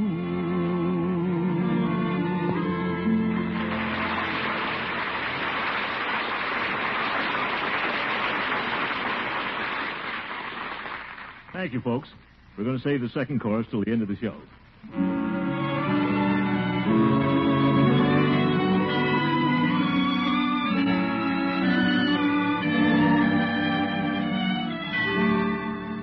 Well, let's see what's going on in Summerfield. When the clock strikes 5 at the water department, the great Gildersleeve usually jumps in his car and makes a beeline for home. But today he's going way around by Elm Street. Wonder what's on his mind. Oh, Elm Street. That's where the pretty nurse, Catherine Milford, lives. You bet. Well, and there she is, just getting out of the car. You, Catherine. Oh, hello, Throckmorton. I was just on my way home from the office and saw you parking. Oh, do you always go home this way? Well, you know what they say. The longest way around is the sweetest way home. Throckmorton, you say the nicest things. Yep. Won't you come in? Well, I have to get on to dinner. I stopped by to tell you about an important item in the paper. What is it? There's going to be a full moon tonight. Oh. Uh-huh. The weatherman says it'll rise at 8 o'clock facing your porch swing. Really? Harvest moon. They don't come often. Throckmorton, I just had an idea. You did? It's something you'd never think about. Oh? Why don't you come over at 8 o'clock? Well, I don't... I'll be here. That's what I like about a nurse. Doesn't take her long to diagnose a case.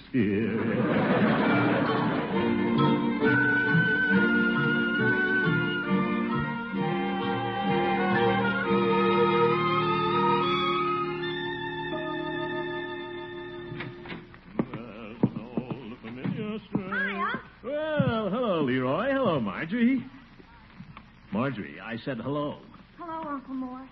What's the matter, my dear? Oh, she's got Bronco on the brain.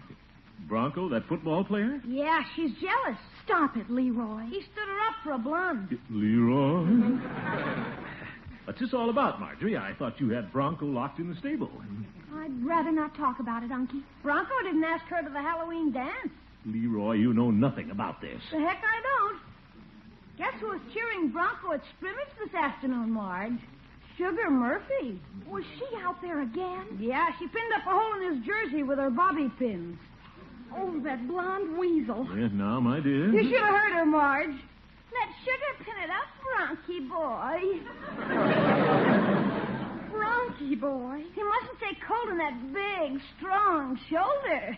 That's the one you throw your passes with. She's the one who's throwing the passes. Boy, he ate it up. He went back to the game and tried to get the other arm torn off.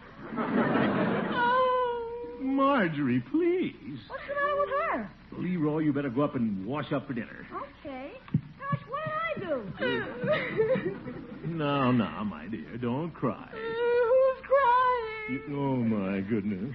That Sugar Murphy's deadly. I'll never see Bronco again. Marjorie, you'll never get him back crying your heart out. The way to handle this thing is to be indifferent. Don't let him know you're worried. Well, that's easy for you to say. I never worry about any one girl. There's plenty of fish in the sea. If you take the advice of your old uncle, you'll just ignore Bronco. You think it'll work, Unky? Certainly. If you act aloof and independent, they'll come back to you every time. Well, all right, Unky. Oh, but I'll just die tonight sitting here thinking about Sugar Murphy dancing all evening with Bronco. Well, there's no need to sit home and think about it. How'd you like to go to a show with your old uncle? Show? Yeah. I know it won't be like dancing with Bronco, but... Oh, you're awfully sweet, Unky, but don't you have a date with Miss Milford? Yeah, don't worry about that. I'll call Catherine and tell her I won't be over tonight. Oh, I couldn't let you do that. Don't you give it another thought, my dear. It's a poor uncle who can't spare an evening occasionally for his niece. I'll call her right now. Besides, the weatherman says there'll be a bigger full moon tomorrow night.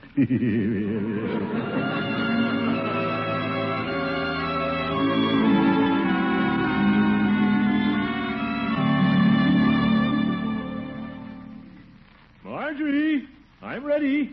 Get your little coat. Be right down, Unky. Wonder who's that at the door. Hey, it's Bronco. I see his car out front. Oh? I heard an explosion. I thought the tack factory had blown up again. Marjorie, the Bronc is here. Bronco? Oh, Unky, he came back. I told you he would. Now, don't be too eager. Hi, Marge. Oh, Bronco. Oh, brother. Come in, Bronco. Marge, be cold. Play hard to get. What's that, Mr. Gildersleeve? Oh, hello, Bronco. I said coal's going to be hard to get, the strike, you know. Oh. Well, Marge, my car's outside. Let's go to the dance. Dance? Oh, I'm going to the movies this evening. The movies? I have another date. What? Smart girl. You can't expect me to sit home waiting just for you. Yeah, now watch him come crawling. But, Marge, you can't do this to me. Here he comes. Marjorie, why don't you ask Bronco to sit down? He looks a little pale. I don't think he has time, Uncle Morris. He has a date with Sugar Murphy. Who told you that? Oh, it doesn't matter. I really don't care. Yeah, nice footwork. Look, Marge, this is the truth. Mr. Gildersleeve, you're my witness. Sugar tried to get me to ask her, and she's been telling everybody I was going to take her to the dance. Well, I didn't ask her. I've been planning all along to take you, Marge. Haven't I, Mr. Gildersleeve? Don't try to drag me into this. Marge, if you go out with somebody else, I'll quit the team. I'll turn in my suit. You could turn that one in, all right.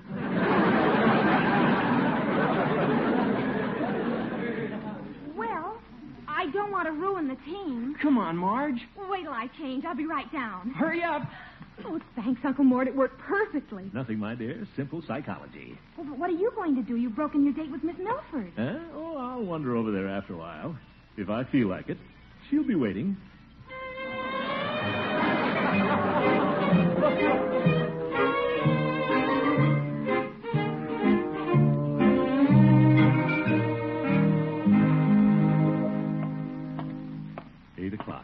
Right on the dot.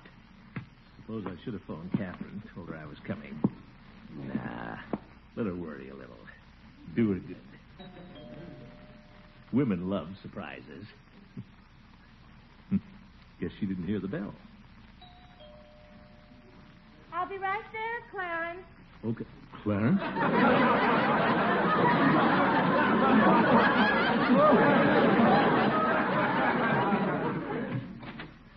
Clarence.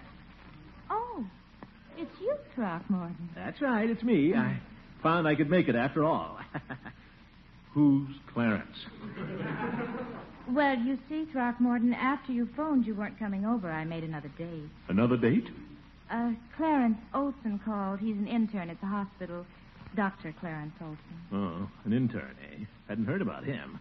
Well, he's been asking me for dates ever since I came to the hospital. Uh-huh. I'm sure you understand. Oh, certainly. I'm not upset. I'm no adolescent. Of course not. We'll just have our date tomorrow night. Bigger moon anyway. Well, Throckmorton, I'm afraid I can't see you tomorrow night either. Have to work, do you? No, but Dr. Olson insisted on a date tomorrow night, too. Date hog.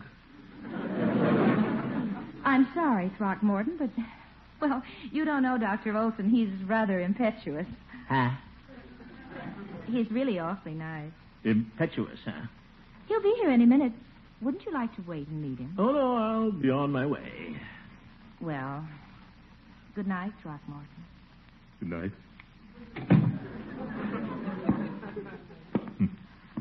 Let her go. What do I care? Isn't going to worry me any. No, sir, not one bit. Excuse me, madam. Oh, lamppost.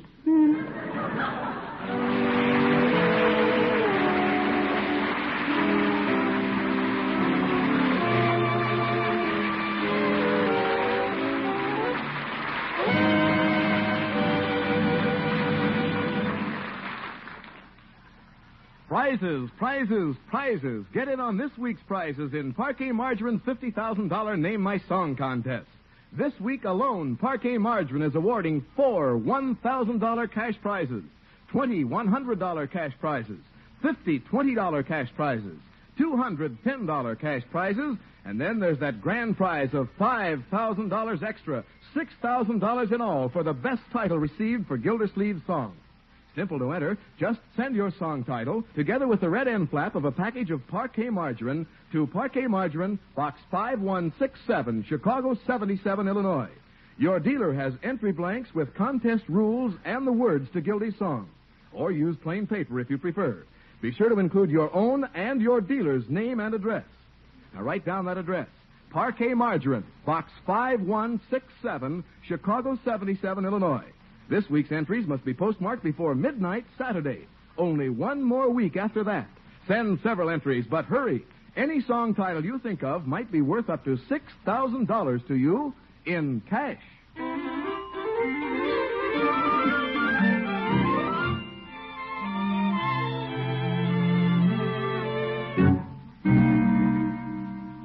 Well, let's get back to the great Gildersleeve. A rival for Nurse Milford's affection showed up last night in the person of a young intern, Dr. Olson. But the great man is determined to take the advice he gave Marjorie, to be aloof, indifferent, and not worry.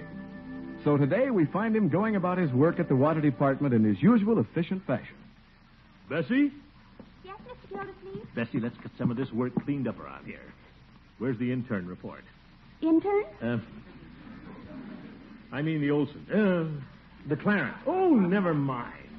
Mr. Gildersleeve, do you feel all right? Bessie, stop asking ridiculous questions. I'm fine. I just wondered. You've been sitting there all day with your hat on. Huh? Well, I like to have my hat on. Sometimes.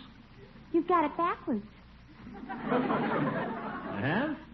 Well, I was thinking of leaving. You seem all upset, Mr. Gildersleeve. Did I do something? No. Did I forget to do something? Oh, my goodness. If there's something you want me to do, you just tell me and I'll do it, Mr. Gildersleeve. Okay, Bessie, go home. Oh, yes, sir. She's going to do it, too. I might as well go home, too, I guess. Wonder if I should drive past Catherine's on the way. No, she might jump at conclusions and think I'm worrying.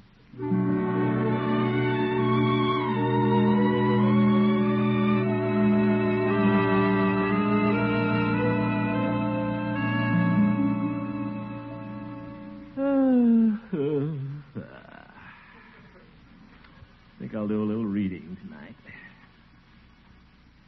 I'll just finish this historical novel. Let's see where I left off last spring. Madeline knew that the second time Sir James called, he would ask for a kiss. Oop. Those things don't happen in real life. Still, those nobles were pretty impetuous back in those days. So was Olson. Guess I'll go down to Peavy's and get a good, strong cigar.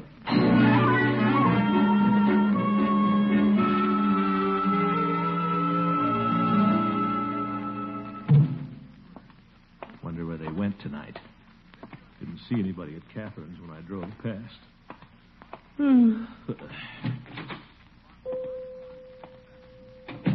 Good evening, Peavy. Well, hello, Mr. Gildersleeve.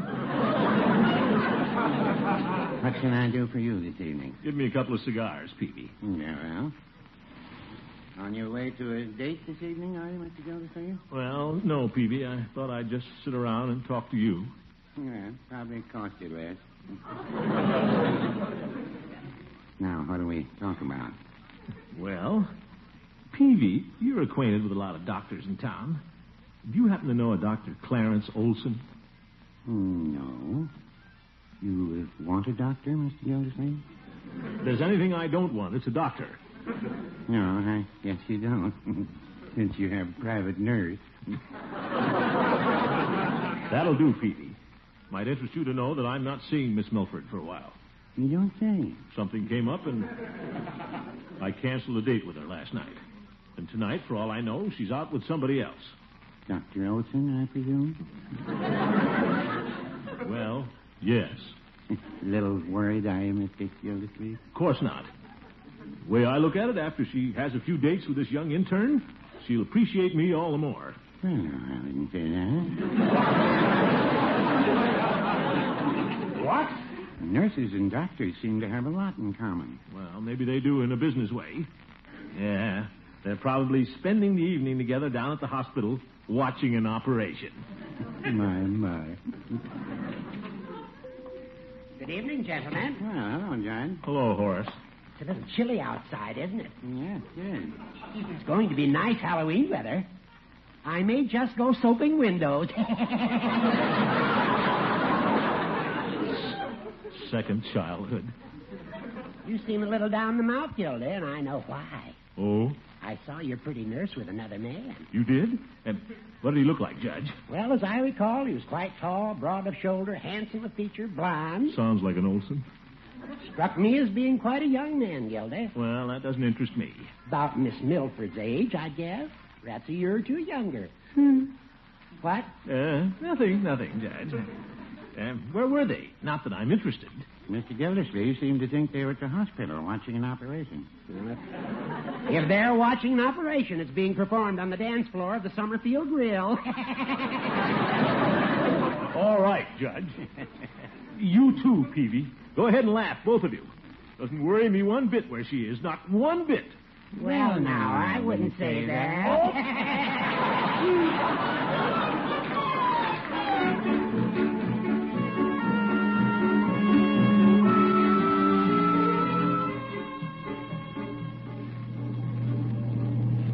It's not that I'm worrying. It's just that I can't think about anything else. This idea of not worrying is the worst idea I ever had. I'll call Catherine the first thing in the morning and ask her for a date. No, I'll do better than that. I'll drop by her house right now and stick a note on the door.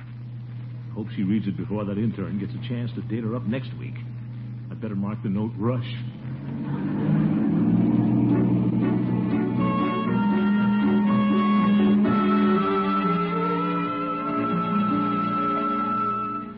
Yeah, I'll just tiptoe up on the porch and stick the note under the door. No, better roll it up and stick it in the keyhole. She's bound to see it when she unlocks the door. Wrote too much to get in the keyhole. But I had to go all out. By George, I'll get the next date with Catherine and know the reason why. Who's that stopping in front of the house? Oop, it's Catherine and the intern. I better get out of here. Darn porch swing. Well, here they come. I make a break for it now, they'll see me. I'll just drop off the edge of the porch. Landed in the lily pond. Both feet. You'll have to get out of here. Zeke, they'll hear that. I'm trapped. I'll just have to stand in it and hope they won't see me. Being in the lily pond at midnight would be kind of hard to explain. It's been a lovely evening, Clarence. Oh, no, Catherine. Don't try to say goodnight so fast. Well, I really should. I'd ask you in, but it's a little late. Atta girl, Catherine. My shoes are filling up. Is this the way you treat all your boyfriends? Send them right home? Now, Clarence. By the way, who's that man you've been going with? The fat fellow with the black Tony. Oop. Don't be silly. That's a natural wave in Mr. Gildersleeve's hair. Oh, yes, Gildersleeve. Works for the water department, doesn't he? I'll have you know he's the water commissioner. You bet. I could turn off your water, Doc.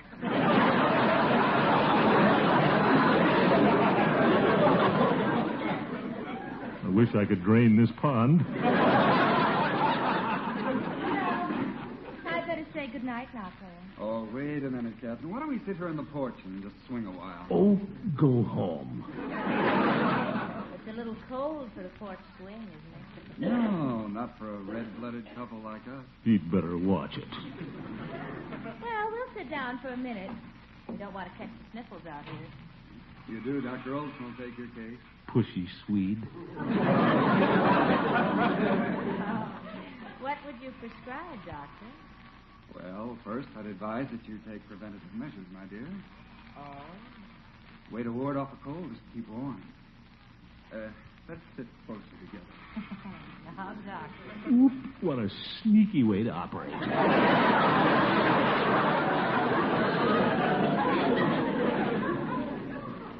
Oh, there's nothing so romantic as an old porch swing, especially if there's a boy and a girl in it. That's what I was going to say.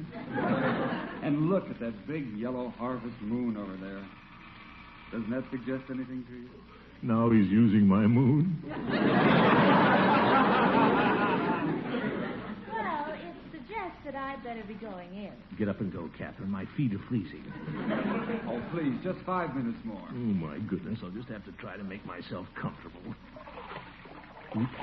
What's that? Fish in your pond?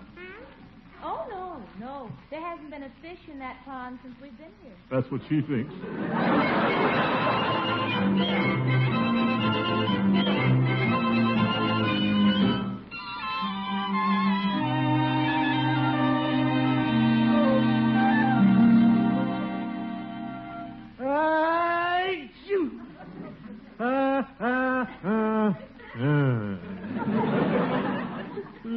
I'll never get to see Catherine now. When I catch a cold like this, I'm down for weeks. Uncle Mort, can I do anything for you? You know, I throw another blanket over me. Gosh, Unc, you got all the blankets in the house on you now. Well, my feet are still cold. I could get you the blanket my turtle sleeps on. No, thanks. Mr. Gildersleeve? Yes, Bertie, come in. You want some breakfast now? No, thank you, Bertie. You ought to have something hot. No. Hot cereal? No. Hot broth? I don't feel like eating, Bertie. Hot lemonade? No, Bertie. Hot coffee? Please, Bertie, I'm a sick man. I know that. That's why you need hot liquids. All right, Bertie, bring me a hot water bottle. What? For my feet, Bertie. Oh, yes. That name. Poor Unky. I wish we could do something for you. I'll be all right. You children run along and get ready for school. Gosh, Unc, I don't know anything I'd rather do than stay home from school and wait on you. I believe that, Leroy, but you're going to go to school anyway. Okay. Come on, Leroy. Hey! Good luck, Unc. Hey, Morris, there's a car stopping out in front. Did you call a doctor for Unc? I called somebody, all right, but it wasn't the doctor. I'll go to the door. Hello, Marjorie. Come in, Miss Milford. Well, good morning, Leroy.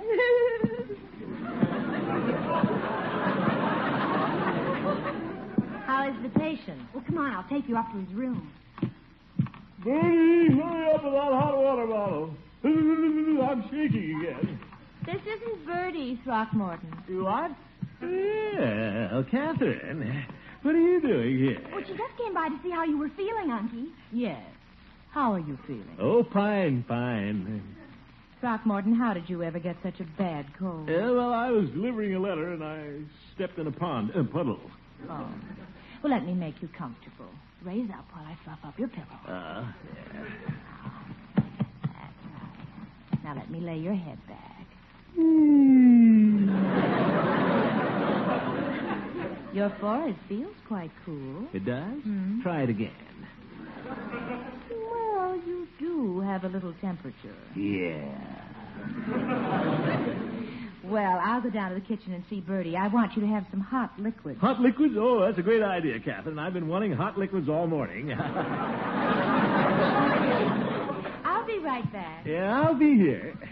Uncle Mort, you look better already. I'm so glad Miss Milford came to see you. Well, Marjorie, it's just like I told you. Pay no attention to them. Don't worry, and they'll come back every time. You're so right, Unky. I never worry about a thing.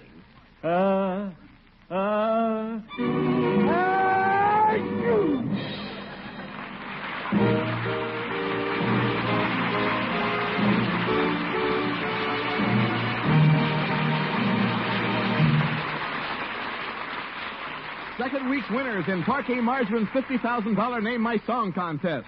$1,000 in cash to Mrs. Leroy Marker, 1527 Sunset Drive, Hamilton 1, Ohio. Maud W. Broderick, Post Office Box 245, Orlando, Florida. Jacqueline G. Shute, Box 374, Fabens, Texas. Mrs. Harry L. Fadum, 826 Clara Avenue, St. Louis 12, Missouri. And 270 other winners to be notified by mail. This week's contest ends midnight Saturday. Send your title for Gildersleeve's song, together with the red end flap of a package of Parquet Margarine, to Parquet Margarine, Box 5167, Chicago 77, Illinois. $6,000 to the grand prize winner. Remember, you can get a souvenir recording of my song just by sending 25 cents in the red end flap of a Parquet package to Parquet Margarine, Box 5167, Chicago 77, Illinois. This isn't part of the contest, but having the record might suggest a prize-winning idea. The address, same as the contest, Box 5167, Chicago 77, Illinois. The record sounds something like this. Second chorus, please, Jack. In my reverie, it seems a summer moonbeam o'er fields that wander on and on to where a lane that we called ours hid among the flowers and welcomed cooling showers before the dawn.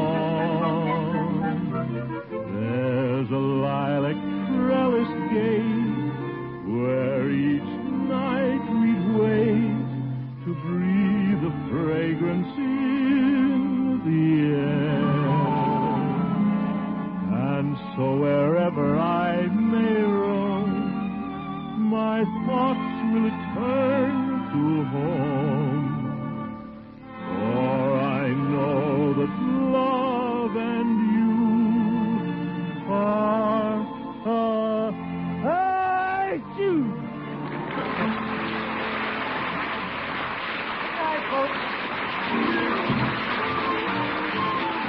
The Great Gildersleeve is played by Harold Perry. Be sure to listen in next Wednesday and every Wednesday for the further adventures of the Great Gildersleeve.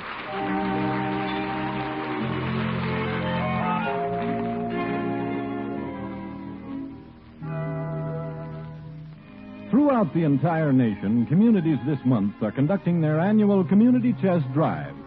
There's no need to tell Americans what the Community Chest is or what it does. It's only necessary to tell you that without your contribution, work vital to human happiness in your own community cannot go on. The Kraft Foods Company urges each one of you to open your hearts to your local Community Chest appeal this month. Remember, all the Community Chest agencies in your community share your contribution. So make your contribution generous enough for all.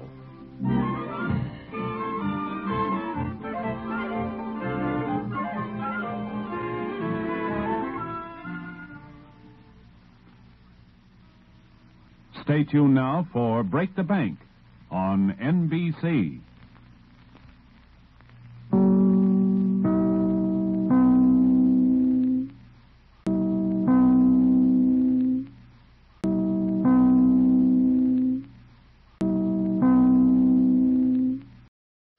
The Kraft Foods Company, makers of Kraft Quality Foods, presents Harold Perry as the Great Gildersleeve.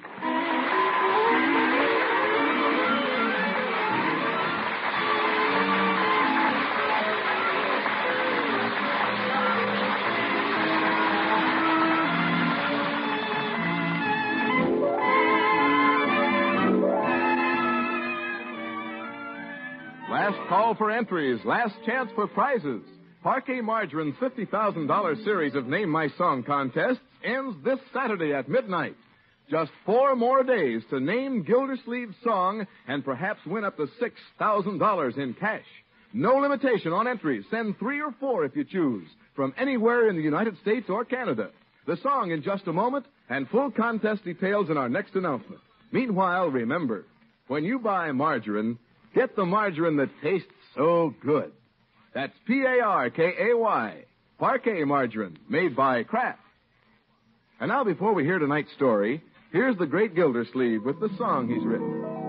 There's an old familiar strain, a haunting refrain that takes me back to days of yore.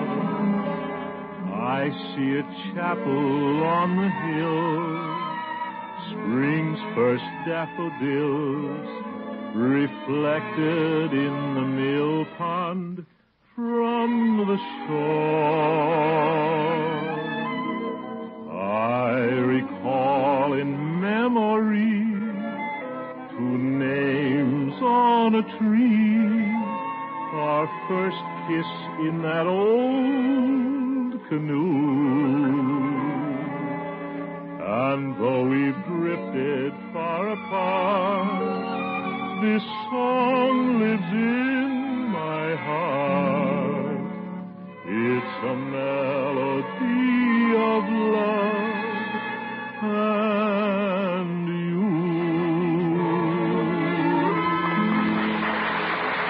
Yeah, thank you. Thank you. I'll sing the second chorus at the end of the show.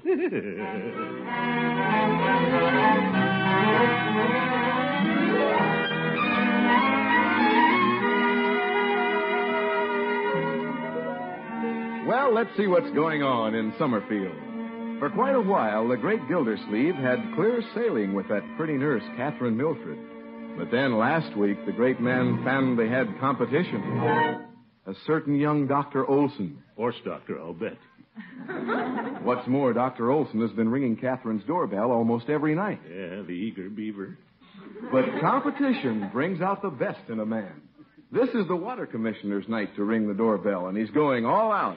He's dressed to the eyes, standing in front of the mantel mirror in the living room. By George, I'll give that sawbones a run for his money. Hello, Unky. Hello, Marjorie. Well, Uncle Mort, Huh? what a gorgeous outfit. You look like you're going to lead a parade. Lead a parade? Well, come to think of it, I intend to do just that. A 2-man parade. Me in front, Olson behind. How are you getting along with Dr. Olson? I'm not getting along with him. I'm a generous man, Marjorie, but this blonde pill roller has gone a little too far. Tonight I'm going to cut him out. That's the spirit, Unky. He may have the youth, but by George, I have the experience. Yes, sir. In Cupid's little game, it's experience that counts. You're right, Uncle Mort. And that touch of white around your temples makes you look so romantic, too. Touch of white? Where? Oop, leftover shaving cream. Is that what it is? Here, I'll wipe it off. Yeah. You look grand, Unky. Compared to you, that Dr. Olson will look like a scarecrow. Yeah, thank you, my dear. Well, I've got to run, Unky. There's a carnival down at Kraft Park, and Bronco's taking me. Carnival? Oh, have a good time. Bye, Unky. Hey, goodbye, Marjorie. Smart girl. Let's see. Better take one last look in the mirror. Well, she wasn't far wrong. In that black Homburg hat, white scarf, and red carnation, you look pretty snappy. Dr. Olson, compared to Gildersleeve, you're just a scarecrow. Think I'll stop by Peavy's and get a couple of expensive-looking cigars. You leaving now, Miss Gildersleeve? Yes, I'm on my way, Bertie. Say, you sure do look fine. Oh, really? I just got to admire you, Mr. Gildersleeve. My, you sure look dashing in that Hamburg. Bertie, this is a Homburg. Yes, it looks real good. Well, thank you, Bertie. Mr. Gildersleeve, the way you're decked out tonight, you're going to give that doctor gentleman an awful bad time. You bet. I ain't going to wish you luck, Mr. Gildersleeve, because you don't need it. That sure is a beautiful Hamburg.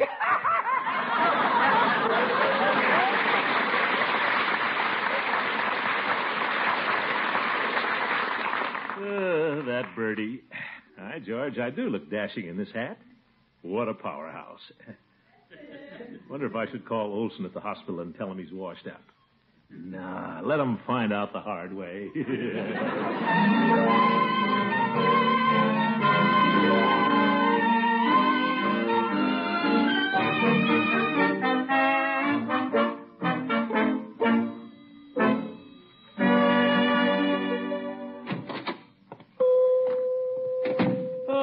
Good evening, Peavy. Yeah, hello, Mr. Gildersleeve. What can I do for you this evening? Well, you might give me a couple of Coronas, Peavy. You calling on Miss Milford this evening, are you? Peavy, you're a regular Sam Spade. How'd you guess?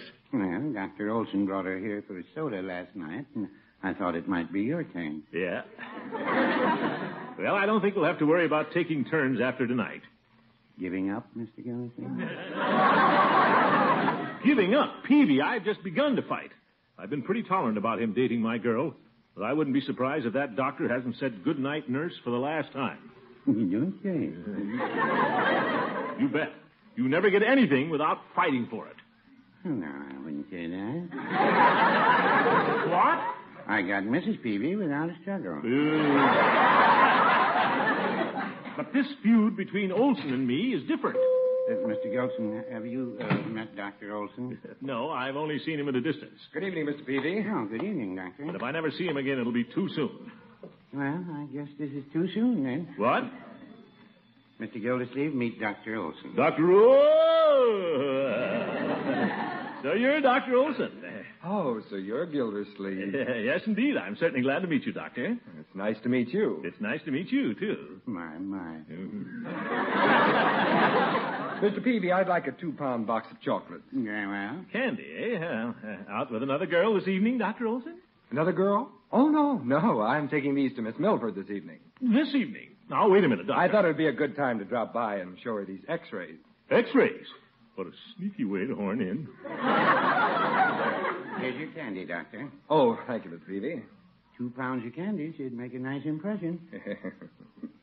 Anything besides the cigars for you, Mr. Gildersleeve? You bet. Give me that 5-pound box of candy. 5 pounds it is. Come to think of it, I'd better take a 5-pound box, too, Mr. Peavy. Oh, for... Sorry, Doctor. I just have the one 5-pounder. Oh, what have you got in perfumes? Yep. This could go on all night. Yes, it could. Peavy?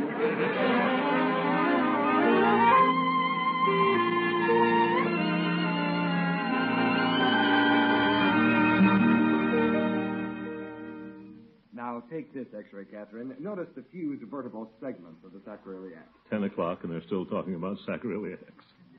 Perhaps we should go in the kitchen, Catherine. The unshaded light might be a little better. Yes, let's. In the kitchen. You'd better watch it. Mother? Yes, dear. You entertain Throckmorton? Oh, that will be a pleasure. We'll be right back. Hurry it up. It's getting late. I hope I'm not spoiling your evening, Gildersleeve. Oh, no. Good. After we've read this x-ray, we can sit around and chat for an hour or two. Trying to wear me down, is he? Well, I can sit around just as long as he can. Nothing wrong with my sacroiliac.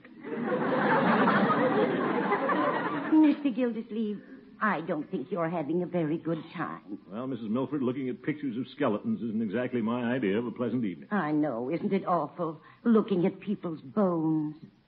It wasn't fair of Dr. Olson to come over tonight. Well, he'll leave sometime. I'll wait him out. Mr. Gildersleeve, do you know what one of my beaux used to do? No. Well, when I was a girl, I held open house every Sunday afternoon. He'd get everyone to go home early. Then he'd come back. He would? And I think doctors should get to bed early, don't you? Mrs. Milford, I'm way ahead of you. Well, x-rays all read? Yes, they were wonderful. Yeah, I'll bet. Now, Gildersleeve, we can sit down and have a nice, long talk. Dr. Olson, I was just thinking, it's a little late. Shouldn't doctors get to bed early? What? You need a steady hand with a scalpel, you know. And I'm a little tired. Well, if you think we should be leaving... Oh, must you both go so soon? I guess we'd better, Catherine. I'll be in touch with you. So will I, Catherine. Good night, Mrs. Milford. Good night, Dr. Olson. Good night, Mrs. Milford. Good night, Mr. Gildersleeve. Yeah. Well, I'm sorry you boys are leaving.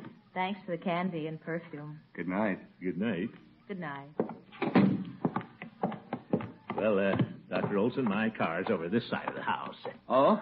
I parked mine around the corner. Well, I'll say good night. Good night, Gildersleeve. Yet an old name on the train that takes me back to days of yore.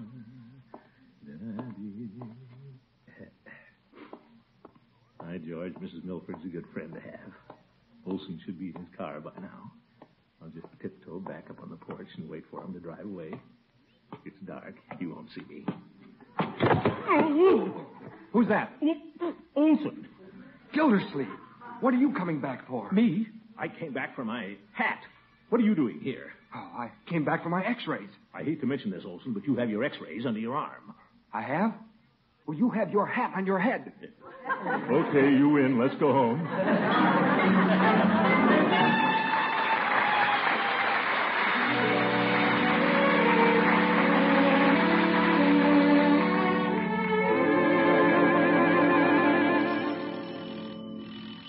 There's somebody at the door, Bertie. I'm coming. Oh, good evening, Judge. Good evening, Bertie. Good evening, Gildy. Hello, Judge. Well, I thought you'd be out with Miss Milford again this evening. No, she has to work tonight. I hear that handsome young Dr. Olson is trying to beat your time, Gildy. He isn't beating my time. Just never lets me see Catherine alone. Even horned in last night. Oh, that doesn't seem fair. He should have plenty of opportunities to show his devotion at the hospital. What? I can see them now, holding hands over an appendectomy. Judge, if you came all the way over here to No, Gildy. There's a carnival down at the park tonight, and I thought Leroy might enjoy going. Well, that's very kind of you, Horace, but Leroy's in bed with a cold this evening. Oh, that's too bad. Yes, he's having a carnival of his own, I guess. He has his turtle and the cat in bed with him. Telephone. Excuse me, Horace.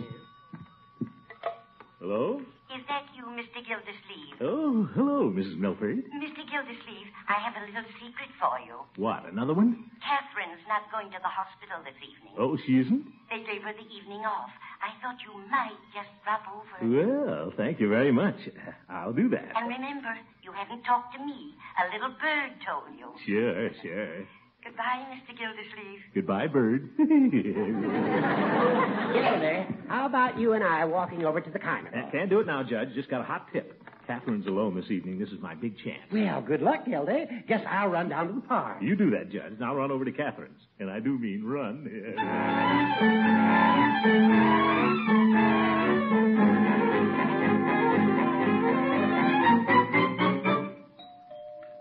Hi, George. I really put one over on Olson. I've got the inside track this evening, thanks to Mama Milford. I'll just have to start bringing her candy. Who's that? Well, Gildersleeve. Olson! We meet again. Olson, how did you know Catherine had the night off? Very simple. I make out the nurse's schedules. Well, Clarence. Throckmorton, well, this is a surprise. Hello, Catherine. Hello, Catherine. Oh, won't you boys come in and sit down? You bet. And by George, I'm going to sit him out this time if it takes all winter.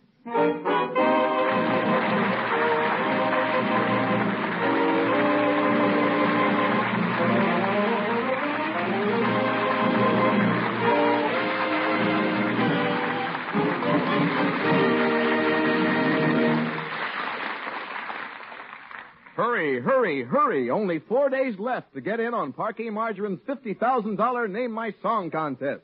Send in a name for Gildersleeve's song. You might win up to $6,000 in cash. The fifth and final weekly prize contest ends this Saturday at midnight. This week alone, Parquet Margarine is awarding 4 $1,000 cash prizes, 20 $100 cash prizes, 50 $20 cash prizes, 200 $10 cash prizes, and there's that grand prize of $5,000 extra. $6,000 in all to the person who names Gildersleeve's new song. Send your title with the red end flap of a package of Parquet Margarine to Parquet Margarine, Box 5167, Chicago 77, Illinois. That's Parquet Margarine, Box 5167, Chicago 77, Illinois. Your dealer has entry blanks with full instructions and the complete words to Gildersleeve's song, or plain paper will do. Be sure to include your own and your dealer's name and address. But hurry, send in all the entries you can. The more entries, the more opportunities to win. Each entry must be accompanied by a parquet flap and postmarked before midnight Saturday. Remember, just a few simple words, maybe only a single word, might be worth up to $6,000 to you in cash.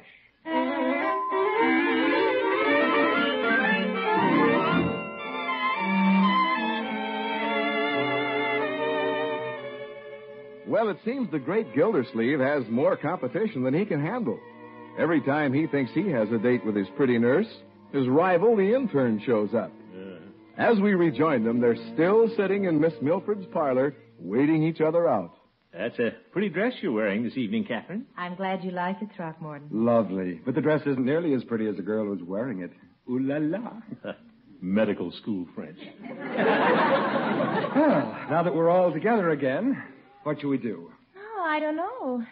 What can three people do? Well, See, there's a carnival down at the park. personally, I don't care much for carnivals. But if they fascinate you, Dr. Olson, why don't you run along? I think carnivals are fun. Oh, you do? Fine. We'll go to the carnival, Catherine. And if you don't like carnivals, Gildersleeve, well... What makes you think I don't like carnivals? I'll get your coat for you, Catherine. I have it. Oh, thank you, Clarence. He's fast on his feet, too.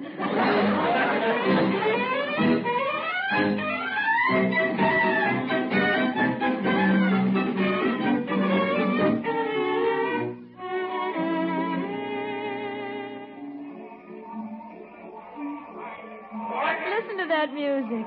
I love carnivals. This was a wonderful idea, Clarence. Glad I thought of it. Well, I was about to think of it.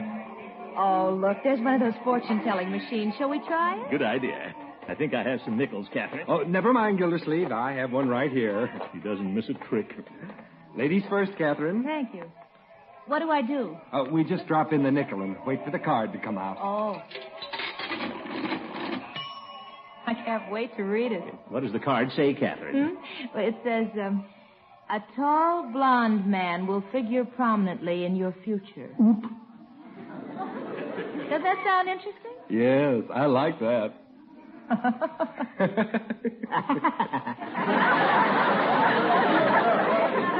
You're next, Gildersleeve. I'll put the nickel in. I have my own nickel, thanks. Oh, no. This treat's on me. Treat 5 cents. Here we go. What does yours say, Throckmorton? A tall blonde man will figure prominently in your future.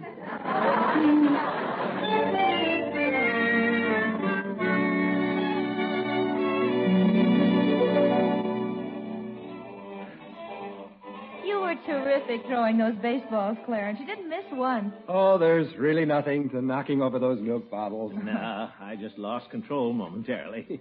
Hope they find those baseballs. Well, what'll we try now, Gildersleeve? There must be something you can do. Hey, step right up and swing the mallet and ring the bell. Hey, here's something easy, Gildersleeve. Let's try it. Hiya, folks. You men like to show the little lady who's got the muscles? Now, here's a fella's got the bill for it. Muscles all over it. Who, me? Take a try, Buster. 10 cents, 3 for a quarter. Well, all right. We'll take 2, and I'm buying. Go ahead, Olson. Oh, no. You go. Losers first. Losers first. Here, Catherine, hold my coat. All right. Here he goes. Watch that mallet. Give me plenty of room. 1, 2. Hi, mister. Oop. Get out of my way, little boy. Is that hammer heavy? You bet it is. Now, go on, scoot. Beat it.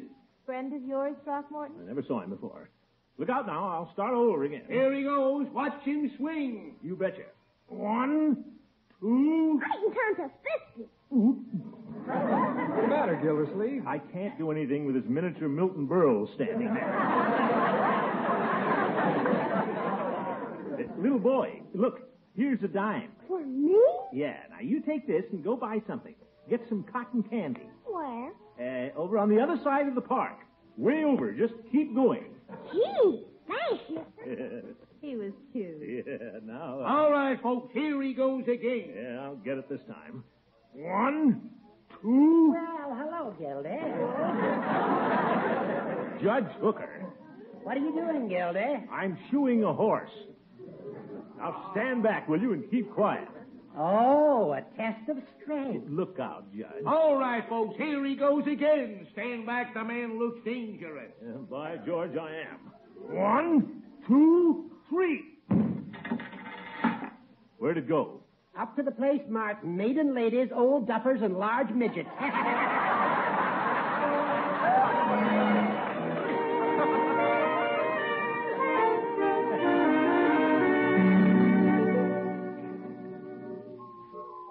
Shall I win another doll for you, Catherine? Oh, no, Clarence. We have enough. Yeah, I can't carry anymore.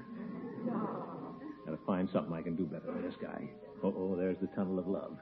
Bet I can do that better than he can. Catherine, look over there. The tunnel of love. Huh? Oh, that's where you go for a boat ride in the dark. Yeah. You don't want to go through that, do you? Well, it might be fun. Besides, I'm water commissioner and they're using our water. Say, where's Oldie? Here I am. I was just buying tickets for the tunnel. Let's go, Catherine. Oh, what an operator. Now, wait a minute, Dr. Olson. I get to take Catherine first. Why should you? Well, you remember what you said. Losers first. That's right, Clarence. But I trapped him. Give me the tickets, Olson. Come on, Catherine. Let's go. Oh, don't take it so hard, Olson. What? Oh, it's the kid again. Isn't this the same little fellow? He gave me a dime. I went to buy some cotton candy. Now I'm lost. Well, don't cry, little fella. Did you get your cotton candy? Give me your hand. Yeah, he did. What's your name, little boy? Billy. Well, what's your last name, Billy? I don't know. Well, what's your daddy's name? Daddy. You know. Oh, the poor little fellow. Yeah. Wherever there's a crowd, this always happens. Catherine, you and Mr. Gildersleeve wait here. I'll take him down to the carnival officials. No, I want my mommy and daddy. Yes. Now, wait a minute, Olson. Certainly he doesn't want to go to any carnival officials, and I don't blame him. Come here, little man. Oh, what are you going to do? We can't leave him here. Somebody has to take him. Well, I guess you and Catherine better go on. No use letting the tickets go to waste. Come on, Catherine. The boats are leaving. Oh, goodbye, Throckmorton. Yeah, goodbye. Have a good time. Ta-ta. What's the matter, mister? You lost too? Yeah, I lost again. Come on, little man.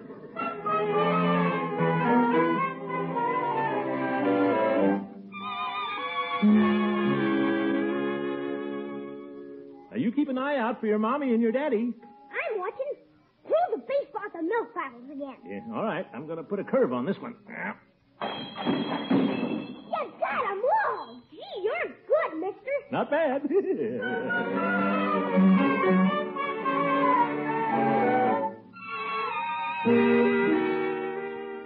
Here he goes. Watch him swing the mallet. They test him straight. Now, you watch out for your folks now. I'm watching Mr. Billy. Well, you better stand over here so you can see better. You're sure strong, lifting that big hammer. 1, 2, 3. Yeah, why, George, I did. Why couldn't I do it before? Huh? Nothing. Come on, Bill, let's go over to the Coke stand and celebrate. Hey, mister, there's my day. There's my day. Okay, see you later, Billy. Bye-bye.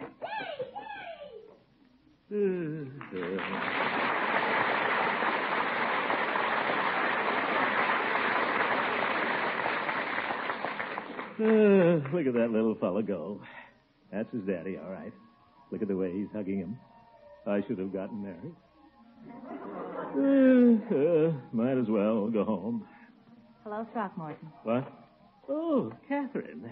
I see you found the little boy's father. Yeah, there they go. Look at him hanging on to his daddy's hand.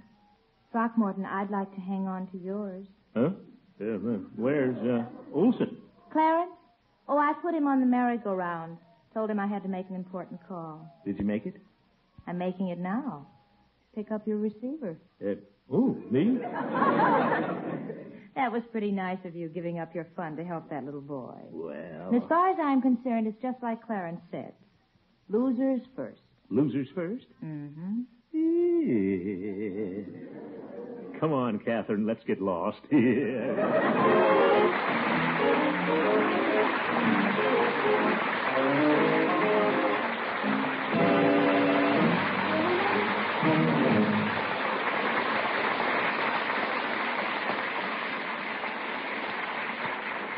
Time's running out. We have just 30 seconds to urge you once again to act now in Parquet Margarine's $50,000 Name My Song contest.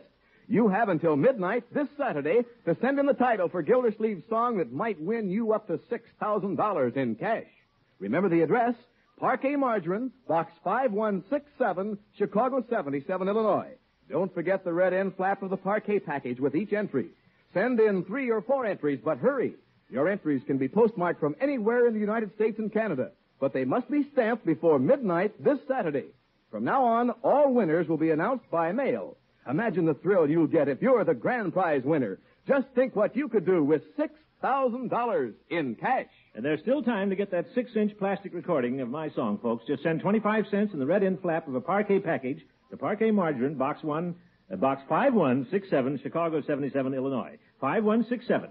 And you'll have a nice souvenir of this program with my picture on the label. Same as best as the contest, Box 5167, Chicago 77, Illinois. And now here's the last chorus of my song. In my reverie it seems a summer moonbeam o'er fields that wander on and on to where a lane that we called ours hid among the flowers and welcomed cooling showers before the dawn.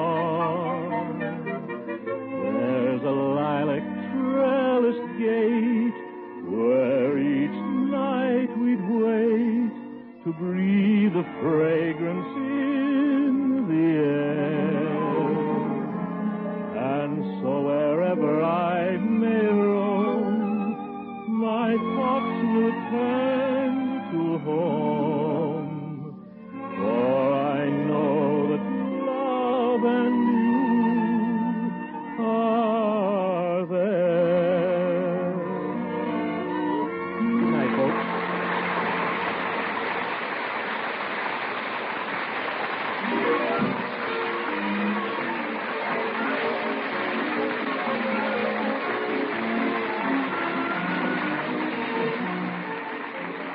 The Great Gildersleeve is played by Harold Perry. The show was written by Paul West, John Elliott, and Andy White, with music by Jack Meakin. Included in the cast are Mary Lee Robb, Lillian Randolph, Earl Ross, and Dick LeGrand. This is Jay Stewart saying goodnight for the Kraft Foods Company, makers of the famous line of Kraft quality food products. Be sure to listen in next week and every Wednesday for the further adventures of the Great Gildersleeve. You bet.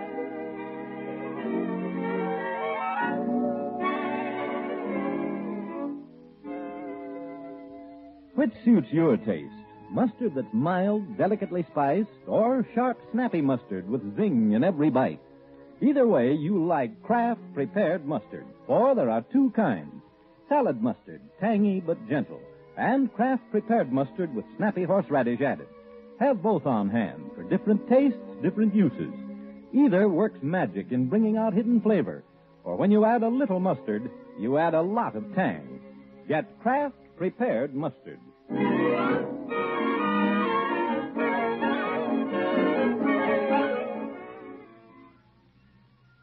Break the Bank, radio's biggest money-paying show, is next on NBC.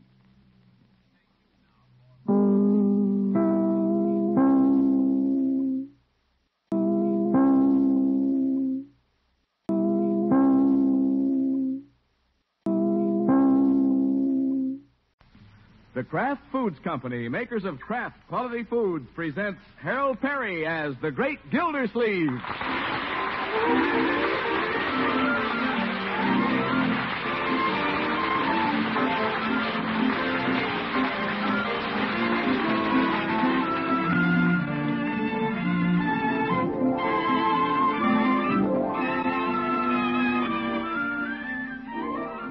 The Great Gildersleeve is brought to you by the Kraft Foods Company, makers of the famous cheese food Velveeta. Everybody goes for Velveeta's rich yet mild cheddar cheese flavor in snacks, in sandwiches, and in hot dishes. And Velveeta, you know, helps supply valuable milk nutrients. And what's more, it's as digestible as milk itself. That's why smart homemakers keep Velveeta on hand regularly to spread or slice and to melt for grand economical hot dishes. Tomorrow, get Velveeta, the cheese food of Kraft quality.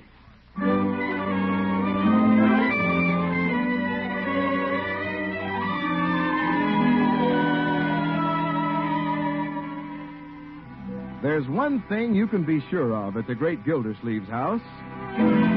When Bertie the cook stands at the foot of the stairs in the morning and calls, "Breakfast!" By golly, she gets action. The family is downstairs and busy at the breakfast table before you can say, "Pass the parquet." And that's where they are right now. The great man at the head of the table, flanked on one side by his nephew Leroy, and on the other by his niece Marjorie. Leroy, for goodness sakes, you don't have to stab at your grapefruit. I'm getting the juice out.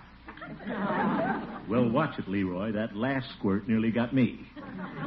Leroy, hold the spoon on the opposite side of the grapefruit. Point it towards you. Oh, yeah? Then I get squirted. Oh, my goodness. Such table manners. Unky, why don't you make him eat like a human being? After all... Leroy, sit up and eat right. You're annoying your sister. Yeah, well, she isn't making things very rosy for me either. Yes. Little brothers. Ugh. Pay no attention to him, Marjorie. That'll be a pleasure. Yeah, that'll be a pleasure. That's enough, Leroy. I had a wonderful time at the dance last night, Unky. You did? It was out at the country club, and the decorations were just out of this world. All maple leaves and pumpkins and corn stalks, and the band was perfect. Well, good. Hey, Unc, they got a motorbike down at Hogan Brothers. It's got a real motor on it. Yeah, I saw it sitting out in front of the store. Pretty tricky. Sugar Murphy was there in an evening gown, if you can imagine it, Unky. An evening gown at a sport dance. Well. I bet I could ride it, Unc. It's easy. You think so? Well, handling a motorbike is no cinch, Leroy. You gotta know how to ride those things. It's not like a bicycle. I danced every dance with Bronco, and was she burning? Yeah, those motors get pretty hot. What? Huh? I mean, she did, eh? Well, served her right. Who? Who? Well, whatever her name was, Candy Hogan. It was Sugar Murphy, and you weren't even listening. Excuse me. Marjorie, wait. Pete's sake, what's wrong with her? Well, finished with your grapefruit, Mr. Gildersleeve? I guess so, Bertie. Wonder what's the trouble with Marjorie. If you don't mind me saying so, Mr. Gildersleeve, I know what the trouble is. You do? Miss Marjorie needs somebody she can talk girl talk with. Oh? Miss Marjorie's a young lady now, and she wants to talk girl talk. She don't want to talk about no motorcycle. She wants to talk girl talk. Girl talk, eh? Miss Marjorie feels left out, that's what. Ain't nobody interested in what she's talking about. Nobody cares what she's doing. But... You know what Miss Marjorie needs, Miss Gildersleeve? What, Bertie? She needs a mother. A mother? Yeah, you're right, Bertie. I haven't been very understanding toward Marjorie. She does need a mother. You gonna get married, Unc? Leroy? You take your toast and jam and run along to school. Okay, so long, Unc. So long. Bertie, I've neglected my duty to Marjorie. I didn't realize I'd have to be a mother, too. No, sir. Well, by George, I can do it. Yes, sir. I'll take care of it, Bertie. Yes, ma'am. Yes, sir. Marjorie, come down, my dear. Finish your breakfast. I'm not hungry. Oh, come along now. Leroy's gone. You and I are going to have a nice little chat over our coffee. What do you want to talk about? Oh, just chit-chat. You know, girl talk. Come on. Tell me all about that dance last night. Oh, you're not interested, Unky? Yes, I am, my dear. You're like my own little girl. And after all, I was a boy. But I knew a lot of girls. Yeah, now tell me about the dance. Well, it was terrific, Unky. You know Tiger Watson. He's the tall boy with that beautiful wavy hair. Yes? Well, Tiger tried to cut in on Bronco and me at least 3 different times, and Bronco wouldn't let him. Well, guess you wouldn't want to dance with a tiger anyway. Oh, he's a beautiful dancer. He is? Well, good. This is interesting. And then Gladys Felter came along, and you should have seen the look she gave him. Gave him a real look, huh? Uh-huh. And you can't blame Tiger for not dancing with her.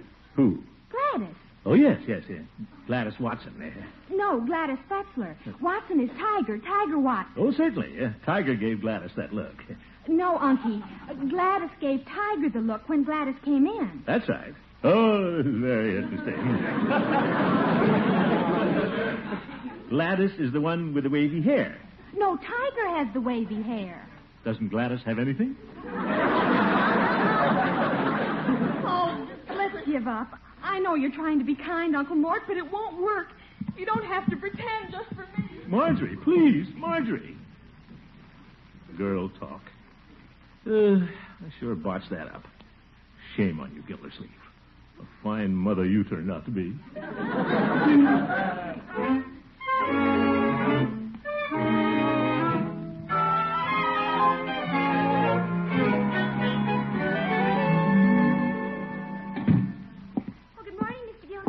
Good morning, Bessie. You're late this morning, Mr. Gildersleeve. Yes, sir. I've been running the water department all by myself since 9 o'clock.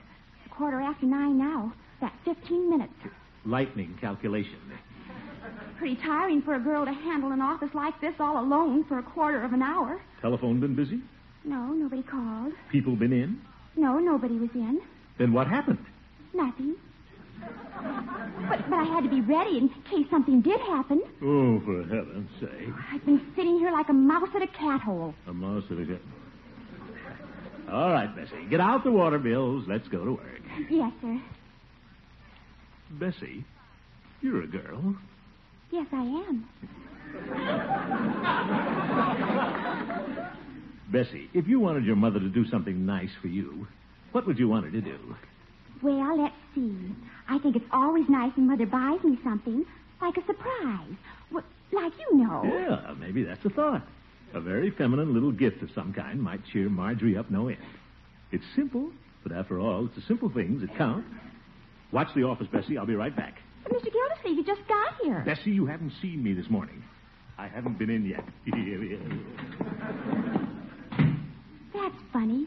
I'm sure he was here.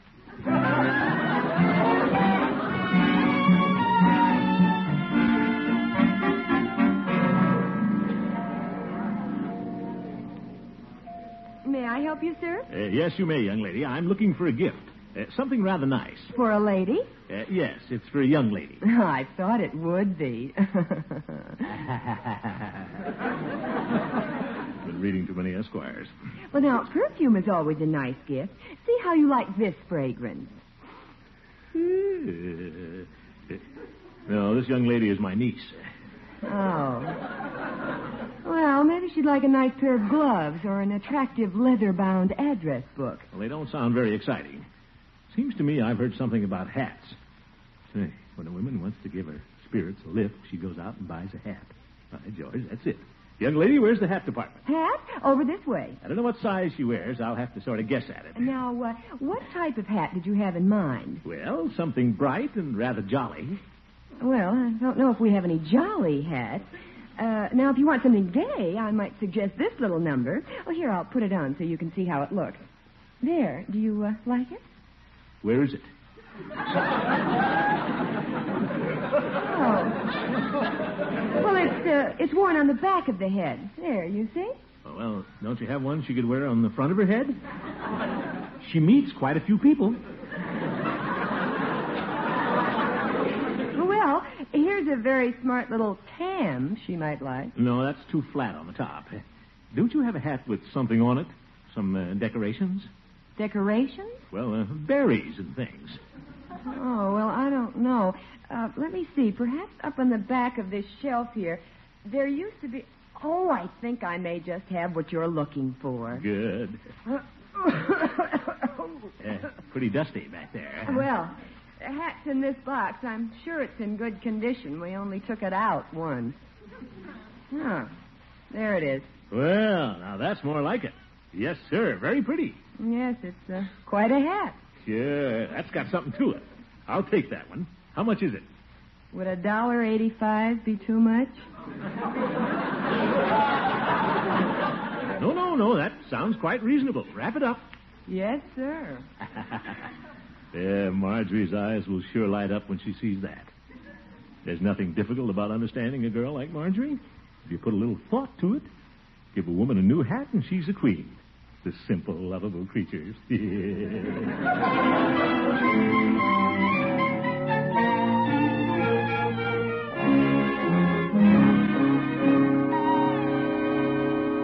Yoo-hoo, Marjorie. What you got, Unc? You keep out of this, Leroy. This is Marjorie's surprise. What is it, Unky? I brought something for you, my dear. Oh, Uncle Mort, what is it? It's a little surprise, just for you. Oh, this is exciting. Yeah. Such a big box. Doesn't feel very heavy. Leroy. May I open it now, Unky? By all means, my dear. It's for you. I picked it out myself. Oh, it's a hat. Yeah? A hat? Let's see it, Marge. Pretty tricky, don't you think? Oh, brother. Well, how do you like it? Oh, it's lovely, Unky. I thought you'd like it. Put it on, Marge. Yeah, put it on, my dear. Let's see how you look at it. Well, I should have my hair pinned up. Put it on, Marge. Sure, we'll have a beauty parade right here in the living room. Leroy, get that cat off the mantel so she can see herself in the mirror. All right, I'll put it on. Yes, sir. Perfect fit. Leroy, you stop. What's so funny? That hat. With the plums hanging down and back. Don't you listen to him, my dear. He's just jealous. And the radishes are on the edge. Leroy, those are cherries. What, no whipped cream?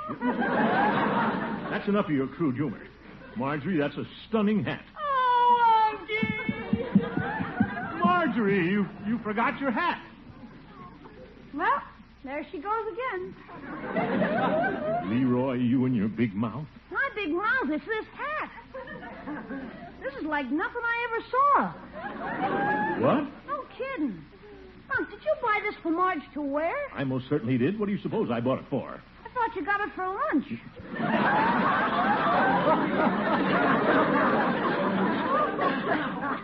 Holy smoke, look here. It's even got a bird on it. All right, it's a miniature peacock. It's a good-looking bird. You call me, Miss Gildersleeve? No, Bertie. Miss Marjorie, go upstairs. Yes, Bertie. What you holding behind your back? Nothing. Oh. How you getting along, Miss Gildersleeve? You making the grade? Not yet, but I will. A lot of people are mothers. Plenty of them. I can be just as good a mother as the next fella.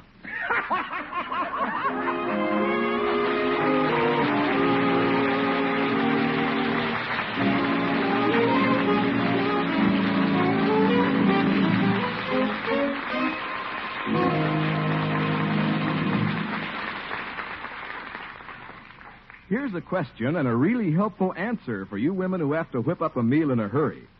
Do you know the easy way to make gloriously rich, smooth cheese sauce with Kraft's famous cheese food, Velveeta?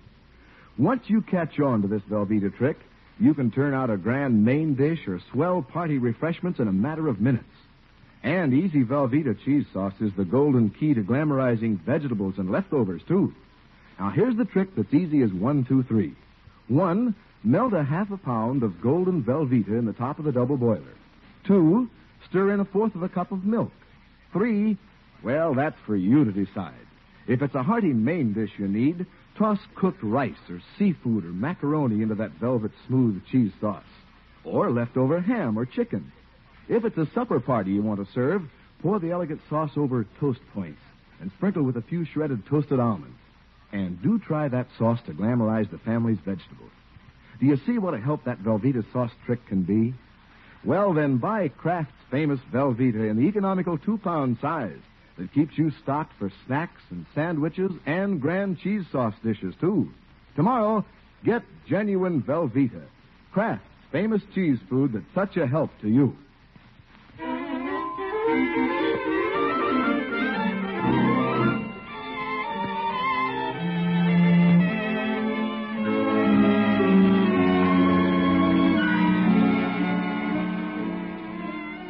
Now, back to the great Gildersleeve. Being like a father to his niece Marjorie came pretty easy for the great man, but now that he's faced with providing the motherly touch as well, it's a little more difficult. He's having trouble thinking like a mother. Marjorie's happiness is at stake. By George, I'll learn it. I figured out canasta. Well, at least he isn't giving up. Uh-oh. There he goes up to the walk to his new girlfriend, Katie Milford's house. Catherine ought to be able to give me some tips. After all, she's a nurse. And nurses are pretty smart. Wonder if I should have brought her some candy. No, this is a professional call. Almost. Well, Throckmorton. Yeah, hello, Catherine. Come on in. I didn't expect to see you tonight. Well, the truth of the matter is, Catherine, a little emergency has come up. Somebody ill? No, everybody's fine, just fine. Oh. Well, what is it, Throckmorton? Well, there's a problem at our house, Catherine. I thought possibly you might... Certainly, I'll do anything I can. Yeah, I knew you would. What's the problem? Well, Marjorie needs a mother. Throckmorton. Huh? No, that's not what I meant. I mean... Oh.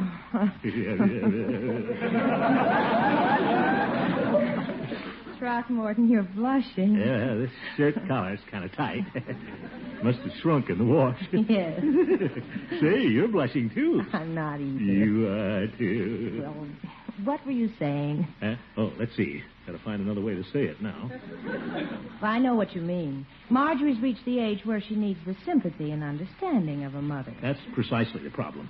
I can handle it all right, if I can just find out how it's done. Right now, I'm a little new at it. Have you tried winning Marjorie's confidence? Yeah, I bought her a hat. A hat? Oh, Throckmorton. Yeah, I know it. I gave it to the bulldog across the street. Now he's mad at me, too. Poor Throckmorton. There must be something I can do. What would a mother do for a girl Marjorie's age? Well, I'll tell you what would be a very nice thing to do, and I think Marjorie would love you for it. What's that? Some afternoon, give a tea for her. Zeke. Well, that's what a mother would do. Invite her friends in for afternoon tea. That sounds like a woman, all right. Come to think of it, Marjorie has a birthday coming up. I could give her a tea birthday party. By George, that's not a bad idea. If you'd like me to help, I'd be more... Thanks, Catherine, but all I needed was the idea. I'll carry the ball from here. I'll give a tea party for Marjorie tomorrow afternoon. Aren't you rushing it a little? No, sir. Marjorie's pretty upset about that hat. I gotta work fast. On the way home, I'll stop at the store and pick up a pound of orange pico.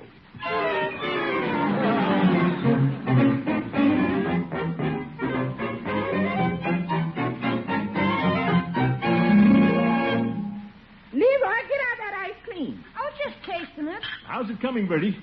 Got the tea on? Oh, I'll take care of the tea. You just leave this end to me, Mr. Gildersleeve. Leroy, get out that ice cream. Seems like you've got an awful lot of cakes and sandwiches here, Bertie. After all, this isn't an Elks banquet. Oh, I know what I'm doing, Mr. Gildersleeve. When you give one of these teas, you got to give it. Miss Marjorie's just swooning. She's so happy about this.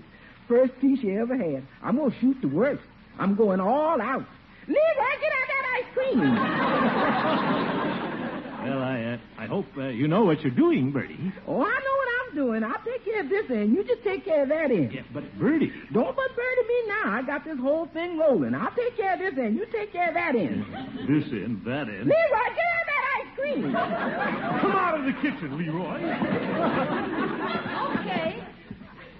What kind of ice cream is it? Strawberry, pistachio, and tutti frutti. Oh, this thing's getting out of hand. Hi, Unky. How do I look? Oh, you look lovely, my dear. You sure do, Marge. Just like a big scoop of tutti frutti ice cream. Leroy, don't you start anything. Uncle Mort, it was sweet of you to plan all this for me. It's the one thing I've always wanted. Well, it's not much. Everything's ready in the living room. Oh, I'm so excited, Unky. Be calm, my dear. You're the hostess, you know. I don't understand how you did it, Uncle Mort. You must have been planning this for weeks. No, just started yesterday, in fact. But how could you get all the invitations out? Invitations? Well... You must have sent out invitations. They always do. There you are, Marjorie. Your guests are beginning to arrive. I'll see who it is. Leroy, you go upstairs. Disappear someplace. Do I look all right, Unky? You look fine, my dear. Now, run to the door. Well, here goes. Well, hello, Marjorie. Happy birthday. Mr. Peavy. Well, hello, Peavy. Hello, Mr. Gildersleeve. Come on in, Peavy. Thank you. And, Marjorie, may I extend felicitations on this joyous occasion with this 2-pound box of chocolate. Oh, thank you. A fresh shipment just came from the drugstore yesterday. The cherry centers are very good, quite juicy. Uncle Mort, was he invited? Certainly. Mr. Peavy's one of my oldest friends. Better go to the door, my dear. Another guest. Well, hiya, Marge. Happy birthday. Mr. Munson. In the flesh. Oh, hello, Floyd. Hi, Commish. Won't you come in? You bet your life. Well, and there's the Peeve. Hiya, Peeve. Hello, Floyd. How do you like that, Peavy? First one at the party. Come early and stay late, huh, Peavy? I wouldn't say that. Won't you gentlemen sit down? Oh, wait, I got a birthday present for you, Marge. Here. Thank you. That's a great thing, Marge. A genuine redwood burl. You put it in water and the darn thing sprouts. That sounds wonderful. Hunky, Yes? who'd you invite to this tea? Well, here's another one arriving, Marjorie. I'm afraid to look. Greetings, Marjorie. Oh, Judge Hooker. Many happy returns today, my dear. Thank you, Judge. Well, hello, Horace. Come on in. Hello, Gildy. And there's Peavy. Good to see you. Hi, Judge. Oh, and Floyd Munson, all dressed up for the party, huh, Floyd? You betcha. It ain't every day little Floydie gets invited to a tea. How about it, Marge? Do I have to crook my little finger, huh? No. Marjorie, my dear, I can see tears in your eyes. Tears of joy on this happy occasion. Excuse me, I'll be right back. Marjorie, wait. What's wrong, my dear? What have I done? Nothing, only... Didn't you invite anybody else? I didn't know anybody else. Oh, Unky. I thought Judge Hooker and Mr. Peavy and Floyd were our friends. Sure. It's all right. Now, who's that? Everybody's here. You want to go to the door, Uncle Mort? Yeah, I'll go. Hey, hello. Hello. Hello. I'm Gracie Gilmore, and this is Judy Webster. Is this the Gildersleeve residence? Yes? We were invited to tea for Marjorie this afternoon. Who? Who is it, Unky? Gracie, Judy. Hi, Marge. Hi, Marge. Well, come on in. Hey, we're early, I guess. The rest of the girls are on the way, though. The rest of the girls? Sure, Maxie Malone, Phyllis Hershey, the whole gang from school. Hey, what's this? Well, come on, girls. I'll introduce you later. Okay, that'll be Just a minute. fun. What? Hey, Commish, you didn't say anything about a lot of girls at this party. That's right, Mr. Gildersleeve. I'm not sure Mrs. Peavy would approve. Now, look, There's fellas. something peculiar going on here, Gildy. This affair is taking on a very feminine atmosphere. Well, and that's to be expected. I have a little problem. You see, Marjorie doesn't have... Well, I've been trying to fill in as a mother. What? And it's not easy. My. Come to a tea, he said. Now it's turning into a hen party. This keeps up, I'm going to take my redwood boil and go home. Now, wait a minute, fellas. These girls came out of thin air. I don't know who invited them. Well, now, isn't it customary for a young girl to have other young girls at a tea party? Seems I recall something like that. You're right, Peavy, but how was I to know? Well, you couldn't be expected to. You've never been a mother before. Yeah. Better stand back, fellows. This is probably the girls. Hello, Throckmorton. Well, Catherine, come on in. Can't do it, thanks. I'm in a hurry. How's the party coming? Well, apparently it's going to be starting soon. There's a dozen giggling college girls due here any minute. I don't even know who invited them. I'll have to confess, Throckmorton. I did. You did? Wasn't that awful of me? But I checked with Bertie, and, well, sometimes men don't understand these things. You can say that again. I have to run. Bye, Throckmorton. Goodbye, Catherine. Lady genius. Oh, Uncle Mort, you had this whole thing planned. I did? I mean, sure I did. Well, you knew all the girls were coming all the time. Uncle Mort, aren't you ashamed? Should I be? Hey, there are the girls, Marge. Unky, you're wonderful. Yes. Come on, Judge. Floyd, Peavy, let's get down to the bowling alley. I think that's a good idea, Gildy. Right into the kitchen, Judge. We can go out the back door. Thank you, Gildy. Go right ahead, Peavy. Thank you. Floyd? After you, Mother.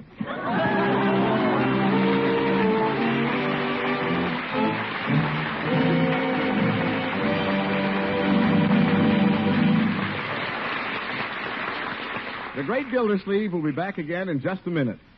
When you mothers discover a nutritious bodybuilding food the kids really go for, that's a find, isn't it? And when it's a snack food, you're doubly lucky. Well, Mother, you are in luck. Just discover Kraft's famous cheese food, Velveeta. Every time you let the youngsters spread or slice that swell-eating Velveeta, you're giving them fine nutrients from milk. Yes, Velveeta helps supply milk protein for strong muscles, milk minerals for sound teeth and bones, milk vitamins needed for growth. And that Velveeta the children like so much is okay for a snack anytime because it's digestible as milk itself. So be a smart mother and keep plenty of their favorite snack and sandwich food on hand. That's genuine Velveeta, the nutritious cheese food made only by Kraft.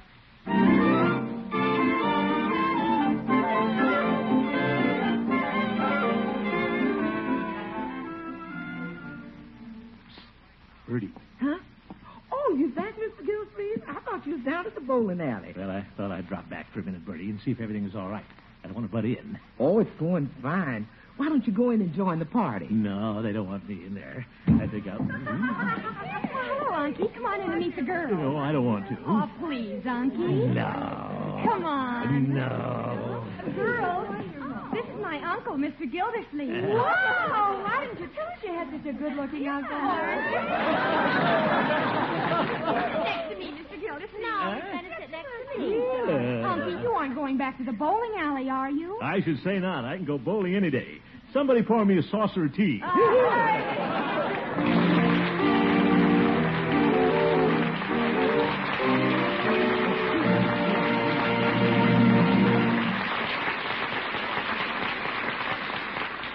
Here are the third and fourth week's winners in the Great Gildersleeve's Name My Song contest, which ended last Saturday night. Third week's winners of $1,000 cash prizes are Mrs. H.H. Caldwell, Jackson, Georgia; G.G. Gunn, Victoria, B.C., Canada; Mrs. Thomas Brubaker, Brookville, Pennsylvania; Mrs. Ruby Ann Griffin, Denison, Iowa.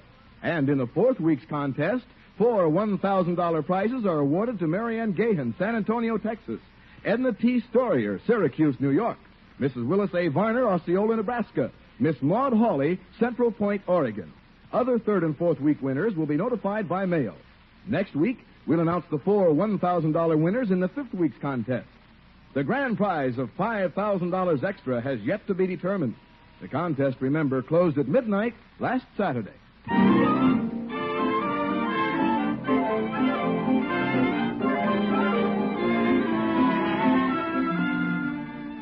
The Great Gildersleeve is played by Harold Perry. The show was written by Paul West, John Elliott, and Andy White, with music by Jack Meakin. Included in the cast are Walter Tetley, Mary Lee Robb, Lillian Randolph, Earl Ross, and Dick LeGrand. And now, the Kraft Foods Company wishes you to hear this special message. Mr. Perry. Thank you, Mr. Stewart. Ladies and gentlemen, Mr. J.L. Kraft, founder of our company, has asked me to bring you this personal message from him. Mr. Kraft says, during the time from now on until Thanksgiving Day, all of us will hear about a special campaign by 20 national religious bodies to bring to the people of this great land a reminder of the importance of religion in our American life. Our country was founded on the principle of religious freedom, and throughout our history, our religious institutions have been the firm cornerstone of our progress toward a fuller, richer life. This month, we are urging everyone to re-examine the spiritual foundations of our nation as they apply to each of us individually. Attend the church of your faith. Go to your religious leader for personal guidance. Remember, your church gives aid to the troubled and needy, both at home and abroad. Cooperate and work in your church in any of the dozen ways that will help. Remember that our nation can be a great nation only as long as each of us accepts his spiritual responsibilities. May I ask you to search for these responsibilities in your own hearts and to seek assistance in finding them through your own church, through the inspiration of your own religious leaders. Thank you. Thank you, Mr. Kraft, for sending this inspiring message to our audience. Good night, ladies and gentlemen.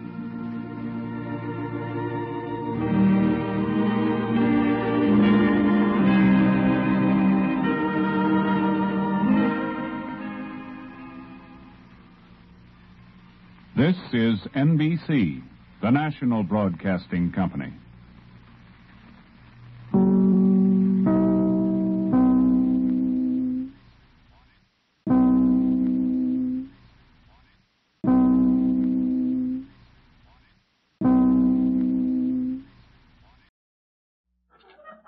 The Kraft Foods Company, makers of Kraft Quality Foods, presents Harold Perry as the Great Gildersleeve.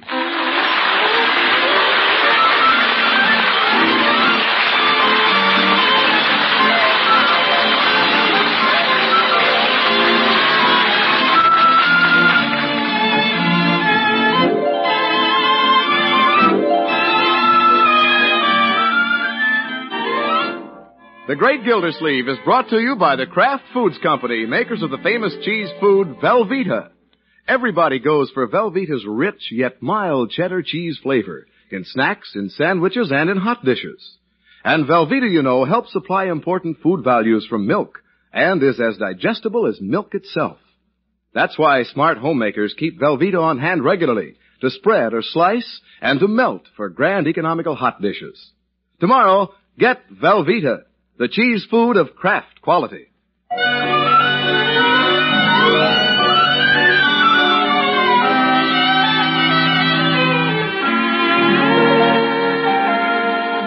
Well, it's one of those frosty November nights in Summerfield.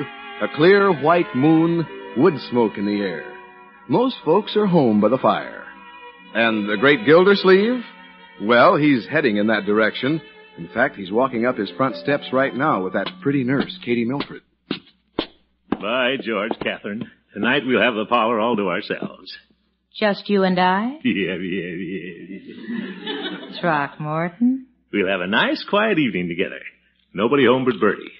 Leroy's spending the evening at Piggy's house, and Marjorie has a date with Bronco. Oh. Won't you come into my parlor, said the water commissioner to the nurse. Thank you. Yeah. This is more like it. Nobody around. I'll build a fire, we'll get some music on the radio, have the place all to ourselves. I really can't stay very long. Now, Catherine, just look at that fire in the fireplace. Isn't that... Hey, who started that fire? Oh, hello, Uncle Mort. Marjorie, I thought you had a date with Bronco. Well, I have. He's here. What? Hello, Mr. Gildersleeve. Parlor grabber. Hello, Bronco. Won't you come in and sit down, Mr. Gildersleeve? Oh, thank you, Bronco. Thank you very much. Come on in, Catherine. Oh, hello, Miss Milford. Hello, Marjorie. Bronco. Good evening, Miss Milford. Can I offer you my place here on the couch by the fire? No thanks, Bronco. Can I offer you my place, Mr. Gildersleeve? No, Bronco, relax. Catherine and I will sit... Where will we sit? Well, Catherine, you take the overstuffed chair, and I'll sit on the piano stool.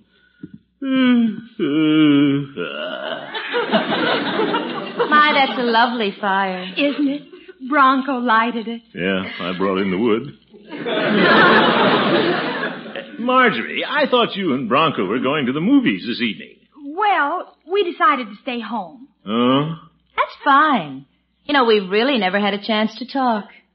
They say conversation is getting to be a lost art. Yeah, they do. How's everything down at the water department, Mr. Gildersleeve? Oh, getting along. How's everything at college? Oh, good. Very good. How are things at the hospital, Miss Milford? Oh, fine. What a conversation. I guess I misunderstood you today, Marjorie. What? I thought I definitely heard you say that you and Bronco were going to a movie. Well, we thought about it. Well, why don't you go? Don't feel that you have to stay home just on account of us. It's not too late for the second show. 3 big features. Unky, we're not going tonight. Why not? Well... It's like this, Mr. Gildersleeve. I'm broke. Oh, well, that's no problem, Bronco. Here, the show will be on me. And so does afterwards. Oh, no, Mr. Gildersleeve. If I can't take Marjorie out on my own money, we'll stay here.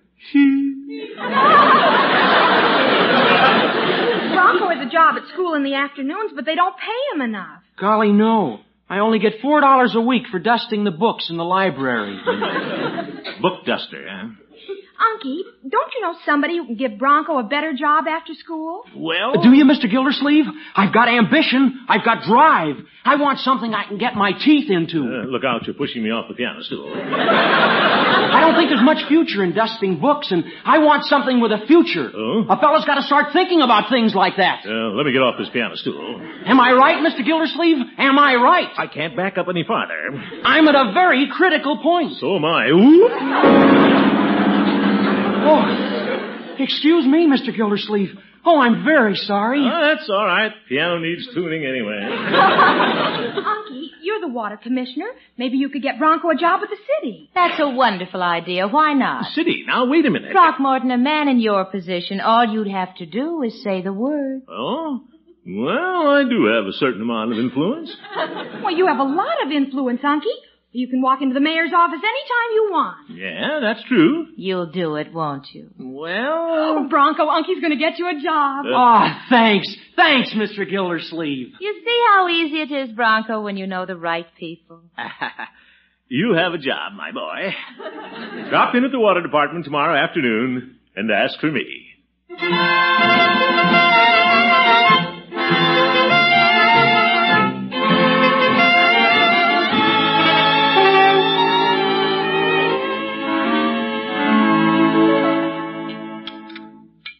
Good morning, Miss Gildersleeve. Good morning, Bertie. Here's your prunes. Well, thank you. 1, 2, 3, 4. Leroy, stop counting my prunes. You only got 4. How come I have to eat 7? I've been framed. Well, prunes are good for you, Leroy. Good morning, Leroy. Hi. Good morning, Uncle Mort, you darling, you. Bye. You're the best, Uncle. Well, That'll get you nowhere, Marge. You still got to eat 7 prunes. Yep. Bertie, do you know what Uncle Mort's doing for me? What's that, Miss Marjorie? He's going to get Bronco a job. Oh, that's nice. Nice, it's super. It's really just too excruciating. All right, Leroy, you've still got 1, 2, 3, 4, 5 prunes to go. Yeah, I know. And get closer to the pits. What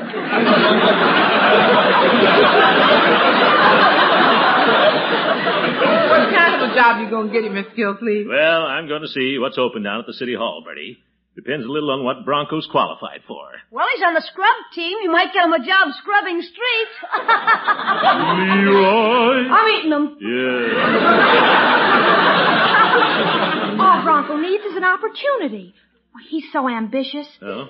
Someday I'm sure he'll be as important a man as you, Uncle Mort. Well, now, Marjorie, let's not expect too much of the boy. If anybody can put him on top, Mr. Gildersleeve, you can do it. Well, I'll try, Bertie. And everybody can walk up and say, Mr. Mayor, give that boy a job. Now, Bertie. But you can do it. All you got to say is, Mr. Mayor, give that boy a job. Well... Miss Marjorie, you know all your uncles got to say? That I do, Bertie. That's right. Mr. Mayor, give that boy a job.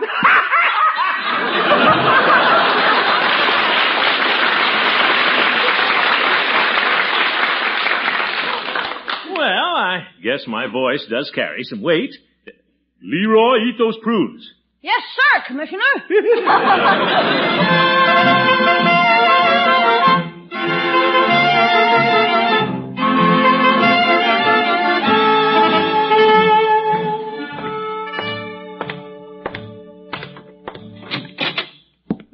Good morning, Bessie. Good morning, Mr. Gildersleeve. Any calls this morning, Bessie? Yes, sir.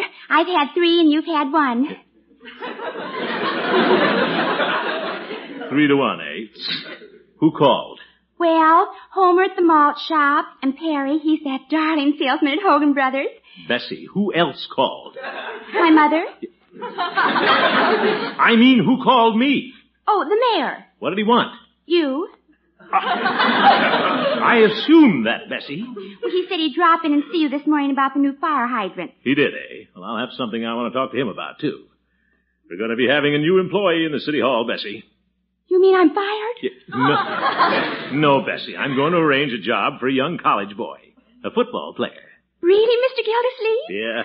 Oh, if there's anyone who needs help, I think it's a football player. Is he cute? Well, I wouldn't call Bronco cute. I think he's been stepped on by a few cleats. But the way I look at it, Bessie, there's no use in a man holding down an important position if he can't use it to help others. Mr. Gildersleeve, you're an idealist. Well, maybe I am. I'll be in my office, Bessie. Yes, sir.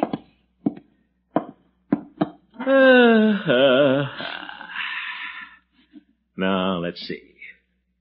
What is Bronco qualified to do? Maybe I'd better take another approach. Now, if I were the mayor, where would I put him? Say, that's an interesting thought. Mayor Gildersleeve. Sounds pretty good. Wonder how it looks in print. His Honor, Mayor Throckmorton P. Gildersleeve. Not bad. By George, if I were mayor, I could give him a job without asking anybody. I could give all my friends jobs. Good morning, Betsy. Good morning, Judge Hooker. Yeah, there's the judge. I could make him city attorney. Ah, and how's the big water wheel this morning? Come in, Horace. What are you doing, Gildy? Printing a sign? Now, don't get nosy. Let me see that. Yep. Well, His Honor, Mayor Throckmorton P. Gildersleeve. All right, Horace, stop cackling or I won't make you city attorney. What? Well, I was just thinking where I'd place some of my old friends if I were mayor. Oh? And if you were mayor, Gildy, what would become of Mayor Terwilliger? Well, I'd be big about it. I'd give him my job as water commissioner. Let's see how that would look. Herman Terwilliger, water commissioner. Come to think of it, Gildy, that'd be a very funny twist. I think so, too. Well, good morning, gentlemen. Mayor Terwilliger. Well, good morning, Mr. Mayor. Why all the levity? Do we have a comic in the water department? Oh, no. I better slip this onto the phone book. Oop. Oh, you dropped something, Gildersleeve. I'll get it. Oh, no, I'll get it. I'll get it. I got it. He did get it. Here you are. Oh, wait a minute. Is this a memorandum intended for me? Oh, no, Mr. Mayor. It has my name on it. It says Herman Terwilliger, Water Commissioner. Water Commissioner? Well, Mr. Mayor. And Throckmorton P. Gildersleeve, Mayor. Gildersleeve, what's the meaning of this? Doesn't mean a thing, Your Honor. I'm just sitting here doodling, and I guess I got our titles mixed. I was waiting for you to come in. I had a little favor I wanted to ask. Gildersleeve, it'll be a cold day in August when you get a favor out of me. A mighty cold day. Well, that was quick. From water commissioner to mayor and back again in a minute and a half. Rub it in, you old goat. And Bronco's probably on his way down here. Oh, Bronco? What's he going to do? That's what I'd like to know.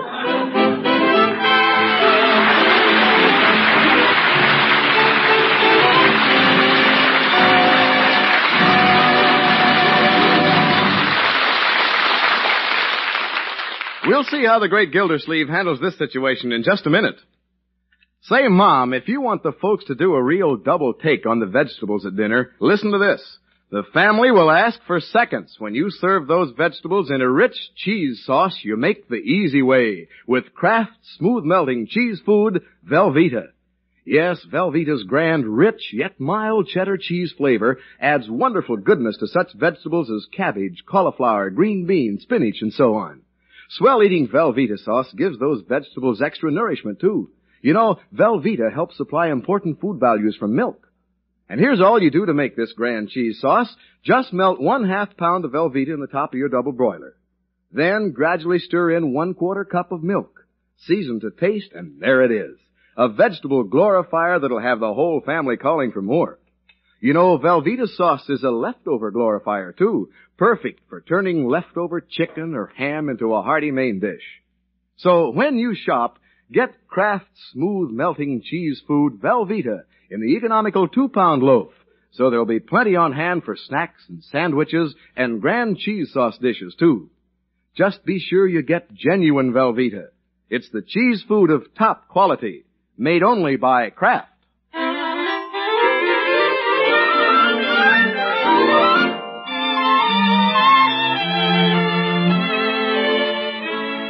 Well, the great Gildersleeve got out on a limb, and the mayor sawed it off. Last night, the water commissioner promised to get Marjorie's boyfriend a part-time job with the city. Nothing to it. But it didn't work out that way. What'll I tell Bronco? Mr. Gildersleeve. What is it, Bessie? Well, when are you going to talk to the mayor about that college boy? Well, I can't talk to the mayor about anything today. Well, what are you going to tell the boy when he comes in? I'll just have to tell him the truth, Bessie. I can't get him a job. Yeah, I've let the boy down. Mr. Gildersleeve, why don't you give him a part-time job here in the water department? Well, he'd still have to be approved by the mayor, Bessie. I can't pay him out of my own pocket. Well, couldn't you pay him out of petty cash? No, Bessie. Petty cash. Mr. Gildersleeve, I'm here. Oh, there he is now. In here, Bronco. Here I am, Mr. Gildersleeve, ready to go to work. What department do I report to? Yeah, Bronco, put your coat back on. Yes, sir. Oh, wow, those shoulders. Bessie. Sit down, Bronco. I want to have a talk with you. I can't sit down, Mr. Gildersleeve. I've got to tackle this new job. I'm full of ginger. Yeah. Ginger, and Bessie will excuse you for a moment. Yes, sir. Bye. Oh, talking to me? Goodbye. Yes. Bessie, this is Bronco Thompson. Bronco, this is my secretary, Bessie. How do you do? Hiya, Bessie. Well, bye. Goodbye, Bessie. Yes, sir. Now then, Bronco, about this job. Oh, the job. Gee, Mr. Gildersleeve, I couldn't sleep all last night thinking about it. Yes, well... You know, when I walked up the City Hall steps and down these marble corridors, I got a big thrill. Right here. You did? I said to myself, Bronco Thompson, I salute you on the threshold of a great career. Yeah. Well, you see, Bronco... Who knows how fast and how far I may rise? Why, someday I may even be mayor. I wouldn't mention that around here. Whatever you say, Mr. Gildersleeve. I'm ready to go to work, from the bottom up. Bronco, please, put your coat back on. I have a few things I want to say to you. Yes, sir. But first, I want you to know I called my mother last night. Your mother? Yes, sir. Mr. Gildersleeve, I told her I had a big man sponsoring me. And I told her what a swell thing you're doing for me. Well, Bronco, I did have a little talk with the mayor, but at the present time, Mr. Gildersleeve, you do have a job for me, don't you? Oh, yeah. I knew that, Mr. Gildersleeve. Where do I report? Report? Well, I suppose you could report right here in the water department. Oh, that's great. I'm at your service every afternoon from 3 until 5:30. What'll I do first? Well, first, put your coat back on. Yes, sir. But I want action, Mr. Gildersleeve. I'm raring to do things. Yeah, I can see that, Bronco, but for the time being, you'd better just sit around the office and absorb things. Mr. Gildersleeve, I don't want to be a parasite. Well, you're an employed parasite. What? I mean, a working man is not a parasite, and you're a working man. Bessie? Yes, Mr. Gildersleeve? Find a nice, strong chair for Bronco to sit in. I'm going down to Peavy's and get some black coffee. 2 cups.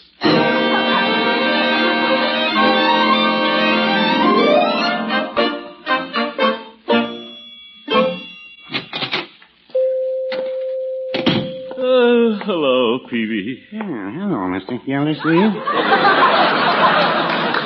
What can I do for you this afternoon? You can give me a cup of coffee, Peavy, and make it strong.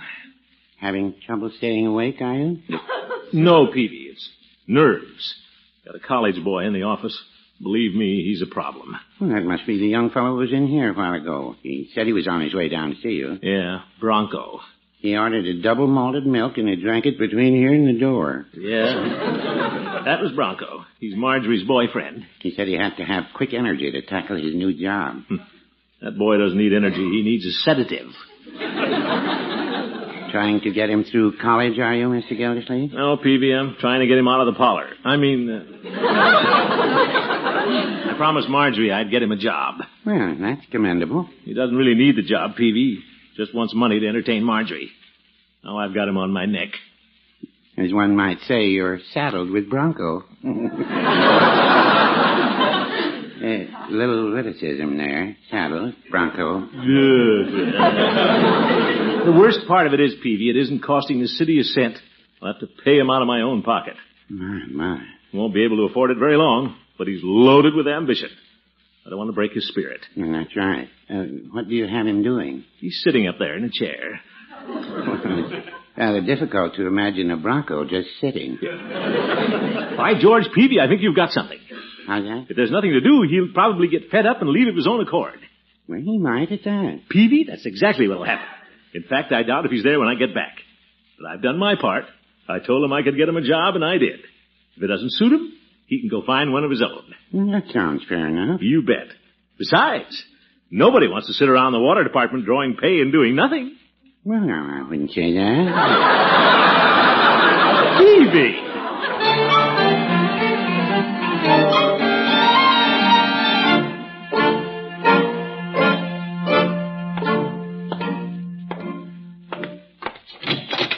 Yep, he's gone.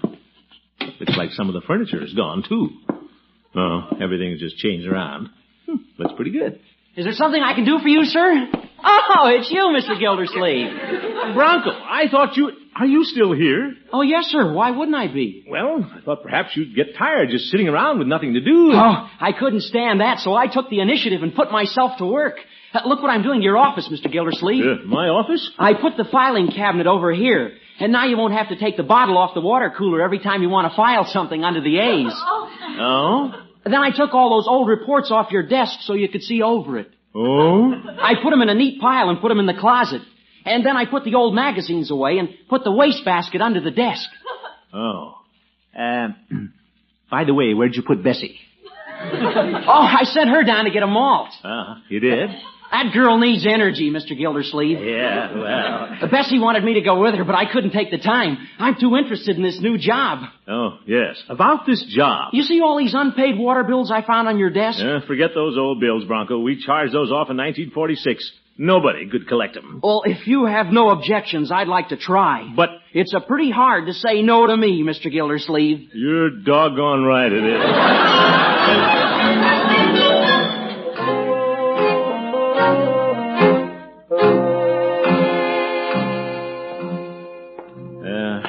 I'll just have to go talk to the mayor.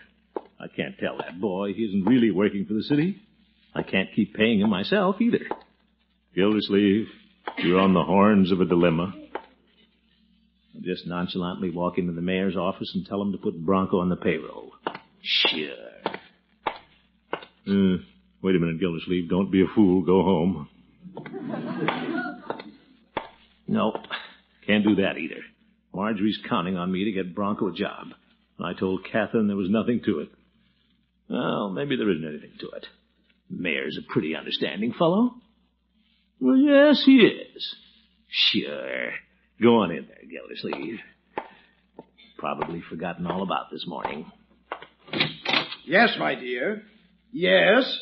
I forgot. I know I did. The mayor must have his wife on the phone. Well, I couldn't help it. Oh, poor fellow. That Gildersleeve made me so mad this morning, I've been boiling all day. Is somebody out there to see me? No, the wrong office. Looking for the marriage license bureau. Go home, Gildersleeve. This is one of your bad days.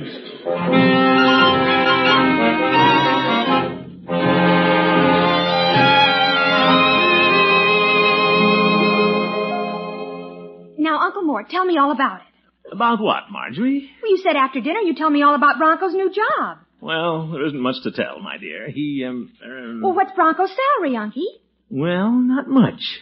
Uncle Mort, aren't you going to tell me anything? Well, there's still a few details to be ironed out. All right. Just have to wait for Bronco to tell me when he comes over. Is Bronco coming over? Well, I'll bet that's Bronco now. Yeah, bet it is. Well, this has gone far enough. Just have to tell him once and for all he doesn't have a job. Hello, Marjorie. Oh, Miss Milford, come in. Well, Catherine. Hello, Throckmorton. I just had to come over and see how Bronco came out today. Unky got him a job in the water department. Isn't it exciting? Oh, that's wonderful, Throckmorton. Marjorie, I think we should give your uncle a kiss. Let's.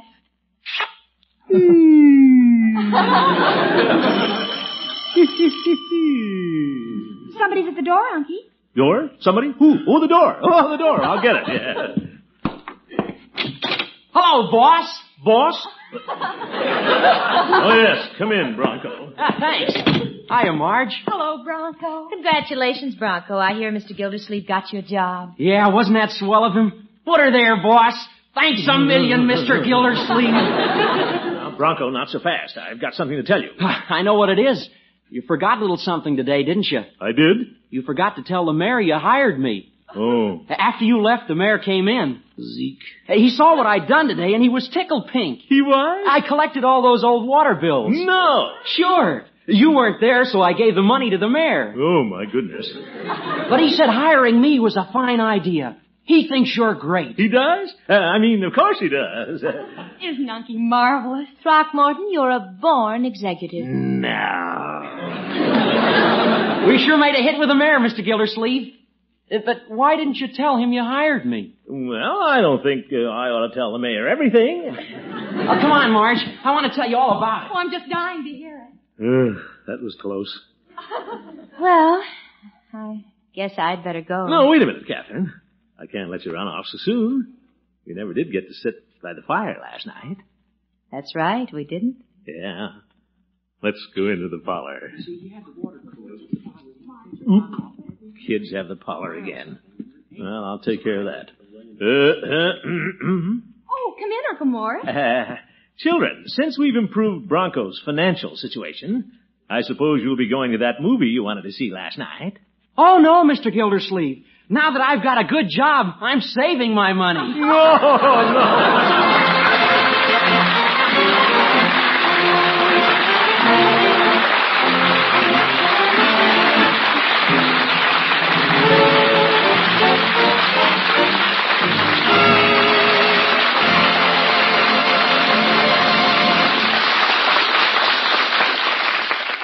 The Great Gildersleeve will be right back.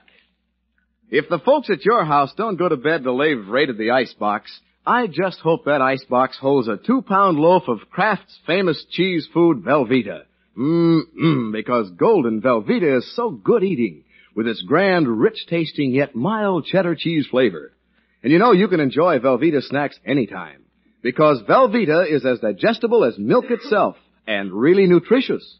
For instance, it's helped supply fine protein for strong muscles, minerals that help build sound teeth and bones, vitamins needed for normal growth. You see, Velveeta helps supply many important food values from milk. So whether you spread that Velveeta on crackers or cut hearty slices for sandwiches, you can be sure Velveeta snacks are good for you and so good to eat. Get genuine Velveeta tomorrow. It's the cheese food of Kraft quality.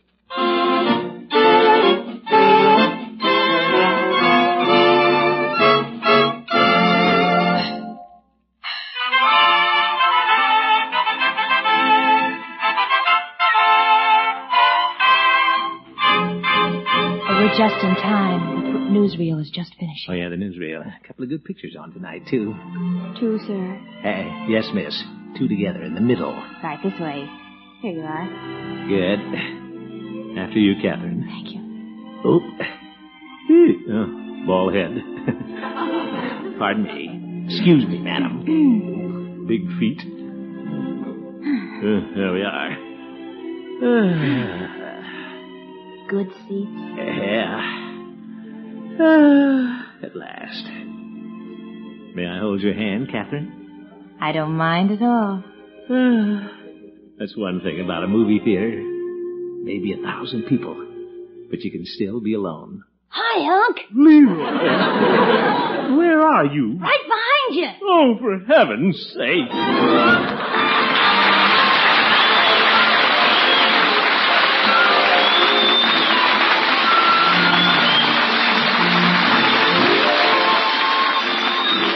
The Great Gildersleeve is played by Harold Perry. The show was written by Paul West, John Elliott, and Andy White, with music by Jack Meakin.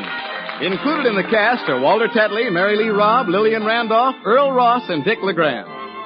This is Jay Stewart saying goodnight for the Kraft Foods Company, makers of the famous line of Kraft quality food products. And me too. Be sure to listen in next Wednesday and every Wednesday for the further adventures of the Great Gildersleeve.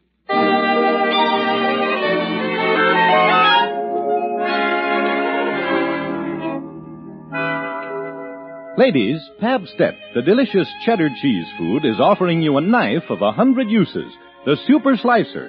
It pares faster, slices cleaner, removes olives and cherries from bottles in a jiffy. It's the handiest kitchen knife in years. And you can get this knife for only 25 cents and the top label of a round package of delicious Pabstet cheese food or the red arrow from the top of a 2-pound Pabstet loaf. Send your Pabstet label and your quarter tonight to Phoenix Pabstet, Box 5239, Chicago 77, Illinois. Please print your return address.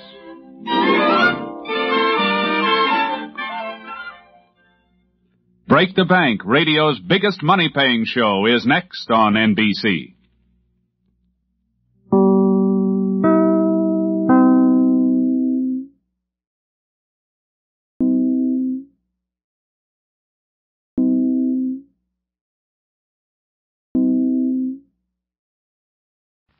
The Kraft Foods Company, makers of Kraft quality foods, presents Harold Perry as the Great Gildersleeve.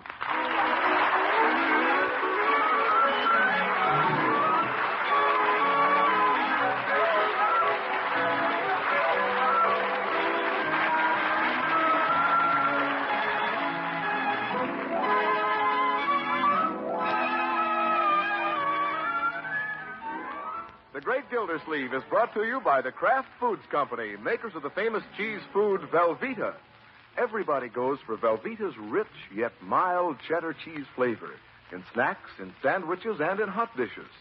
And Velveeta, you know, helps supply important food values from milk and is as digestible as milk itself. That's why smart homemakers keep Velveeta on hand regularly to spread or slice and to melt for grand economical hot dishes. Tomorrow, get Velveeta, the cheese food of Kraft quality.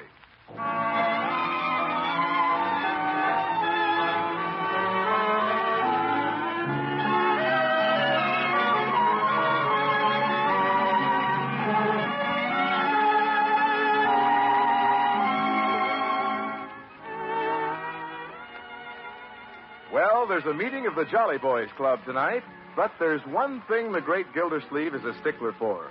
No matter where he's going, he never lets anything interfere with that quiet hour he spends with his little family. What are you doing, Marjorie? Knitting a sock for Bronco. One sock? Pretty big. What's he going to do, wear it on both feet? Let's see, 4 plus 11. Doing your homework, Leroy? No, figuring out how many days I don't have to go to school between now and 1950. Oh, my goodness. 4 days at Thanksgiving, 11 at Christmas. Only 15.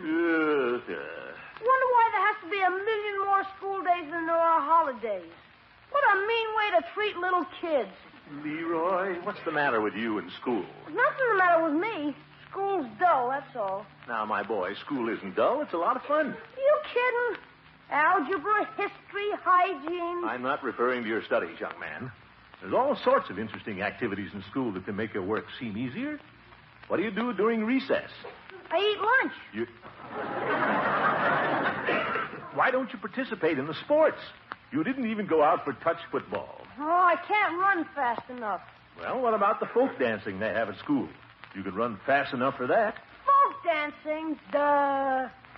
They wanted Leroy to join the Glee Club last year, but oh no. Glee Club? That's moldy. Leroy, you aren't trying to find interesting things at school. You're fighting it. Let's have a little change of attitude, my boy. Yeah. Christmas is coming, you know, and I have a feeling that Santa Claus will be a little more generous to boys who are interested in school. You think so, Unc? Well, I wouldn't doubt it. Okay, I'll try. Yeah, that's a boy. Let's see. 10 plus 24 equals 34. Yeah, see, Marjorie, Leroy's more interested in his homework already. Homework? I'm figuring how many days it is till Santa Claus gets generous. Oh.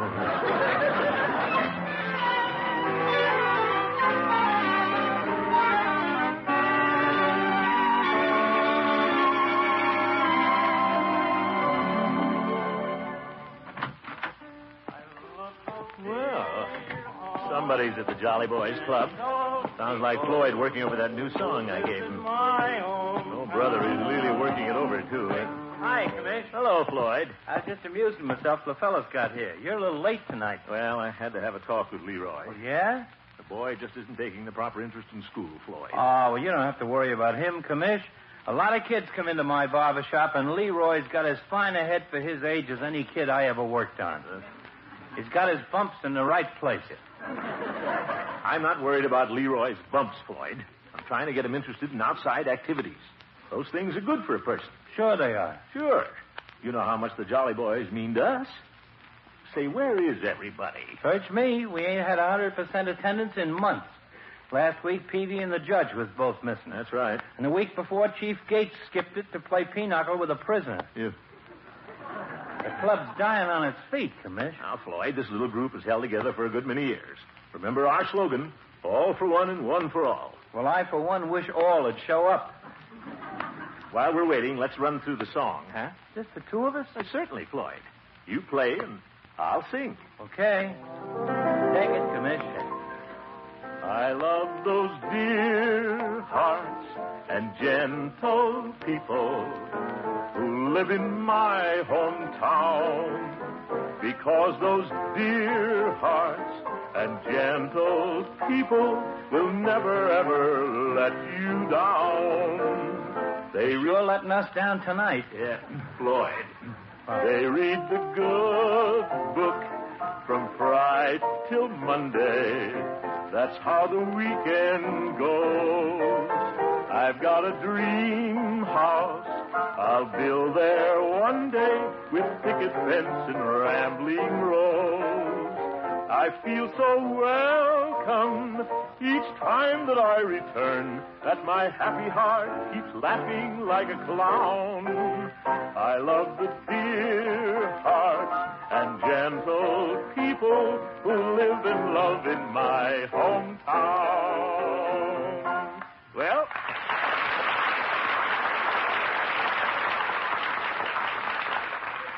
Well, how's that, Floyd? Sound great with a quartet. Yep.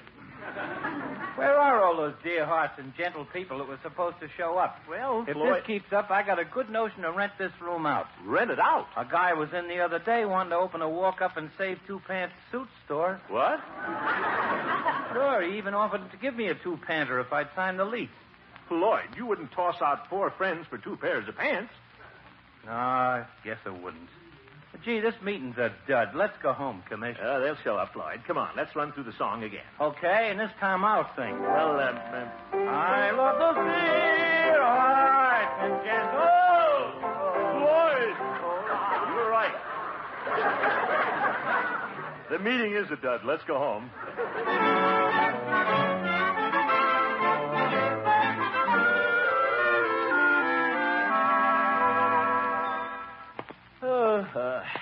Been so busy all day, I haven't had a chance to check with the Jolly Boys. Wonder why they weren't at the meeting last night. Oh, well, if they're not interested in holding the little group together, I don't know why I should be. That you, Miss Gildersleeve? Yes, Bertie. Mr. Gildersleeve, are you going to be surprised? I am? Guess what Leroy brought home this afternoon? A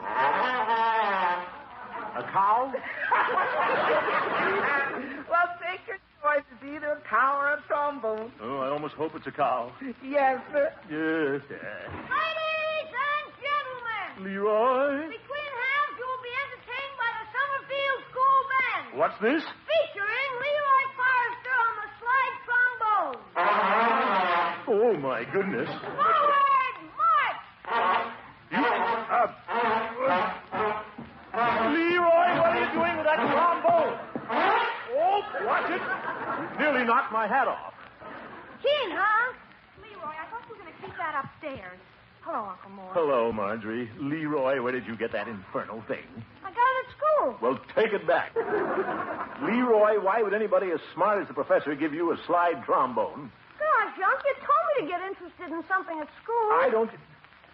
That's right. I did, didn't I? You'll be sorry. Listen to this.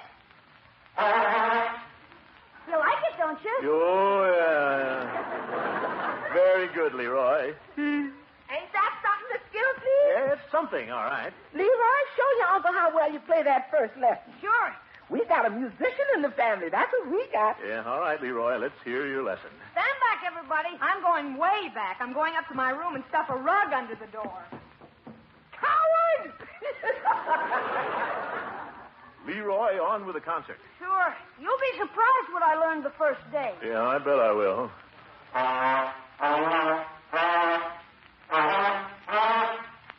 You can sure tell my piano lessons help me,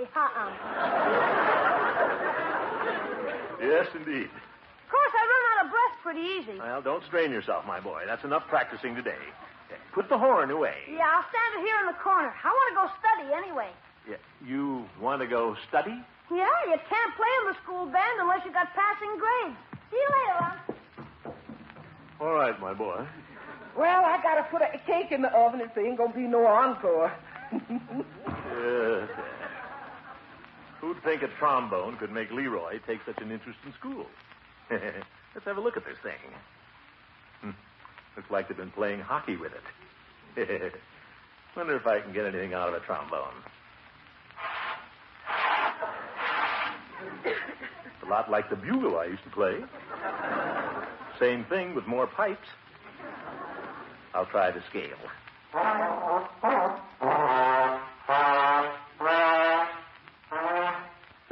Made it. Well, I might take this down to the Jolly Boys some night. Say, wonder if we could organize a little band. Might be just the thing to get him interested in the club again. Look what it did for Leroy. Sure, why not? Floyd plays the piano, Peavy plays the violin, a little, and I could get to be pretty hot on this trombone. I declare, Leroy, you didn't work. What? Oh, it's you, Mr. Gildersleeve. Yes, Bertie. Oh, I'm sorry. That's all right. Just practicing. Gonna organize a little band with the Jolly Boys. Organize a band? You gonna play the trombone? Well, it seems to come natural to me. Listen. What's the matter, Bertie? Nothing. Excuse me, I'm gonna see if my cake fell.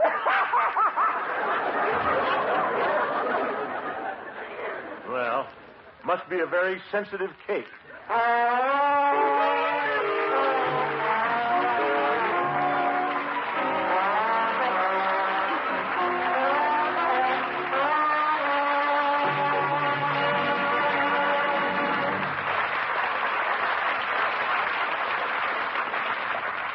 The great Gildersleeve will be back again in just a minute. You homemakers have probably been busy all afternoon getting that turkey ready for the big Thanksgiving feast tomorrow. In fact, you've probably been much too busy to think about the day you'll have to transform leftover pieces of that bird into hearty new main dishes. Well, when leftover time comes, you'll be all set if you remember to get a 2-pound loaf of Kraft's smooth melting cheese food Velveeta. Because you can melt good-eating Velveeta for a grand cheese sauce that'll make the last bits of that bird into a special treat. Now, here's all you do. Melt 1/2 pound of Velveeta in the top of your double boiler. Stir in 1/4 cup of milk, season to taste. To that glorious golden sauce, add your turkey pieces, pour on toast point. And there's a swell main dish. Hearty, too, because Velveeta is full of fine food values from milk. You'll want to get smooth melting Velveeta in the 2-pound loaf, so you'll have plenty on hand for a wide variety of hot main dishes and for snacks and sandwiches, too. Just be sure you get genuine Velveeta. It's the cheese food of top quality, made only by Kraft.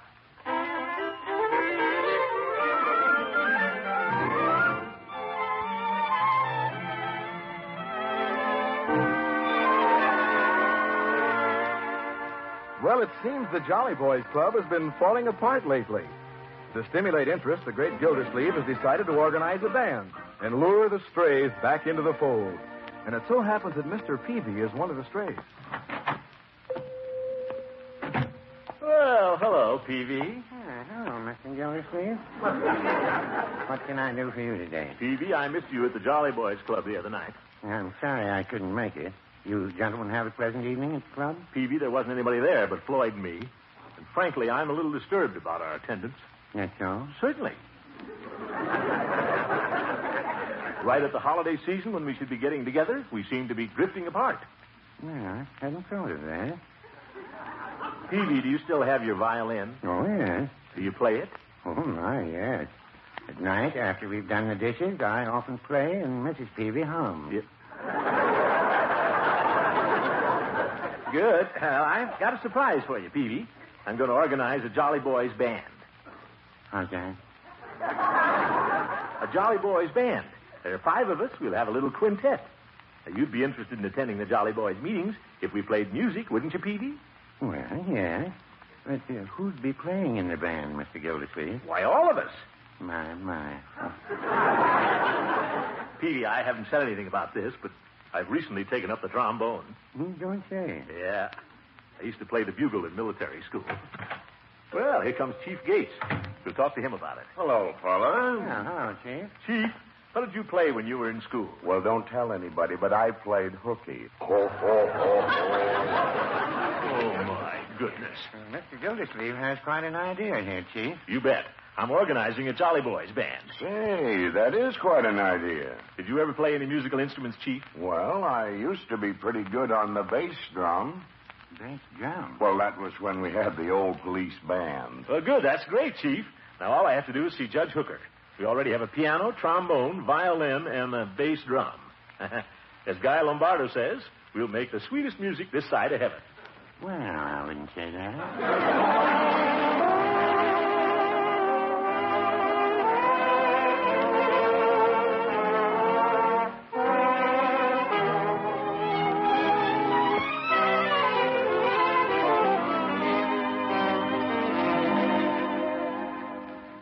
What do you think of the idea, Judge? It's most fascinating, Gildy. What instrument are you going to play? Well, I'm going to play the trombone. Mm-hmm. Knowing you, I thought it would be one of the wind instruments. All right, Judge, if you're not interested. Oh, I am. I haven't had my trusty flute out of the trunk in years. A flute? Hey, that's just what we need. Splendid. Judge, you get your flute out of the mothballs and be at the Jolly Boys Club this evening. I'll be glad to, Gildy. Have you done anything about arrangements? Why, certainly. I'm making arrangements? Musical arrangements for the individual instruments. Well, I thought we'd just improvise. Oh, we can't do that, Gildy. Each musician must have his own music. Now, why don't you select something suitable, go down to the music store and see Yasha Mitz. Yasha Mitz? You mean the fellow with the goatee? Yeah. He makes arrangements for a very small fee. Well, if you think that's necessary. Absolutely. I'd suggest something simple like Waltz of the Flowers by Tchaikovsky. Waltz of the Flowers? It's wonderful for a small group, Gildy. Ta ta ta ta ta ta ta ta ta ta ta ta. All right, Judge. Then the flutes go teedle-deedle-deedle-deedle-deedle-dee. Teedle-deedle-deedle-dee. Please, Judge. Not on your fountain pen. You're getting ink all over your chin. Oh.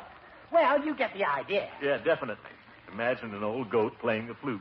Teedle-deedle-deedle-dee.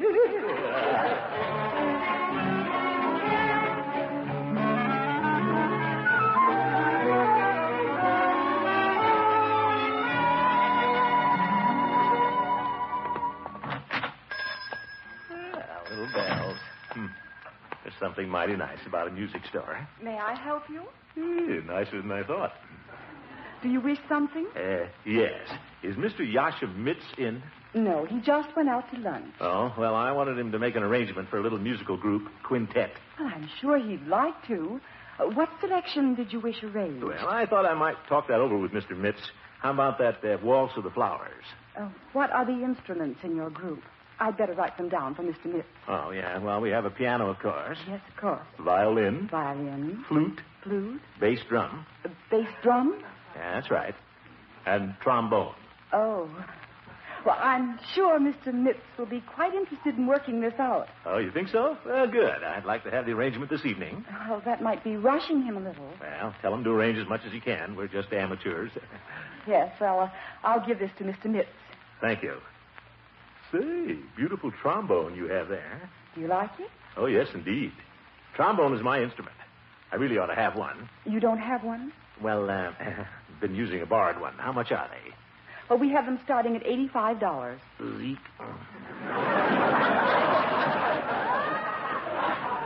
Wouldn't want to go that high. Of course not, since you're just beginning. Yes. We have a used one here. Huh? Somebody traded it in on a television set. It's priced at $18.50. $18.50. Well, it's in better shape than Leroy's. All right, George, I'll take it. Oh, it's a wonderful buy. Oh, I can see that. Nice and shiny. Will you send the bill to me, Throckmorton P. Gildersleeve, at the Water Department? Why, of course, Mr. Gildersleeve. Will there be anything else? No, thanks. Come to think of it, there is something else. Yes. When Mr. Mitz starts arranging that flute part that goes deedle-deedle-deedle-dee, tell him to make it for the trombone.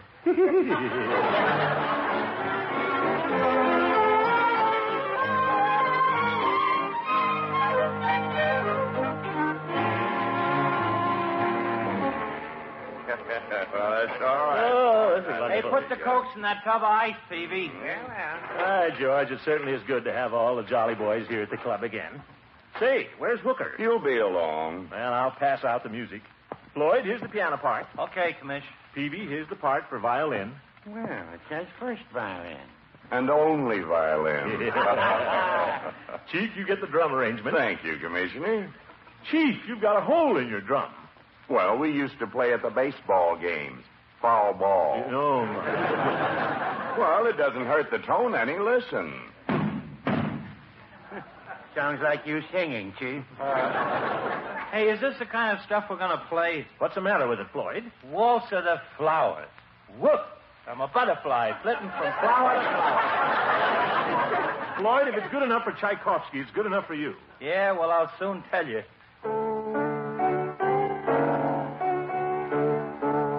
Is that the way it goes, Floyd? Well, that's the gist of it. If I played all the notes wrote down here, I'd have to be an octopus. All right, Floyd. Are you all tuned up, Peavy? I think so. Good. Let's hear the first violin part. Very well. Yeah. You better rosin up, Peavy.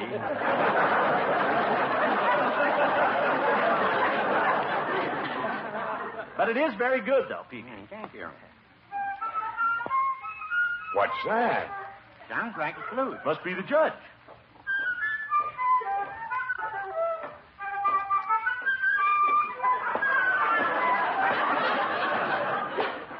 Well, what do you know? Hi, Judge. Good evening, gentlemen. I'm the spirit of 76. That looks like the flute that played it. Yeah, the judge looks like the fellow who played the flute. Now, gentlemen. Gildy, did you have the arrangements made? Yeah, here's what you're supposed to play, Judge. Thank you. Say, Commissioner, I've been looking at this music, and the drum doesn't have anything to do until page 3. It's a waltz, Chief. Just beat waltz time. Well, shall we begin? I know the piece very well myself. Yeah, let's take a run over it. All right. Now, everybody start together, please. 1, 2... What was that for? Wait for the rest of us, Chief. Well, fellas, the drum has to start it off. We're not playing in a parade, Chief. The flute has the opening passage. Now, on my music, it don't. Floyd, you have the piano part. Now, let's play. All right, we'll start again. 1, 2, 3.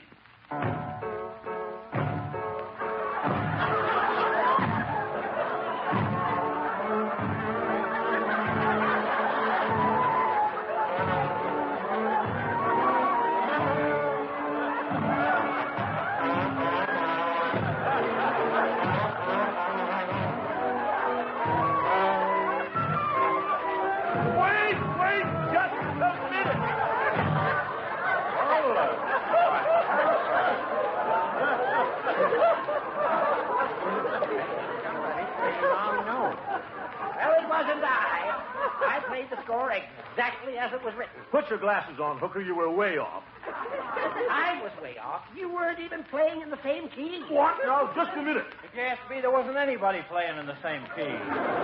Floyd, as a piano player, you're a good barber. Yeah, well, you ain't no Gabriel on that horn either. Well, if I have to be the only musician in this club... Fellas, I don't like to complain, but can't we play something that isn't so artistic? Believe me, Chief, there's nothing artistic about the way you pound that drum. Judge, one side's got a hole in it. If you ask me, I think it'd sound better if it had a hole in both sides. Oh, now, Mr. Gildersleeve. As far as I'm concerned, if I play the flute at all, I'm going to play it as Tchaikovsky intended. All right, you old goat, go play it with Tchaikovsky. Well, if that's the way you feel... Oh, now, fellas. I at least play the notes. With that trombone, you shouldn't be in an orchestra, Gildy. You should be selling fish. Oh! You guys read the music. That's what you tell me. Now, fellas, let's all... A fine bunch of musicians. I was playing it. You guys got 10 ears, that's all. Floyd. Fellas, let's all be jolly boys. I, for one, no longer care to be a jolly boy. Where's my flute, kids? That's probably what you've been playing on.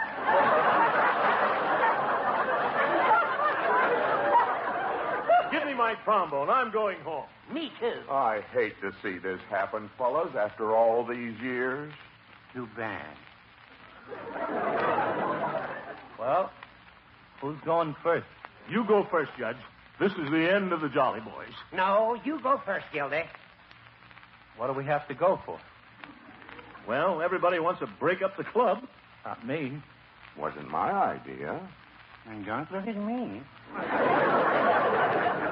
I'm quite sure I'm not to blame. Who started all this anyway? Oh, let's quit kidding ourselves. This is the best meeting we ever had. Well, it has been rather lively. Sure. Let's forget the band and go back to singing. Yeah, that suits me.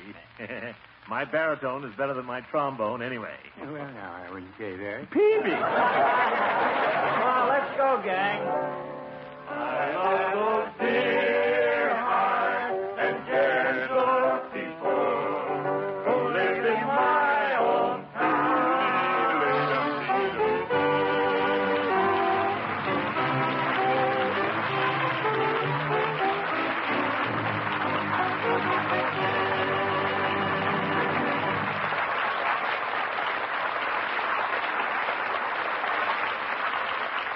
We'll hear from the great Gildersleeve again very shortly. Nobody will be worried about food values or nutrition at that big Thanksgiving dinner tomorrow. But next week, when you mothers are packing lunch boxes for the youngsters, you'll be hunting for a really bodybuilding sandwich filler. Then you'll want Kraft's famous cheese food, Velveeta. You see, when you spread or slice that swell-eating Velveeta, you're giving the youngsters important food values from milk. Yes, Velveeta helps supply protein for strong muscles, minerals for sound teeth and bones, vitamins needed for growth. And you know, Velveeta is as digestible as milk itself.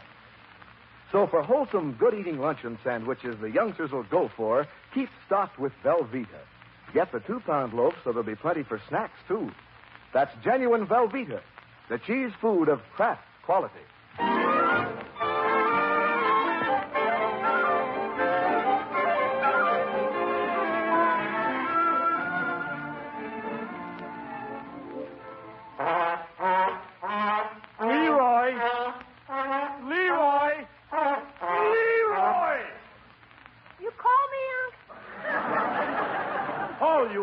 Shouting at you. What's the matter? Is that horn making you deaf? No, I got cotton in my ears.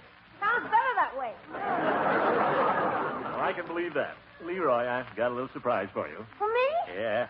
You can't make that old trombone from school sound like anything. You need a decent instrument. Here, my boy, I'm going to give you my trombone, a real good one. Gee, all my own. Oh, boy, thanks, son. That's all right, my boy. I think it'll sound much better. Sure it will. Oh, boy, just listen to me now. All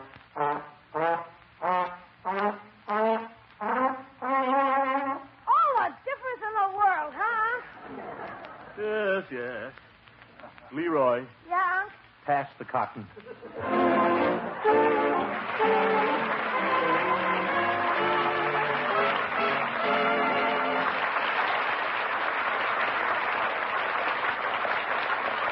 Now, here are the final week's contest winners and the name of the grand prize winner in the great Gildersleeve's Name My Song contest, which ended November 5th.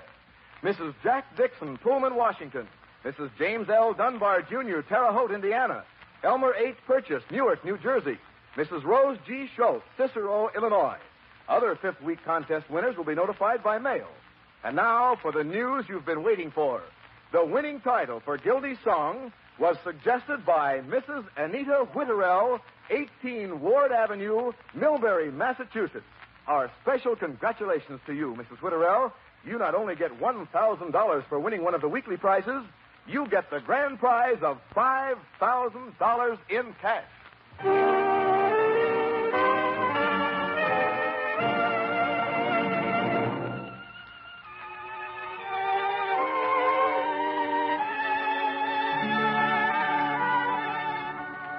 This is Harold Perry.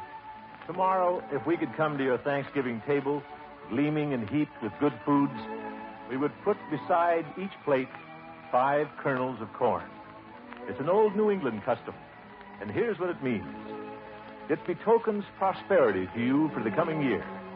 But since we can't come personally to your Thanksgiving table, the Kraft Foods Company and all of us in the Gildersleeve cast would like to wish you a very happy Thanksgiving and wish for our nation a coming year full of peace and progress, prosperity and plenty. Good eating tomorrow, folks, and good night.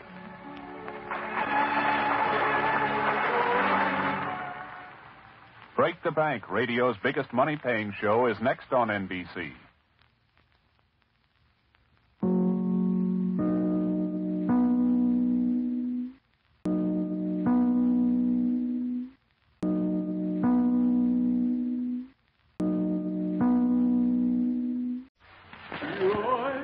The Kraft Foods Company, makers of Kraft quality foods, presents Harold Perry as the Great Gildersleeve.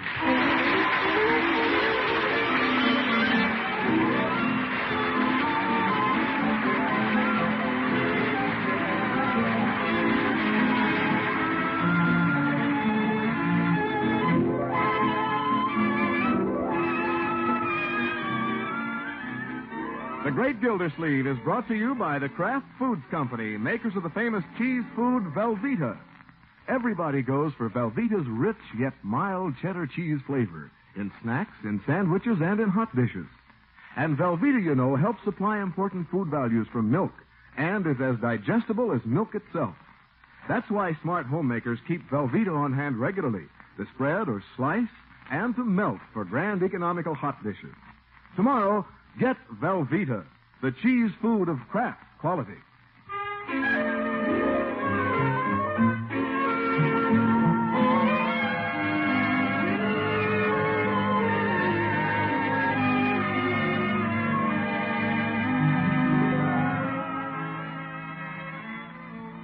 Well, there's an undercurrent of excitement around the breakfast table at the great Gildersleeve's house this morning. For several weeks, the house next door has been vacant. But this morning, a moving van pulled up and started unloading. Oh, Roy! Leroy, sit down and eat your breakfast. Yes, Leroy, it's corny to stare out the window. Just like a gossipy old hen peeking out through the curtains. Gosh, Unc, the side of the moving van says Sioux Center. Must have come from way out west. Yes, Sioux Center. I want to see what they're unloading. they're not going to unload any Indians, Leroy. What an impossible little brother. How can you be so nosy, Leroy? Now they're taking out a phonograph. Oh, they are? Oh, I'd like to see that. Marjorie, not you, too. It's a phonograph, all right. I wonder if they have any new records. More coffee, Miss Gildersleeve? Yeah, thank you, Bertie. Well, I guess I may as well let the children watch them unload. Yes, sir. You know how curious children are. Now they're unloading the washing machine. They are? Oh, let me see that. What a family. Hey, ain't that a Lulu? It's gorgeous, isn't it? Looks like an all-automatic. That's what every house needs, Mr. Gildersleeve, an all-automatic. Gosh, they haven't got the thing yet.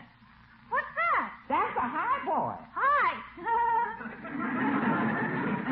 Junior comic. Can't understand why people are so nosy. By George, I'm going to finish my breakfast. Oh, look what they're unloading now, a pool table. Pool table? Let me see that.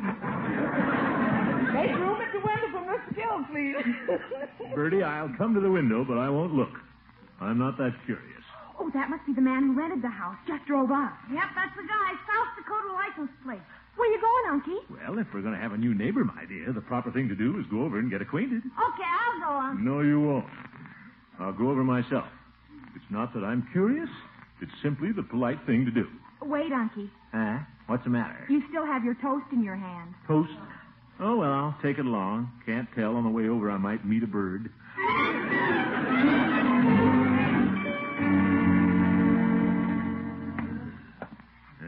This toast is burned around the edges. Here, bird. Not bad-looking furniture on that truck. Grand piano, too. Must have money. Vacuum cleaner looks old-fashioned now. Bag needs emptying. Say, rubber-tired lawnmower. Plastic hose. You can see they live well. Guess the fellow must be in the house. Door's ajar, but I'd better ring the bell. Doesn't ring. Guess the electricity isn't turned on. I'll just stick my head in the door and say hello. Hello? Hello? You the gas man? Me? No, I'm your next-door neighbor, Throckmorton P. Gildersleeve. Thought I'd come over and say hello. Well, good. Glad to see you. I'm Oliver T.P. Pearson. Glad to meet you, Mr. Pearson. You say it was Oliver T.P.? Yes, T.P. I'm in the clothing business. Oliver Two Pants Pearson. Well, glad you're going to be with us, Mr. Pearson. Come all the way from Sioux Center, did you? Yes, sir. Going into business. Understand you're a prominent man here, Mr. Gildersleeve. Well, I'm in water. That is, I'm city water commissioner. Oh, I know that. You do? Yes, sir. Before I took this house, I checked into the neighborhood. Oh? When I found out the water commissioner was going to be my neighbor, I said right then and there, this is the place for me. Really? Well, welcome to the neighborhood. Thank you. You mentioned the gas man. Have you had your water turned on? I can take care of that for you. That's very kind of you, Gildersleeve, but I sent in the order yesterday. Well, I'll check on it when I get to my office. We want to be sure. Takes a heap of water to make a house a home. I like you, Gildersleeve. Well, family man, are you, Mr. Pearson? Oh, Oh, sure, but the family's still up in Sioux Center. I came on ahead to get things straightened out. Well, if there's anything we can do for you, don't you hesitate to call on us. Anything at all. Thank you, Mr. Gildersleeve. That's nice of you, but I don't believe in imposing on my neighbors. Well, a good neighbor doesn't mind. Feel free to come over at any time. Well, thanks again. You're a real friend. Goodbye. Goodbye, Gildersleeve. Fine fellow, Pearson. Salt of the earth. Hey, Unc. What? Oh, Leroy in the hedge. Any kids in the family, Unc? Are they boys or girls? Any my age? Where'd you find out, Unc? Keep your voice down, Leroy. We have fine, intelligent people next door. Go wash your face and put on a clean shirt. And stay out of Mr. Pearson's hedge.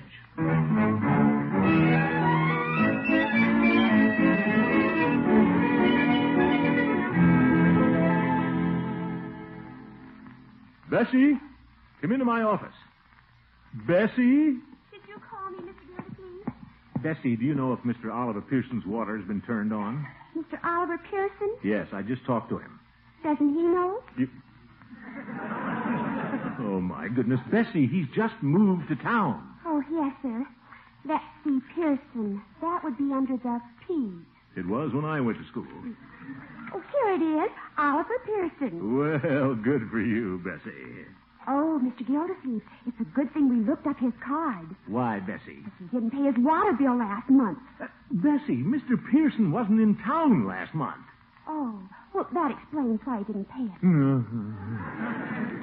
You tell Charlie Anderson to drop whatever he's doing, Bessie, and turn on their water immediately. Yes, sir. Oh, that girl. Good morning, Water Department. What? Oh, hello, Judge. Good morning, Judge Hooker. Morning, Gildy. Morning, Bessie. And it is a good morning. Oh, brother. Commissioner, I dropped in to see if you would like to go nutting this afternoon. Nutting? No use letting the other squirrels get them. Not today, Judge. I'm getting my new neighbor set up. New neighbor? Yeah, Two Pants Pearson. Just moved in next door to me. And believe me, Summerfield is lucky to get a citizen like him. I'd like to have you come out and meet him, Judge. Oh? Oh, yes. A high-type, intelligent fellow. Has a grand piano. You don't say. Mm-hmm. Come on, Judge. Bessie, we're going out to see how Mr. Pearson is getting along. Yes, sir. Well, if we can't go nutting, we might as well go see the new neighbor. Hi, neighbor, what do you know? An amusing old goat.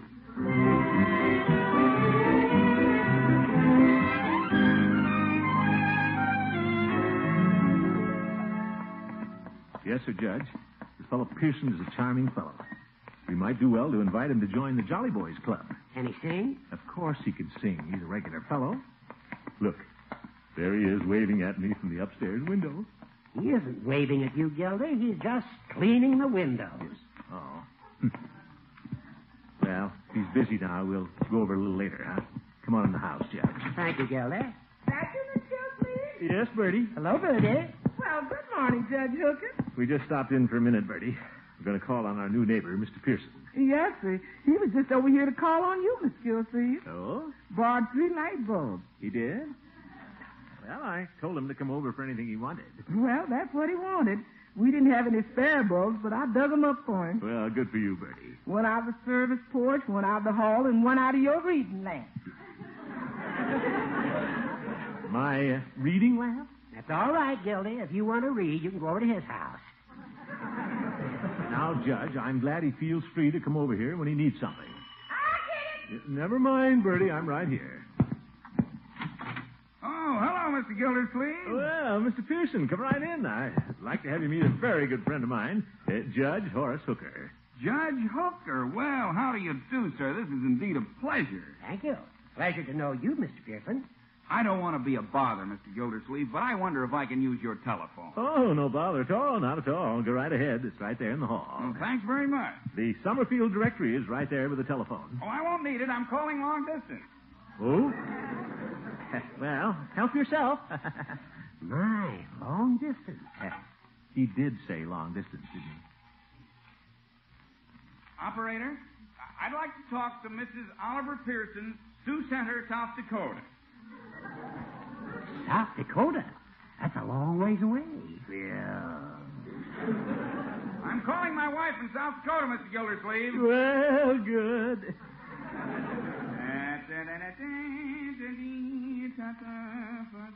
See, Judge, I told you you could sing. Hello? Hello, is that you, Fluff? You must be a long ways away. I wanted you to know I made it all right. Yeah, the trip was fine. No problem.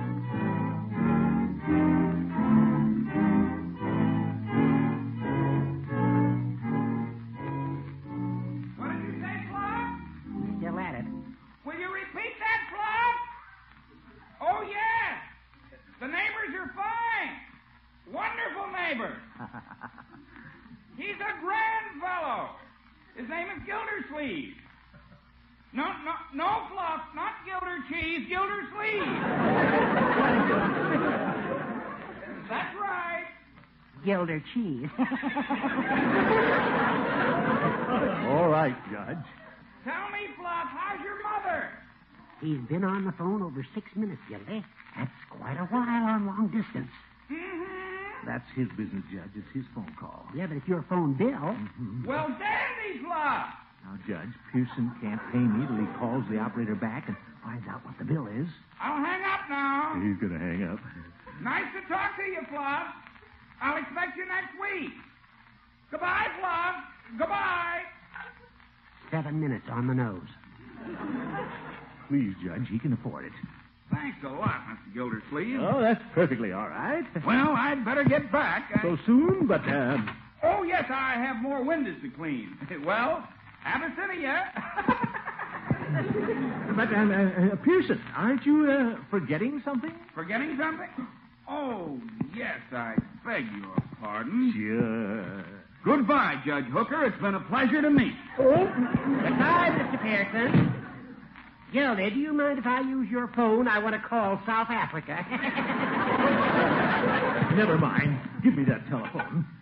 Operator, what were the charges on that call? How much? Zeke.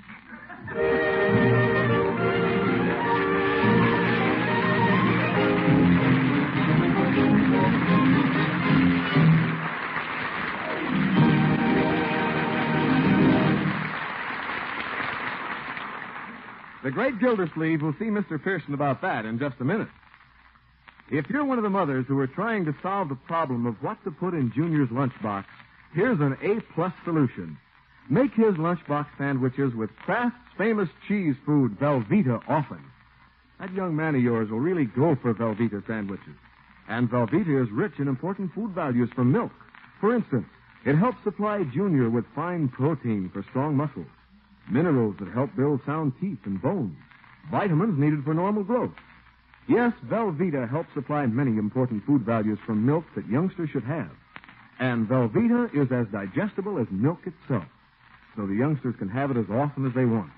And they'll want Velveeta sandwiches often, because this cheese food is so good eating, with a grand, rich-tasting, yet mild cheddar cheese flavor they especially like.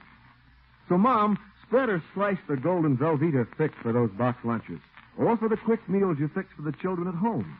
And remember, when you buy, it's smart to get that Velveeta in the 2-pound loaf, so you'll have plenty on hand for after-school snacks and hot main dishes, too. Just be sure you get genuine Velveeta. It's the cheese food of Kraft quality.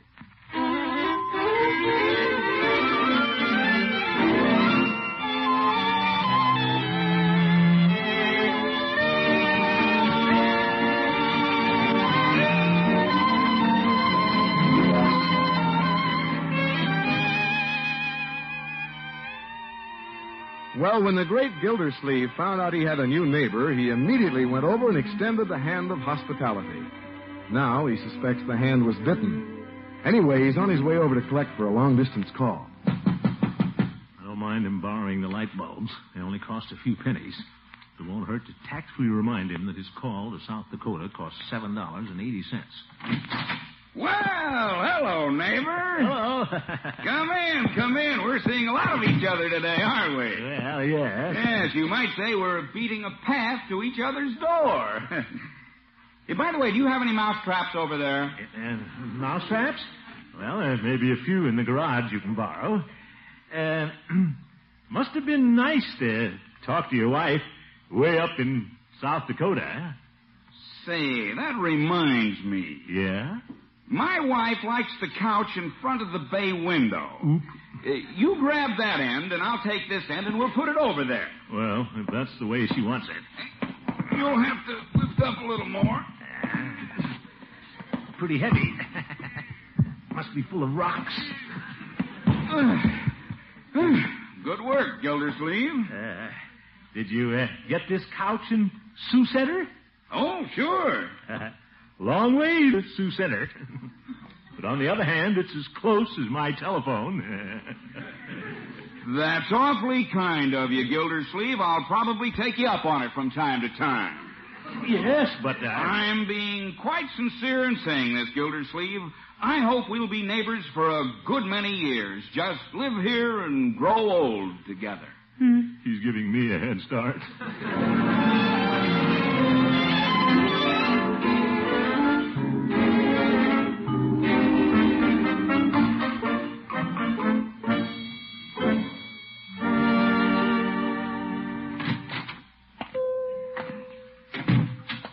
Hello, Peavy. Yeah, hello, Mr. Gildersleeve. What can I do for you this afternoon? I think I need a long, tall Coke, Peavy. Very well. This little man has had a busy day. That so? Yeah. I've got a new neighbor, Peavy. So I hear. The judge tells me you two hit it off right away. Well, he's hitting me off. I tell you, Peavy, a man makes a mistake trying to be too good a neighbor. Feel that you've been getting in his way, do you? Getting in his way? Peavy, what would you say to a man who called long distance on your telephone and then just walked out? I wouldn't say anything. What? Why should I? This is a payphone. No, Peavy.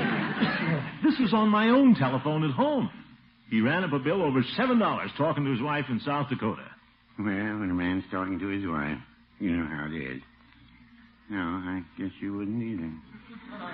You just can't dent him, Peavy. I went over to remind him about the phone call, and first thing I knew, he had me moving his furniture. My. His name's Pearson. Two Pants Pearson. Odd middle name, Pants. Yeah, the worst part of it is he's settling down next door to me. Plans to spend the rest of his life there. Well... Says he and I can grow old together. A fine prospect for the future. What would you do in a situation like this, Peavy? Well, No, I don't know why I'm asking you. You never had anybody come right in and take over. You never had anybody monopolize the conversation. Well, Never let you get a word in edgewise. Well, no, I wouldn't say that. Well, I can't insult the fellow, Peavy. I don't know what to do with him. Well, it's hard to tell much about a man when you've only known him one day. He might surprise you. He's surprised me already. And one has to be careful about coming to hasty conclusions. Well, maybe you're right, Peavy. Pearson's pretty upset, moving and all. I suppose I should give him a fair chance. I would think so. George, I was hasty in judging Pearson. Could be a nice fella. Just snowed under with all that furniture. Moving and all. Got a lot of things on his mind. It's quite possible. Of course, you can't be sure. I realize that, Peavy. I got chummy with a neighbor once. Worked out all right, didn't it? Well, that's how I got Mrs. Peavy.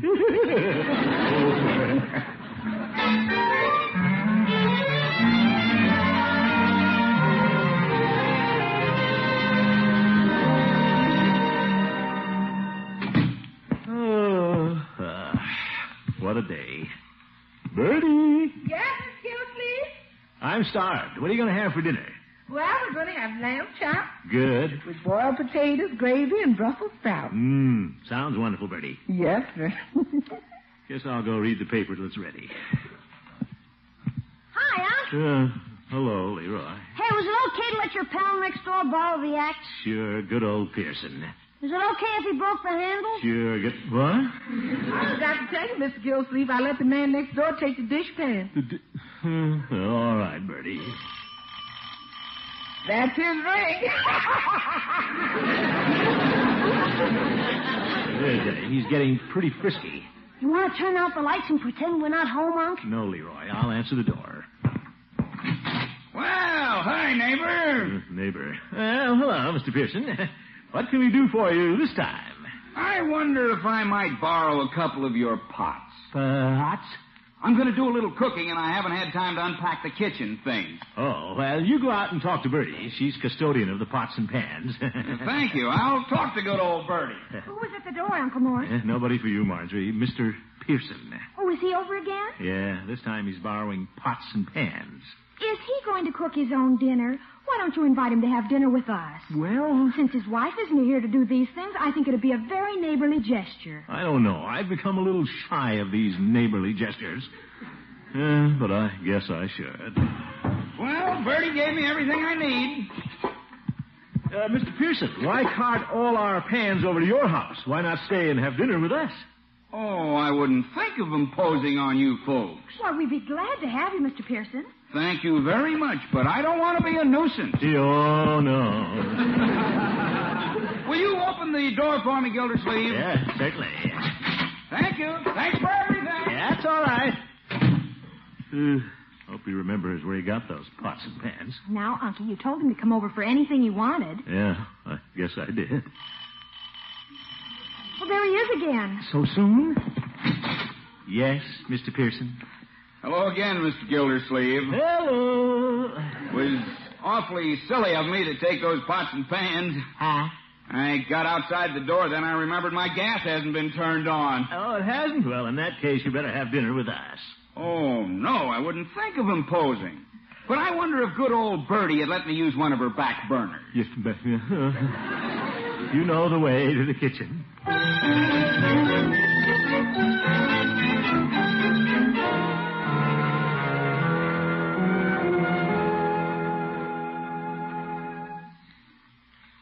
Bertie, I certainly enjoy cooking. Yes, sir.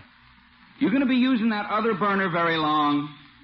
Well, I guess I can double up on things again. Oh, that's fine. Now, let me see. If I don't get the peas started, they won't be ready the same time the fried chicken is. No, sir. Now, where will I cook the peas?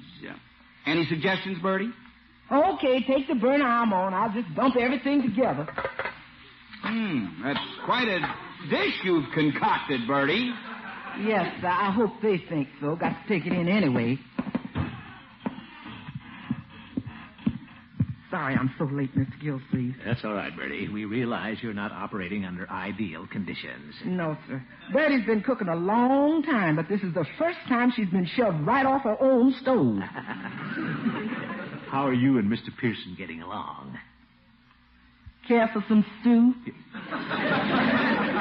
Stew? I thought we were having lamb chops. Yes, Bertie. Where are the lamb chops? In the stew. We're having lamb chop stew. What? What about the Brussels sprouts and potatoes? In the stew. Oh, my. Couldn't help it, Mr. Gildersleeve. When he started taking over all the burners, I had to pour the little pots in the big pot. Well, this has gone far enough. Heads up! Coming through! Hot dishes! Hot dishes? Don't let me interrupt your serving, Bertie. I'll just squeeze around behind Mr. Gildersleeve. Well, I'll pull up a little. I'll be back after dinner, Mr. Gildersleeve. Yeah, I'm sure you will. I'll return these pots and pans. Don't bother. I'll send Bertie over for him tomorrow. Sometimes people have a way of forgetting to return these little things, Mr. Pearson. Well, whatever you say, Mr. Gildersleeve.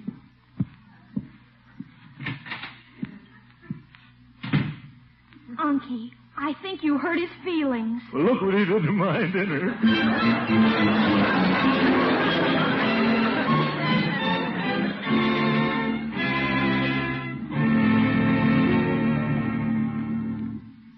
Stew.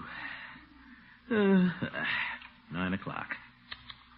I guess Pearson isn't going to return our pans. Well, you told him not to come back, Unky. No, I didn't. All I said... You practically invited him out of the house. Wouldn't surprise me if he never speaks to you again. Well, I didn't mean to offend him. Too bad, Unc. He's kind of a nice guy. What a day. Guess I'll go up to bed.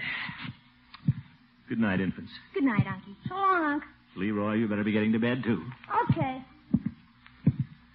Yeah, maybe I was too hard on Pearson. He was such a big nuisance. Still, he's a stranger in the town. Doesn't know anybody. We're the only ones he could come to. He's borrowed nearly everything we've got in the place. But he does it in such a nice way. You can't dislike him too much. Marjorie's right. I offended him. Poor old Twopence. Probably sitting over there in that cold, empty house wearing both pairs.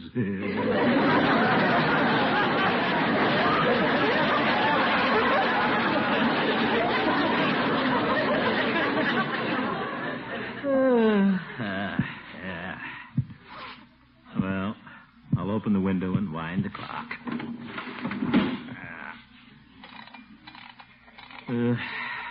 I'll set the alarm for 8 o'clock. Sleep as long as I can. Hello there, neighbor. Well, it's Pearson at his window. Hello, neighbor. What time are you setting the alarm for, Gildersleeve? Huh? 8 o'clock. I don't want to impose on you, but would you mind leaving your window open and setting your alarm a half hour earlier? I'm an early bird.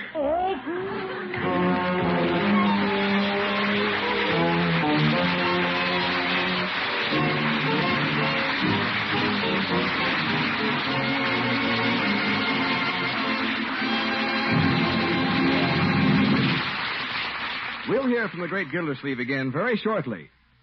This week in Chicago, the 28th National 4-H Club Congress is in session. 1,500 boys and girls selected for their outstanding 4-H club work are gathering together to make new plans for the future and to take stock of past accomplishments. Accomplishments that have really been great. And in recognition of their splendid performance in the National Dairy Production Contest sponsored by the Kraft Foods Company, 10 of these young people were guests of honor at a dinner last night attended by leaders of the dairy industry. Mr. J.L. Kraft, chairman of the board of the Kraft Foods Company, awarded 6 of these ambitious youngsters a college scholarship, an opportunity for each one to build his knowledge and to contribute even more toward sound dairy development in America. This nation can be truly proud of the nearly 2 million 4-H Club boys and girls and their leaders who are putting the words of their theme into action and devoting themselves to better living for a better world.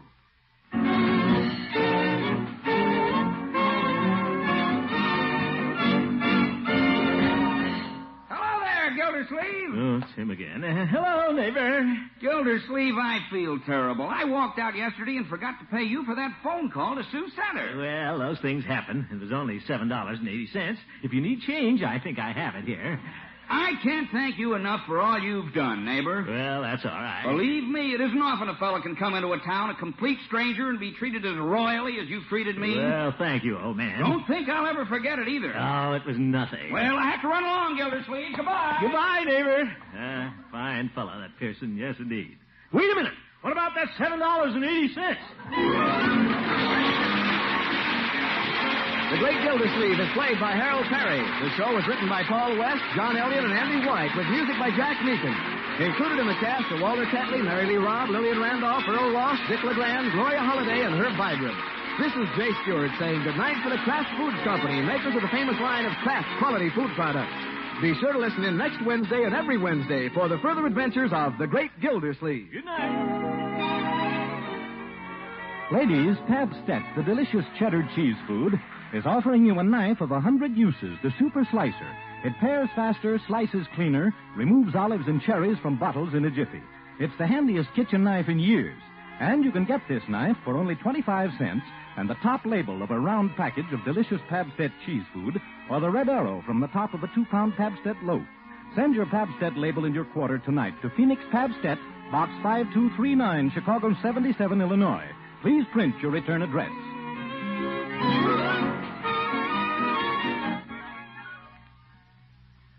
Break the Bank, radio's biggest money-paying show, is next on NBC.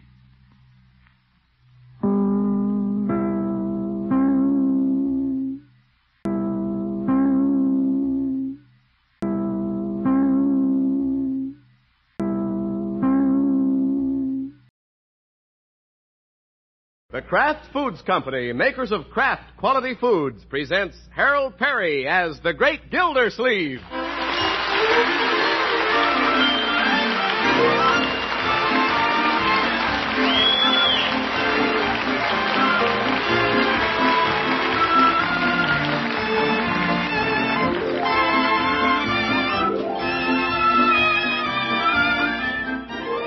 The Great Gildersleeve is brought to you by the Kraft Foods Company, makers of the famous cheese food Velveeta.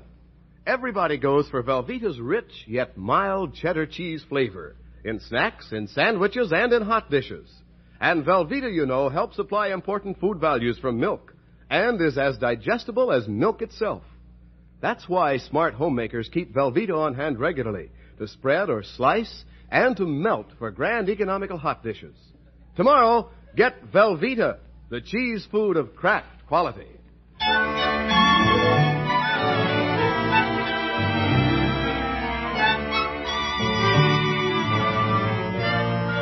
Well, for a long time now, the great Gildersleeve's doorbell has been ringing every evening at the same time.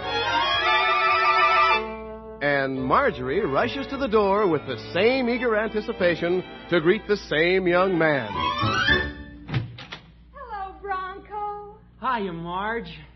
And this gets the same reaction from the great Gildersleeve. Good evening, Mr. Gildersleeve. Hi, Leroy. Hello, Bronco. Hi. I brought the records, Marge. Oh, wonderful. Well, come on, Leroy. Let's you and I go into the dining room. Gosh, why do we have to leave the room every time Bronco comes over? Leroy? Oh, you don't have to leave, Mr. Gildersleeve. We're just going to play some records. Bronco got a new album, Romeo and Juliet. It's the opera. Well, good. I don't think you care for opera, do you, Unky? No. I do. Leroy, you don't even know what it's about. The heck I don't. It's about love. Young man, come into the dining room. Okay. Close those doors. Want to have a little talk with you. What did I do? Leroy, why do I always have to drag you out of the parlor when Bronco comes to see Marjorie? Gosh, why do they always want to be alone? Well, you heard them. They want to play Romeo and Juliet. Yeah. He's going to be Romeo and she'll be Juliet. That love stuff. Yeah. Don't be silly, Leroy. Bronco and Marjorie are not in love. Ha! You ought to see her diary. Young man, have you been reading Marjorie's diary? Well, she left it open on her desk. Dear diary, Bronco just left and my heart left with him. Leroy, I don't want to know what's in it. And you know how she signs off, Unc? No, and I don't... How does she? Good night, my one and only. One and only. Well, all young girls write things like that in their diaries. Excuse me, Mr. Gildersleeve. Oh, am I in your way, Bernie? No, just want to get one of these plates. Miss Marjorie wants me to fix sandwiches again. Well, fine. I don't know why they want sandwiches. They never eat them. They don't? I can't understand a big, hungry-looking fellow like Bronco not eating. Well, that's love, Mr. Gildersleeve. Now, Bertie? Oh, when people are in love, they don't eat. And them two don't eat, so they're in love. Bertie, that doesn't mean a thing. No, sir. And when Miss Margie don't see any other young man except Mr. Bronco, it don't mean a thing. Well... And when he rings that bell every night and she breaks her neck to get to the door, it don't mean a thing. Bertie? When every other word is Bronco this and Bronco that, you know what it means, Miss Gildersleeve? Well, Bertie... That's right, it don't mean a thing.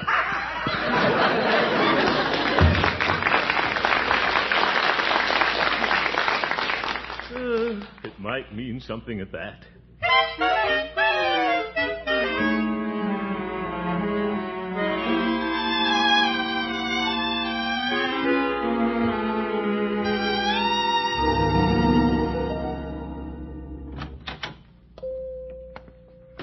Good morning, Peavy. Yeah, hello, Mr. Gildersleeve. What can I do for you this morning? Give me a cup of coffee, Peavy. Very well. Trying to wake up this morning, are you, Mr. Gildersleeve? Well, I am a little sleepy. Peavy, how many nights a week should a young man call on his girlfriend? Well, I'd say that's your business, as long as you don't neglect the water department. What? And don't fall asleep at the faucet. Peavy, I'm not talking about me. I'm talking about Marjorie's boyfriend. Oh. Bronco Thompson. I've suddenly realized, Peavy, that Marjorie is going steady. You don't say. Yeah, and I don't think she should confine herself to one boyfriend. Well, you may have something there. I know when I was a young man, I didn't confine myself to one girlfriend. Yeah, I'll bet you didn't. No, sir. One Sunday afternoon, I'd sit in the parlor with one girl. The next Sunday afternoon, I'd be sitting in the parlor with another girl, perhaps way at the other end of town. Oh? You're really living, eh, Peavy? Yes, indeed. Come Sunday afternoon, you know what I had on my knee, Mr. Gildersleeve? On your knee? A banjo. Oh, Frank. And whenever things started getting serious, I'd strike up a tune. My father always told me to beware of entanglements and play the field. That's not a bad idea, Peavy. I think Marjorie should do the same thing.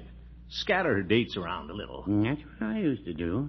One Sunday afternoon, I'd sit in the parlor with You one... told me, Peavy. I didn't tell you everything. Yeah. Oh, pardon me, Mr. Gildersleeve. That looks like young Marshal Bullard pulling up in his father's Cadillac. Marshal Bullard? Say, he must be home from school for the holidays. It seems so. He was in this morning, left in order. Let's see if I have everything for him. Shaving lotion, pipe cleaners, nail buffer. Nail buffer? That sounds like Marshal Bullard, all right. Gets more like his father every day. Junior stuffed shirt. I thought you rather liked young Marshal. He used to call on Marjorie, as I recall. Well, he used to run back and forth across the street. What a pest. He hasn't had a date with Marjorie since he went to Harvard. And say, maybe that's an idea. Well, hello, Marshal. Welcome back to Summerfield. Hello, Mr. Gildersleeve. Back for the holidays? Yes. Does Marjorie know you're in town? Well... You'll have to drop across the street and see us. All of us. Soon. Tonight, maybe. My. Well, I'd like to, but I just got home, and of course I'd like to see Marjorie. Good. I was just telling Peavy how much you and Marjorie used to see each other, and how our whole family has missed having you around. Wasn't I, Peavy? Well, now, I heard Peavy? Yes, indeed. Welcome home, Marshal.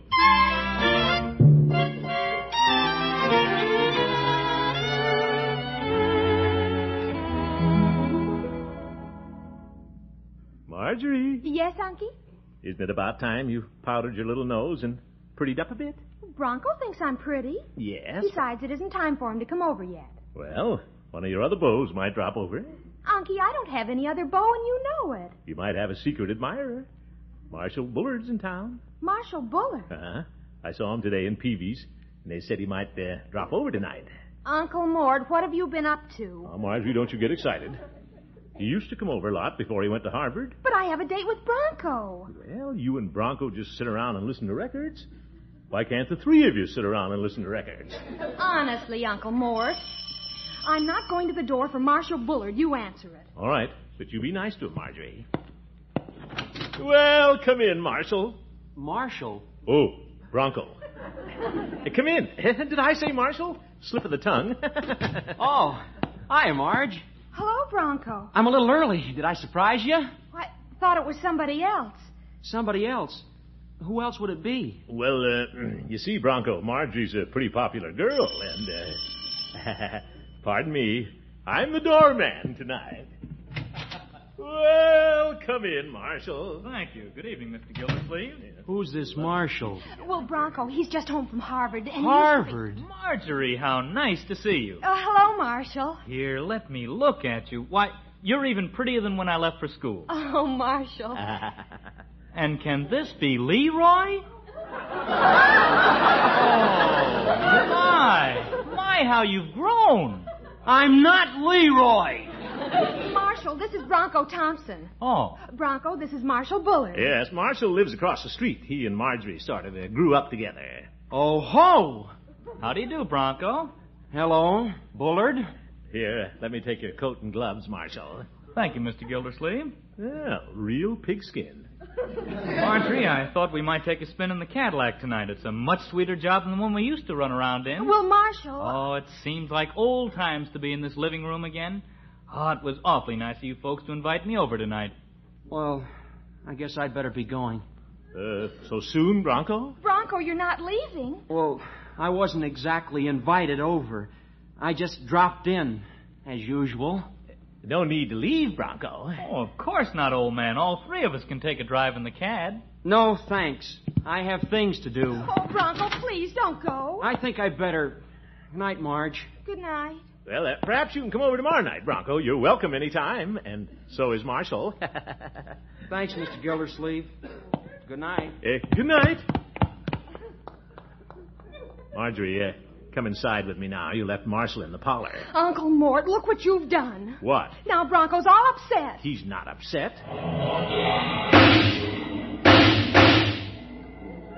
Well, I guess he is a little upset.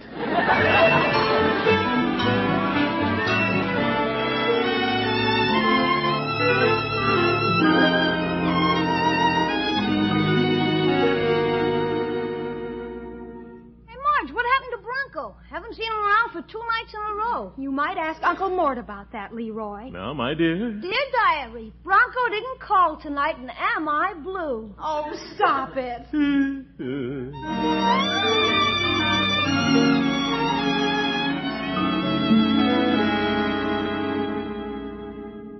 Marjorie, come away from the window. She's watching for Bronco. This is the time he used to show up. In the good old days. Come over and sit down by your old uncle, my dear. I haven't the slightest desire to sit by you, Uncle Mort. I'll never forgive you for inviting Marshal Bullard over. Marjorie, I was only doing what I thought was best for you. Besides, this should be good for Bronco. There's nothing like competition to fire up a suitor. And if I know Bronco... Hey, Marge! That's Bronco's car. Oh, it is? It is. It's Bronco. Well, what did I tell you, Marjorie? I knew he'd come back. Oh, Unky, at last. Yeah, I'll let him in, Marjorie. No, I'll let him in. Yeah, I'll do it. Hello, Bronco.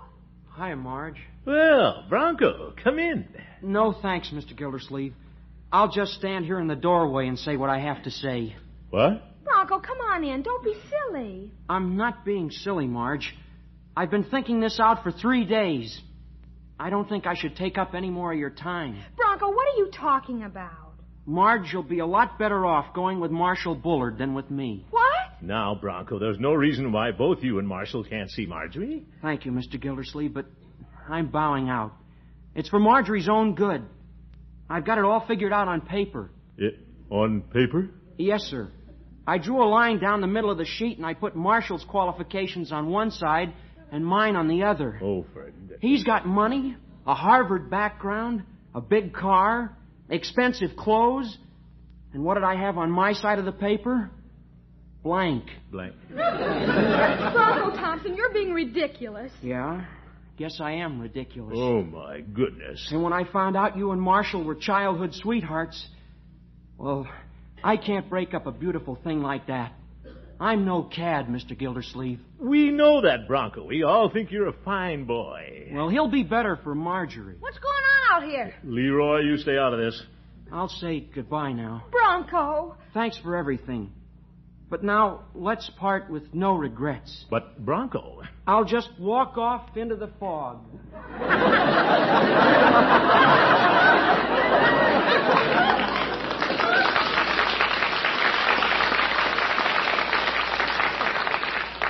Uncle Mort, I want to have a talk with you. Now, Marjorie... There's no fog out there. What a character.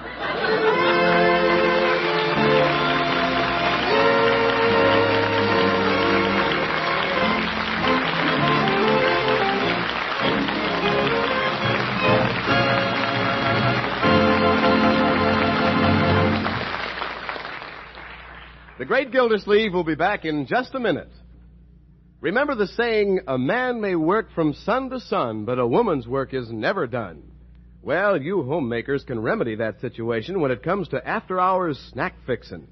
Just keep your refrigerator stacked with a 2-pound loaf of Kraft's famous cheese food, Velveeta, for good-eating snacks that Dad and the youngsters can fix themselves. They can spread Velveeta on crispy crackers or slice it thick for hearty sandwiches that are good cold and extra special good toasted to a bubbling gold. But no matter how they fix swell-tasting Velveeta, they'll be mighty pleased with its grand, rich, yet mild cheddar cheese flavor. And you'll be pleased because Velveeta is good for the folks. You see, Velveeta is rich in important food values from milk. For instance, it helps supply protein for strong muscles, minerals that help build sound teeth and bones, vitamins needed for normal growth. And you know, Velveeta snacks are perfect anytime because this cheese food is as digestible as milk itself. So for snacks that provide Dad and the youngsters with wholesome good eating and provide you, Mother, with a little extra time, keep stocked with a 2-pound loaf of Velveeta. Just be sure you get the cheese food of top quality when you buy. Genuine Velveeta. Made only by Kraft.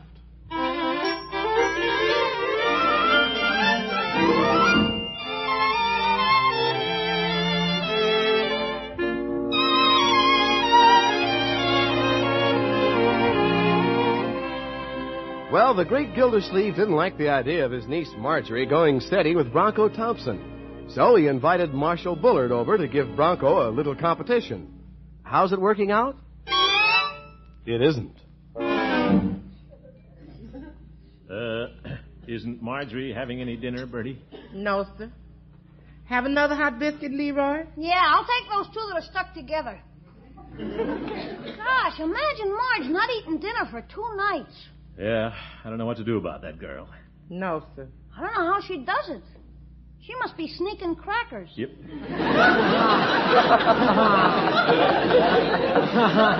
All right, Leroy. I'll handle this thing. Maybe she's living on love. Never mind.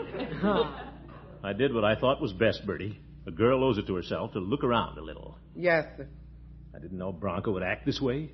Run off like a scared jackrabbit the minute a Harvard boy in a Cadillac came around. No, sir. After all, I'm not the smartest man in the world, Bertie. No, sir.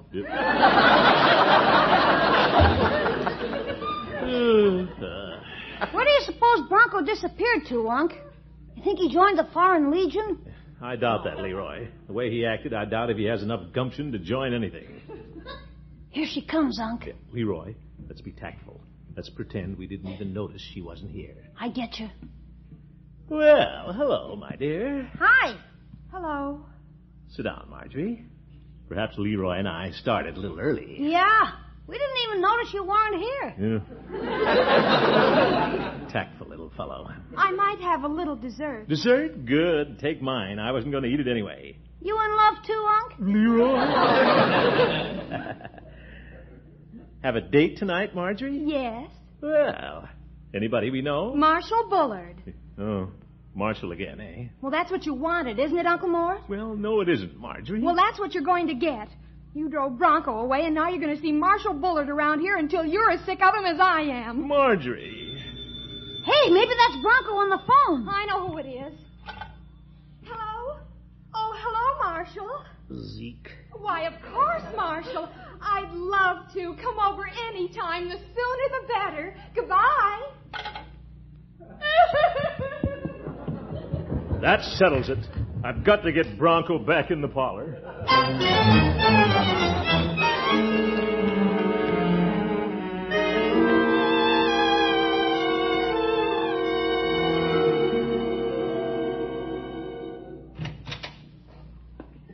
Good morning, Mr. Gildersleeve. Well, Bronco, come on into my office. I got your phone call, but I didn't want to come to your house. I thought it better if we met down here. Yeah, good idea. Put your little packages on the desk and sit down, my boy. Thank you, Mr. Gildersleeve. Where you been keeping yourself these evenings, Bronco? I've been sitting in the park feeding the pigeons. Well, don't you think you should be dropping by the house once in a while, my boy? Oh, no, Mr. Gildersleeve. No, that's no place for me now. Oh?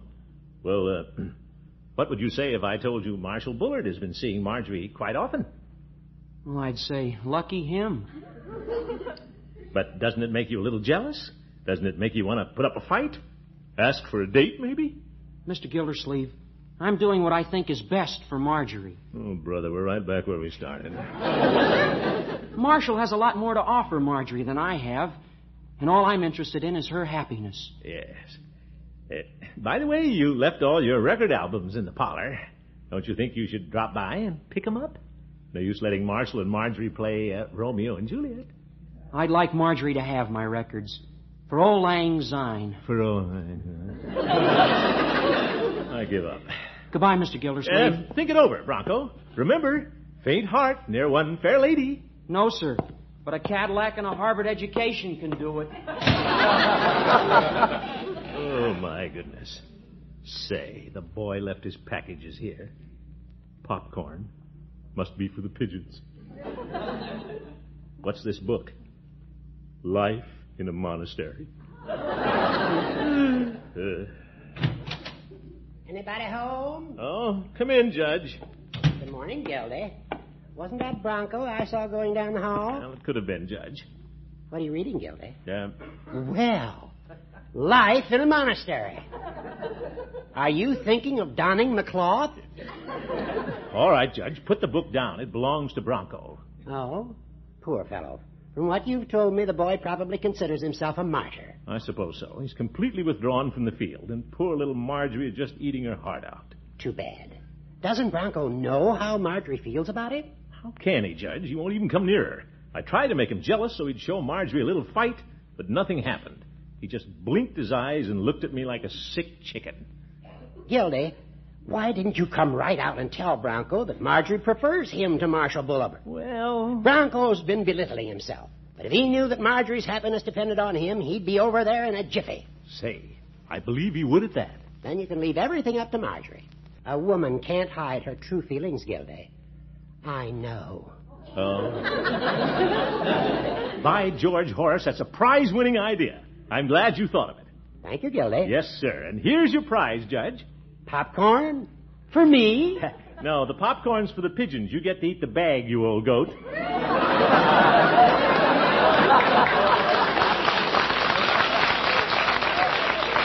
Gildy! I feel better already, Judge.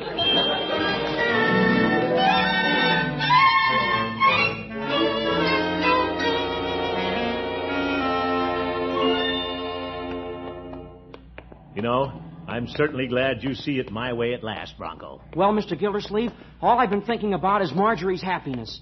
But if she isn't happy with Marshall around, then he shouldn't be around. Yeah, that's the spirit, Bronco. I'm the fellow who should be around. You said it. Why, only this morning, Marjorie said she was sick of seeing Marshall.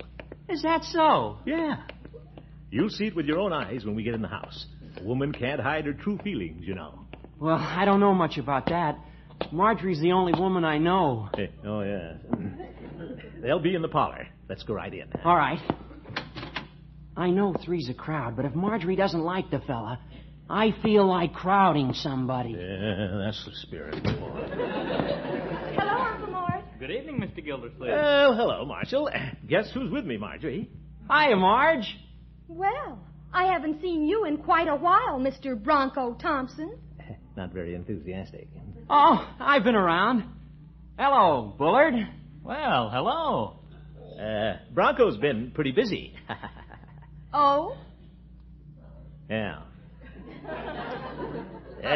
Nice to see Bronco again. We missed him, haven't we, Marjorie? Have we? Must be a window from someplace. What have you been doing, Marge? Oh, Marshall and I have been having a glorious time. Oop. Haven't we, Marshall? Oh, yes, we've really been doing the town, as they say. Marshall is so much fun. He is? Yeah, it's good to have Bronco around again. Of course, it's nice to see Marshall, too. Marshall's been so sweet to me, so thoughtful. That's fine. What's she trying to do? Marshall's a perfect dream on the dance floor, Bronco. Well, guess I'll be going. Oh, he's collapsed again. Now, wait a minute, Bronco. Yes, don't run away, old man. I have things to do. Good night, Marjorie. I hope you'll be very happy. Jellyfish. Well, I'll be running along too, Bronco. Just stopped in for a minute. Don't leave on my account. Oh, no, I was just telling Marjorie I have another date tonight. You have another date? Why, of course. When you're going with a girl as sweet as Marjorie, you have the nerve to go out with another girl? Why not? Oh, you cad! That did it. There he goes. Marshal Bullard, you're a cad and a bounder. Oh, Bronco! Stand aside, girl. Bullard, come outside and defend yourself. Wait a minute, I'm leaving. You bet you're leaving. Now, fellas. Now, hold on, Bronco. Run, Bullard. Come back, you bounder. Bronco, stop! Run, Bullard, run! He made it to his front door just in the nick of time. Oh, Unky, isn't Bronco wonderful? Yeah, and Marshall's a bounder, all right. Did you see how he cleared that hedge?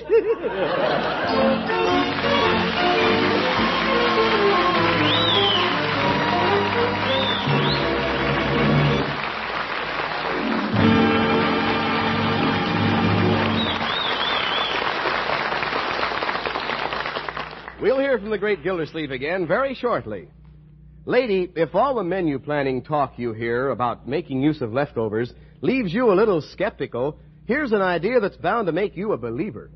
It's the glorious golden cheese sauce you can make the easy way with Kraft's smooth-melting cheese food Velveeta. With this Velveeta sauce, you can positively transform fish or ham or chicken or veal into a main dish that makes a really triumphant second appearance.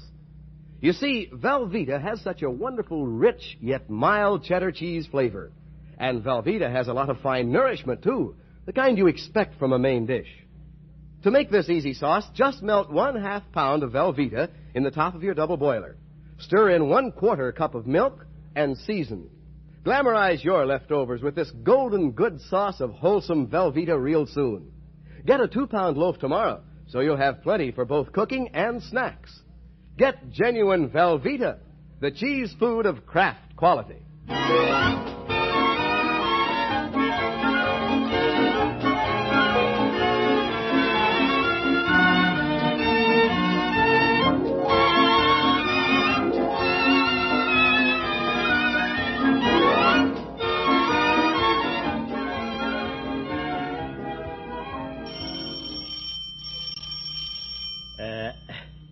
I think there's somebody at the door, Marjorie. Probably Bronco. Oh, I'll let him in, Unky. Well, here we go again. Back to the dining room. Leroy?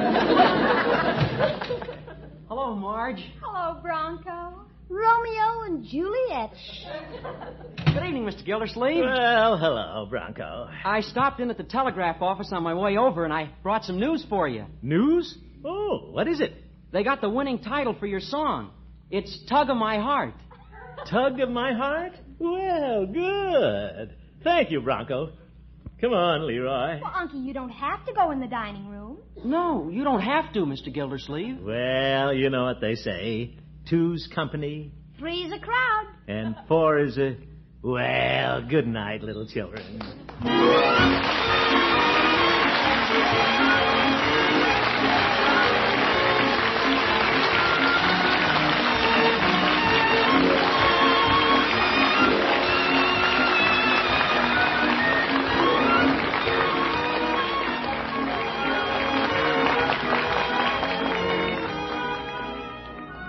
The Great Gildersleeve is played by Harold Perry.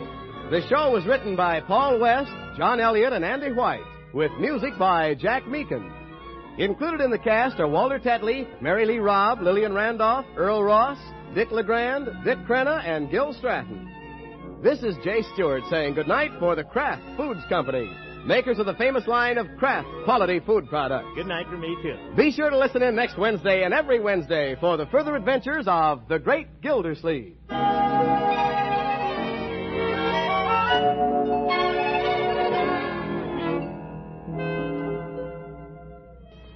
Ladies, Pabstet, the delicious cheddar cheese food, is offering you a knife of 100 uses, the Super Slicer.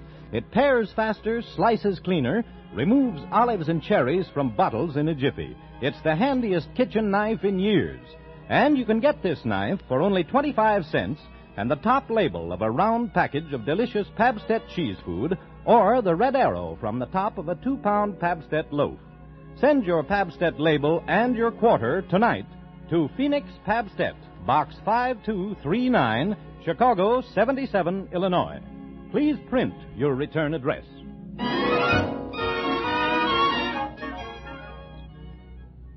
Break the Bank, radio's biggest money-paying show, is next on NBC.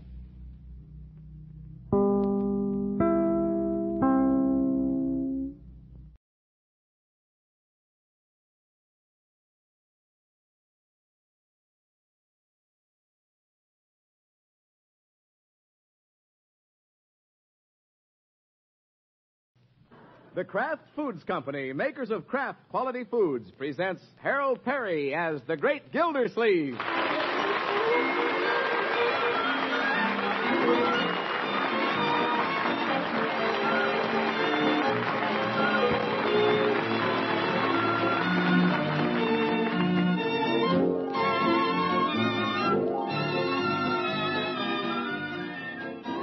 The Great Gildersleeve is brought to you by the Kraft Foods Company, makers of the famous cheese food Velveeta. everybody goes for Velveeta's rich yet mild cheddar cheese flavor in snacks, in sandwiches, and in hot dishes. And Velveeta, you know, helps supply important food values from milk and is as digestible as milk itself. That's why smart homemakers keep Velveeta on hand regularly to spread or slice and to melt for grand economical hot dishes. Tomorrow, get Velveeta, the cheese food of Kraft quality.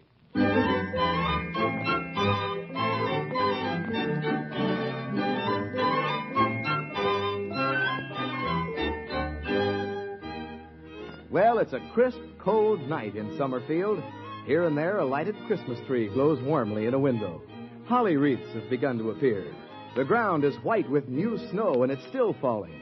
Big fat flakes that cling to the porches and the trees, and to the brim of the great Gildersleeve's hat as he hurries down his front steps. Makes a cautious turn as he reaches the sidewalk, and then strides gaily up the street toward Catherine Milford's house. Deck the halls with boughs of holly, fa la la la la la la la la.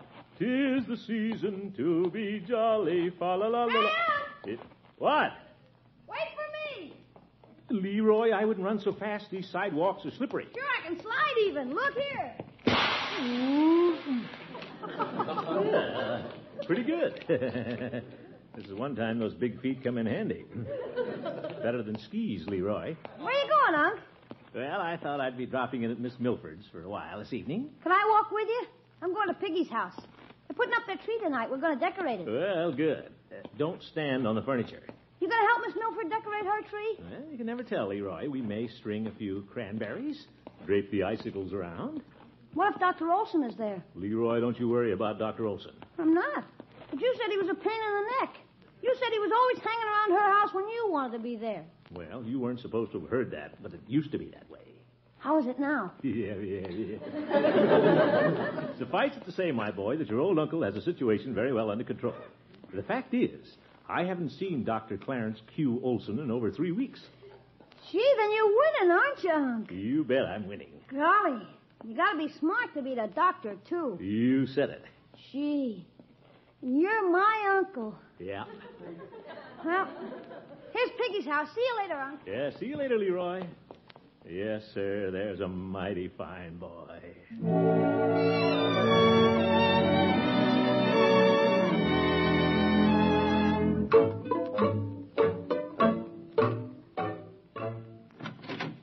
Well, Throckmorton. Hello, Catherine. Come on in. My, it's snowing out, isn't it? Well, just a little. Look at you. You have a big snowflake right on the end of your nose. I do? Well, cold nose, warm heart. Let me take your coat. Thank you. Well, beautiful tree, Catherine. And Christmas presents. All those for me? No, but you can help me finish wrapping them. Fine. A lot of presents. Well, Mother and I have a lot of relatives. Oh, sure. Then I couldn't forget those darling children down at the hospital. Oh? There are 5 of them that Santa Claus may not remember. Well, good for you, Catherine. Be a shame if any little kiddies were forgotten on Christmas. Here, put your finger on this ribbon while I tie the knot, huh? Kind of cold. I'll try it. Yeah. Well, interesting paper you're using, Catherine. Mistletoe design. Just put the package over there. No, I think I'll balance it right on top of your head. Throckmorton. And you know what that means, mistletoe. Aren't you rushing the season a little? Well, I don't know. Only 9 more shopping days left. You better put the package down there by the tree. Oh, shucks. Say, here's a fancy-looking package. I think that's Mother's gift to me. Your mother couldn't wait, eh? Let me shake this. But I guess what's in it? Now, Throckmorton. Oop. Card fell off. Oh, dear. Well, isn't that just like your mother? To the dearest girl in the world, Clarence. Clarence! Throckmorton, give me the package. That one isn't from Mother. Oh, I guess not. Dr. Clarence Olson, the intern, eh? I thought he'd given up. Clarence has been on night duty at the hospital. Mm-hmm. I can hardly wait to open his present. He always thinks of the most original things. Well, I haven't brought you my present yet. I'm liable to think of something pretty original, too. Oh? Give me a hint. Hint? Well? At the hospital, Clarence keeps teasing me about what's in this package. Oh, he does he? Uh-huh.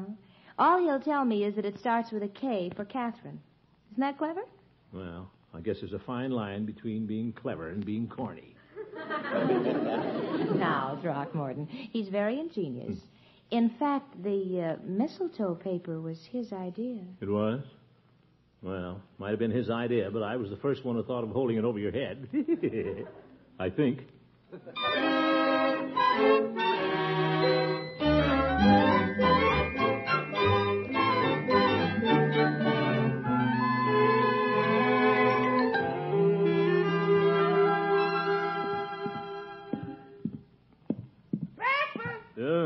Coming, Bertie. Wish I knew what that fellow Olson is giving Catherine for Christmas. I'll have to go on one better. Good morning, Unky. Hi, Unc. Good morning, children.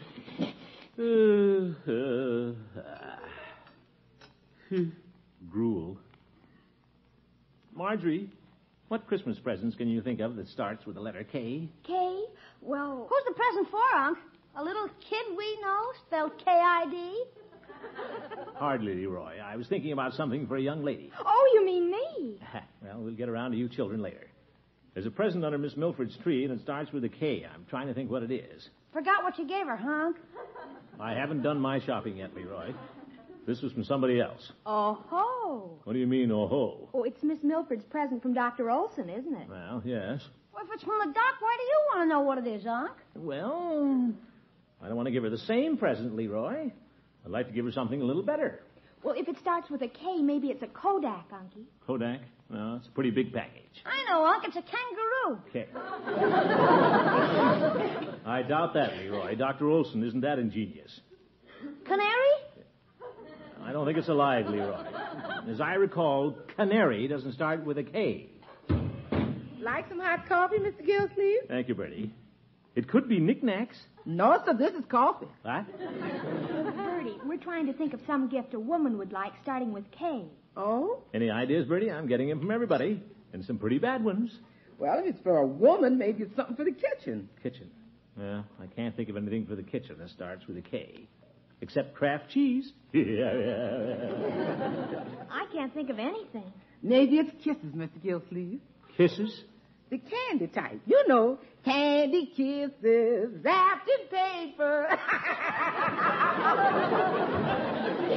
Oh, my goodness, a kitchen hillbilly.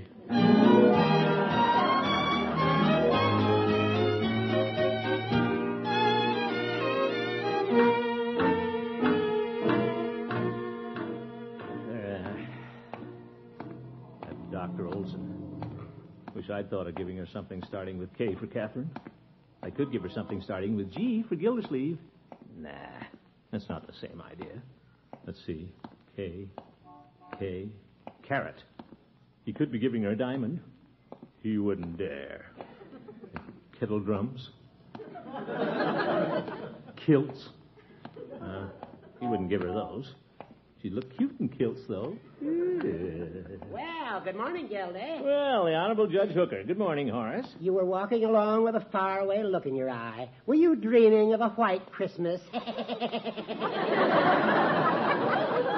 Old goat. I'm trying to get an idea about a Christmas present for Miss Milford, Horace. Oh? Have you tried looking in the stores? No. Thanks for the idea. Not at all. But if you're going to do any shopping, Gildy, you better get busy or there won't be anything left. Don't you worry, Judge. You'll get your necktie. Yeah, I'm afraid so. But I didn't mean that, Gildy. It just seems that everybody I know has been Christmas shopping. I bumped into Floyd, Chief Gates, your current amour, Miss Milford. Oh? And yesterday I even ran into your arch rival, Dr. Olson. Olson? Where did you run into him, Horace? We're in Hogan Brothers, but why are you so excited, Gildy? Now we're getting someplace. What department was he in? Well, as I recall, he was in the gift shopping. Oh? Do you remember who waited on Olson? What did the sales girl look like? Sales girl? Well, dark wavy hair, parted in the middle, black mustache. Black mustache? Oh, no. I'm thinking of the floor walker. Well, think a little harder, Judge. What did the sales girl look like? I've got to talk to her. Well, as I recall, she was rather tall. Oh? Or was she short? That's it, a short brunette. Good. Or was she a blonde? Oh, my goodness. Judge, come along with me and point her out. Gladly, Gildy. She was pretty, as I recall. Or was she? Yes.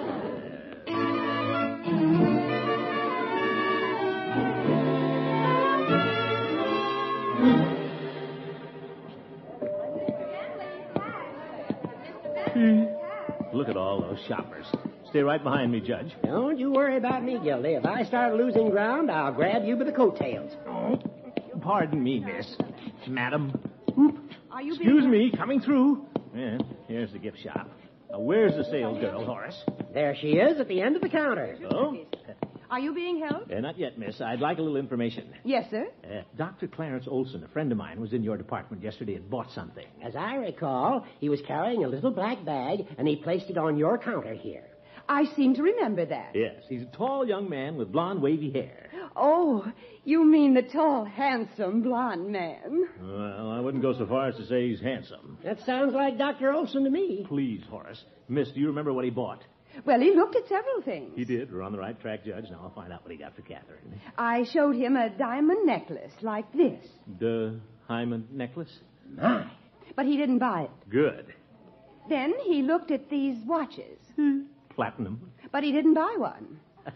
Young lady, what did he buy? Well, he just bought something for $5. Only $5, cheapskate. I'll buy Catherine something more expensive than that. My, nothing like the true Christmas spirit. All right, Judge. Young lady, what did Dr. Olson buy? He went down to the next counter and bought a pair of suspenders. Suspenders? That's easy, Gildy. Now you can buy Catherine a nice pipe.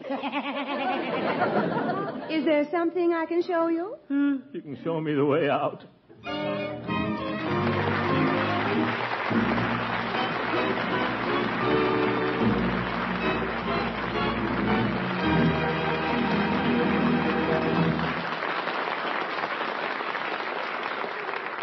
The great Gildersleeve will be right back.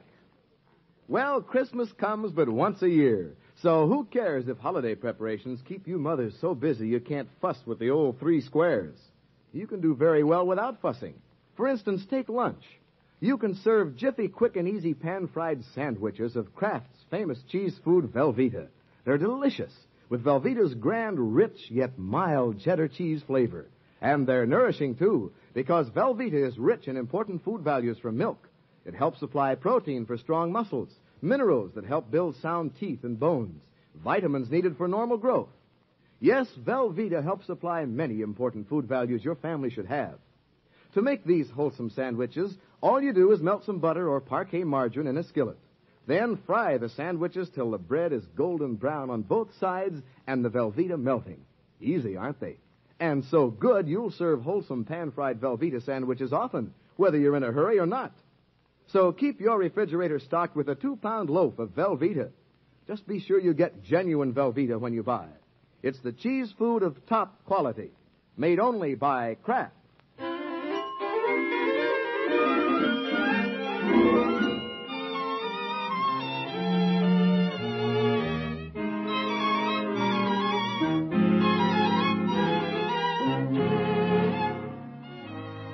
Well, there's a fancy Christmas package under the tree at Catherine Milford's house from Gildersleeve's rival, Dr. Olson. What's in it? That's what the water commissioner would like to know. Well, whatever it is, I'll get her something better. He may have the edge on me at the hospital, but by George, I'll beat him under the Christmas tree. I'll go all out. Hello, Peavy. Hello, Mr. Gildersleeve. What can I do for you this afternoon? Well, I'm looking for a Christmas present, Peavy, for a lady. Something extra special. A gift for Miss Milford, is it? You bet. That sneaky Dr. Olson bought her something that looks pretty nice. But I'm going to go him one better. I'm going to get her something so beautiful and so clever, it'll make him look silly. My. Any suggestions, Peavy? Well, what does she like? Has she dropped any hints? No. Lately, all she talks about is those little kids she takes care of at the hospital. Must be something clever and original I could get for her, Peavy. Well, how about a year's subscription to Reader's Digest? Year's subscription? Or how about a nice set of scales?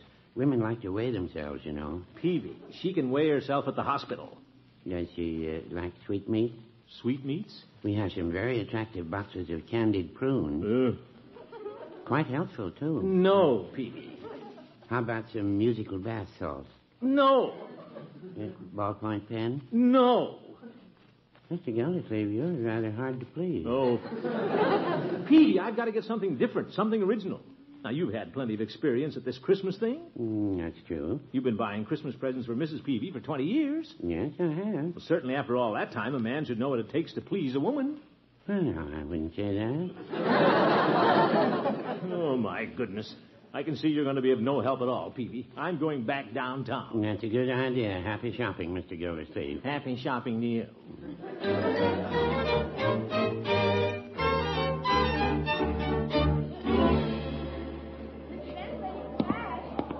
Oh, brother, what a mob in this store.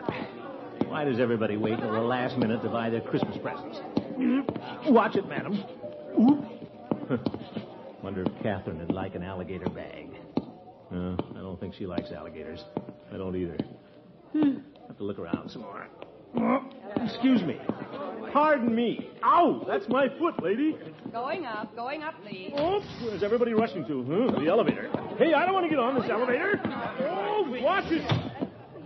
Well, I'm in whether I want to be or not. Second floor, phonographs, radios, toys. Out on 2, please. Thank you. Might get her a radio. No, everybody has a radio. Have to be more original than that.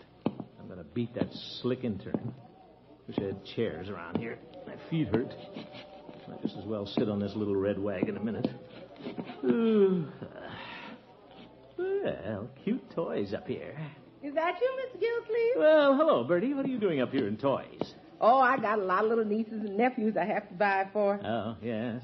They don't have much, and when I show up on Christmas with my arms full of toys, they think I'm some punkin. Yeah, I bet they do, Bertie. Say, what if I showed up with an armful of toys for those kiddies at the hospital?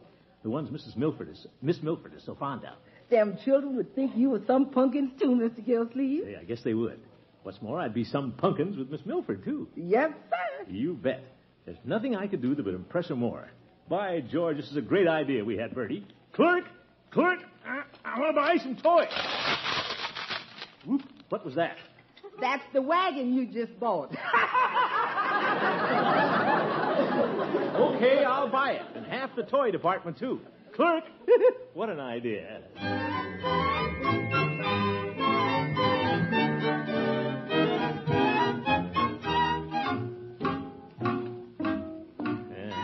Dr. Olson can never top this.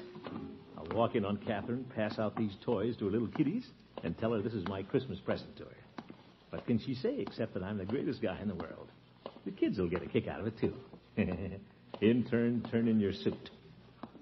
Hey, this must be the ward. I see some children there. Well, hello, little children. Hello. Hello. Where's Miss Milford? She'll be back. She went to get orange juice. Oh, well, I'll just put these packages down here and wait. Are you Santa Claus? Me? Nah, he's not Santa Claus. He hasn't got a white beard. But he's nice and fat. Yeah, but he's not Santa Claus. Santa Claus never comes around here. Now, wait a minute, young fellow. I'm sort of a Santa Claus. I brought all these presents to you children. For us? Honest and truly? Oh, boy. You see, Stuffy, he is Santa Claus. Oh, boy, I gotta come over and see them. Stuffy's lucky. He's in a wheelchair. Oh. Well, I'll bring the presents around to your little beds when Miss Milford comes. I want to open mine. Now, wait a minute, Stuffy. You shouldn't open presents until Christmas. I don't want to open mine until Christmas. I just want to dream about what's in them. That's the idea, little girl. While we're waiting for Miss Milford, will you read us a Christmas story? Christmas story? That's what she was doing. Yeah, they're in that book. Oh, well, I like stories. I used to read them to my niece and nephew. Let's see what we've got here. Why the Chimes Rang, by Raymond McDonald Alden. I like that one. I don't know it. Well, I've been in the hospital longer than you have. Yes. Well, let's read it, huh? We don't have much time. Once upon a time, in a faraway country, there was a wonderful church. It stood on a high hill in the midst of a great city. And every Sunday, as well as on sacred days like Christmas, thousands of people climbed the hill to its great archways, looking like lines of ants, all moving in the same direction. They don't allow ants in the hospital. Stop interrupting, Stuffy. Yeah, must listen, Stuffy. Now, all the people knew that at the top of the tower was a chime of Christmas bells. They had hung there ever since the church had been built, and they were the most beautiful bells in the world. Some described them as sounding like angels far up in the sky. Others as sounding like strange winds singing through the trees. But for many years, they had never been heard. Why didn't the bells ring? Well, we're coming to that, I guess. It was said that people had been growing less careful of their gifts for the Christ child, that no offering was brought which was fine enough to deserve the music of the chimes. Every Christmas Eve, people still crowded to the altar, each one trying to bring some gift better than any other. Why do they do that? Well, for personal reasons, I guess. They were trying to make a big impression. Oh. Now, where were we? Oh, yes. Now, a number of miles from the city, in a little country village, lived a boy named Pedro and his little brother. They had heard of the service in the church on Christmas Eve and planned to go see the beautiful celebration. Nobody can guess, little brother, Pedro would say, all the fine things there are to see and hear. And I've even heard it said that the Christ child sometimes comes down to bless the service. What if we should see him? The day before Christmas, Pedro and little brother were able to slip away quietly, and although the walking was hard in the frosty air, before nightfall they had trudged so far, hand in hand, that they saw the lights of the big city just ahead of them. They were about to enter one of the great gates in the wall that surrounded it, when they saw something dark on the snow near their path, and they stepped aside to look at it. What was it? Well, let's see. There by the path was a poor woman who had fallen in the snow, too sick and tired to get in where she might have found shelter. Oh. Pedro knelt down beside her. You will have to go on alone, little brother, he said. Alone, cried little brother. But you'll not see the Christmas festival. No, said Pedro, and he could not keep back a bit of a choking sound in his throat. See this poor woman? Her face looks like the Madonna in the chapel window, and she'll freeze to death if nobody cares for her. But I can't bear to leave you and go on alone, said little brother. Both of us need not miss the service, said Pedro, and it had better be I than you. You can easily find your way to the church, and you must see and hear everything twice, little brother, once for you and once for me. And oh, if you get a chance, little brother, to slip up to the altar without getting in anybody's way, take this little silver piece of mine and lay it down for my offering when no one is looking. In this way, he hurried little brother off to the city and winked hard to keep back the tears as he heard the crunching footsteps sounding farther and farther away in the twilight. The great church was wonderful that night. When the organ played and the thousands of people sang, the walls shook with the sound, and little Pedro, way outside the city wall, felt the earth tremble around him. At the close of the service came the procession, with the offerings to be laid on the altar. Rich men and great men marched proudly up to lay down their gifts to the Christ child. Some brought wonderful jewels, some brought baskets of gold, but the chimes did not ring. And last of all came the king of the country, hoping with all the rest to win for himself the chime of the Christmas bells. There went a great murmur through the church as the people saw the king take from his head the royal crown, all set with precious stones, and lay it gleaming on the altar as his offering to the Holy Child. Surely, everyone said, we shall hear the bells now, for nothing like this has ever happened before.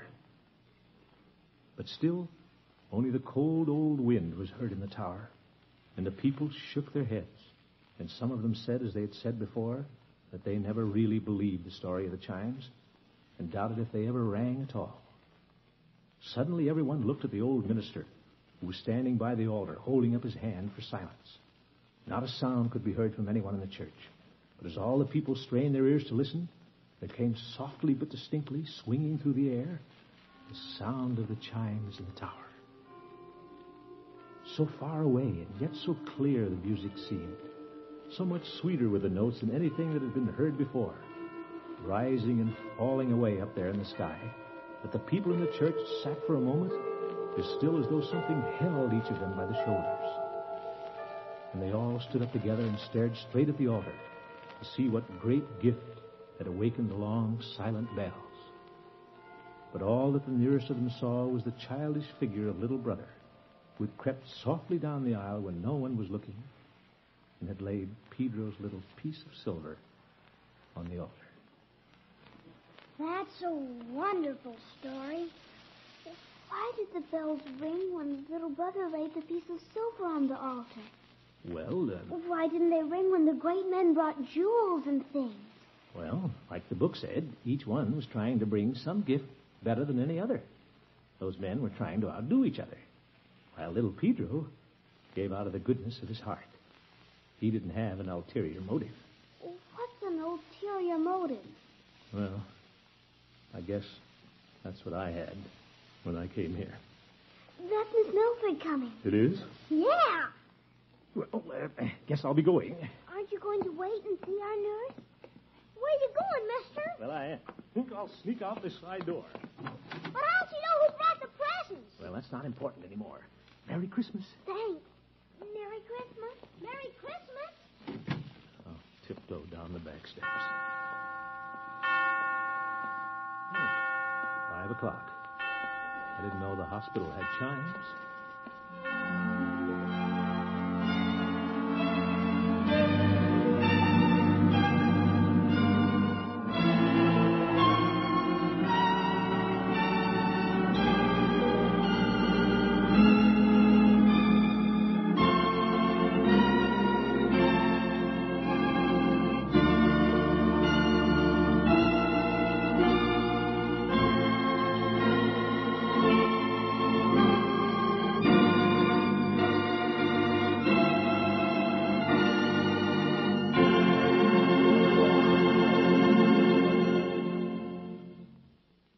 The Great Gildersleeve is played by Harold Perry.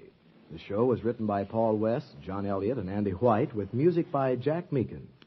In addition to our regular cast, you heard Ann Whitfield and Stuffy Singer as the children in the hospital.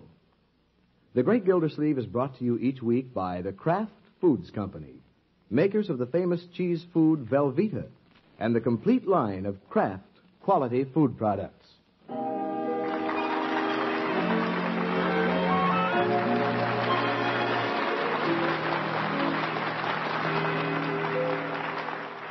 Here's a suggestion for Christmas time or any time.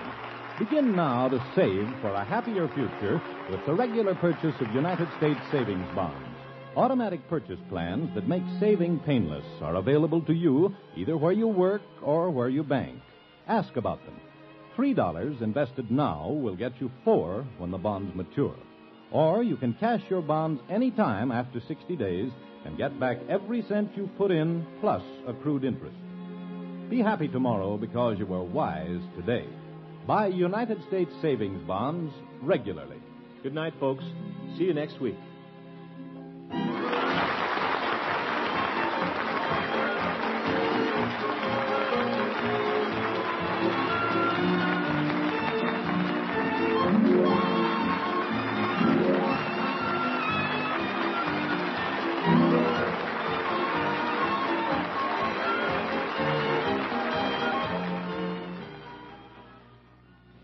Break the Bank, radio's biggest money-paying show, is next on NBC.